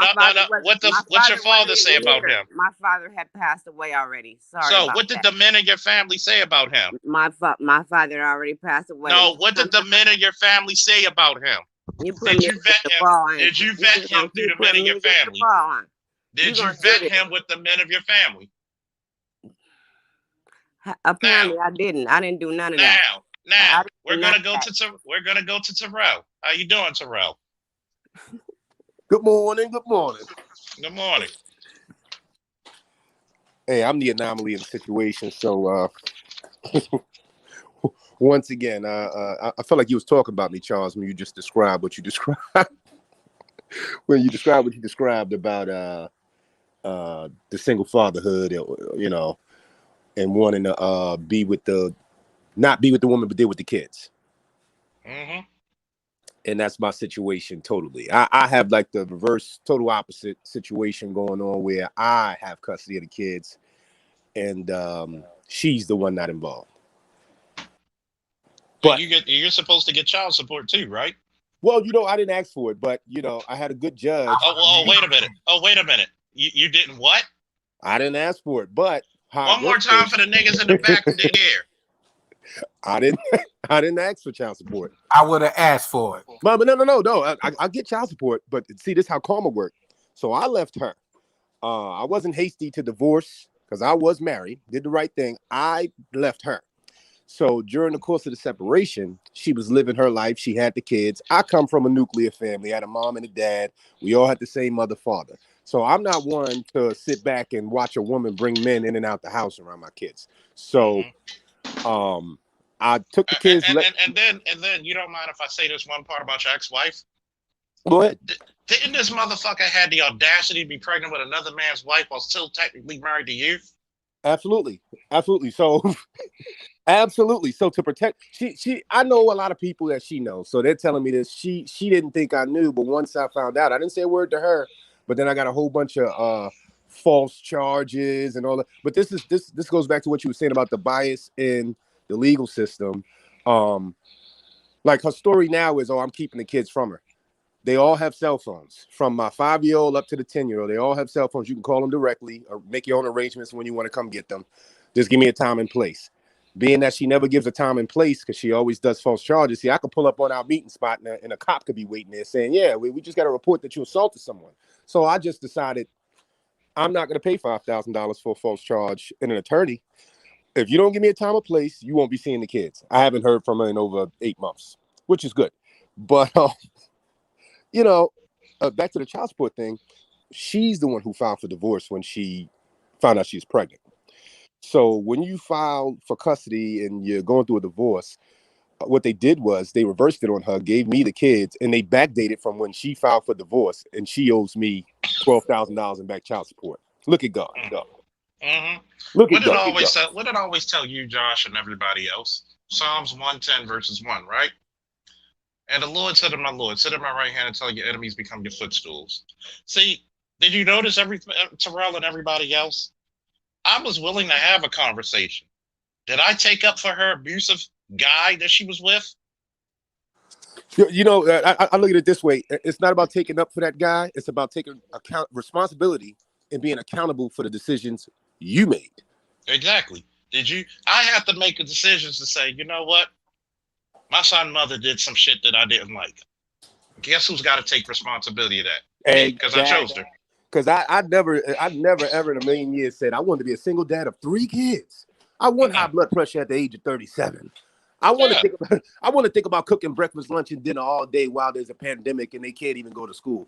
You know what I'm saying? Who says that? Who wants that? What guy do you know? But as a man, you have a responsibility. And see, that's I just the problem. think women like that are oftentimes, and you meet a few men like that, but it's usually women are incapable of speaking in the macro unless they throw in all men under the bus, right? But because look, you start off and saying something, a general statement or a wide statement, and they got to narrow it down to them and then focus, because if they're living a particular life, if they had certain experiences, they can't see outside of that. So when you say, like, if I say single dads, right, and I'll make a wide sweeping statement, Charles may not take it away, right? You might not take it away, but there might be a brother that take it personal. I'm like, nigga, but I'm not talking about you. I don't even know you, right? So, but if you can tell, like, the ladies take some of these statements very personal because they're living that life. Yep. It's like, but I don't even know you. I just met you on the internet like 2 minutes ago. I don't know where you live. I don't know your story, but see, this is why men. Hold up, fellas. I gotta say this. Hey, Chaos, get the recorder ready. We got another classic, Volume 3, coming up soon. See, the problem with this is, fellas, and I'm gonna let y'all finish. The problem is this is pliable deniability. It's always the man's fault. But guess what? You picked them. Just like if I pick a she woman. literally said it was his fault. So you're right. So the second lady, Nicole, yep. Guess what? It's his fault, but nobody ever said that we're taking up. See, this is what you have when you speak to a lot of women. They project. Always. And the problem with projection is you don't see the reality. You're looking at the fucking trees. You're missing the forest while you're looking at the trees. You're missing the whole totality of the situation. Did I say that he was a good guy? Did I say that every father?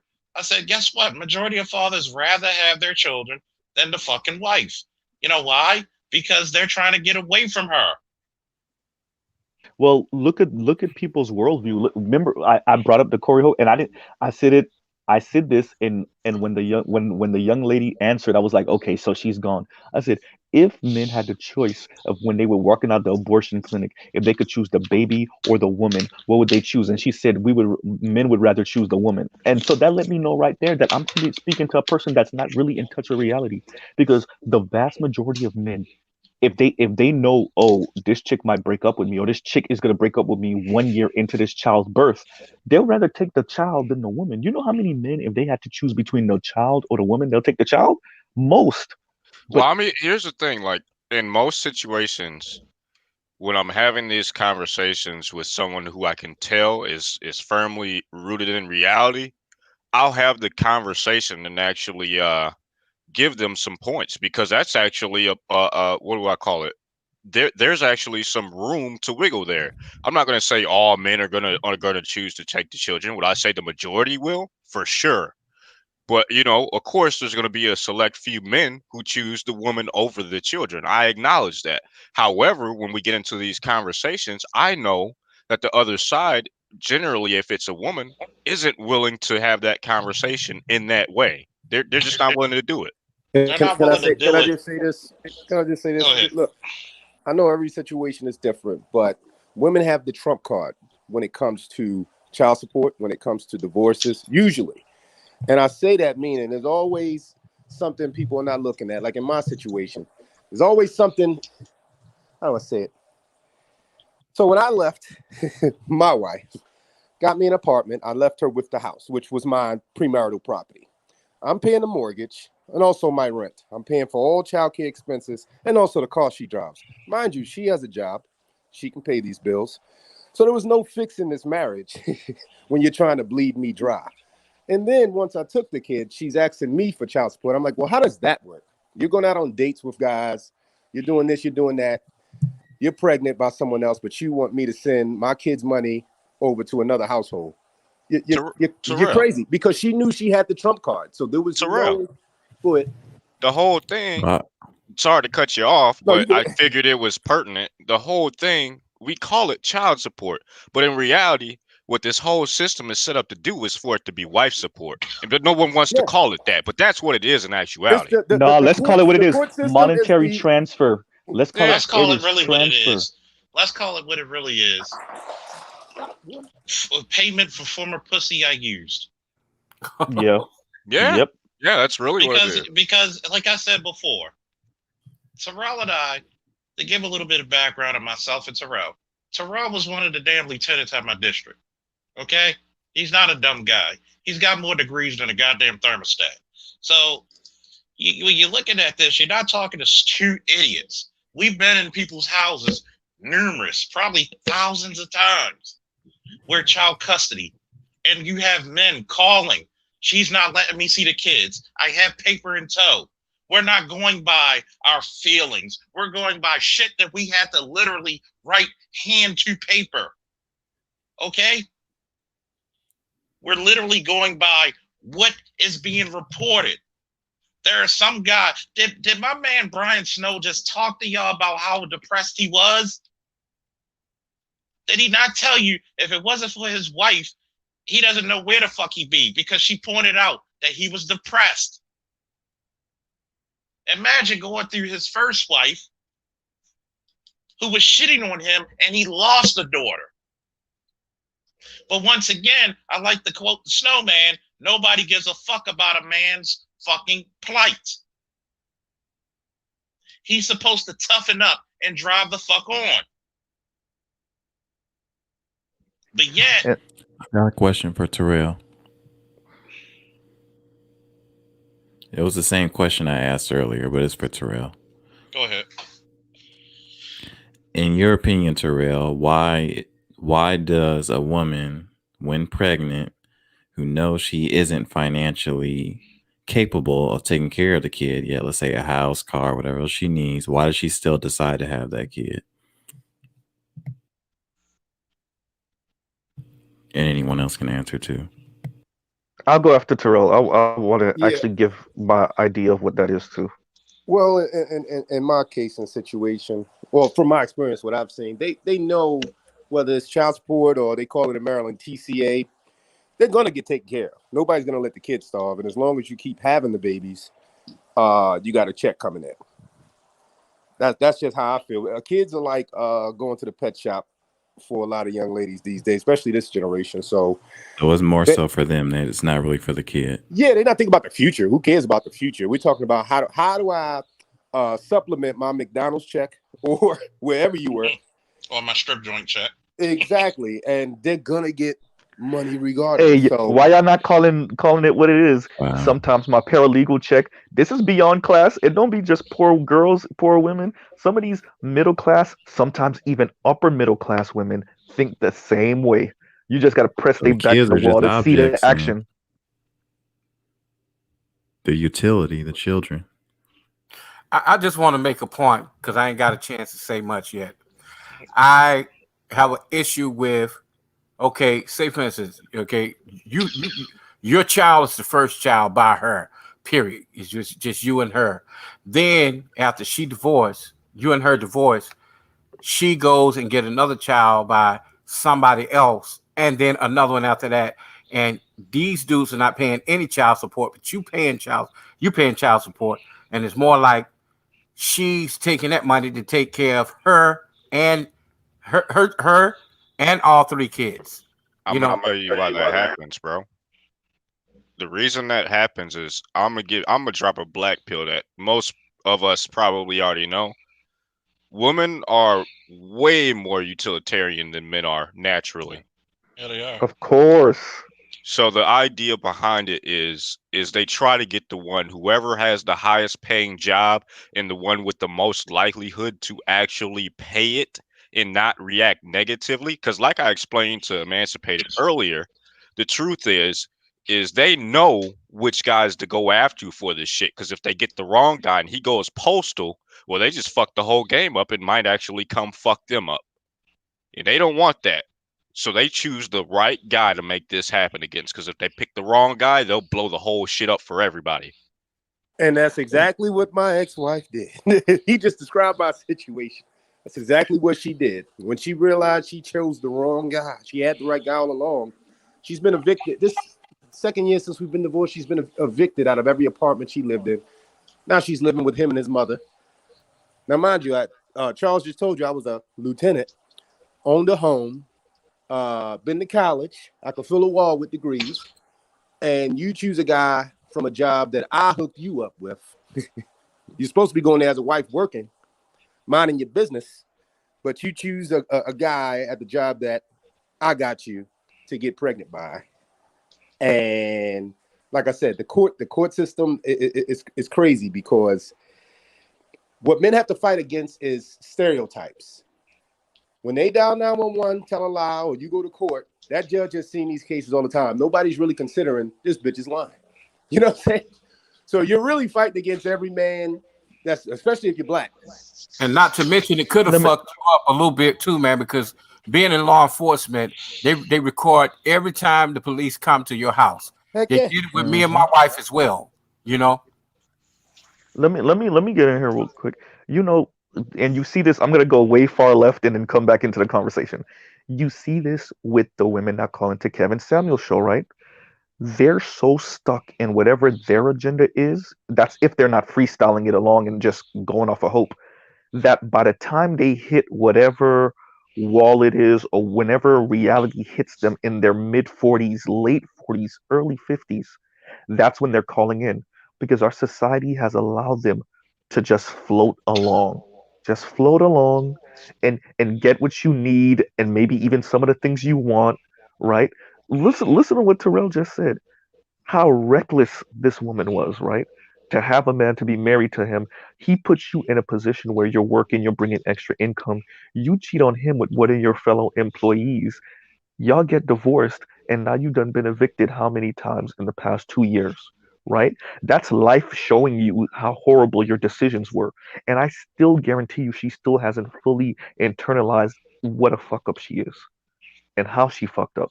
But Well, that's because barring our society will float her until she hits the wall. And mind you, when she finally gets that rude awakening call, if it even happens, because sometimes I think people die, and that's the worst thing in the world to me when people die and they never got the wake up call.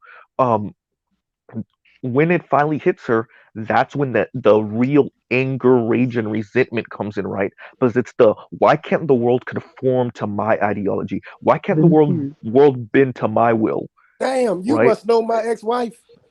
Right. Yeah. He just says everything I think about her. You know, if her life is not going the way she wanted to, and whenever things go wrong, I'll get a new charge in the mail. Let me tell you, I got a charge one time for violating a protective order, right? Guess what? There was no protective order. So I'm at the courthouse like, do you guys even investigate anything people say? How do you get charged with a violation of protective order? I have not spoken to this woman, and there's no protective order. But these are the things you got to combat. And a lot of guys run away. Who want, like, when you think about it, who wants to deal with all of this? just to be a dad. You know what I'm saying? Like in a weak-minded person, that's how they would think. Like, you know what? Fuck this.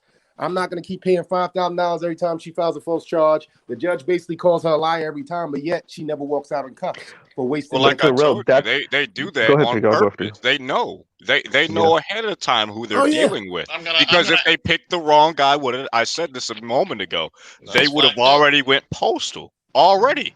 I'm gonna answer this for Nikki. Okay. Well, I tried to get y'all to see another side of this. I don't know if Thanks you for meant the side. opportunity. Okay, I'm gonna explain this, Nikki. Number one, because I hate it when people try to accuse me of some shit that I haven't done, nor be willing to do. Number one, not one goddamn man on my panel would say or defend a guy beating your ass unless you stabbed or shot him. So let's get that shit out there quickly. Number two, hold on. Number two, you can't, every situation is different, but it's amazing how one person can override the system. Just like I asked Empress, how can you say that we are in charge of something when you can go out of your way to benefit? This is the reason why men and women are not cohabitating like they are anymore. So many things are putting them in a fucking jackpot. There's no benefit in it. They're losing ground when it comes to relationships. Why would I want to deal with somebody and get married to them when, guess what? I say I do. At that moment, she could send me to financial ruin. Like, I'm going to say the same shit we said earlier in the broadcast. Give men a reason to get married. Give men a reason to take that risk. And yet, I have yet to hear one woman in the 6 years I've been on YouTube, 6 fucking years, to give me a valid fucking reason why a man should fucking stick his neck out in this day and time. Do I think marriage is a beautiful thing? Hell yeah, until they feel, especially when they fucking change the laws about it. Well, this is when the moral. I'm sorry. Go ahead. This is where the moral argument comes in, right? So when you say give me a reason, this is when we start doing the morality thing, right? This is because there are certain benefits to getting married that they show men live a little bit longer that are married. Their health I think is a little bit better. There's certain things that single men don't have that married men may have. But real quick, let me slide all in of real that quick goes and to continue. go ahead. That study is flawed, so I don't even take that as credible evidence anymore. But go Oh, ahead. okay, but but to still go to where you're going, but all of that goes to hell when you divorce them, though. Which once again, like we said, women file for nearly what 70 to 80% of divorces, right? 70 on the low end, 80 on the high end. So all that he might have been doing, he might have had a longer lifespan because he was married. He might have been better financially because he was married. But when you divorce him, you crush all of that.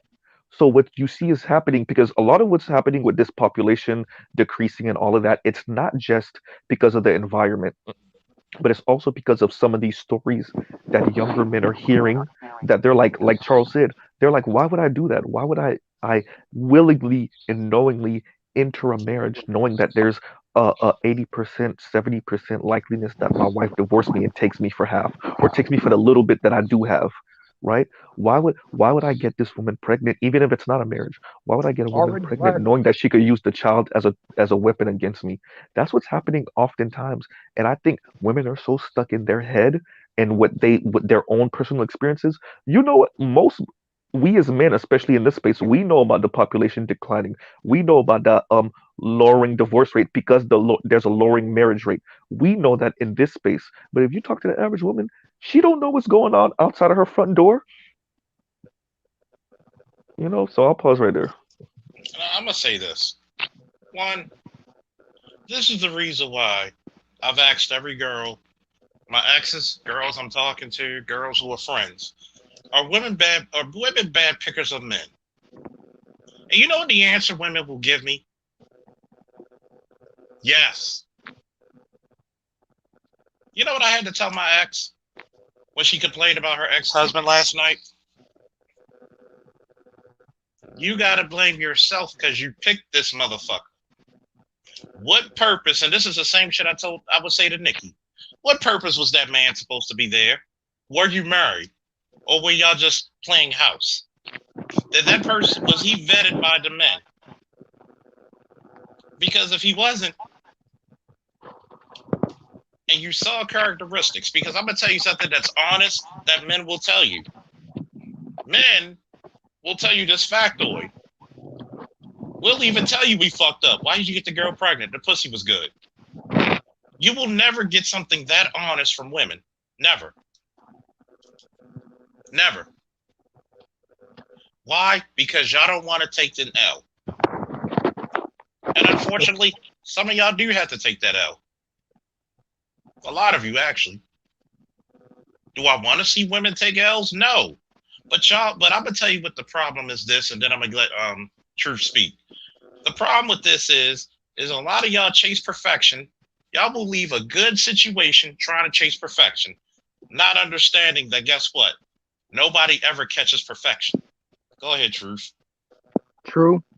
And you're not just the only person that's not just settling is the woman. The man settling as well. Because you're not getting. I mean, we all got different imprints, so we're not. You obviously are not going to be the exact match for that person.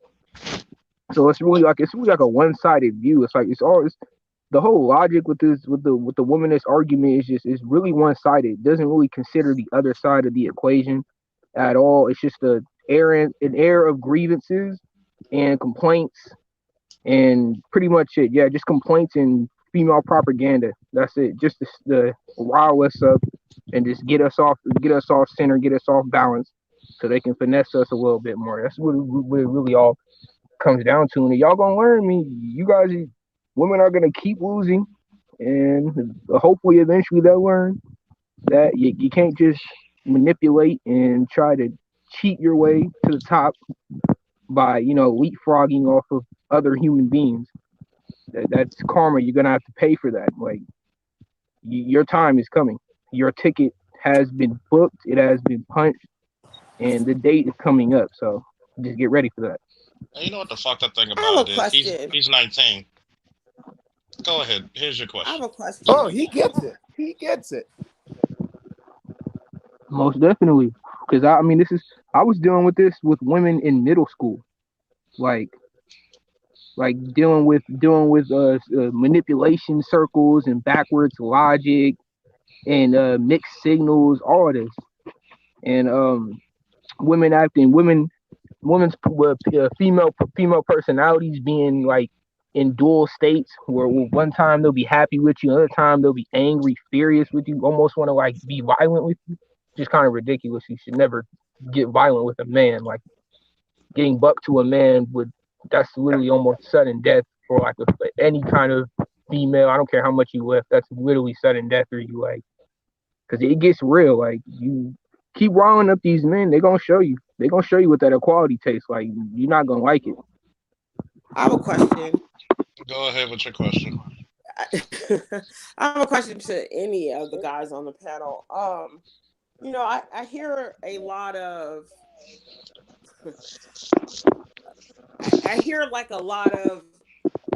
like negative things about being with black women, a lot of negative things about black females. Did someone say black? When did I hear black? Did anyone say that? Okay, let's take out black. Okay, sorry. I'm talking about in general. That's why I said I'm sorry. White I'll take out black. I said I'm sorry. All right, let her talk, Truth. Take out black. Dang. I already said that. So my question is, are you guys having like really hard times finding nice let me take out black. Sorry. It's just a habit because I'm talking to black people. Are you guys having like hard times interacting, dealing with, creating, fostering relationships with women in general? Because I'm serious. I'm gonna let you hold up. I'm gonna let you finish, then I'm gonna answer for you, and anybody else can answer after me. Yeah, because it seems like okay, when I listen to these panels, it seems different from how I'm living my life. And I never knew that there was so much like distaste until I started listening to the panels. So I'm wondering, like, is this just for talking points for the panels, or are you guys, or is it really the majority of all the women that you're dealing with? That's what you're getting. You're not having any good relationships with females. Because even if I listen to what the young man just said, it sounds like he swayed more on the he doesn't like women. Well, of course they're not grown women at his age, but he doesn't like females. Their So behavior. yeah, Let me right, put it to you this their way. behavior, their Let me all put of it to you that. this way. Mm-hmm. Let me put it to you this way. Mm-hmm. I want every man on the panel and every man in the chat. If you have an easy time getting women, give me a woo. Whoa, Woo! whoa. I got one. I got one that just hit Oh my my bad, phone. I'm late. Woo! I got a girl that just hit my phone from 2 years ago that I haven't spoke to in 2 years, and she's Well, that still wasn't the texting my line trying to get in contact with me. that wasn't You the spoke. question. If It's you my. get women, You spoke. You spoke. I'm gonna give you. It's my okay. time to speaky. No. I was just Okay. saying that I wasn't on that part. Mm-hmm. In other words, I'm gonna answer your question. Number one, if you do not like the behavior of the modern woman, give me a woo. Whoa, whoa, Woo! Woo, woo, woo, woo! whoa, whoa, whoa. See how simple that is? We don't like So are you behavior. not meeting any women that you Are like there their any women? behavior? Let me put it to you this way, right? I'm gonna give you some shocking shit. There are 2 million more, if we're gonna go by black, there are 2 million more black women than black men. Right. It is so sad that you still have more married black men than black women. Because We they're don't have marrying problems. others. Black men barely go out of it. We're the least to date interracially. That's not true. No, We're you're the not. least. Yes, we No, are. you're not. Are you talking about the least among men or the least between the Asian women? women date more than anybody else out of race. Hispanic men and okay? Asian Wait, women. hold on. I need So some clarity stop with it. You don't know. I'm No, we asking don't a need question. clarity. I'm asking for clarity. I Are gave you you clarity. saying Then we're men not even close to in the top. general or men and women? Are you White saying men that date black interracially men more than us. date less interracially than black women? No. Stop trying to fucking configure what the hell I just said. That is some shit that because you made a I'm statement. So telling I'm saying, are you you saying that guess among what? men or We date then you brought up interracially. Asian women. So I'm We asking you, are you date saying black interracially less women than any too? other man. Let me The ask you something. problem, Then why'd you use the example of Asian women? Let me ask you because something. they date hold on. If you're talking Number about one, men, then why are you stop now? Why talking did so I you can give answer the you, example of women? please. Number one,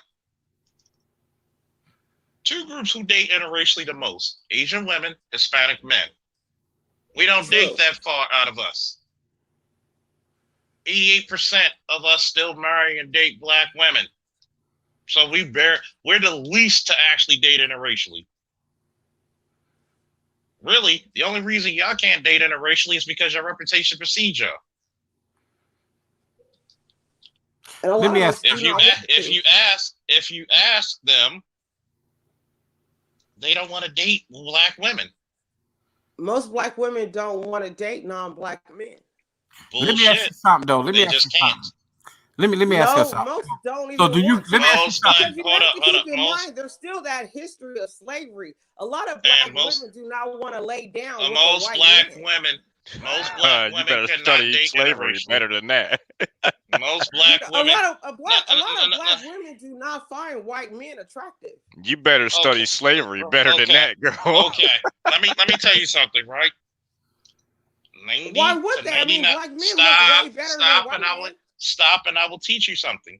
You ever heard the book Daughters of the Trade? Who's that by? Look it up. Number one, Look up the books, Daughters of the Trade. Guess who were the first wives of white people coming to America? When they had slaves, black women. They were not slaves. They were the wives. Y'all have more access to white men. Yeah. I know that. Yeah, duh. So before we even thought about interracial dating, y'all were doing this shit for centuries. Now, back to the point. We don't have issues being in relationships. What we have issues with is the behavior. Okay? We don't want to be treated like we owe you some money, like we're second-class citizens, like we owe you this shit. We want to be treated like respectable men, because a lot of men are actually half decent. You're going to have some jackasses in every race, every fucking demographic. But the difference is between this, we'll admit this shit. Y'all won't. Y'all will play and y'all will try to act like every last one of you are, oh my God, we're all these innocent fucking flowers. When y'all know goddamn well that y'all not fucking lilies and violets. Okay? When you look it up for black demographics by FBI statistics, 97%, guess who's the aggressor when it comes to black domestic violence? It's the women. When do black men call the police on their women? Not never.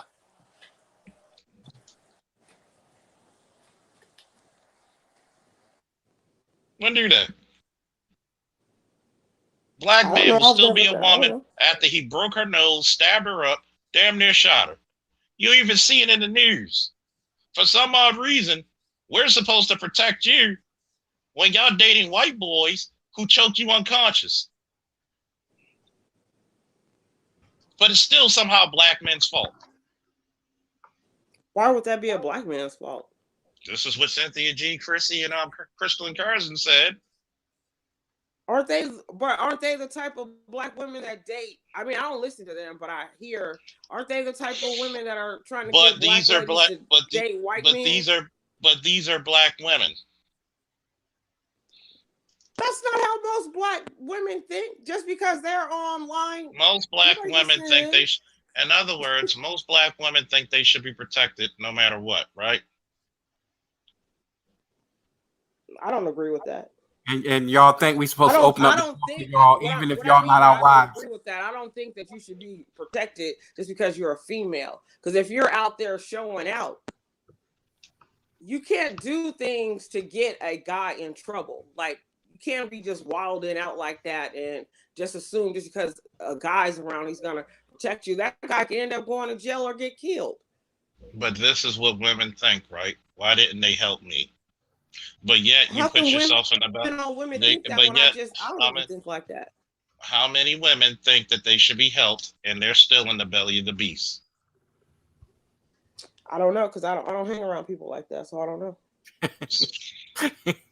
What do you think about the women from Harlem, the girl from Harlem that got attacked by the 4 guys? Oh, that dude was crazy. I think he was like a crazy dude. But you're talking about the girl that was buying the wine? Are you talking about the girl that was buying the wine? Why didn't you help me? Bro, when I was younger, I used to get nightmares hearing those words from the girl I'm talking about. And that's just one. Yeah. Why didn't I? She wanted me to physically defend her. Yeah, exactly. She slapped the soul out of me. She wanted to assault 4 bigger guys. Failed and wanted me to do something about it to protect her pride. And I'm not even dating her. Oh, that's crazy. Yeah, exactly. And she slapped me too. She wanted to fight me after that. And notice, how old are you? I hope you stop talking to her. I sure did. And that's Terrell, right, and that's what you should do. Don't stay around girls that are like that. Like that's your. And Terrell, you're what, 37? Yes, sir. Who's got music in the background? That's true. Truth. Mike, mute your mic, man. Number one, Truth's 19. Hold up. Let me just mute him for a second. Truth's 19. Um, Nino, how old are you? Be 38. 38. We got James Kill. He's like what? How old are you, James?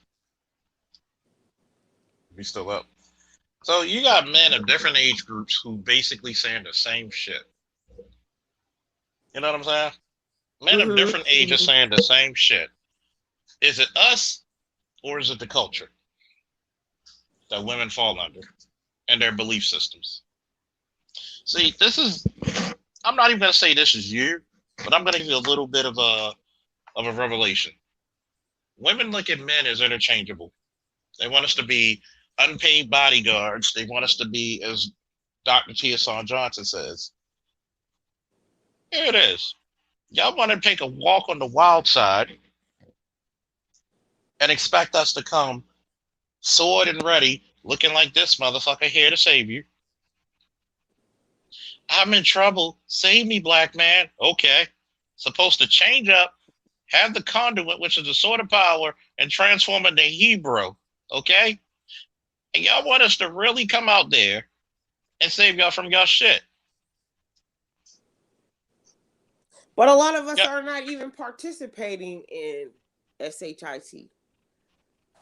Well, the ones who are not, you talk to the ones who are. That are. Say that again, Tyrell. I said the ones who are not participating need to talk to the ones that are, because they're giving women as a whole, not even just black women, they're giving women as a whole a bad name. The behavior, like I always say, I was born in the wrong era. Back in my mother and my grandmother's day, if a woman wasn't home, not saying we should go back to barefoot and pregnant, but just hear me out. If a woman wasn't home by dark, it was a shame. Who's cooking dinner, right? Nowadays in the twerking era, who the hell cares who's cooking dinner? You understand? I'm going to McDonald's to feed my kids. Like, there's no standards. That's why the accountability of women in this generation, they deflect everything. Everything's somebody else's fault. Nobody wants to take responsibility to why little Jimmy got suspended from school, or let's just blame the guy who's absent because you got on his fucking nerves so much that he just decided to throw the towel in. Terrell, let me ask you a question, bro. Now that you have custody of your children, do you have a woman that cook for you and the kids, or do you know how to cook yourself? I do have a woman that cooks, but I do all the cooking because I'm just better. I mean, I'm just better. I gotta, if I'm here, I'm able-bodied. I can rock the cooking just as well as any old school woman. I ain't gonna say woman in general, or old school women, because anybody born after 1980, I don't know. Look, I learned how to cook, man. My wife, she didn't know how to cook at all. Give me, folks. That's a goddamn. Was y'all young when y'all got married? Damn, I wouldn't have got married. Bitch, you better go to culinary school if you want to get with me. But did she try though? Did she try? No, man, I wouldn't let her because it just didn't taste right. I'm like, baby. Well, I understand that. No. Don't do that. Don't do it. Hey, Nino, what's good, man? Hey, what's up? Look, I'm wondering who that was. The only motherfucker who can pull this shit off. You know that. I will say this, T, your answer. Greatest answer, the smartest answer a man ever said about that. Smartest answer any man could give regarding that question. But Nino, I gotta ask you a question. Yeah, go ahead. Now, you and your wife, you guys married young, right? High school sweethearts, correct? Yeah, from 19 all the way. Young. Hold on. Let me ask you something. Was there did you guys have like home ec in high school at that time? You know, the girls, man, they did take those classes. They did make the boys. But did she take it? But did she take home ec as well? Yeah. Yeah. Did you check her report card? Did you ever consider checking a report card about that shit? It's just like a woman. If she go to hair school, it don't mean she know how to do fucking hair. You know what I'm saying? Motherfucking right. I'll be like, wait a minute. How the fuck can I out-feminine you? Like, what the fuck? Anytime you fuck up an egg sandwich, you can't cook. Charles, man, you gotta stand here. You gotta understand here about these brothers here. You gotta understand this. When a man learns to cook, it's for his own well. It's out of necessity and for his survival. Me, I learned to cook when I was like what, 15, 16, or something like that. Because my parents knew like eventually he's got to learn to be on his own. Yeah, me too. I learned how. All of the women in my family knew how to cook, and all the women, whether if you was a girlfriend, The motherfucker I got here, the motherfucker I'm repping right now tonight, he was a latchkey kid like a lot of Gen X's were, and he learned to cook from watching TV and whatnot as a kid. So I'm sure a lot of you, when you guys were young, might have seen like a few cooking shows in your youth and whatnot. No, man, I think you learn how you want your food to taste, and that's how you learn how to make it. You know what I'm saying? I ain't gonna lie to you, right? Being a correction officer, I learned how to cook through the inmates. You know why? Because the food, the shit they cooked inside tastes better than what was on the outside. They got because they had to learn how to be creative with their shit. Remember, they learned how to make things out of nothing. Yeah, you got a lot of hookups up in there. Yo, CEO, what you got, man? What you on your mom, man? You hungry? Man, I wasn't supposed to. Them brothers in there so good. I brought them inside. Brought one of the barbers inside the office and cut my hair. That's how good they were, with a razor and a comb. Hey, the niggas knew how to hustle. They knew how to hustle in there. And what do we have here? Emancipated Negress. Yeah.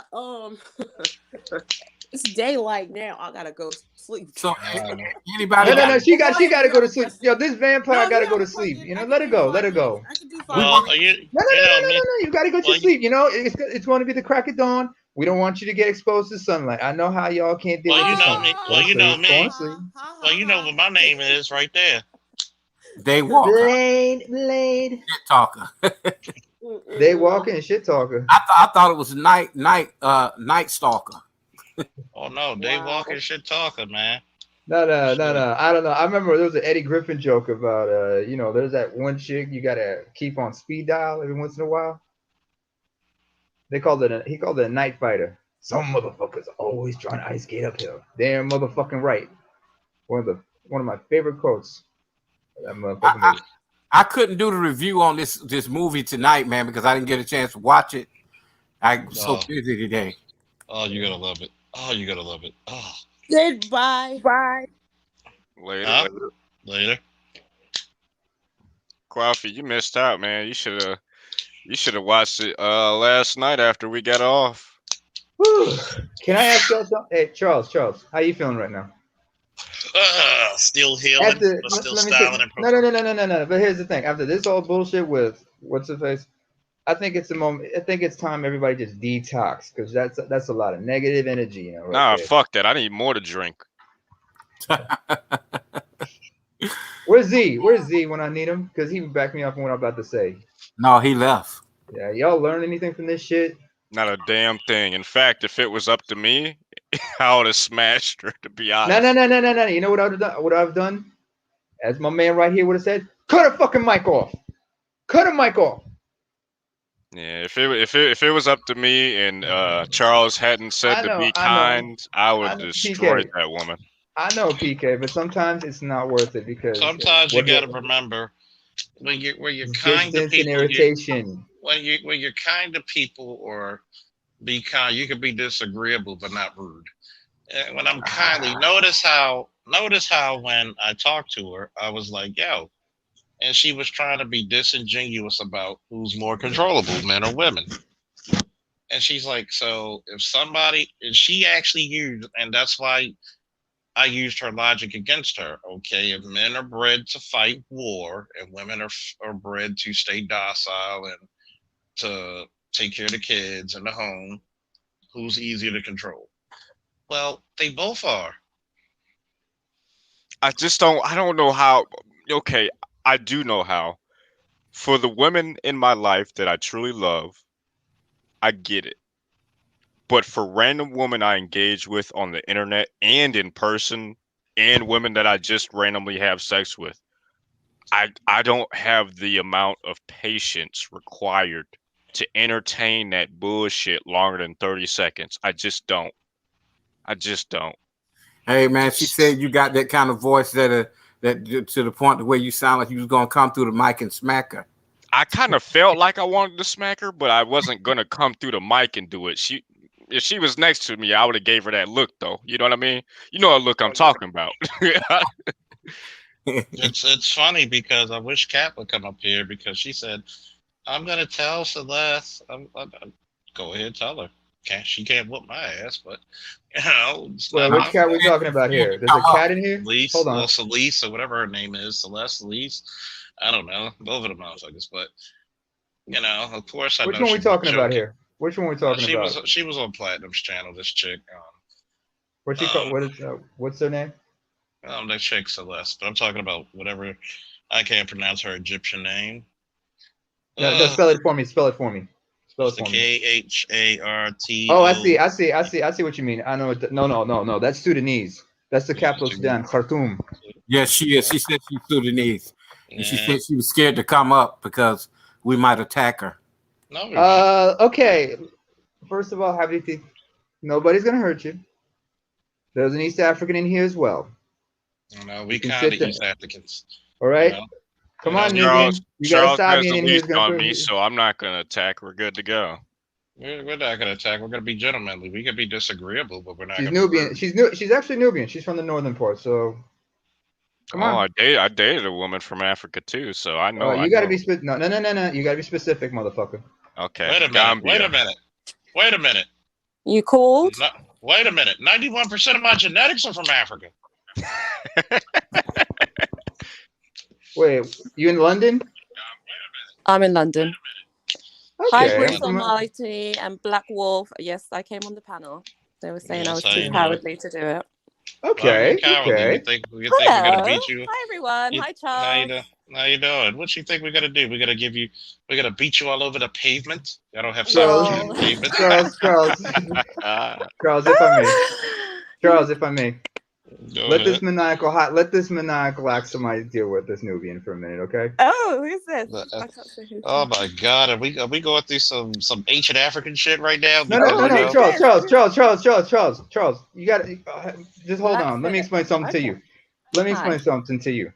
You're Sudanese, right? Yes. I'm Eritrean. Oh, are you the guy that was in the chat? Yes, correct. Oh, okay. Hi. Yeah, you see how she sounded right there? Sudanese have this thing about Eritreans and Ethiopians. They are very enamored by us. Because we intermarry. We intermarry, do we not? Yeah. Do we intermarry? Yeah, of course. Because my bro. Because you should be the ruling class of Eritrea, because I would just be like, wow. I'm an ethnic Tigranian, of course, with an ethnic majority. Yeah. Her people, you know, a lot of them are Nubians. You also have Afro-Arabs. You have the folks who are Nilotic. Nubian, Afro-Arab, yeah. You have the Nilotic tribes, you know, because you remember before South Sudan, emancipated itself, it was mostly it was part of Sudan. Yeah, before that, but you know, most of the folks there, they're mostly Nilotic groups, like the Nuer, the Dinka. Yeah, from the south. Yeah, I'm from the north predominantly. We got something over here in America. But anyway, we got the Blood, we got the Crips, we got the Latin Kings, we got. Oh, you're not talking about those sets. Okay, different sets. We're talking about we're talking about ethnic groups / tribes, brother. Bonding here. You see good vibes. I'm bringing so African. No. You know, you caught the good vibe once you found out I was Eritrean. You're like, oh, hello, right there. You got intrigued. See. I love all my African brothers. Well, we charm motherfuckers to death around here. That's how we do it, brother. Well, he's Eritrean. I'm Baltimorean. I'm Nigerian Dominican. Nigerian Dominican. Okay, that's cool. Let me ask you a question. What question, African Queen? Yes. You ever heard of an artist by the name of Laura Mvula over there? Laura Mvula. Mvula. From Sudan? Or is she just an African artist? Oh, are you in London? I'm in London. Yeah, I live in the UK. She's in London. Yeah, she's in London. It's clear through her voice, but then again, I realized everybody's in London. Everybody's in London. Are there folks in like Liverpool or Birmingham or Manchester or some other place? Oh yeah. But that's the I thing. mean, Everyone just thinks of the only London. cats I know who are outside of London, most of them were just there because of university. You know, Like it's fucked up. Bristol, Hull, and shit like that. You know, it's fucked up. I know more Africans from London than I do with Africa. Ain't that Yeah. bitch? That's the point. Well, That's my actually- argument, Charles. Anywhere, any Africans you find in Europe, they're usually like in the major cities, not in like some small out of sight places like I myself. need to go back to Oh, yeah. Europe, I need to go back to Europe so my accent is actually unique. Oh, you want to sound like us. But no, yeah, I don't actually live in London. So. Oh no. Oh, Because when I go to Europe, everybody's so enamored with my accent. Like it's just Yeah, we love American speech. accents. It's just speech. Like niggas. Same way Like you different- guys love the British accent. Me, I'm more enamored by the Irish and Scottish Irish accents. is really cool accent, yeah. So let me ask you something. What Do else y'all have the same issues with men and women over there than what they have in the U.S.? Yeah, in terms of like, relationship wise, between men and Nino, women, we all hold have on. those Nino, let me explain something to you about the demographics of black folks in the UK. Most of them usually came from the Commonwealth, you got a lot of West Africans, like Nigerians, Ghanaians, or East Africans, like Kenyans, Ugandans, and whatnot. But you also got a bunch of folk. No, not just Jamaicans. You got everybody from the West Indies. You got Guyanese, Grenadian. Mm-hmm. I mean, there's a lot of a lot of artists. You think they're Afro Caribbean, but because they're Afro Caribbean, you think they're automatically Jamaican. Nope. They're from in the other UK, islands. yeah. Most I remember Craig David. He's a Grenadian on his father's side. Leona Lewis, she's from her father is, I believe, from St. Kitts, I think. I think South. Is it Grenada as well? I can't remember. Something like South American, but anyway, yeah. No, Grenada's in the islands. It's one of the islands. Oh, the only thing South America is Guyana. Guyana. That's probably what I'm thinking about. Guyana. But then again, in Central America, you got Belize. Oh, okay. No, but for the most part, like I know my shit, woman. And I'm from the city that bleeds. Mate. He's trying I'm an hour ahead of you. That goddamn it, shit. Do you live in the UK? I live in the UK. So. No, Scandinavia. So I will tell the panel. I'm in Scandinavia. He's with the Vikings. I'm with the fucking Vikings. He's with the Vikings and shit. You know what? I've heard there's a lot of Eritreans, Somalians, Ethiopians that live in like Sweden and especially Sweden. Especially Sweden. Sweden. No, I've never been. Sverige. I would like we to can go be on besties, and I'll come up there. Careful. Whoa. Inshallah. Inshallah. Well, actually, I'm supposed to say is gay fatari, because I'm Orthodox Christian, but yeah. But we all say I would love to go to the UK, get a nice suit from there. Only one problem. I can't fit the motherfuckers. They're European cut. Are you buff like that? Are you buff? No. I just heard y'all say. Actually, was that Charles? Oh, I can see. Inshallah, because you look like you're about to. If you Christian, Nino, if you're Christian, we say it's gay or God willing. That's what it means. Oh, okay. I was just wondering. It's the same thing. I hear a lot of Muslims. That's actually the picture right there. I can't fit your haircut. Yeah, you look like you had some. Wait, how tall are you? Guns. How tall are you? I can't fit European cut. Now, how tall is she? I wonder. How tall are you, first of all? Me, 5'6". Oh, you average height. Okay, 5'6". All right. Charles, you're good. If you were too tall, you would have been having problems because a lot of Sudanese get pretty tall. I know. Yeah, especially the South Sudanese. Yeah, you're all the same height. You're all the same height in the bed, so it doesn't bother me. No, Charles, you know what they say? Women are all the same height laying down, and they're all the same color when the lights go out. Oh, no. South Sudanese people are very beautiful, and they're classically tall. All the models. The Nilotic, super dark. Yeah, Nilotic, like very dark. Yeah, wait a minute. Is that your picture in the frame? Yeah, well, half my face, yeah. Mm-hmm. She's got to cover her face, Wait, how old are you? I'm 40. Good God. Wait, you an 80? You 80? 1980? Yeah. Mm-hmm. All right. October, baby. Yeah, but of course I look like I'm 28. So. Hey, I had that same problem myself.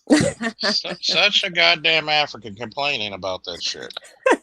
No, I don't know. Hey, Charles, you and I are the same age. We're like 4 months or 4 or 5 months apart. You know what? She Well, might be cool. She might be cool because most women won't tell you their age. Yeah. They don't like you to ask that. She's not. She don't give a fuck. That's what. Yeah. She grew up. You know why? You know why? give a Because she fuck. doesn't look her age. She wants to shock people. If you get a woman who looks her age and she looks older, she ain't telling you shit. Shit, Charles, if you met my mom, you'd probably think she was in her 40s, but she's not. Yeah, she's in her my mum 60s too. now. Mm-hmm. My Yeah, mother my does. mum. You know, it's funny. I have more gray hairs in my beard than my mom has in her head. Yeah, I'm starting to And get the grey. She doesn't die, and it's funny. She'll be what, 60? All right, let's get serious now. Let's get serious, like Jermaine would say. You know, the more you pluck Yeah, them mine's motherfuckers gonna out, be 66. 66. Yeah. the more you pluck them gray hairs out, Charles, guess what? They'll grow thicker. I'm actually hoping when I get older, I get a full head of white hair, man. That'd be pretty dope. Not I'm gonna just lie. gonna let my greys grow out now. Yeah, I've given up dyeing them. It's a losing battle. I don't actually know how. I She's don't know trying to get how the I'm gonna stone shake out, considering the fact that I'm, mixed race and all that. So I'm curious to whether I'm gonna lose my hair or whether it's gonna go red or some shit. I have no clue. Is that hairline pushing back make a sure bit? use shea butter to keep the skin good. Yeah, So, get some Make sure castor you use the oil. right shampoo for your hair too. Oh wait, he's got to know his hair is textured. Yeah, bro, I gotta use that Pantene, bro. Fuck that. Yeah, me too. Oh, Mine grows curly. Well, we can tell. Mine too, yeah. God damn, this is the first time I've been on a panel with a group of black people with no 4C. Ain't that a bitch? Except me. God damn, ain't that a No bitch? 4C? No 4C. 4C. I don't know what you're talking about that. I'm like It's a texture of hair. 3C, I think. For me. Like if you I look don't know, at I've been rocking a baldy if you look myself, at so yeah, I'm bald, so I'm if you look at the thing was for me was once I shaved my head, once I shaved my head, grew my goatee, I was trying to look my age. The problem was, is like a lot of people thought I kept saying I was in my early 20s and whatnot. I almost got hit on by a couple of 40-year-old chicks. I'm like, I'm closer to you in age, right? I'm 27. I still get ID'd, so. Yeah, I do too. too. I get the ID everywhere, and I be like, look, God damn it, let me in this place. It's I get ID'd. Every time I get ID'd, I'll be like, bless your fucking heart. Yeah, I love it. It's funny because Of course you would. You love the attention. That's the thing. You like the attention, especially. A lot of my coworkers who are in their 20s, when I told them I'm almost 40, they were like, "You look younger than some of us." I know you motherfucker lives hard lives. That's why. Shea butter cures all. Shea butter, cocoa butter. Cocoa butter. Man, I'm dark skinned and shiny. Cocoa butter skin. I can't. Oh wait, sorry, that's a Joe song. Wrong context. African Queen, what did you do out? What did you do? Oh my God, I'm actually surprised. Hang on, can I just say, I actually thought I was going to come on and be completely attacked and I'd be off here by now. You haven't said anything crazy yet. I'm waiting. I'm over here. I'm chomping at the bit. I'm waiting. I'm like, what's she about to say? What's she gonna do? PK. No. Let me explain something. Like, down, motherfuckers, down. Let me explain something to y'all. This is my wheelhouse. You're in my wheelhouse here, right? Because I fuck with these Sudanese and everything. I fuck with Sudanese, you know. Let me tell you something. No, hear me out, y'all. Thing is, she's very ladylike, so we can respect. I know that, but the thing is, you do not want to get confrontational with Sudanese. You know, they are the most chill motherfuckers in East Africa. You cross the line with them, it's your ass. That's why they always tell you, it's okay, my brother. You know, they're calm. They are the exact. You want to see people who look at you and say, "You want that smoke?" It's Somalis. You ever been around Somalis? Oh yeah, Somalis are like the ratchets. No, they're not ratchet. They're not ratchet. In the UK, they are. Well, yeah. Well, what do you expect? They have a reputation here for being like the ratchets of East Africa. But they're not that. I go to North. Up here in Scandinavia, they assume we're all Somali, despite the fact there are a lot of Sudanese who come as fuck, a lot of Ethiopians, Ethiopian all the time, yeah, for me. So we're calm as fuck. So I'm just saying, it's like, yo, With her, you gotta knife her with calm. But then We no, can be knife her with kindness. savages. Yeah, we're very We're all nice. savages. That's why we're all because. But the thing is, your people, my people, Ethiopians, we're known for we have a great reputation for hospitality, going back to the days of the ancient Egyptian pharaohs and shit. You know, because we knew we're kind to you, but if you do something wrong, it's your ass. Off with So your we don't head. get comfortable. I'm just like this. Off with the head, castrated motherfuckers, cutting Nice the to people. arms and legs. Nice to people if only they're nice to me. So I'm pretty chills. Yeah, but Charles, don't introduce her to Tiffany. Not yet. You know, she don't need that just yet. The who? You know. Oh, Tiffany. No, Is no, that a no. sister? We're talking. No. Oh. That ain't. That's how you just gotta whip Tiffany out. All right. But Well, yeah, I don't know how long you African guys are queen, going to be on. If you want to talk African about queen, what do Just you call do it. out? What do Just you do call out? it newbie. She's a Nubian. Just call her newbie. Okay, newbie. What do you do out in London? What's your talent?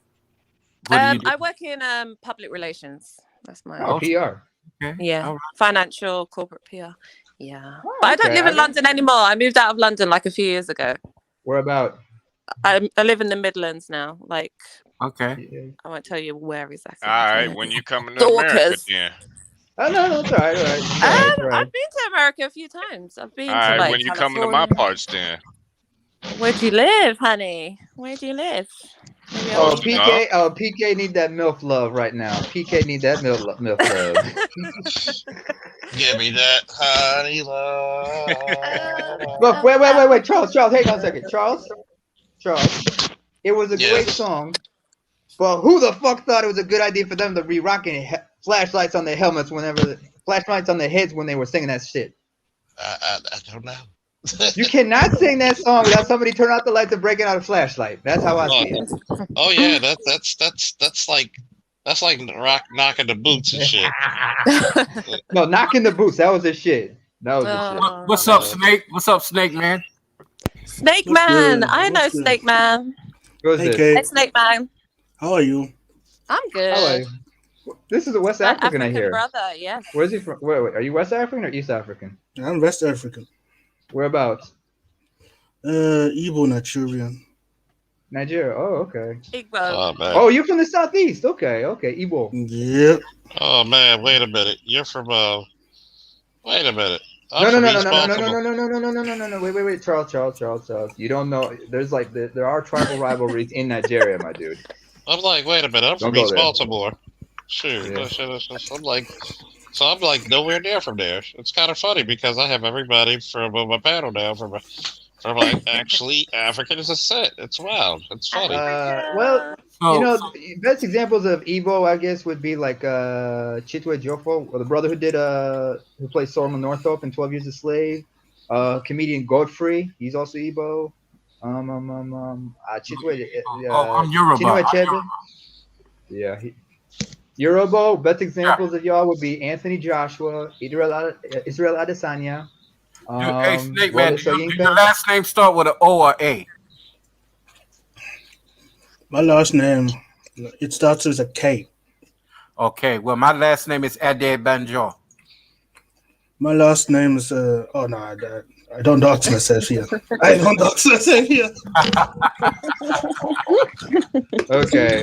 Yeah, I'm glad you pronounced it because man, I done fucked your name all up, man. Wait, Nino, yours is Abanjo? Adebanjo. Adebanjo, okay. Adebanjo. Okay. I've been around. A lot of Nigerians look at me like, how can you pronounce it so good? What's going on, everyone? Hey. Now it's official. My channel is now Little Africa. Yeah.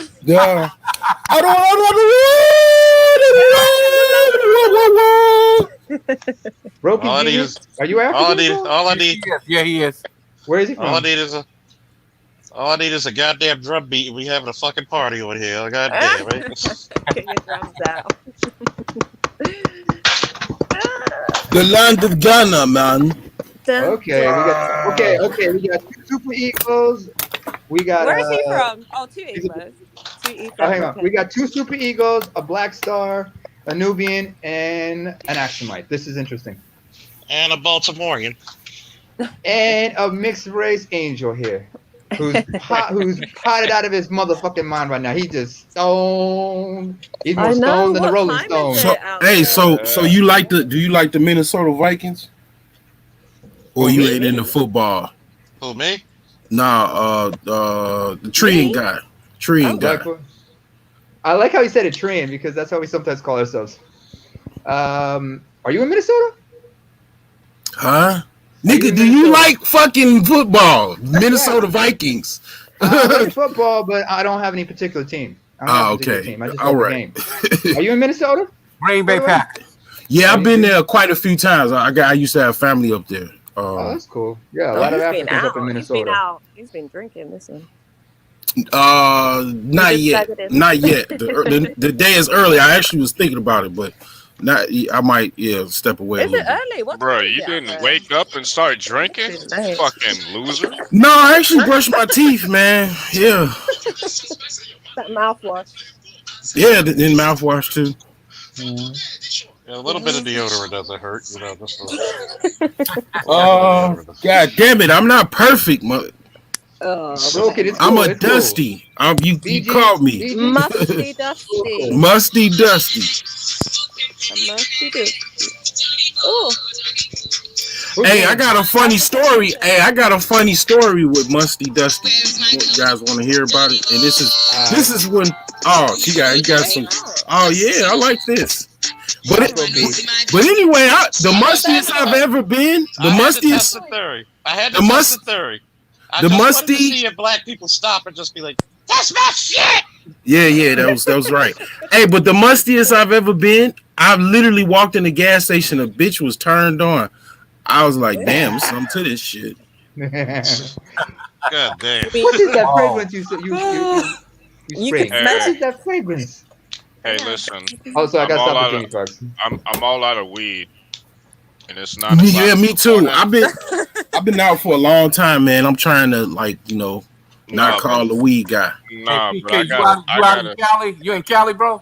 Nah. I gotta go get Ohio. Yeah, I gotta go. I gotta go. I'll see y'all in a little while. Get some Reggie. I gotta go. I gotta get some weed. That's real. That's real right there. No. Wake and bake. Because the thing is, like, he in love with Mary Jane. Oh my God. Stay away from hocus pocus. That gives him headache. Okay. This is a documentary, man. This white group, they was looking for some strains of African weed in Africa, on Vice, and they was, I think, in Zimbabwe, and they was happy as hell when they found the weed patch in Zimbabwe, man. You would have thought, man, they died and gone to heaven, right? So they got them a sample, took it back to wherever they were. I don't remember where they were, but man, they grew a hybrid strain that was probably they probably sitting on about $100 million right now. That was a couple of years ago off of that strain.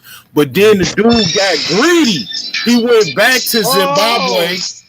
He went back to Zimbabwe and motherfucking died of fucking malaria, man. Trying to go back to get some more weed. Damn. Speaking of Vice, you ever check that documentary they did? I had to play this for all the weed smokers. I had to play this for all my weed smokers. He's a good singer. So when y'all start, who smokes weed on the panel? Like who on the panel? I mean, wait, when did you start? Like your first start? You trying to get me dox, motherfucker? No. We ain't talking about that. We ain't talking about that. No, like what age? What age did y'all start? What age? What is weed? What do you mean? Started smoking weed. Sativa. I don't smoke, so I don't know. Okay, so all of a sudden now y'all don't smoke. Okay, all right. I see how y'all going. Okay. I can't smoke because he's a cop. You trying to get us indicted? I can't smoke because I can't smoke because Get you indicted? purposes. You gonna get What do you? I mean, what do people? How do people know you? Like, I mean, what would you got a fat nigga that was like one of the best comedians in New York and shit. Like, who the fuck knows you? Like, legit. Like that is one of the greatest comedians of all time, right there. Man. I gotta ask her the pussy question, but I know she gonna kick my ass for it. But fuck it. Me? Okay. Yeah. There's this question. Let's say you're in a relationship with a man. Yeah. Okay, let's say something happened to you, like it could have been like a viral infection or some kind of accident. But let's just say your pussy's damaged and the gynecologist says you can never engage in vaginal sex ever again in your life. Okay. Now, what do you do to keep your man with you? I mean, he has to stay with you till you're back on the mend. But since he can never have vaginal sex with you ever again, what do you do to compensate? Okay, so there's no hope. There's no hope for recovery. Yeah, your vajayjay is beyond shot.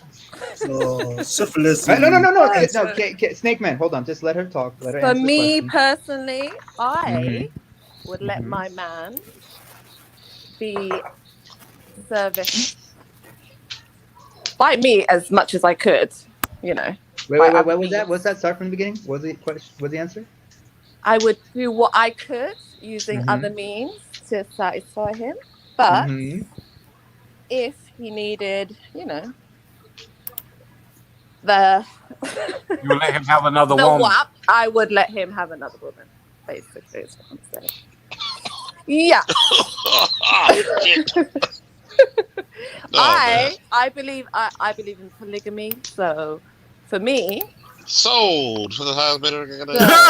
Take it. What is it sold for? Already to take over. Hold on. Let her finish.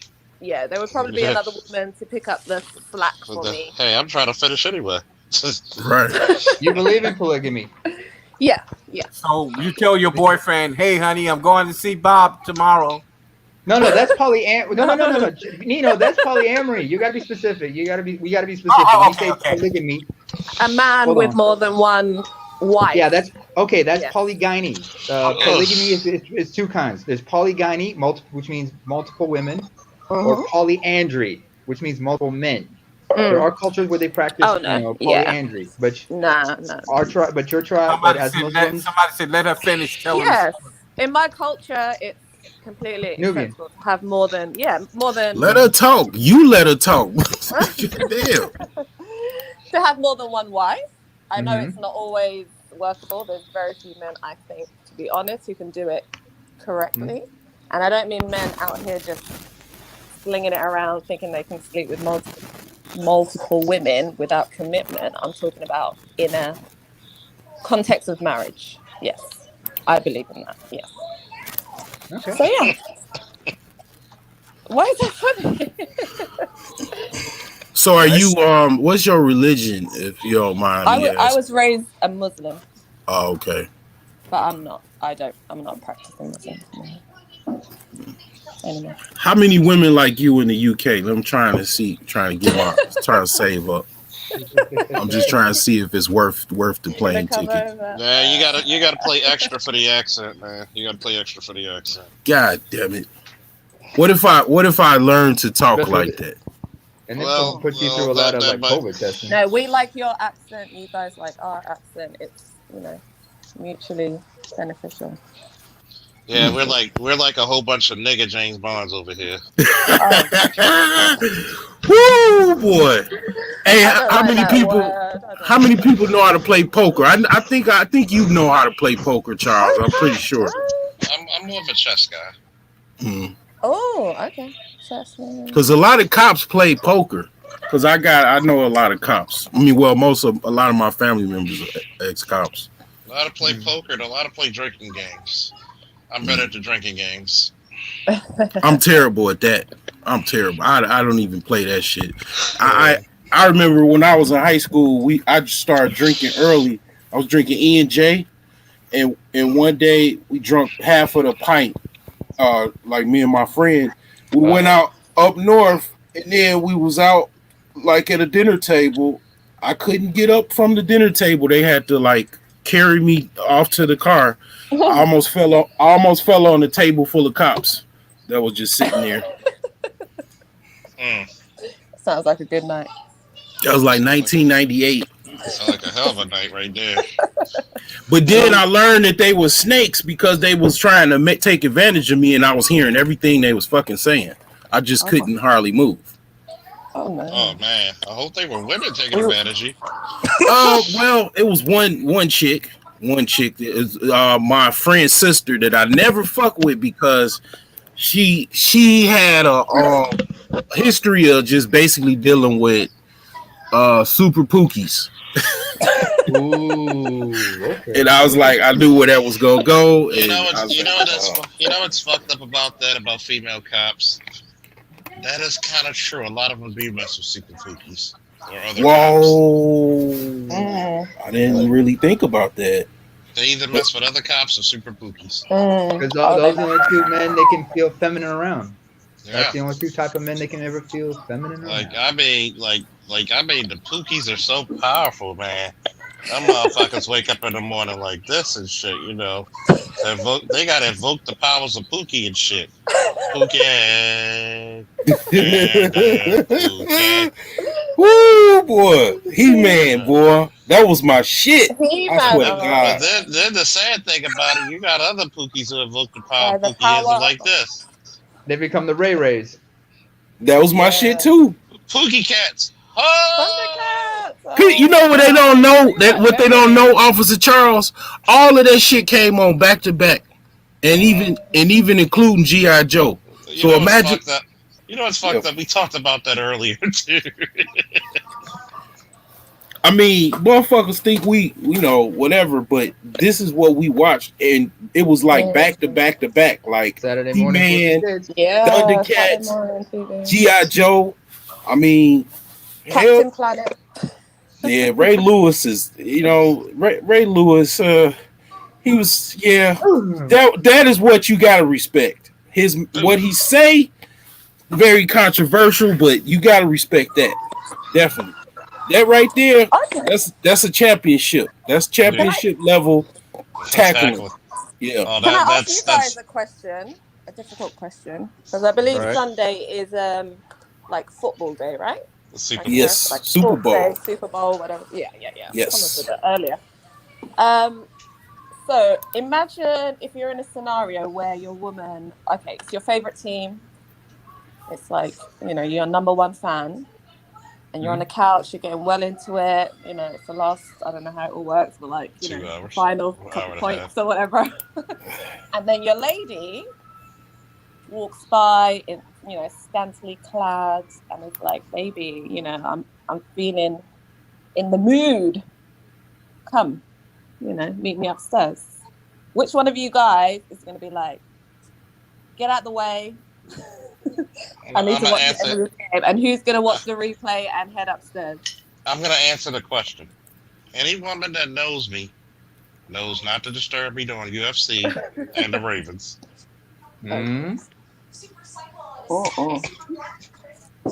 Even if she was proper, like, on it, like, she's like, because if she knows me, I can't wait, babe. Because if she goes into the middle of a scream, I'm like, damn.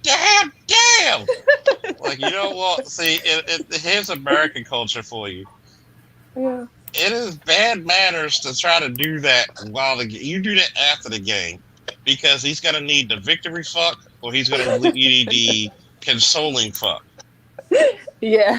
But I bet women have tried that, though. I bet a lot of women have tried and tested. I've gotten hit while I was watching football, and I had to go to the bedroom and finish off in the game, and then I went. What did you stop midway through and had to go? Watching the game, and then I just sat back on the couch and finished watching. Well, actually, I was just watching it on the bed.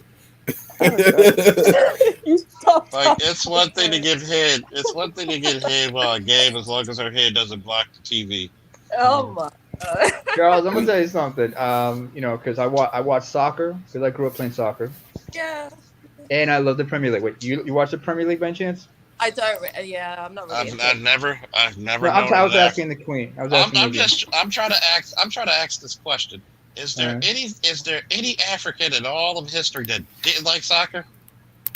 I It's don't. like what I don't. I'm because not into. I'd be like, Yeah. shit, you'll still watch. Stop lying here. I will. She will.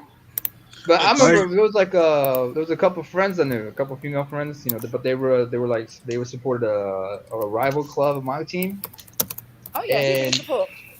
the thing was for me was like I was thinking, you know, I was just glad I Who's didn't. your team? Did he say? What's that? What I mean, Hello. an EP. I'm still here. What was your question?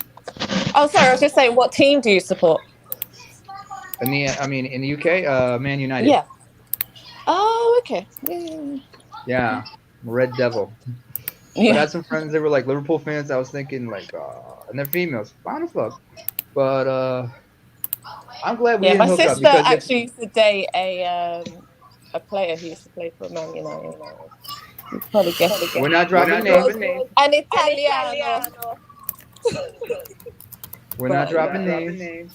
don't drop no names, but yeah. No, because I think I know who you're talking You about. This probably is like know in the who early I'm talking. 2000s. I take this was like in the late 2000s, early 2010s. Yeah, it's a good 10 years. Oh, Yeah, I yeah. know who we're talking about. I know you're talking about. Oh, okay. Oh, really? But the thing was, is I almost lost my train of thought, but I still got it back. But anyway, choo choo. Last time I had a train. Oh, you had a train of thought. Oh, never mind. yeah, I love you too, Charles. We were still getting that DNA test to find out if we actually are identical twins. Well, unidentical twins. I got a question. Because he got all the muscles and I got the height. What type of bullshit is this? I got a question for Motormouth. You ever seen a fat soccer player? Let's see. Me? When they're in retirement, maybe. Oh, yeah, like currently, yeah. Currently, there was some stocky players, but they're not like fat.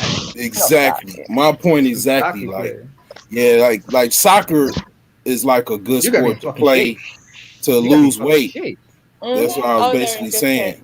Yeah, like you should like all the fat guys out there. You should get into soccer. You know what I'm saying? Yeah, soccer is like. Of course, you got to be in shape. That shit is like running with a ball while doing kickboxing. Yep. Yep. I mean, it's probably more running than in basketball.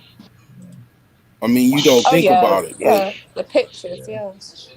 A lot of those 3 times players, as I big. know a lot of them get into combat sports in the off season just to stay in shape. I mean, they got fucking horse legs, so yeah. Especially like the keepers, especially because you know they gotta do a lot of like punching and whatnot.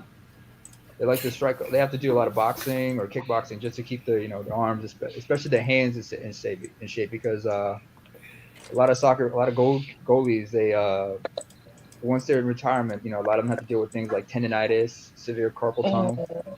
That's why a lot of them have to always tape up the wrists and hands and fingers.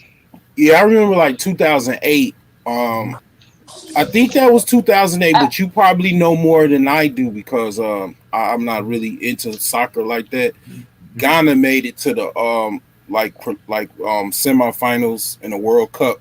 I was watching the game. That was back when I think there was no World Cup. It wasn't the World Cup. What was it? Must have been the African Cup of Nations, the African Cup. No, it was actually when they was trying. That year Germany won the World Cup. European Cup. No, that's 2014 when Germany. Right, that's what I was saying. I didn't know the year. Do you mean in Brazil? Yeah. Yeah. That sounds about right. World Cup, yeah. And then the Zuku, what is it in South Africa? The Zuku Leles or something that little. No, that's 2000. That's 2010. You're talking about the vuvuzelas, where everybody's like. Yeah. You're talking about the vuvuzelas. Yeah. Oh boy, football. My favorite sports are wrestling, boxing, kickboxing, and MMA. Mm-hmm. It's funny because when I go places like Like when I I didn't was get in to the finish my Middle thought, East, but I'll go handle yours. when I was in the Middle East, like a lot of the guys, Yeah. they were like, "You look like wrestler. Why? Big shoulders, no neck, big arms." Wow, they said that quick. Damn. Yeah, Hey, because I I mean, wrestled. Rob I did wrestle. wrestled. I wrestled in high school my freshman year to my sophomore year, and I did it because I didn't make the basketball team, and I Mm. still wanted to play some sports. And when I came upstairs to first day of wrestling, because you could just join because nobody really wanted to play. I mean, wrestle. So it was like an open spot. But I was like a natural. I was like, God damn it, I must have been fucking DNA from the fucking Coliseum because I was like fucking pinning motherfuckers Ghanaian. left and right, and I was like, God damn it. Then yeah, I did it for freshman year. I sucked. I used to get pinned a lot. Then I beat a muscle bound man. I mean, well, yeah. in my mind, it was a muscle bound man. I'm a skinny. I was like a skinny kid, skinny arms, and we was going to a high school like down the street from where I went, and this motherfucker was like muscle bound, like the LL Cool J song. Like I fucking pinned this motherfucker. When I did that, my coach was like, "God damn it, fucking shocked!" Like when Tyson beat fucking Foreman, because I'm this skinny tall kid, and how can I fucking pin this muscle bound motherfucker? And I mean, yeah, I had that was like probably my highlight my freshman year. My sophomore year, I read a book with Mike Tyson, was reading Jordan because I was trying to make the basketball team. Did make it, wrestled again, and I was like top 3 wrestlers on my team. I was that motherfucker, man. And I had a lot of my guys I still talk to this day that they wrestle. One of my homies died about 5 years ago, maybe 10 years ago. He was a God rest rapper his soul. in L.A. His name was Darius Hustle Davis. He wrestled my freshman year and sophomore year. I think he stopped. He didn't wrestle sophomore year. He quit. But yeah, man, he was a rapper in California. He died for like I don't know some type of illness or something. But yeah, man, I wrestled, man. I definitely, man. I used to like get excited when I wrestle white dudes for some reason, but then that excitement would have me get fool around and lose because I'll be like, oh, I'm just going, pin them easy, but they'll like outlast me or maneuver or something like that, and then next thing you know, I'm losing off points or some shit, But yeah, man, I definitely. People think it's like gay because you wear because the history behind it and the singlets and Singlets. shit. Leotard. But yeah, I'm it's a called the singlets. yeah, I but wrestled. but it's like it's literally. I mean, I just got 5 seconds. I literally that's how I got my father off of me. He used to beat the shit out of me, and I literally used to just bear hug him, and then we just looking at each other like the fuck. I mean, you gotta stop. You gotta stop trying to man get me up with your hands at because I didn't want to go to school. But yeah, Oh, that's cool. And I wrestled for goddamn years. Oh man, that was some fun times. Fun times. you Even when you went to college and wrestled. I went overseas to wrestle. Oh man, I did it in high school and over international. Oh man, I got a bronze medal over there. It was fun times. Oh I yeah, probably I probably would have got gold if it wasn't so damn hot. Like heavy. goddamn. Is it heavyweight? Is it I was heavyweight? I was around 170. Oh, 170. 160, Okay. 160, Yeah, I 170. was 160. Damn, I wonder what it'd have been like to wrestle because that was what I was sophomore year. I was my freshman year I was 145. My sophomore year I was 160. Man, I we used to go toe to toe. This other dude that played football, his name was man, I can't even remember his name, BG.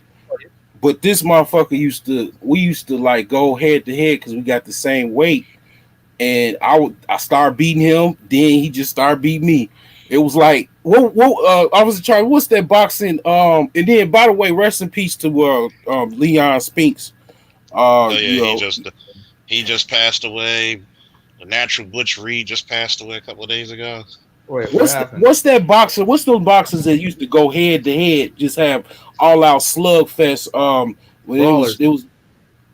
it was back in the 80s. The Jerry Curl motherfucker in the You talking about Tommy Hearns and Marvelous Marvin Hagler. Yeah, it was like that's how we was going at it, man. He would win, and then I'd win, and we just go back and forth until I just was like, you know what, fuck this shit, man. Had a spot, and I shouldn't have did it, but you know, my coach called me a pussy, but I mean, whatever. You know, I'll be that, whatever. But anyway, damn, she looks good. I joined this hair group, and it's just to get little candy grams. Shit, these motherfuckers. Oh man, but anyway, yeah. The wrestling, man, is a motherfucker. Who? Me? Yeah, how tall? I'm 6'3". I'm 6'3". Oh, you're my height. All right. When I was a freshman, I was only 5'4" or some shit. I was 145, 5'4". Motherfuckers used to test me, try me all the time, man. They have to jump me, but I was fighting whole gangs, man. But it was suburban, so it was like motherfuckers that came from the city of Chicago and moved to the suburbs and brought some gang stuff, and it was like I was from the actual ghetto, and I know gangs. Like I knew these guys were just kind of somewhat semi pretending, but it get real because the city niggas would come in the suburbs and smack them around and shit. But I didn't join no gang or nothing. I was just pretending. We would just shake up like we do the gang handshakes.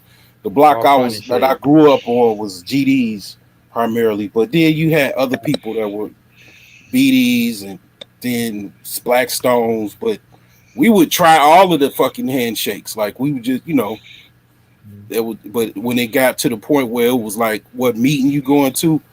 All right, my mom, she told me I gotta go clean out the bathroom. My daddy, he gonna whoop my ass if I don't do my homework. I holler at y'all, shit, because I do that shit. I watch too many movies. I watch New Jack City and I watch name a fucking hood trap movie. I saw it. Clockers, motherfucking Straight Out of Brooklyn. That shit was based off of fucking reality, man. I wasn't playing around with that shit. Either way, my mother was gonna be crying. I knew if I go to jail, if I get shot, killed, whatever, a lot of the niggas did. But ultimately I had the same struggles them niggas had, but it was just in different ways later in life. But that's a whole nother story. Oh, Bruce Almighty, he's a big dude. See, I mean, that's cool. Shit, yeah, man. I had to tell motherfuckers, man, hey, you want me to hang out with you? I charge $200, man, because I know what you're doing. You got me coming hanging with you because you want free bodyguard service. Yeah, I come out every now and again, but I know my worth. See, like a lot of times people they underestimate their true value. I mean, it's all right to kick it with people, but it's legit people that need a bodyguard and they don't fucking get one. Like my sensei used to bodyguard, and he used to charge like $600 an hour. I mean, you know what I'm saying? You do bodyguard shit, shit. Mm-hmm. It's a fucking like people. I've actually bodyguarded Common. Yeah, Common from 87. 87 is like fucking 2 miles from me. I mean, that nigga, 87 nigga, man. That's all I'm gonna say. I ain't gonna shit talk nobody, hate nobody, but shit. I mean, yeah. I mean, we already know. We already talked about shit. It's very obvious, but yeah, it's the 87th, and 87th off the Dan Ryan, right? Yeah. Hi guys, 94. sorry to interrupt. I'm gonna have to jump off. right now. All right. But it's been a pleasure. Thank you so much, Charles. Now, for having me on. don't be a stranger. Don't be a Now, stranger. No, You I know, like to you now, did we try. bite you? Did we bite your head off? No, you didn't, and I'm actually shocked. No, you got to remember the rules. You're nice to me, I'm nice to you. them other niggas, they don't like us because all of that shit is debunked, and we do get gangly amounts of vagina, but we just don't talk about it because a gentleman he doesn't talk about Never his. kisses and tells. Yeah. You gotta realize this. A lot of people don't like the fact that we stand up for manhood, and we're not talking about fuck boys. We're talking about actual men. Exactly. And the one thing I'll never stand up for is actual men and good fathers being messed with. Now, when it comes to somebody speaking, so even with emancipated whatever name. when she came up here, I was respectful towards her. I didn't call her bullshit. I didn't call her names. I might have said the ideas were bullshit, but I kept it respectful with her. That's why in my panel, I love it when women come. We have interesting conversations. Most of the conversations I have with women, 90% of them are like this.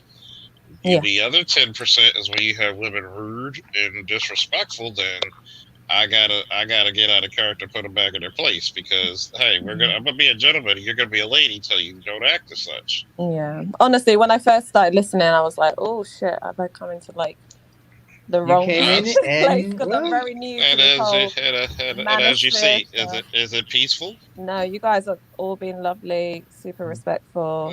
One question. One question, Queen. Yes. I have a question. You grew up in Khartoum, right? Yeah. Well, I was born there. I moved to the UK when I was like 5. Okay, because I've been to Sudan. I spent some time in Durman, so I was wondering maybe. Yeah. I was born in Durman Hospital. Yeah. Okay. Just outside of Khartoum. Yeah. That's cool. That's cool. Because I was there like what? My father actually he lectures at Khartoum University. So. Oh, okay, that's cool. That's cool. But you can never go. Hey, you can I never go back leave all home. the time. I haven't been back for like a year and a half. So hopefully, once all this COVID is done and dusted, I can head back up there, and maybe even stop off with Eritrea. I've never been to Eritrea, so maybe I might have to like. Well, Asmara is a cool place to come down. Hopefully with the whole once the shutdown is over and everything, maybe.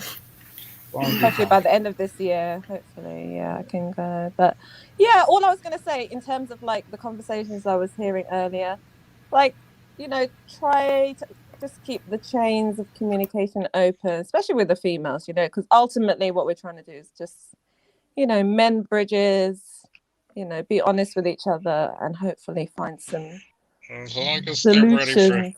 So as long as they're ready for brutal truths. Because as men, we got to take brutal truths. As long as women are ready for brutal truths. See, exactly. there's times. It has to work both ways. Yeah. See, before you go, this is the one I tell people. Nobody ever sees the platform where we all coached this one guy in his 20s to stay with a girl he had. Nobody ever sees that one, but they'll see me having a debate with a lady over child support. And I said, look, child support is for the child.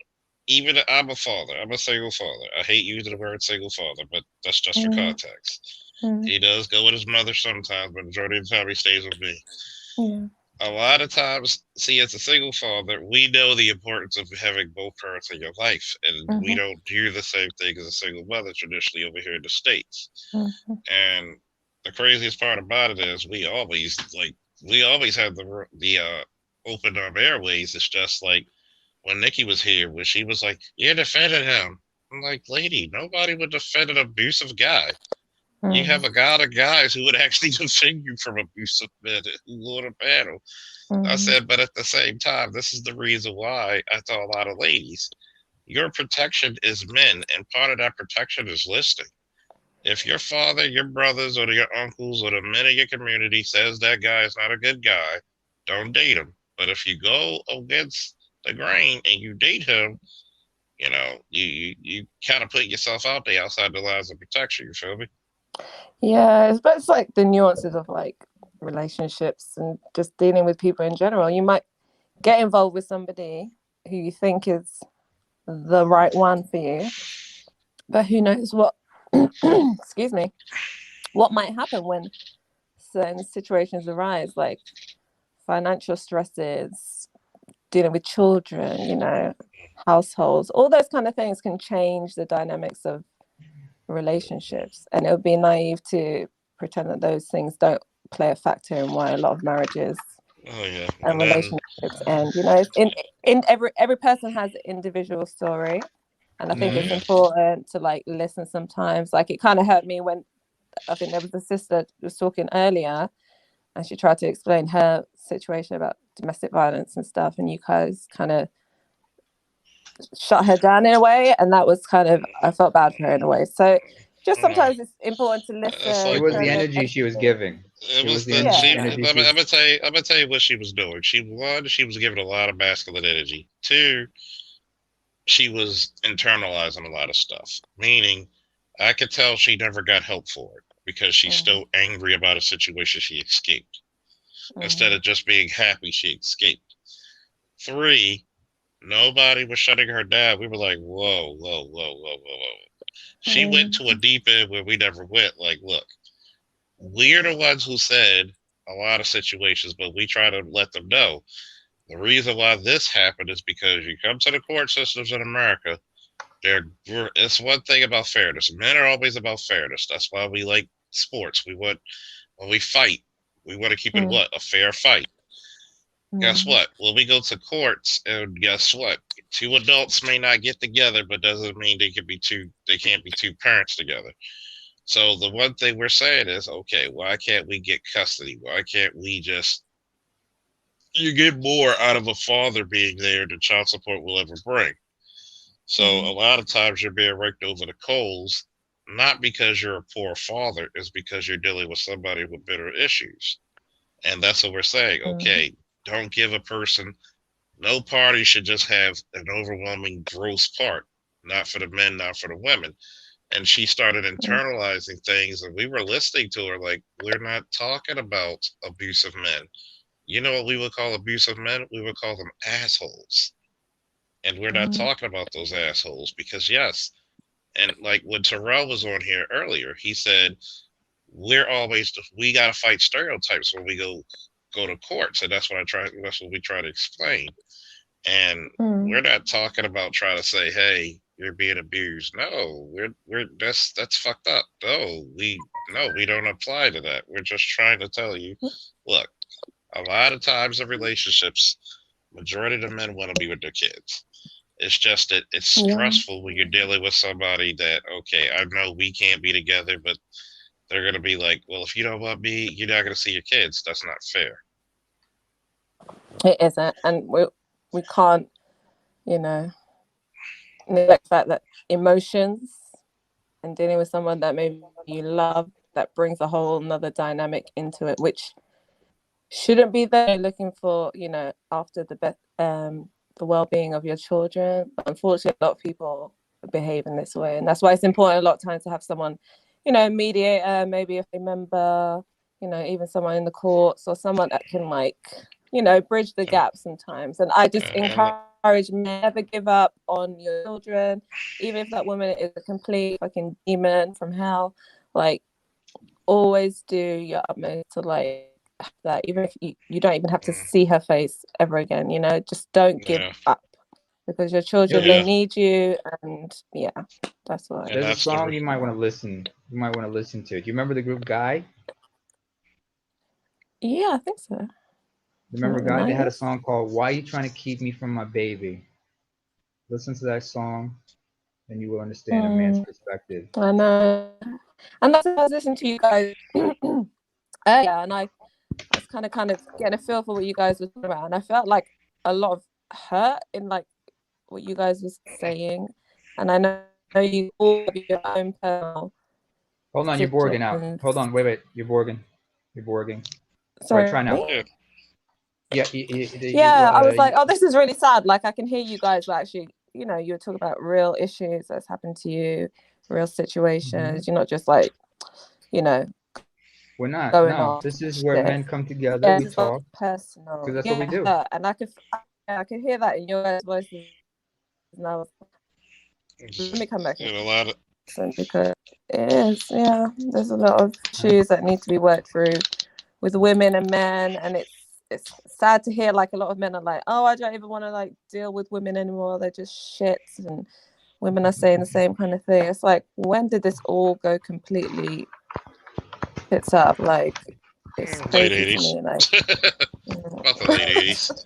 like I'm newly divorced. I've been divorced like almost 2 years now, and like when I think about, you know, delving back into the whole dating scene and seeing all It this stuff, sucks. not, yeah, it's like, it doesn't sound promising at all. It just like, oh my god, it's like men and women are going like tit for tat. They're playing like these games with each other, and it's like, what happened to the R&B and the, you know, the love? Like, it's become so much more complicated. These pills and all this that I'm hearing about. I'm like, what the hell? I'm like, When did yeah. you come online? Honestly, no, I've listened to the Manosphere like almost 2 weeks now. That's it. Oh, Trust you me. new to this Did you? shit. Yeah. Did you subscribe to my channel yet? Yeah, I subscribed. Yeah. Put Make sure my you hit both notifications bells. on. Yeah. Because usually when we have like Yeah, I'm calling you newbie for the rest of this. From now on, I'm just newbie, calling. Yeah, you new to the this shit. newbie. That's a That's perfect definitely a name. good one. Yeah. The new cat, literally the new cat. And Yeah. it's funny because like the other day we talked about transition or relationships transactional, and they are. It's like, see, men get this. Men know that I have to have something to get with a certain type of woman or any woman. But with the failure part of a lot of women, they think they come as they are. Like, dude, we understand that we need to be. You gotta come. You gotta come with something. You gotta be supportive. You gotta do things, tangible and intangible things. So a lot of times we get through the space. This is like what I like to call. This is the lounge. This is the learning center. This is many places. Sometimes we'll go through something through. And this is actually today's shit was actually starting with like the best action movie of all time. To me, I think Blade is one of the greatest action movies of all time. And it goes down to a conversation like this. That's why we come up with the concept of the multifaceted man. Because you never know where the conversation can lead. But how many hours do we have on this motherfucker? God damn. 10? Oh man. Shoot. Oh, I understand the energy. Once she came in, we had to change up the energy, and it just flowed in such a way. Yeah, it was R&B. good. The feminine energy came in, and everyone was like, I honestly thought you guys were gonna like, I know your people so well. I realized, okay, she's gonna come. She's not gonna come in combative because in Sudan, yeah, they take the cake when it comes to the saying, the heat will make you crazy. yeah, we're naturally submissive, and that's the thing. Like, all women, I think, are naturally submissive. Not all of them. Yeah, I do. I really do. I think Not all of them. You got to come not to the all. states more. But I You got to think come to the states more. You have to Come to the- understand that you're dealing with. You have. Let me put it this you way. have cultural American issues. women. Yeah. American women are like that. Like black women in the States, they have this tendency to. They are lionesses with hyena mentalities. That's the way to sum it up. And Lionesses who behave like hyenas. That's what I. And it's funny because if you ever in the Baltimore DMV area, I will take you out and I will show you. And I will just show you, like from the educated women to the hood women. I'm gonna show you, because what you're gonna do is like what we have in America culturally, and I'm not knocking it for African brothers and sisters, but this is the one thing I can respectfully understand from a lot of the African brothers and sisters who come here to this platform and the Spanish space, is that they know that there's a cultural difference. Yeah. See, women will submit, but the women do not see their men as worthy. So even the greatest of us, they still don't. They still will get, like, if you look at how Michelle and the kid and his daughters treat him, this motherfucker was the leader of the free world, and y'all don't listen to your father. That's the issue. I know, but it's like, what happened? What went terribly wrong? Because to me, like, the nuclear family, like in America, was so strong for like such a long time until, like, I don't know, maybe like the Let me ask you 70s, something. Hold 80s. on. Let me ask you something. You're divorced, correct? Yeah. Was your husband Sudanese as well, or what? Or something else? He was Yemeni. Yeah. So Oh, okay. yeah. Yemeni. So Oh, like okay. a mix, yeah. I wouldn't So describe he him was a as. traditional Yemen. He had traditional views in Yemen. Okay. All right. Yeah, And You but guys got. All right. it's like this. I don't blame all women. Do I still think they're very delicate, beautiful women? Yes, and we usually praise them. And this is the issue. See how you're coming feminine? I've always told women their secret power is their femininity, but they've rejected so much. They're trying to come at us as men, and we're like, you're women. Be feminine. Oh, I want to be independent and strong. You don't have to. You don't need to. Like I've told people, I said, a feminine woman isn't her greatest strength. Why? Because the man's gonna always want to please you and pleasure and take care of you. When you put this front on about being independent, you take that away from a man, and he's gonna say, "Why do I need to protect you? You're independent." So a lot of women take their greatest strength and they conceal it. yeah, it's been a slippery slope, hasn't it, since like Yeah, feminist it's like movement. I don't need a man. Removing men from and The the slope has been home. greased up with it's been greased up. That's why it's been that slippery. and It's like a even complete slip and slide.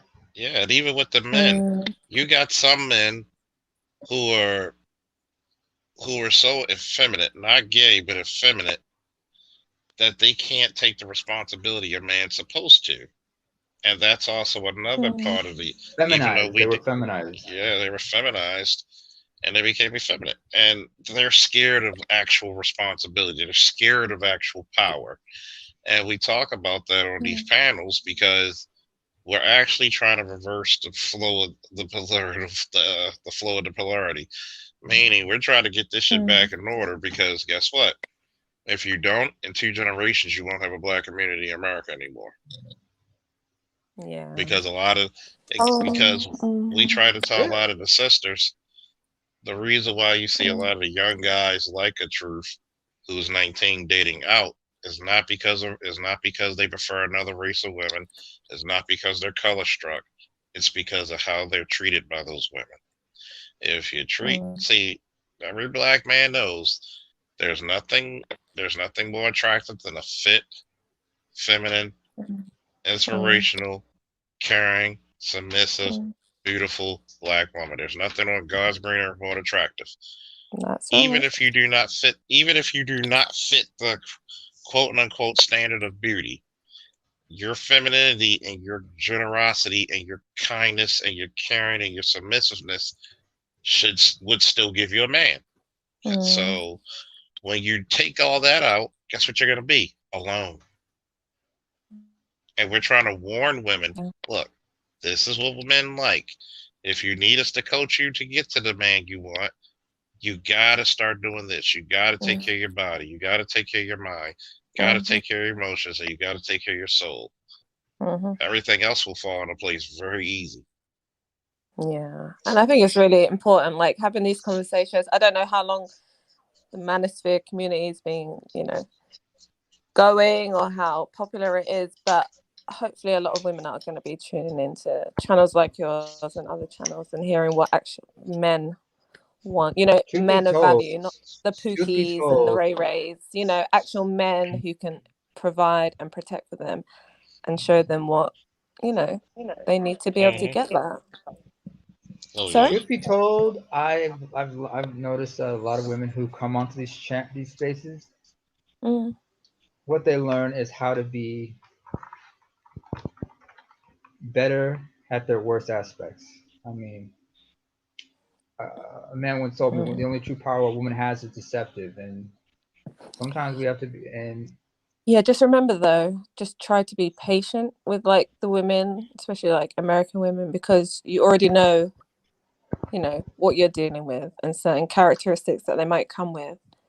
And instead of being combative with them, maybe try and, you know, put Not that give them male that energy. charm Not on. give them Like, that yeah, energy. you know, because we don't want them to turn into bigger hyenas, right? We want them to soften up. Yeah, do you know what I mean?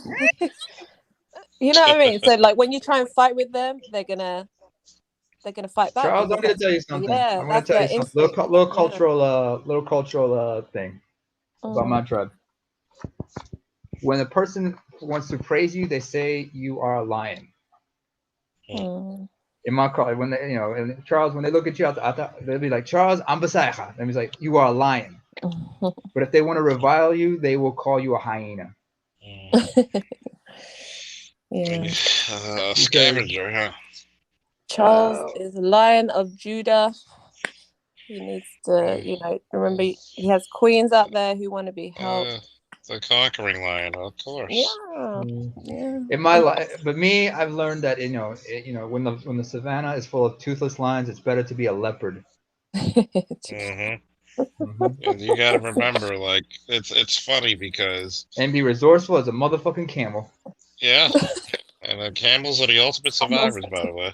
Hell, if anybody goes on Wikipedia and looks at Eritrea, our state seal is a camel. Oh, is it? Yeah.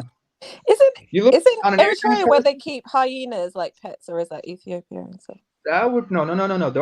They don't keep. We don't keep hyenas as pets. Where is that? I've seen that. You mean where people like dancing and stuff with hyenas and such? Yeah, they keep them in like. That's Nigeria. That's in Nigeria. Oh, is that that's on the in West? Africa. Okay, yeah, That's I've the seen West. that somewhere. Yeah, I thought it was like hyenas as pets. Yeah, they use them. No, actually, they use them. They use them for no.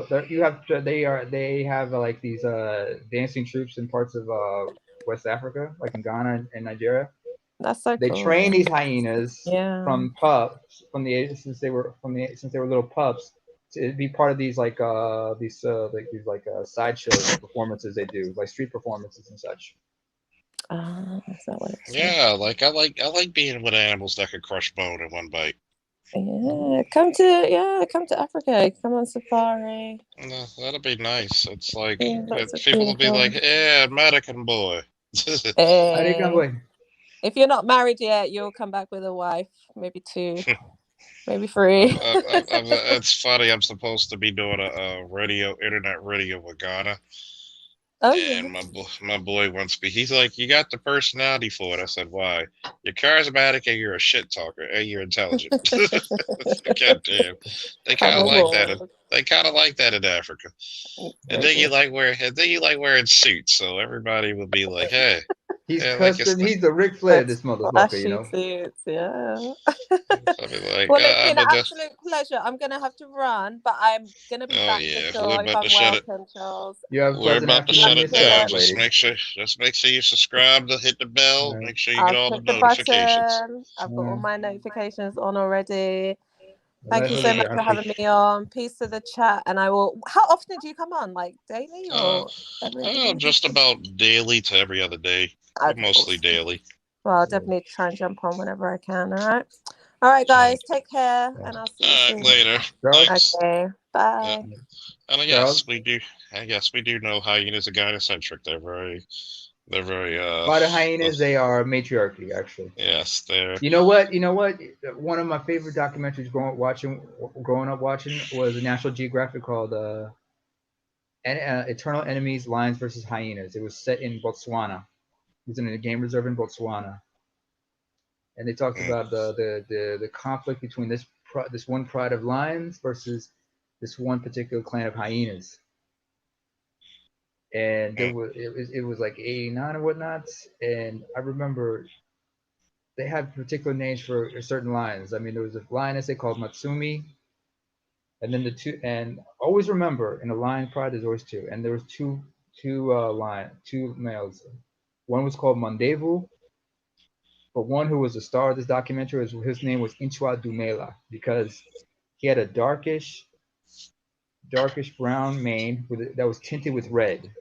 And his name, Mandevu had a very blackish mane, but the other one, he was Gold in the front, but mostly back in the rest. But there was a lot of tint of red in there. And Inchua Dumela was his name, and his nickname, and the meaning of his name was "He Who Greets with Fire," because this motherfucker was aggressive as hell, and they nicknamed him the Hyena Killer. He was a bad motherfucker. Well, you gotta be. I mean, your job is to Inchua protect the Dumela. pride.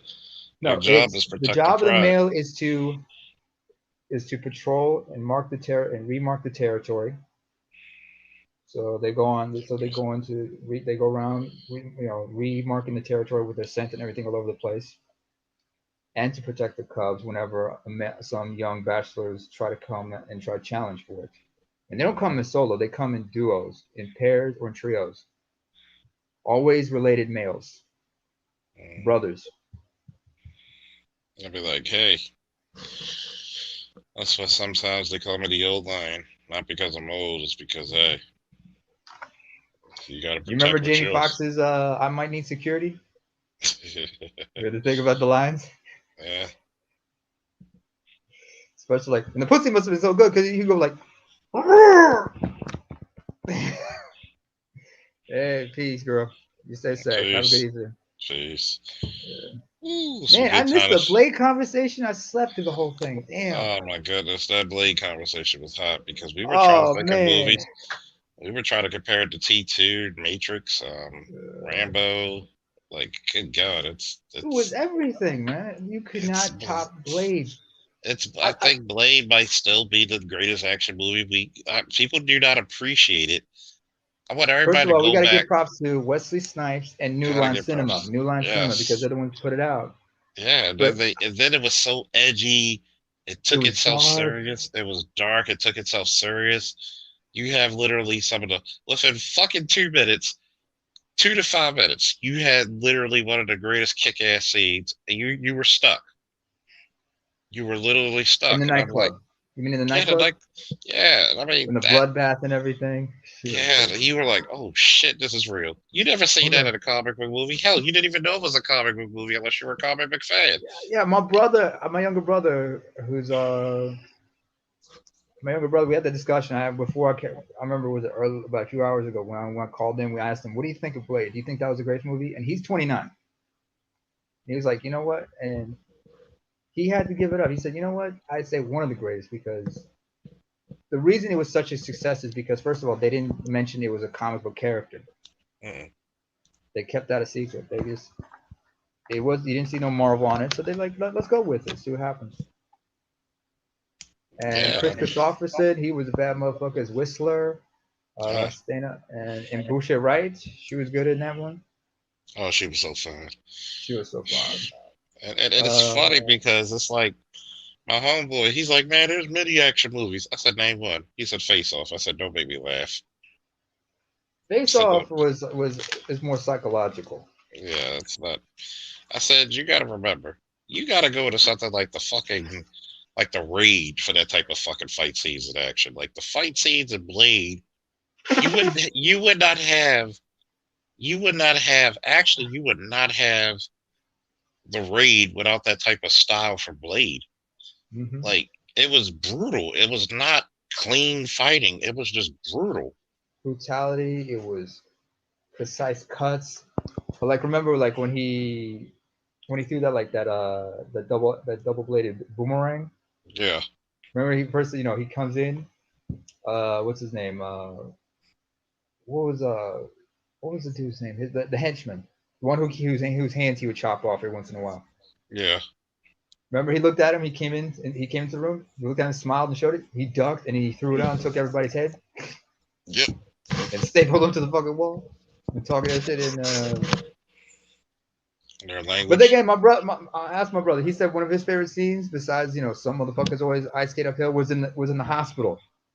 When security shot him, remember he was like, "Hold the fuck on, you out your mind." Oh yeah, that was classic. That was classic. And then it was like they were cursing and like good and God. when he threw her across, or like when he threw her across the street from the roof of the hospital, he threw her.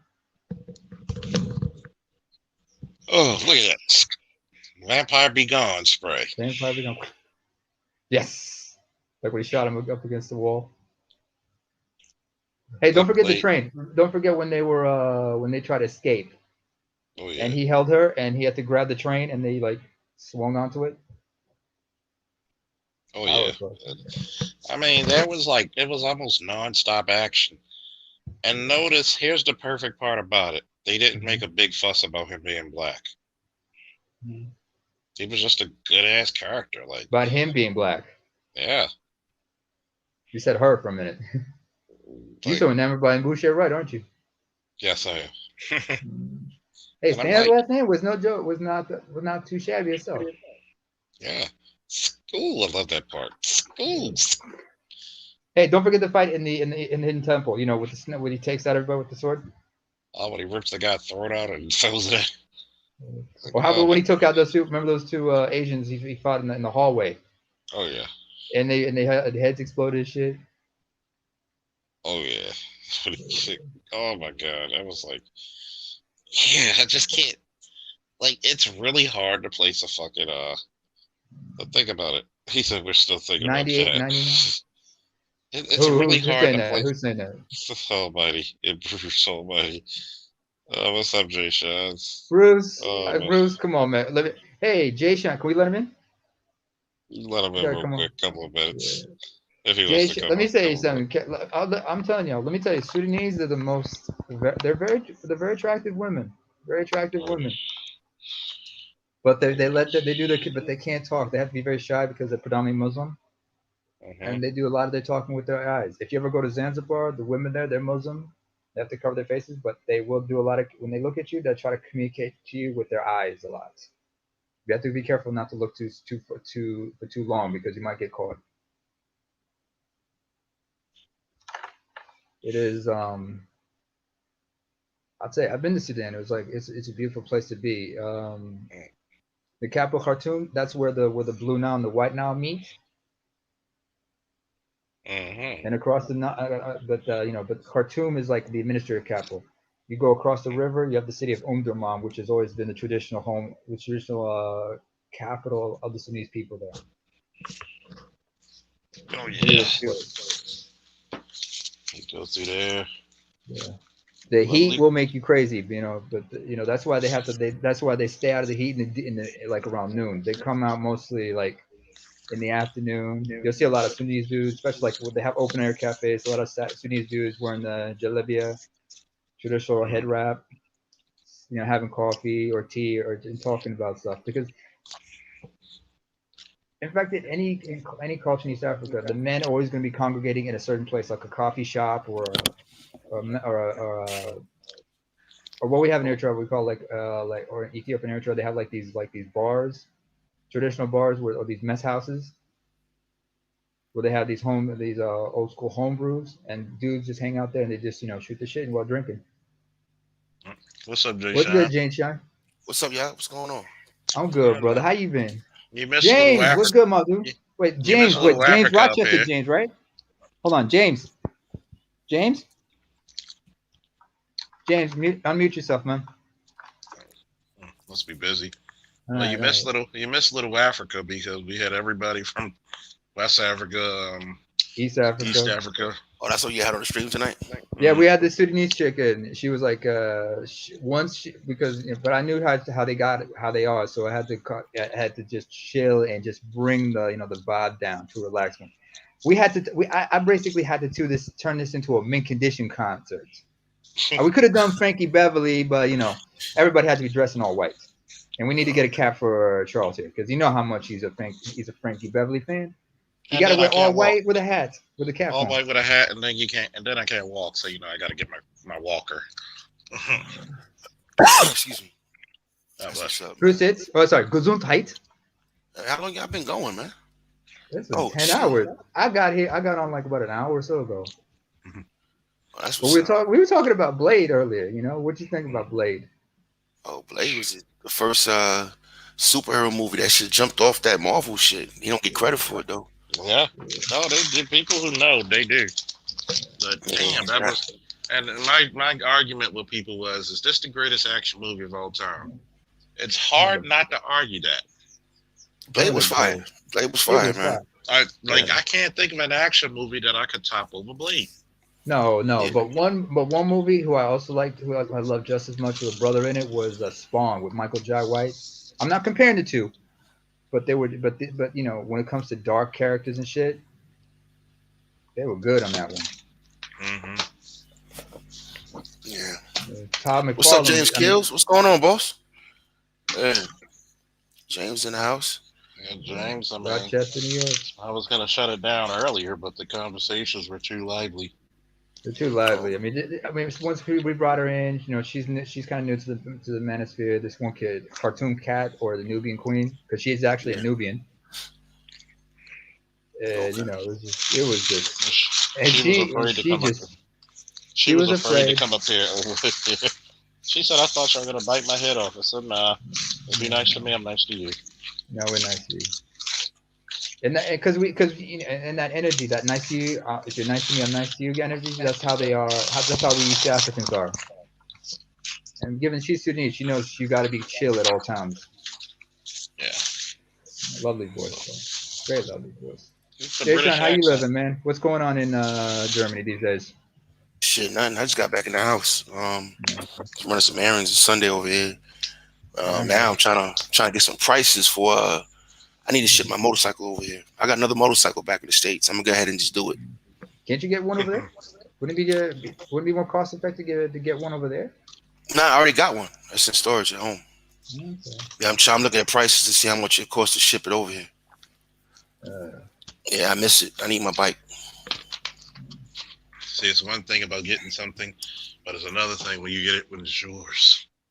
Yeah, I need my baby. I know. I got a booster back home. I want it over here. I want it home because I just extended. You know what I mean? So I was supposed to be over here for 3 years, right? 3-year assignment, and I just extended. So I'm going to be here, you know, until the beginning of 2024. So I might as well get it shipped over here.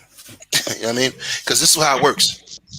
You know, the government would ship all my household goods over here for free.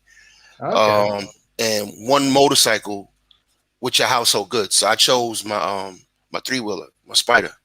So that got shipped over with my household goods. Then they also ship one car for free.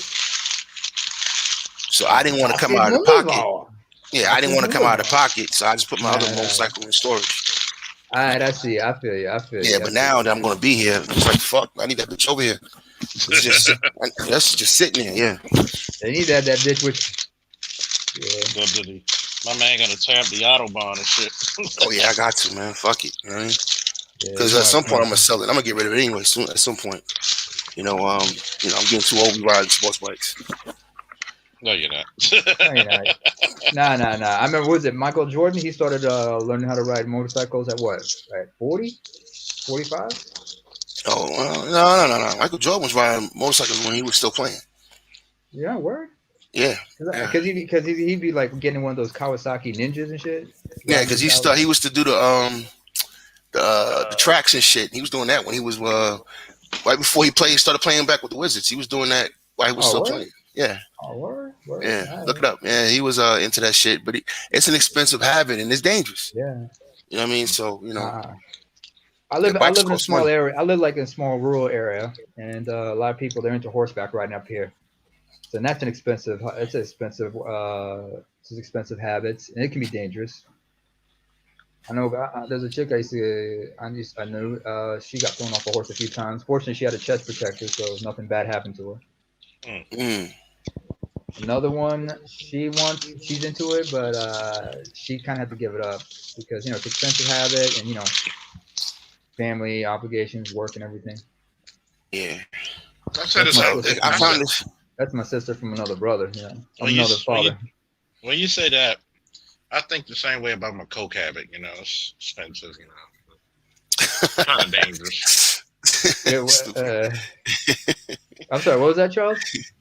He's lying. He's just fucking with you. No. You talking about your cognac and cigars, nigga? Cognac and cigars. And my cocaine, my main man, cocaine. What is the weight on this motherfucker? Shit, I gotta look up the weight. Did you take the gas out, or you left it in? Nah, I'm doing an application on this company called U-Ship, and they ask all these fucking questions, for the specs. So I Yeah, don't know. they I have don't know to. what this They shit need to weighs. because they need if they want to do the shot. German Yeah. efficiency here. So they need to have so actually Jay Shine, you understand we need to have perfect This is it's accurate actually an American specs. company, but they ship over here though. Yeah, that too. Oh, Yeah, oh, 2017. okay. Yeah, Hayabusa specs. Let me see how much shit weigh. I don't know off the top of my head. Fuck. Yeah, man. But anyway, hopefully I get that bitch here. Let's see how much it costs. I think it's probably like $2,000, man. But fuck it. Fuck it. I think Hope to DC God. brought them back. Well, DC brought the Wonder Twins back in comics. They're bringing back a lot of them old characters. You know what's crazy? I've been sitting here binge watching last week, Young Justice. That a lot of people shit sleep was on great. that. That shit is awesome. You know what I mean? No, nobody slept on Young Justice. Young Justice Young is fire. Justice. Let me put it to you this way: we were all pissed at Cartoon Network. They brought it back to Netflix, and they said, "Hey, if you want it back, we need a lot of people to watch it." And by popular demand, they brought it back. Go to season 3. Season 3 is off the fucking. Or is it season 3? Mm-hmm. Oh, I'm in the middle. I didn't know that. Okay. If you have DC Universe or HBO Max, I got something better. It's called the Fire Stick. I didn't know better. that. I just didn't know that. I didn't know that. So now I know to look it up. So I've been watching it on Netflix. I didn't know that had a season 3. Fire Stick? Oh yeah. What's Fire Stick? Yeah, Amazon Fire Stick and just program it. You can watch anything you want. Especially jailbroken. Hell yeah, man. Get your You fucking. can do that with a VPN. You can do that with if you got a VPN, you can also you can switch to other Netflix in other countries and whatnot. That's true. Yeah, you can do that too. But I'm talking about as far as watching. I've been watching 2 shows for the last 3 weeks, and Man in the High Castle. I've been binge watching Man in the High Castle. That's on Amazon. And I was watching The Godfather of Harlem. That's on Stars. No, on Stars. The Whitaker series as a that's on Flix. I think Flix. So yeah, I've been binge watching that shit and Man in High Castle. Man in High Castle is dope. I'm gonna tell you this one about Young Justice. Imagine when that first came out. You're like, what the fuck is this? And you're like, that's some dope ass shit. And then you get deeper and deeper, and you see it's a teenage drama with a damn good story, and the artwork is nice. Yeah, it's well written too. Especially that first season. That first season was fire. So I'm binge watching the second. I'm watching the second season now. I better check that out ASAP. Yeah, so I didn't know that had a season 3. Second season is when you end off the second season, you're gonna see why people were pissed. They brought a third season. This shit's 600 pounds. Don't spoil it. Don't spoil it for one. That's it. I'm not gonna spoil it, but I'm gonna just tell you, you're gonna see why people because it was that damn good. Right. If you think season 1 is Jason, good, season 2 is the shipment gonna be on your dime or on the government dime? What? The shipment. I gotta ship this myself. That's why I didn't do it the first time. But I'm gonna do it now. All right. You live and you learn. You live and you learn. No, I wasn't. Well, the way I looked at it, I wasn't gonna be here that long. So I was like, fuck it. I just put it in storage. I'll be fine. It's only 3 years. If I decide to stay 5, I'll go ahead and ship it over then. And now that's what I'm doing. Given it's Sunday, Charles, and you being a friend, being Frankie Beverly fan. Say that 3 times fast. Frankie Beverly fan. Before anyway, I let go. Oh, that's my jam. Before I let go, but I need you is what got me. That's how you know. That's how you know when you're a Frankie Beverly fan. When your favorite song from Frankie Beverly is not Before I Let Go. Yeah, but what I was gonna say. Hey, what's good, James? How you living? Man, trying to get up on here, man. It took me a while, but I got it. Jay Sean, what's up, James? You sound like you in a truck something. You all right? You need help? Yeah, you gotta come get this nigga, man. You gotta save this nigga, man. Hold on, let me get the crowbar. Hang on. Hold that nigga. Hold it. Burrito. No, slow breath, dude. Slow breath. Get the National Guard on the horn, man. Get this. You Yeah. already stood up, man. But I heard you last night, Jay Sean. Salute, man. I heard you on TPOT, I think. Oh, X Channel. Yeah, we did the Yeah, bro. roast and ranks, but no one really showed up. So it is what it is. But I yeah, think we had a good time. We had a good conversation. I know, bro. I heard half of it. Then Charles had went live, so because he was talking about Blade. So I was just going back and forth, just hearing you holding it down, man. Word, you Yeah, always hold it down, bro. You always hold it down. I appreciate it, James. I mean, we just talking some Man, of real shit. course. I'm gonna do a Man, follow up live stream on my own on my channel to kind of talk okay. because my brother TVS, TVA, he brought up some good points, but Right. I think I need to be more detailed in my mindset. Yeah. You know what I mean, and where I'm coming from because I think what happens, James, is we get caught up in these, these certain set positions. You know what I mean, like for instance, like single mothers, right? You putting Mhm. yourself in the box. And there's a lot of cats like no single mothers, no matter what. You put yourself in a box because a lot of these single bitches ain't shit neither. So you know what I'm saying. So it's like my thing is a good woman's a good woman. We're gonna have to be real mercenaries about this. Right. Because we have to be mercenaries about this shit. Now she can't have 50 million baby daddies. But Word. Hell no. she had she was a divorced chick or she had a kid young, but she got herself together and she out here working, got her head straight. Her mindset's right. She know how to respect men. You know what I mean? She on top of her shit. Kid is well behaved. I can't really hold it against her, especially at my Yeah, age. You know what I man. mean? Now, if I'm a young dude, 23 Right. years old, I wouldn't recommend it at all because you're not, a 20-year-old man should be focused on himself, Right. period.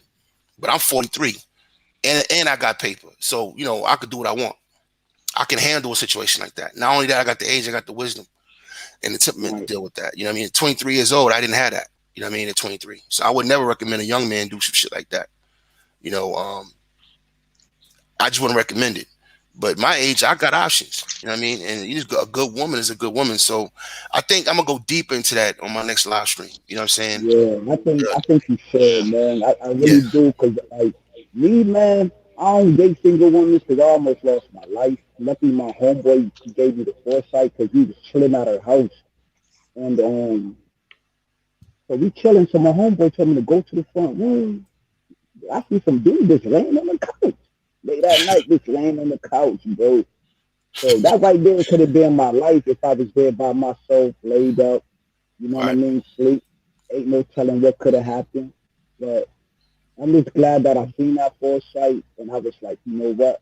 I'm not gonna deal with this dynamic. But like you said though, man, it's definitely gotta be the right one though. You gotta better, Yeah. you Yeah. gotta see what her head is like, keep out the scenery. And even actually you you and the baby father need to become cool with each other. Like Yeah. see his That's side of see, that's things. code. That's a code of conduct that's missing. Hey, sorry, Charles. Yeah. Charles probably know what I'm talking about when I say this. If hey Charles, what do you think about this position? If I'm dating a woman and she has a child already, and we've been messing around for a little bit. Now it's time to get. I really like her. I'm a keeper, but now I haven't been around her child. But now it's time to come around her child because I don't believe in coming around a child unless I'm really serious about the woman. So if I start coming around this child, I'm going to talk to the father at that point. You Exactly. know what I mean? Especially if the father's still in the child's life. I'm going to like, hey, I need to talk to old boy. Set that up. That's the You manly know, thing and to do. yeah, I'm gonna sit down and talk to him. Because that's his kid, and he might have a plan for his kid. And if the kid is, they decided to keep the kid with the mom, and I'm around more the kid, around the kid. I need to know what the father's idea and plans for the kid is, and we need to be on the same page. Because that's still his child. That's called respect. Between men. And we don't have that no more. We got too many bitch ass motherfuckers Absolutely. that lay with a single mother, and then they be sitting here campaigning and wanting to fight the baby daddy and Right. and helping her It's a disrespect the baby possession daddy. thing. It's a Exactly. possession thing, and you are, and a lot of those dudes, you gotta understand, are sometimes conditioned to think a certain way about the It's the bitch baby assness, man. father. Let's just call it what it Yeah, is. It's bitch there's some assness. bitch ass. Yeah, there's some It's bitch ass bitch dudes, assness. but You don't know. at the same I don't time, know what. but at the I same don't know what time, happened between those two people. It's not my I position. know. It's not my place to step in that relationship. Yeah, they suck. No, And but the brother and gets in say his and feelings. disrespect this man like that. But And the we thing see a is, you lot of don't brothers do know, that. Jay Sean. But that's what I'm trying to get at. That's what I'm getting at. It's that bitch assness where they're coming from, because a lot of those dudes, they get caught up with the chicks, they get caught in the feelings, and she could tell him all kinds of foul shit about the baby daddy. Yeah.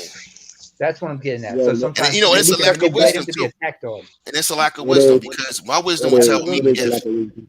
if a woman disrespects her father to me, Mm-hmm. then that's what's basically what she's saying is if to me, is if me and her break up and we had a child, this how she gonna do me. Exactly. That's what I mean. It's common sense. You know what I mean? So that's how I look at it. So to me, it's Past a red actions flag. are the good indication of future Exactly. choices. Exactly. So I need to talk to him. You know what I mean? And and we need to get on the same page. So that's still his kid, and we're gonna keep it 100. We're gonna keep it G around here.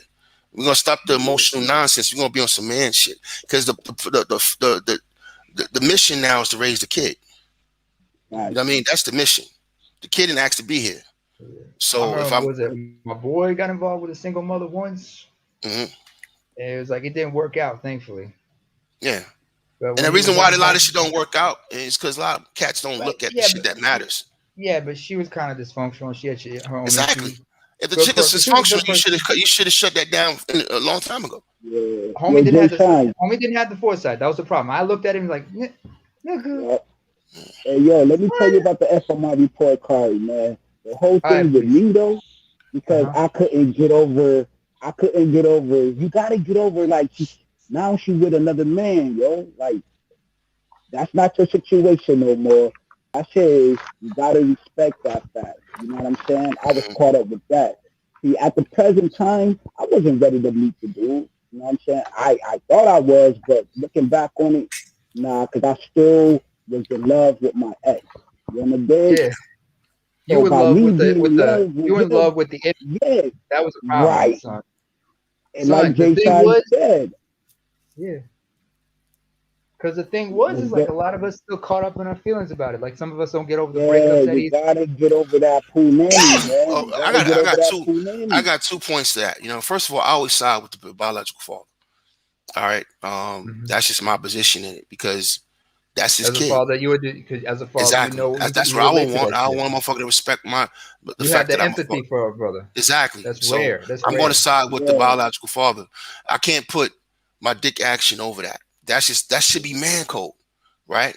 Unfortunately, But unfortunately, a lot of men are controlled by their biological, but that instinctual drive to mate and everything. That subconscious overrides the logic at times.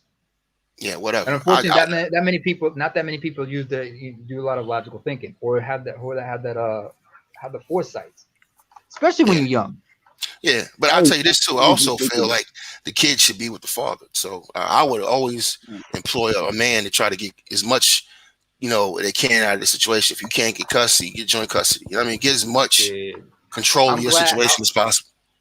I'm glad I grew up where I grew up, and this is in the tribe I grew up because us traditionally, when you did divorce, the children have to belong to no, have to go back to the father eventually Yeah, that's because the most father has African to countries pay. like that. Yeah. Yeah. Yeah, that's old school. We That's in the biblical, baby. concept of That's the child Bible. support, that's Shit. weird to us.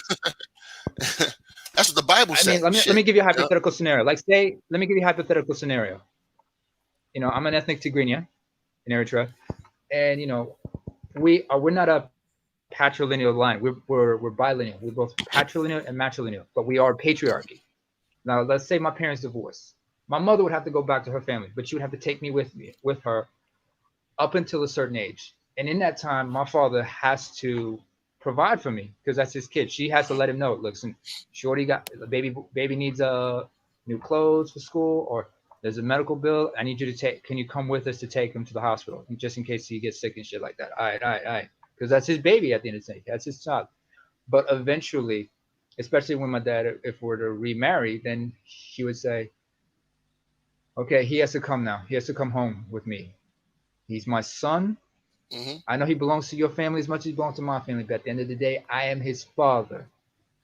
And me and I, as well as my brothers, just like your brothers, have to prepare this young man for adulthood. So bring him to me. He has to be with me. I may remarry and he has a stepmother, but remember, he'll always come home to you. But You he know, is I mean, your let me dog. He's tell your you something. baby, but he is Yeah, my let me son, tell you and what I have to happened, prepare man. him for life. Let me tell you what Right? happened. They flipped everything. It used to be Yeah. just like that. That's the old way.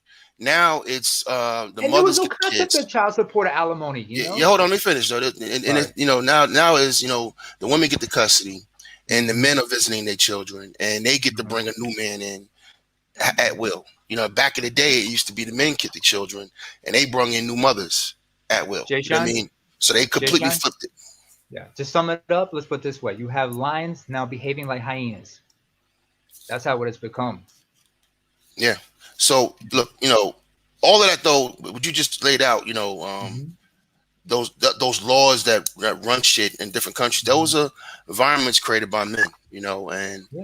you know, my thing is with America, there's no running from this shit. Either we deal with this or it's going to just get worse. That's just my position on it. I'm just using math, man. I 22 can million respect black that. men in America and 19 black women and 22 million black women in America, 19 million black men in America. We're going to deal, we primarily going to be dealing with each other. So the problem is not going to go away unless we address it. Period. There's no running from this shit. There's no cis women. There's no passport. None of that shit's going to save you from this. It's just not. But And you then, gotta. and if you do move to another country, right? First of all, 19 million black men are not going to do that. All right, that's not going to happen. Ain't no There's no country mass taking in. exodus. Yeah, there's no country taking in 100,000 men. So let's stop playing games. All right, so let's just talk real brass tacks. We got a fucking issue, and we got to address it. We got to deal with it. And you know, and it's not going to be easy. No, I would never claim that. All right, but at the end of the day, if you do go to someone else's country, you under their fucking laws and their rules. So what are you in that country? Are you a You're squatter? Or are the you even a culture. man? You're an outsider. Yeah. Yeah, you're still an outsider. So if they shift their culture and they change the laws, then what the fuck you gonna do about it? Move again? I mean, like, what is this in? You know what I mean? So at some Doesn't make point, sense. exactly, some generation is gonna have to stand, dig in, and fight back and take over what needs to be taken over. And as far as being a No black man, further that means our back. community. Exactly. No More. retreating from this point No onwards. more. We have No to more. push No more forward. running from this shit. We're gonna have to. No more selfish shit. We're gonna have to hold each other down. If a brother's fighting for custody, help him. You know what I mean? And we're gonna have to keep attacking, and then have some, you know, the code standards and codes of conduct where we stop allowing the bullshit to go on. This is about leadership at this point. They're not going to change, boss. They're not. They have no incentive to. Women in America have no incentive to change. Exactly. None. Right. None. You need to. So they're not. So When I to get wait for them to do so doesn't make any sense. They're not going to. The only change when it's in their best interest to. Right. And we're gonna have to, you know, look, raw power is the only thing that changes things. I'm sorry. That's why I say business is life and life is business. This shit is business. And I'm not talking about being cold and callous, man. I'm talking about stepping out in the world and understanding that you're behind enemy lines and everybody's trying to get something. All right. Everybody's trying to get over. And that's just the way the world is until it's not. All right. So, you know, we can't skip along the road. There's no Jack and Jill up and down the hill. Fuck all that dumb shit. This is war. And that's a mindset you got to have. Because that's what business is. When these businessmen step out there in Wall Street, you ever watch Trading Places? And you saw them on the trading floor and the men arguing with each other, throwing paper at each other. Yes. It's war. Yeah. Business is war. It's a form of warfare. People don't understand We that. get a hand clap for Jay Sean. I need a hand clap for Jay Sean. He's spitting truth right here. He's spitting knowledge. It's a form of welfare, man. What you do with your business and your connections, right, is you shift policy. And policy does what? It imposes their will on other people. That's what policy is. So if I'm LGBT, right, I'm running around here trying to get policies to do what? Impose our will on other people. And that's what they're doing with their money and their power and their influence. And that shit needs to end. And we have so much opportunity right. And black men have an opportunity right now because it's so much fucked up. The political system is so fucked up right now. Organize, come together. Yeah, if we really did that, and we really got on our shit, we could be a problem. And I know cats don't see that. You know what I mean? But I do. No. Jay Sean, wrong word. You're not a problem. You are a force. Okay. Not a, well, we're gonna be that force is gonna be a problem for somebody. I know, but you guys I mean, want, but you don't want to be say prom because some people, they get easily triggered by that word. I'm talking old heads. fuck old heads, man. We up now. I, We up now. All right. And that's what I was telling my homeboy yesterday. old power And when we they up hear now. shit like that, they're like, "What the fuck is they dealing with?" 'Cause Yeah, they're old doing niggas, shenanigans. man. Old people, black women, all that shit that happened back in the day. Because like, let's keep it funky. When we talk about Oh, feminism I and all can that never, shit, I can never say fuck old folks, especially my old folks. They can still knock me the fuck out. I That's feel my you. elders, Yeah, I feel you. I feel you. So maybe I should. Guys, Maybe it's they too look at strong. me like I raised you to be better than that. Yeah, maybe too strong a word. But let's look at it like Yeah. this. When you talk about feminism in America, right? In America specifically, when it happened, when it started to, inject itself into black society and all the other isms that were injected into black society, that happened in what? The late 60s, 70s, 80s, right? Those women are old. Those men are old. Those men are old and gone. You know what I mean? We up now. And the situation is what it is. And like we say in the military, we got to deal with the facts on the ground. Absolutely. All right, we got to deal with the facts on the ground. What happened to Charles? Oh, he'll be back. Don't worry. Yeah, so we got to deal with the facts on the ground, and you got to go to war with the army you have, man. And and there's just no other way around this shit. There's no running from this, dog. There's no running from this. Feminism is running rampant in Europe. It's running rampant in South America. You know what I mean? It's It's making seeping into waves in African Africa. culture. Yeah, It's exactly. seeping So into it's like Africa, in there's the no Middle way. There's no East. way to run from. There's no running from this shit. I'm gonna tell you something else. Fuck the women. That might sound cruel, but fuck the women. I'm not leaving the greatest credit system and economy in the world that was built on the back of my ancestors for nobody. Period. I'm not leaving. I'm not divorcing myself or separating myself from the greatest economy on the world in the world history that was built on the backs of my people for nothing. I'm not letting no ratchet feminists run me out of my goddamn country, let alone my race. Fuck out of here. I'm going to stand and fight. I'm gonna do what my grandmother and my grandma, my great aunts and my great grandmother, my grandfathers and my great grandfathers taught me to do. And I'm gonna live that life. And if it's only a handful of us like that, then so be it. But hopefully, maybe I can, maybe I and maybe you and other brothers can impress upon the next generation. At the end of the day, this shit is not going away.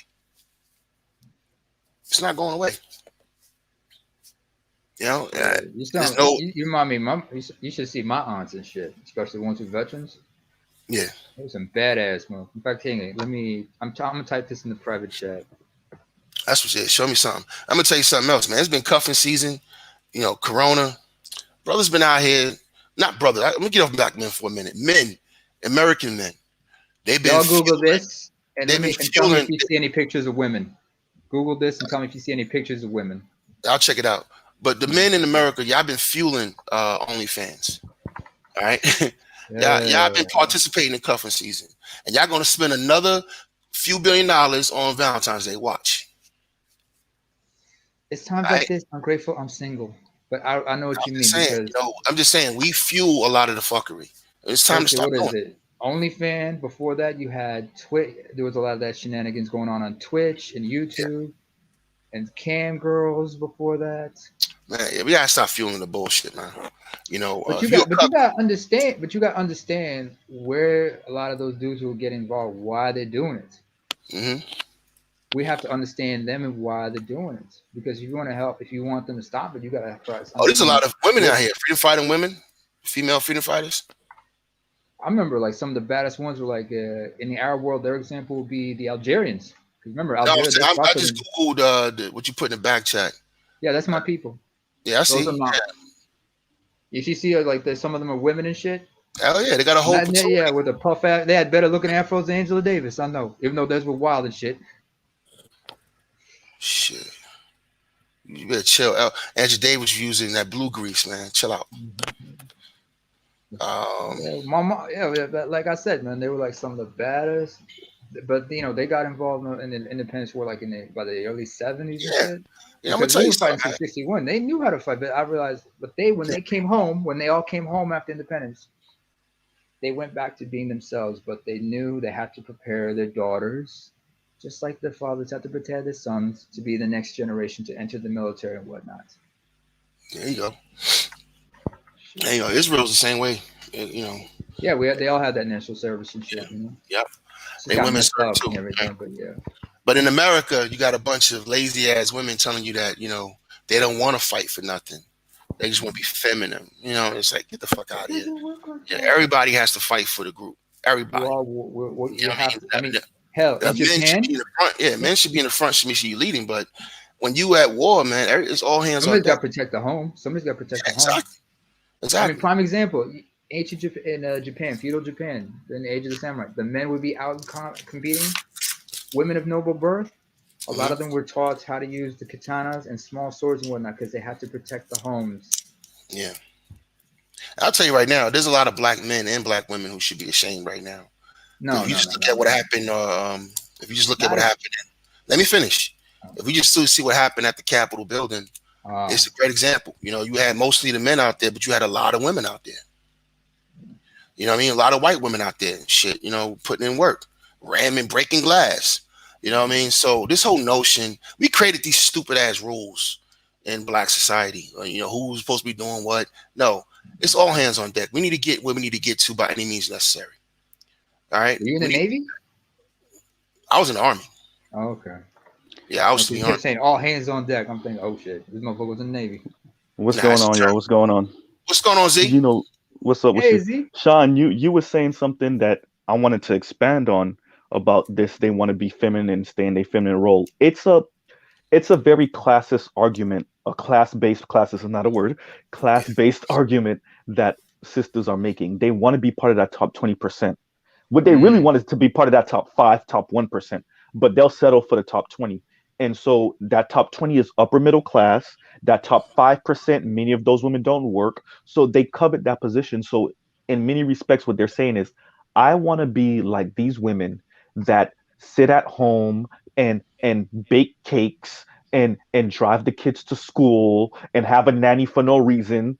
And Yeah, I but want they're to not be built for it. They're not built yeah, but for it. They're and not not only that, qualified they for don't it. want the power dynamic that comes with that either.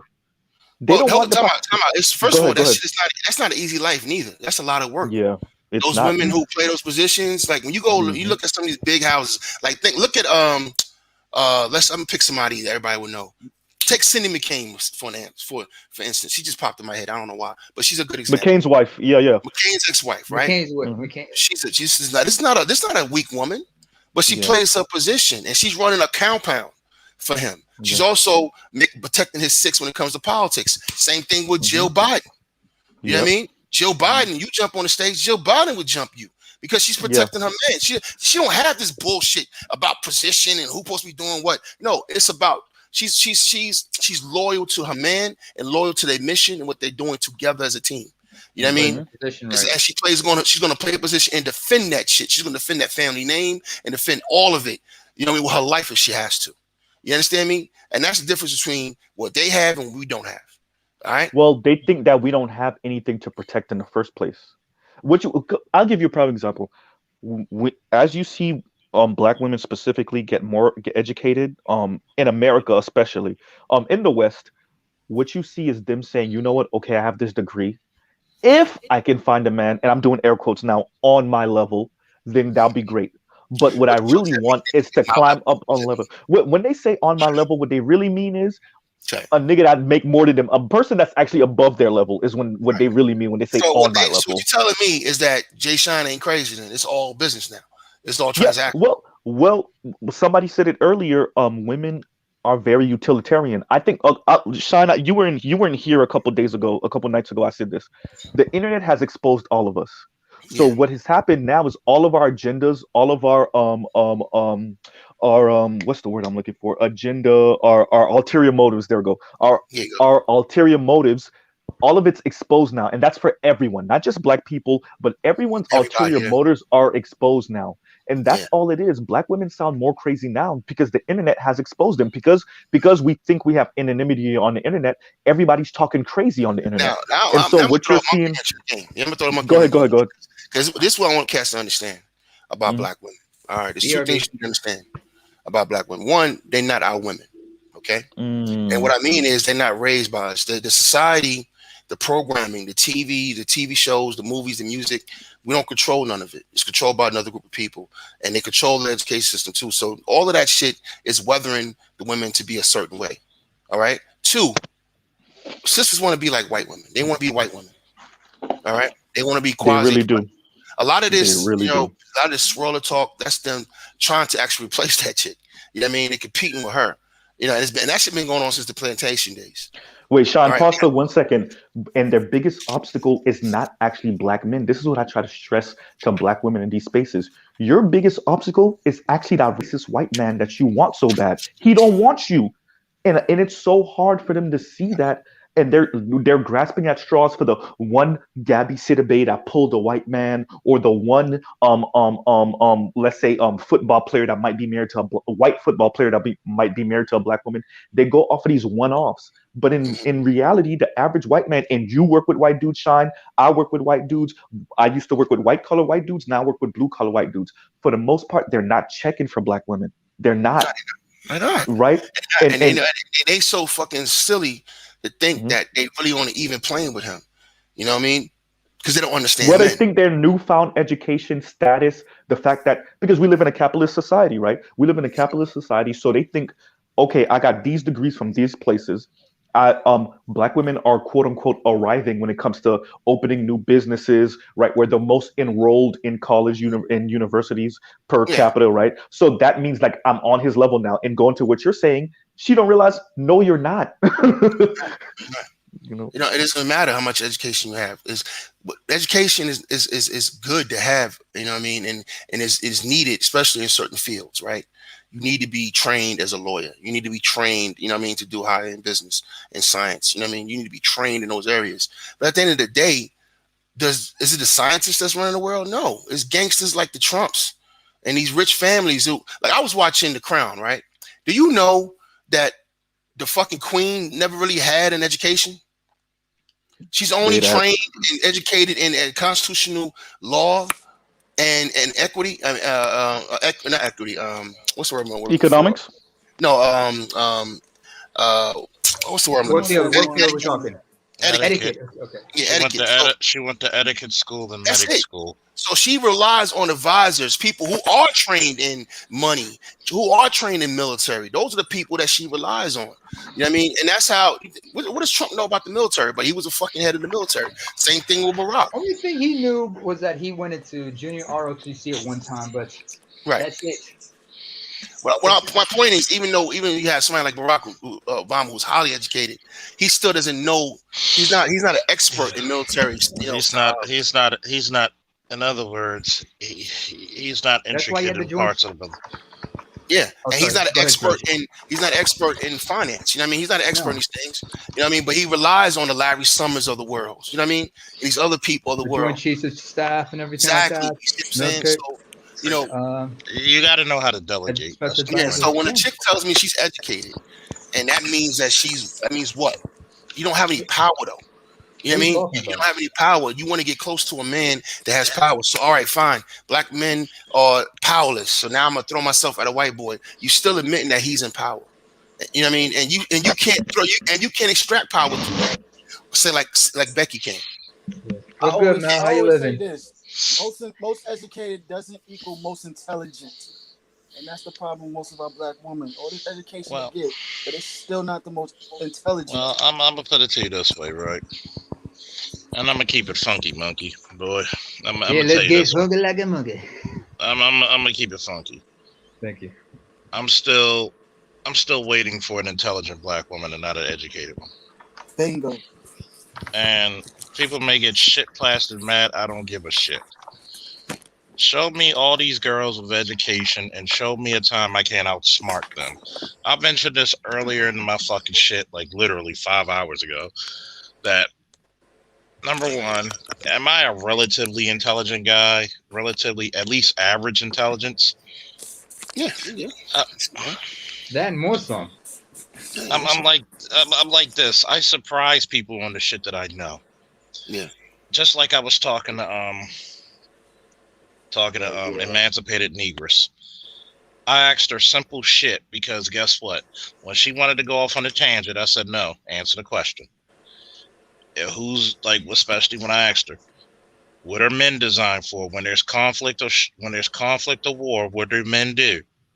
Well, they fight and they They strategize. What do women do during conflict and war? Well, they sit at home and take care of the kids in the house. So, which one would give you more trouble? Which is easier to control?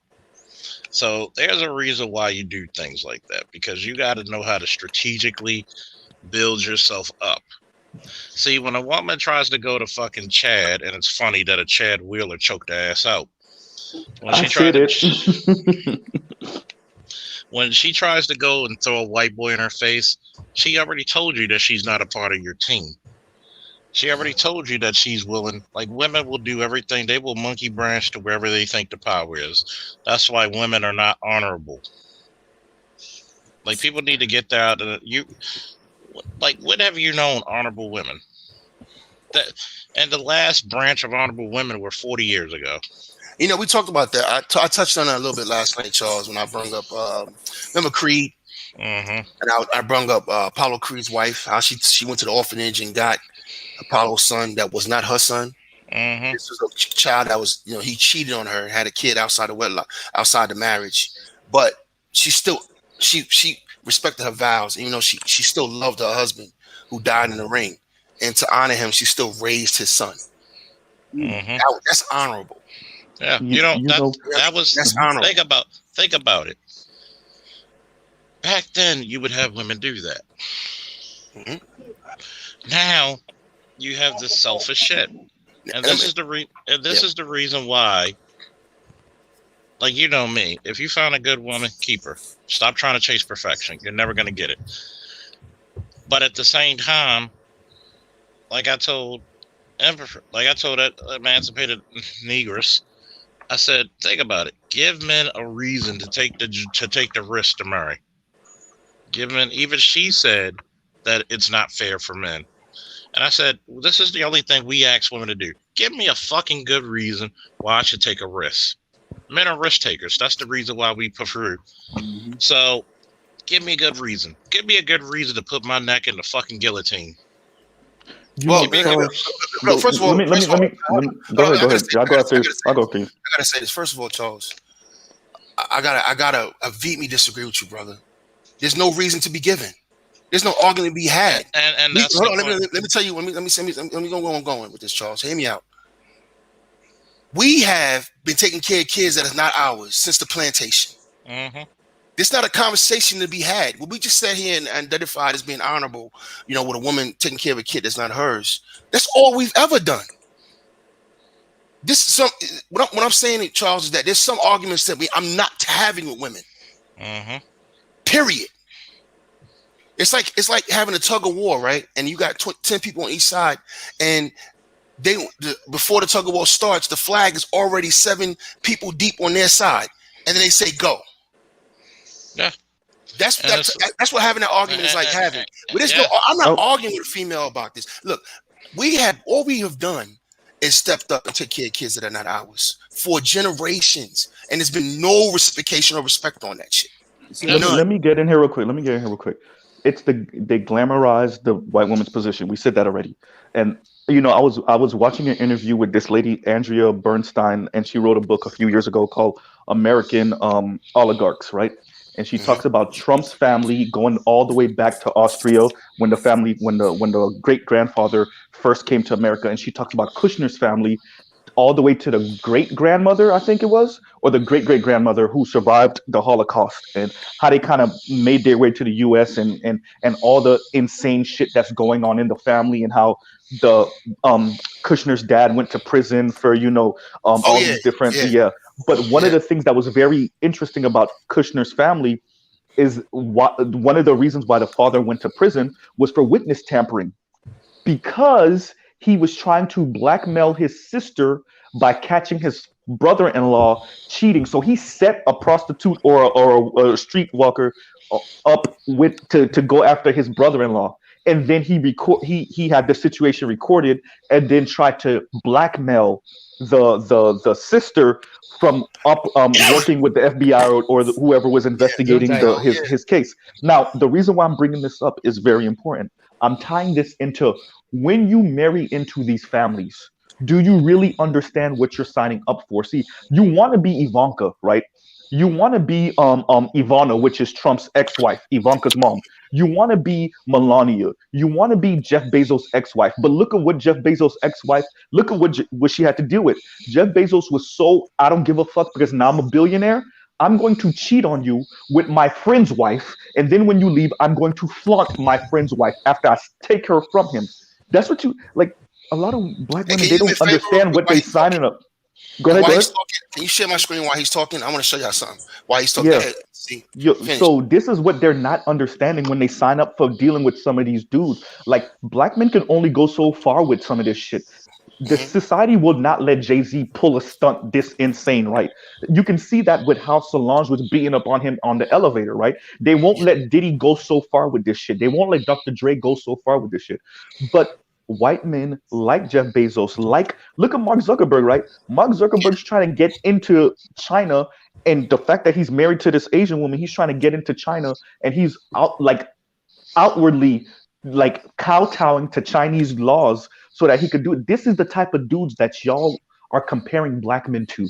Like, understand that, and also understand that, and I'll leave it on this is when black women compare us to these dudes, do they understand that these dudes swap out wives like left and right? Like, there's very few Bill Gates out there that stay with that's a billionaire and they stay with that one wife. And from what we understand, they never got caught cheating, Hmm. right? But Yeah. these other men are like Donald Sterling. They'll have a chick they'll have her in a whole apartment getting her Ferraris and Bentleys and stuff like that.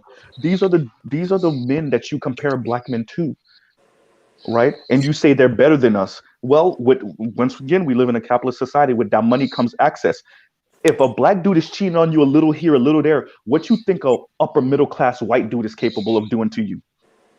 We can Well, see that with look. Chad Wheeler, right? A Yeah. rich So dude, what is he capable of doing to you? And right, I'll pause right there. he's going to do the same thing, and she's just not going to call it out because it's about True. power. They understand power. Look, I don't make excuses for that bullshit because they understand power. You know what I mean? And the question is, when you look at the riches that they have, you got to ask where they come from. You know what I mean? So, like, I put on the screen right here, right? Yeah. We talking about fuckery. Um, on the screen right here, you see the family tree for Trump. Now, I want you to look at two people on the top. You have Henry J. Heinz, who's the founder of the Heinz fortune in America. Heinz ketchup, all that. That's that guy. So there's a tie between John Kerry and Donald Trump. A lot of people don't know that. Yeah, Kerry married Heinz, Exactly. one of the Heinz heiress. Family ties. So this is we gotta understand what we're dealing with. We're dealing with generational wealth that's been Henry going J. on for Heinz. hundreds of years. Now I want to talk about somebody specifically. This is very important. This guy Friedrich Trump. Friedrich Trump came Wait. to America. Can you hear me? I can Yeah. hear you. All right. So Friedrich Trump came to America, and he went over to the West Coast, and he participated in two things that were criminal. He was part of the gold rush. He didn't do it himself, but he funded it. We all know how dirty the gold rush was in the West Coast. A lot of gangster shit. A lot of people getting killed. A lot of things. A lot of bad things happen, in the West Coast. But he also started a chain of restaurants that were brothels at night. So the initial wealth of the Trump family came from, the robbing and the exploitation of poor people in the gold rush and from brothels. All right. When that shit ended in the West Coast, this guy moves to New York. Now, mind you, this guy left Germany and he didn't want to pay, he didn't want to serve in the military in Germany. That's why he left to America in the first place. He was a grifter. Okay. Then when he had to pay taxes and got into some bullshit with some gangsters in New York, some other white gangsters, he flew back to Germany. And then when he went back to Germany, that's when he met his wife, Elizabeth Christ. All right. And then he came back to New York again when the Germans stripped his family of his titles because he came from a family that was in so-called good standing. Okay. But because of the bullshit he was doing in the States and the fact that he wasn't really paying no taxes to Germany, they fell out of good standing, and he brought his ass back to New York. And when he came back to New York, that's when him and his wife Chris started buying up what? Properties. They started buying up real estate with the little bit of money they had. All this money was ill-gotten. All this money was getting by tax evasion. All this money was getting through, crime and underworld shit. All right. Then his father, Fred Trump, takes that over. And he expands that real estate empire. And then he hands that down to his son, Donald Trump. You understand me? So when we look at white wealth and people who are rich in America, we got to ask, where did it come from? I can throw the Bushes at you. George Bush, the youngest Bush, the last president, was George W. Bush. What does the W stand for? It stands for Walker. Walker is the name of Thomas Walker. Thomas Walker is great grandfather, who was a slave ship captain and a slaver. That's how the initial wealth got started in America.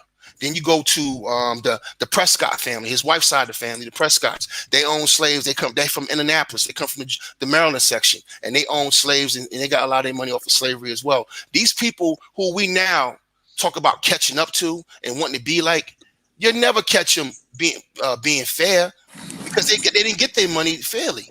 They got their money through ill means, and most of it was through the exploitation of the same ancestors that she's saying she want to lay up, that she wants to disrespect by laying up with one of these white boys. You want to get now with the great grandchildren of men who benefited from what they did to your great grandparents. That is very disgusting. They're not having it. That's disgusting. And they're not having it. All you are to him is a jungle bunny. All you are to him is a ghetto cat. All you are to him is a chick that's going to be a helpmeet to him and a slut to him. Yeah, because that's how they look at women. They don't understand white men. They don't understand how white men look at their women. You know what I mean? White women really have to earn respect for white men, which means they have to put in work. That's why they out there being conspiracy theorists. What's that chick that just got thrown off the committees? And you know what I mean? They got to put in that kind of work to get respect amongst their men. They got to be down for a long time. They got to show their fealty. They got to show their loyalty. You know what I mean? One thing I'll give Melania Trump props for. She's been very loyal to Trump throughout this whole deal, and that earned a lot of respect from him. You understand me? That's what you got to go through to get out of that box of vassal, because that's usually what women are to them, is vassals. Isn't she like filing divorce right now? Who? No. Melania Trump, wasn't she like filing for divorce? No. Nah. And I'm gonna tell you something else. And the women in that group understand they men. So I'm gonna show you something else. Here's the Biden family tree. And I'm gonna go a different direction with this. I want you to key in and hone in on Hunter Biden. Hunter Biden, his brother died in 2015. He was married to a chick named Holly. Oh. At the same time that he was married to Holly, his brother was married to Kathleen, right? When his brother died, his brother started sleeping with his brother's widow. Wow. Right? He started having a relationship with Holly. Yeah. Then he divorced Kathleen, and then he was still fucking Holly. And while he was fucking with her, he had another side chick named London Robbins and produced a child. They don't have a picture for the child, but there's a child that was born in 2018. And then when we done all of that, some chick from South Africa named Melissa marries him.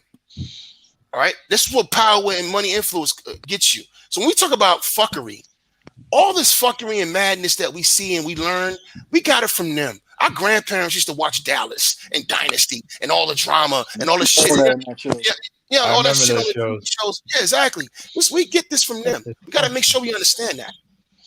All right. It can't be and they keep it moving. They want all these fucking kids that came out of this was walking down Pennsylvania Avenue during inauguration, like nothing ever happened. You know what I mean? This is fuckery on a million, and this is a white boy. So don't throw no fucking shit that a black man did to you, or what black men are doing. Because I could throw a million stories of white male fuckery at y'all. Yup. All they are is traders. So what you do with traders is when you do two things. You either deal with them harshly, or you just ignore them. You remove them from your apparatus. You know what I mean? You don't get them. You don't let them get close to you. Exactly. Z. Is he there? Mr. Z. Or did he leave off? No. Either exile or death. Yeah, exactly. You know what I mean? The only thing you can do. I just wanted to give y'all some rundowns, like on some of these family trees and the shit that be going on in some of these white families, these so-called, families in good standing, and what the shit they be doing. Look up to. Right. Yeah, and all the shit that be going on. And we coming out of the crack era. And everybody's acting like we supposed to be, dress right, tip top. Everything's supposed to be right. Now we're gonna have dysfunction after what we've been through, after 400 years of the shit we've been through. After, you know what I mean? After frequency laws. You guys were cultivate. Your culture was born out of dysfunction. Exactly. How you have stability? How you not gonna have dysfunction when you come through redlining and racial covenants and fragrancy laws and fucking war on drugs and and everything else. Everything is fighting for black people, man. Romance. Yeah. regular life. Like Look, in celebrity, ultimate purposes, we're supposed to be dead right now. We ain't even supposed to be thriving the way we are. That's why I will never throw black people away. We come through some shit that no other group has come through. You're the bumblebee. You're the fucking bumblebee. Yeah. You're a fucking bumblebee. It don't matter. Say that again, Charles. We are what? We're the fucking bumblebee. We don't know how the fuck it flies because it's not aerodynamically correct. It's big little wings, big body, but it somehow makes a way out of no way. It's just an anomaly. Yeah. This is the fucking part that I tell people about power. And we sting back too. Right, that's true. See, this is what I try to tell people with power. And it was like emancipated negress, like I was telling her. I said, look, it's not about yelling or fighting or anything. It's learning. See, the problem is this. You got to put a lot of women in America back in etiquette classes. You got to remember. You know what they used to do to royal families? Finishing schools and etiquette. Mm-hmm. Yeah. They used to have private tutors that they pay for to teach the kids in the house. Governess. Yeah, governess. Do you know what? Like when he brought up the Queen of England. Mm-hmm. You know what's funny? The Queen of England is actually a World War II vet. You know that? No, but she's been alive for dumbass long, man. She's been a fucking World War II vet. She was a medic and a mechanic. Mm-hmm. A lot of people don't know that. A lot of people don't know she saddles her own horses. You know what I mean? She'll go hunt. Her father taught her how to hunt. She go out there and carry a gun. There's really nothing feminine about her. You know what I mean? She's a very capable lady. Exactly. Watch the Netflix special based off her, and it'll just show you some of the stuff. Yeah. She's a very capable lady.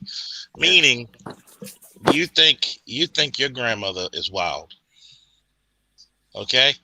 You think your grandmother got a mouth. What the fuck can you say if your grandmother's the queen of a fucking empire? Not a goddamn thing. What the fuck? Like, what the fuck can you tell your grandmother? And she survived World War II. She was a veteran of it. You know? Like you had cussing matches with fucking Winston Churchill. You dealt with bombing of London. You dealt with fucking Vietnam. You dealt with fucking... What the fuck can you do? The Cold War. The Cold War. Like, literally. Charles, some people... How submissive was her husband? Because you just listen off her accolades, and I'm just imagine that ego rising and rising and rising. The Duke of Edinburgh? No, he don't fuck around. Her husband is not in submission to her though. Her husband he's just as capable and just as tough as him, because a lot of people don't know. Do you know one of the motherfuckers I served with during the fucking Iraq was her grandkids? It's a tradition in militaries for their kids to go to war. All of them. Yes. All of them. Yeah, that's why I find it weird. Even her daughters have been in the armed forces. Yeah, and guess what? You look at the King of Jordan. King Abdullah. He was Abdullah. You know, he's his former special. Yeah, he's former special forces. He actually had to go. Was trained in Britain in the military as a young man. Yeah. Most of these females can't even hold a gun correctly. Yeah, no. See, that's not a Stedman relationship, Josh. The Queen of England cannot be with a fucking bitch-made nigga. The Queen of anything cannot be. She cannot respect you. See, a lot of people this is where black women typically in America fuck it up. Women, even if they got a higher title, still have to respect their husbands. Because when the boys act up, you don't talk to mom, you talk to your goddamn dad. And guess what the dad gonna do? He'll take you in the other room, slap the shit out of you, tell the medic, clean them up, and go back to taking pictures. See, a lot of times we look at this shit in the black community because we're matriarchal, gynocentric even. See, the problem is this. Black men don't know what power is, But Nope. they became so fucking fragile about it, their fear of it. Right. I don't have to talk about being powerful. Why? Because a powerful man, you can obviously see it. Right. You don't have to flaunt your power.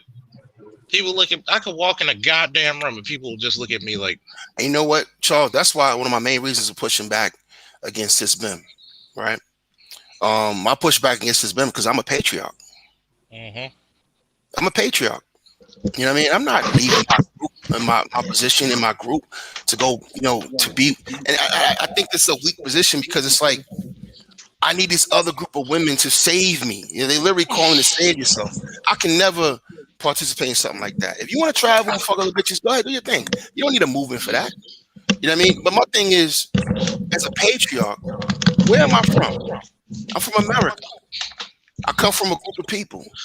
You come from We a have place men and we have men. Exactly. And I want to have power in my own group. And then I want my group to compete against other groups. That's what I want. That's you how come a from real a place where patriarch thinks. everybody else want to go. Exactly. And that too. But being a patriarch, there's a certain level of responsibility that comes with being a patriarch. And a key component of patriarchy is a male accountability. If you go to Saudi Arabia, right, they wouldn't let the women drive now. But for a long time, they wouldn't let the women drive. And then they had rules where the women can't go, nowhere without being with the male family member or husband or whatever the case might be, or their father. They couldn't go nowhere without a male that knew them. They couldn't You just couldn't be travel out. overseas without Exactly. your without a written permission from your parents, because Yeah, your and I'm gonna tell you husband or your something to father would ladies. have Listen to what I possession of your just said. passport and everything. Yeah, to ladies, what I'm I saying, that's grew up real there. I know what I'm protection, talking by the way. about. I know that Yeah, shit. that's real protection, by the way. But anyway, but also, if a man violates the rules, the laws, there's harsh penalties for that. Because you can't have in a hardcore patriarchy or a real patriarchy, you can't have what we call free radicals. All right, you can't just have dudes just doing what the fuck they want to do, because then it all falls down. That's You know what I mean? There's no, exactly. It's no different. And then what happens is that hot guy, that hot boy, right? Just look at high school. You have an order, the school's a certain way, a new kid comes in, he's a renegade, he's a rebel, he want to do things different. And then the girls like it, and the girls start hanging out with him. You know what I mean?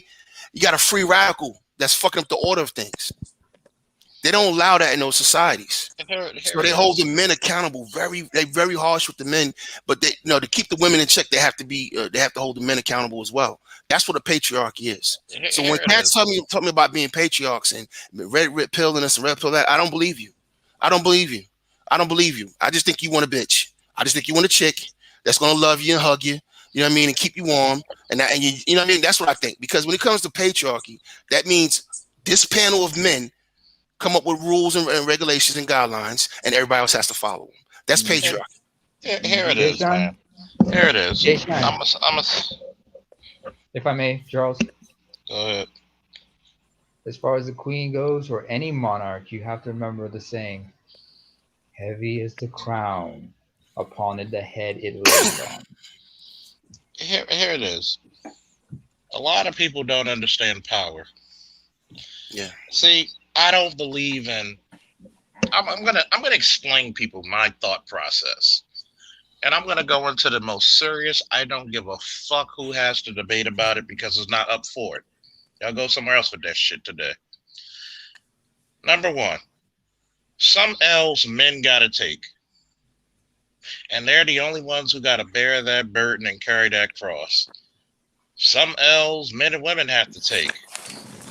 There are some L's women by their goddamn selves got to carry. Okay? And I'm pretty specific in which ones we carry. I've actually had a friend of mine when she went to talk to her godson. And I said, I bet you. I said, you know what the problem of being highly intelligent is? People think you know so much because you can predict human behavior. Mm. I'm like, next time, do me a favor. Blame my fucking parents and my instructors for being able to predict bullshit a mile away. Blame them motherfuckers. Blame the fact that the creator and the ancestors blessed me with a superpower called foresight and common sense. See, women that I deal with think that, oh, even my coworkers, do you think your views are misogynistic? No. I said, I'm gonna tell you this one. When she said, well, I think the Bible said a man should be a servant leader. How the fuck can I be a servant leader? See, it's always y'all trying to share instead of you want leaders. Guess what? You have to listen. Right. You have to play your position. Yeah.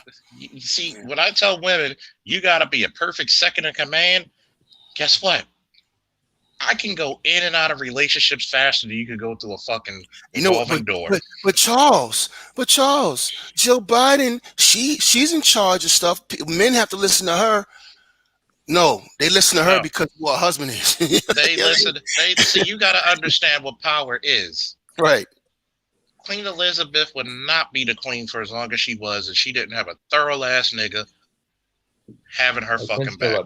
Or men, period. Yeah. Or men, period. Yeah. Guess and what? way Britain ran, Britain has an agreement between the monarch and the people. They have a new constitution where her powers are limited, but that crown is what's masculine.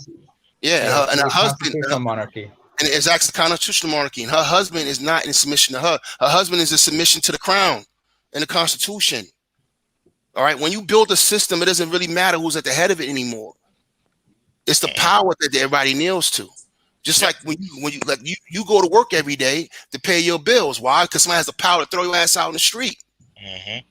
And it goes back to this. See, to be the patriarch, and my boy Josh, he's in the chat. How many times do I tell you not to be pissed about shit? You give a motherfucker a good damn reason to piss them off. Guess what? Certain shit don't go right. That's life. I can tell you, I have more going out of my favor than in my favor. But you know what's funny?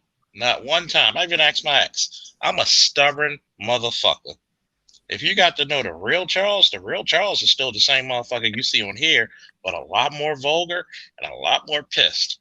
Hell, even a little bit antisocial some days. But one thing you'll know what he do, he will guide you to the motherfucking land. He will work a way out of a problem, regardless of what people think. Guess what? Don't pray to God for a lighter load.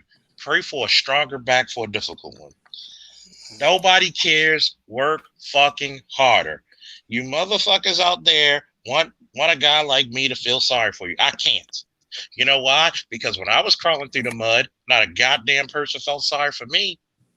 When you want to talk about power, you want to be men. You want to be men. So see, it when is. People, when my sister, my nephew went to Fort Benning, Georgia. Why can't you give him some advice? Why the fuck should I? I gave him advice. Shut the fuck up and listen. See, you're a female. You want to have a bleeding heart. I cause hearts to bleed. I'm a man. That's my position. You have the bleeding heart. I make them bleed. Like, see, but what you mean? I said I'm not a nice person. I had to reveal this. I'm not a nice person. I can be cordial, but I'm not a nice person. I'm not here to see your bullshit. I even said this to my lieutenant. I can be Shakespearean with my words, but we could be on some downright nigga shit. Makes no difference for me. The only thing I ask is respect and let me get space to do my job. And my job is to make you look better. So if you excuse me, you know what? Let me do my job. You know what, Joe? And real women make you stronger men. Let me give you an example. When I was going through with my daughter's mother a long time ago, and I would talk about some of the fuck shit she would do, my mother would cut me off, man. And be like, well, what are you complaining about? Look. Jake, if you want to be the boss, you got to pay the cost. Pay the cost to be the boss. All right? Either do what you got to do or pay a child support and shut the fuck up and go about your business. She just shut it down. She didn't want to hear her grown-ass oldest child complaining. Mm-hmm. It was unmanly to her. It probably turned, she's like, oh my God, what the hell's going on with my boy? You know what I'm saying? When that happened. It turned her fucking stomach. Yeah, it turned her stomach. You know what I mean? Her response to me was, and for a while, I was like, damn, man, my own mom don't want to hear me out. I don't have nobody on my side. That was me being emotional. Now, was I right to feel I was feeling? Sure. But at the end of the day, I still have to do something about it. She was right. I got to do something about this shit. If I feel this strong about it, Do something. Men in And my that's what I family did. I talked And that's to. what I did. And my mother was surprised. She thought I was gonna go the regular route, which is, just make the money, pay child support, and go about my business. I went a whole nother route. I took the kid. You know what I mean? It threw my mother for a loop. She didn't see that shit coming. You know what I mean? But Think now, about it. then my mother thought about it. She's like, "Well, yeah, this is how he is." Because I've been on my own since 17. Because when you really look at me, she's like, "Okay, yeah, I actually should have saw that coming. You would do some shit like that." Think about it. When my son, when I told, see, this is the problem. Men are afraid to give their women instructions and orders. Should I say that again for the niggas in the back who didn't hear me? Please. Men are afraid to give their women instructions and fucking orders. Well, guess what happened? When I told my son's mother, take him to school, make sure he's in school every day, go over his homework. I'm working as a police officer. I'm busy. Oh, you can't do the job? Give me my son. Give me all the clothes I bought. You're fired. Like, here's my thing. Motherfuckers call themselves patriarchs. Show me. Where's your power? Where's your power? I don't have to cuss at her anymore. I just give speeches. Yeah. I don't have to yell. Why do I have to argue with you? I'll text my daughter all the time. Like, what? Like, when we have a little impasse, I'm like, my daughter's a teenager now, right? So it's like, I'm like, hold up, why are we arguing? She feeling herself. I'm like, why are we arguing? Why is there an argument? And it shuts everything down. Yeah. What are we arguing for? Like, why am I arguing with you? You know what I learned? One of the quickest lessons I learned as a police officer. Why am I debating with you when I'm in charge? Yeah, exactly. What are we talking about? I tell people, well, I don't think, excuse me, ma'am. Did you call me here? Once I came to this scene, this is my scene. But no buts. The only butt I want to see is yours go back in the house. But one more word. See, a lot of people don't want to use power because they want to offend. You're scared of shaming. See, shaming, niggas rather be gangster in the street than get shamed by a woman. Yo, say that again. Yo, I talk. see that all the time, bro. That's real talk. Yeah, that's real talk. Niggas rather be a gangster in the street, dodging bullets, getting shot, than get shamed by a woman. What the fuck? Right. That's I look at this shit, be like, oh, do you think what you say is misogynistic? No. What I say is real. See, I had to tell my coworkers this. What the fuck can a 40-year-old virgin tell me with no kids? You're so inexperienced to me that it's like your information to me is infantile. You can't tell me about how to raise a child. I said, let's take your fucking friends. Yeah, I'm gonna name some names. Fuck it, they don't watch my shit, and they do. Fuck. Shantae, what can you tell me about relationships? I've been in so many that I could go to marriage counseling and teach the bitch and never been married. Stephanie, she couldn't tell me shit about friends. You couldn't keep friends longer than a bag of fucking Skittles. I had friends for 26 years. There's motherfuckers on these panels that I've had friends longer than they've been alive.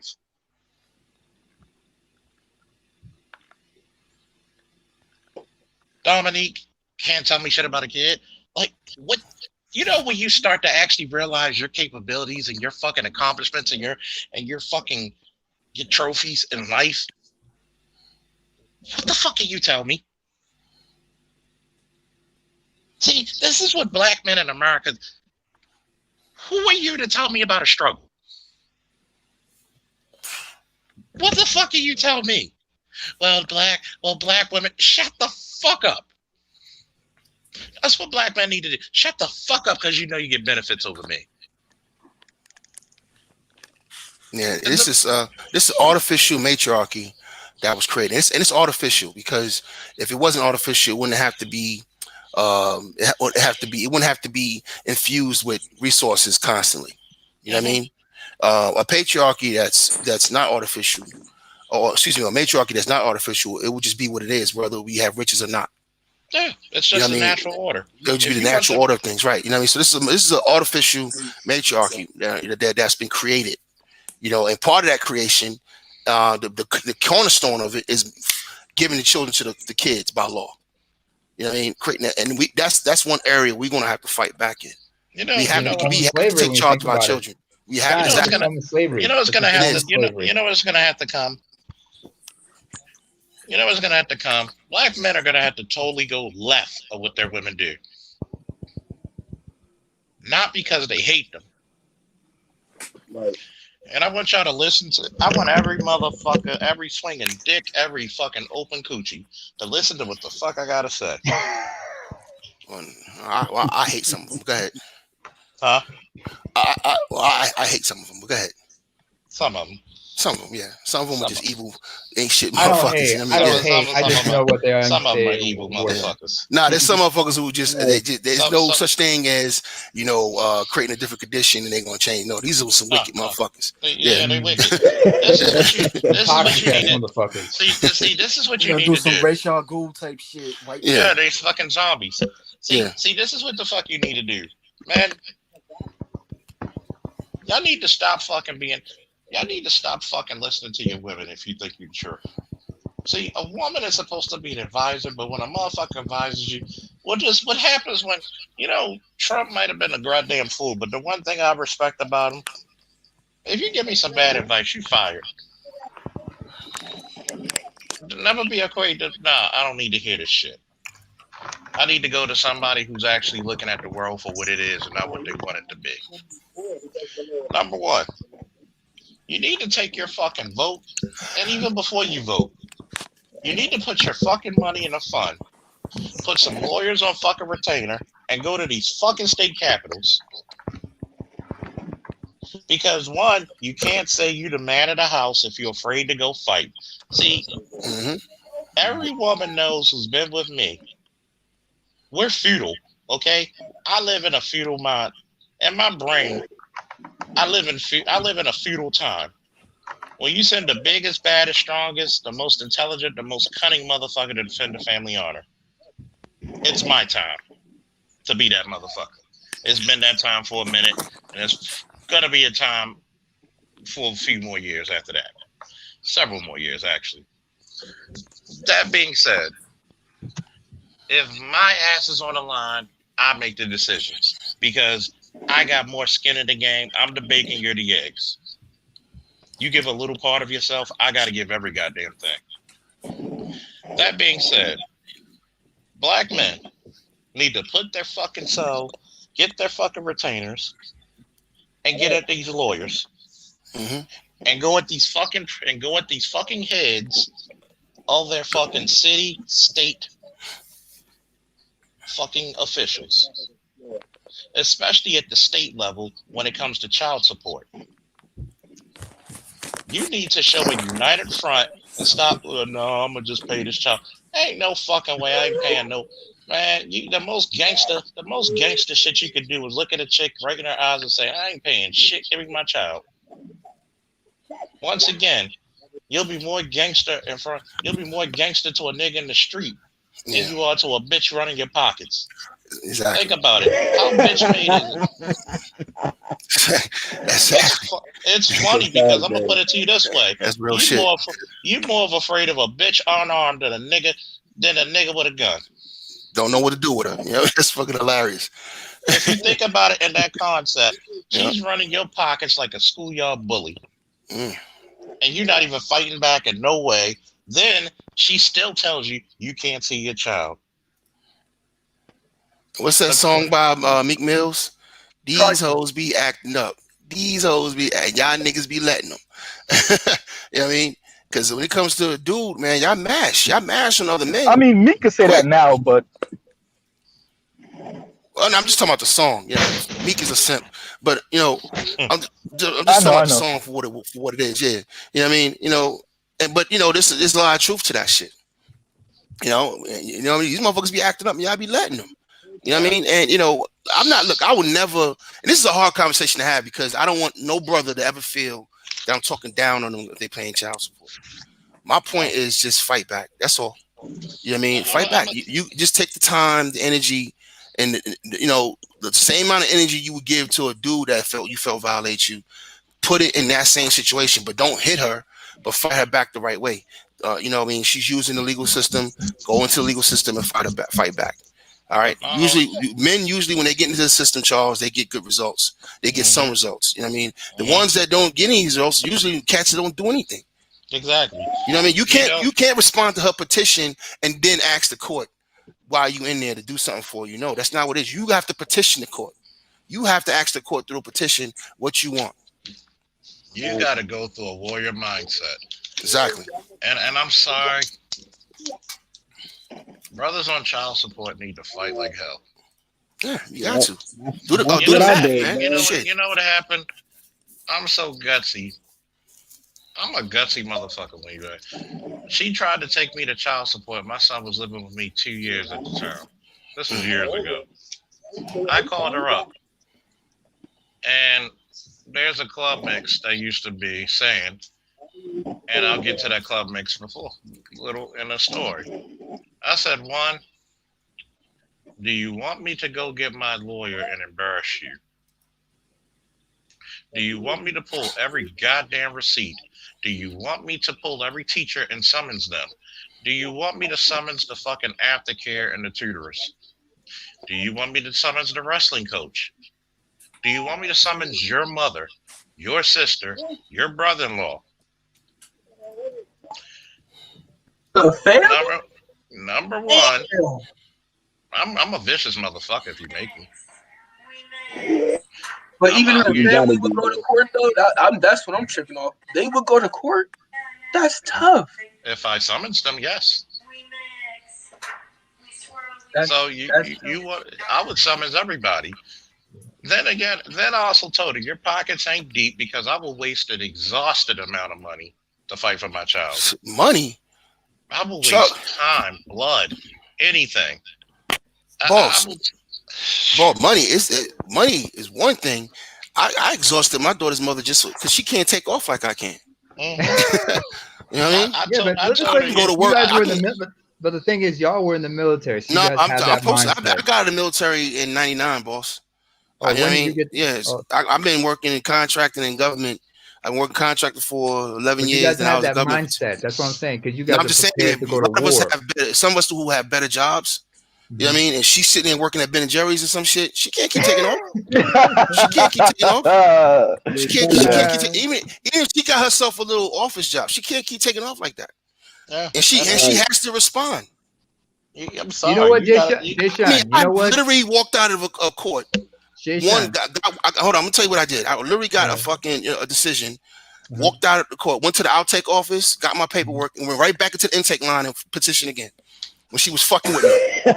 You understand me? I'm going to drag this motherfucker through the goddamn... Don't fuck with me. You understand me? I take care of my business. I'm a good father. I want to be with one daughter. There was no reason for us to go through none of this shit.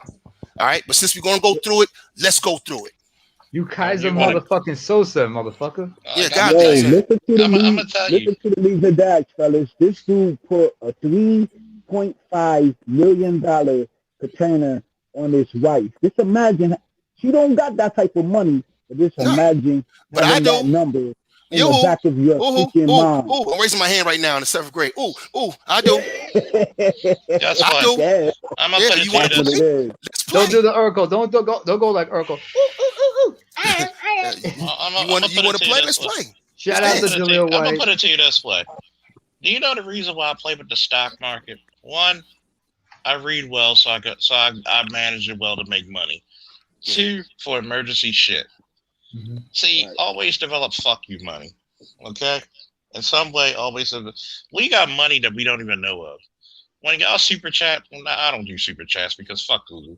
But anyway, when y'all cash at me, a lot of my money goes into my stocks. Right. So it's not a wasted effort. One, it's not wasted because I'm entertaining motherfuckers or teaching them.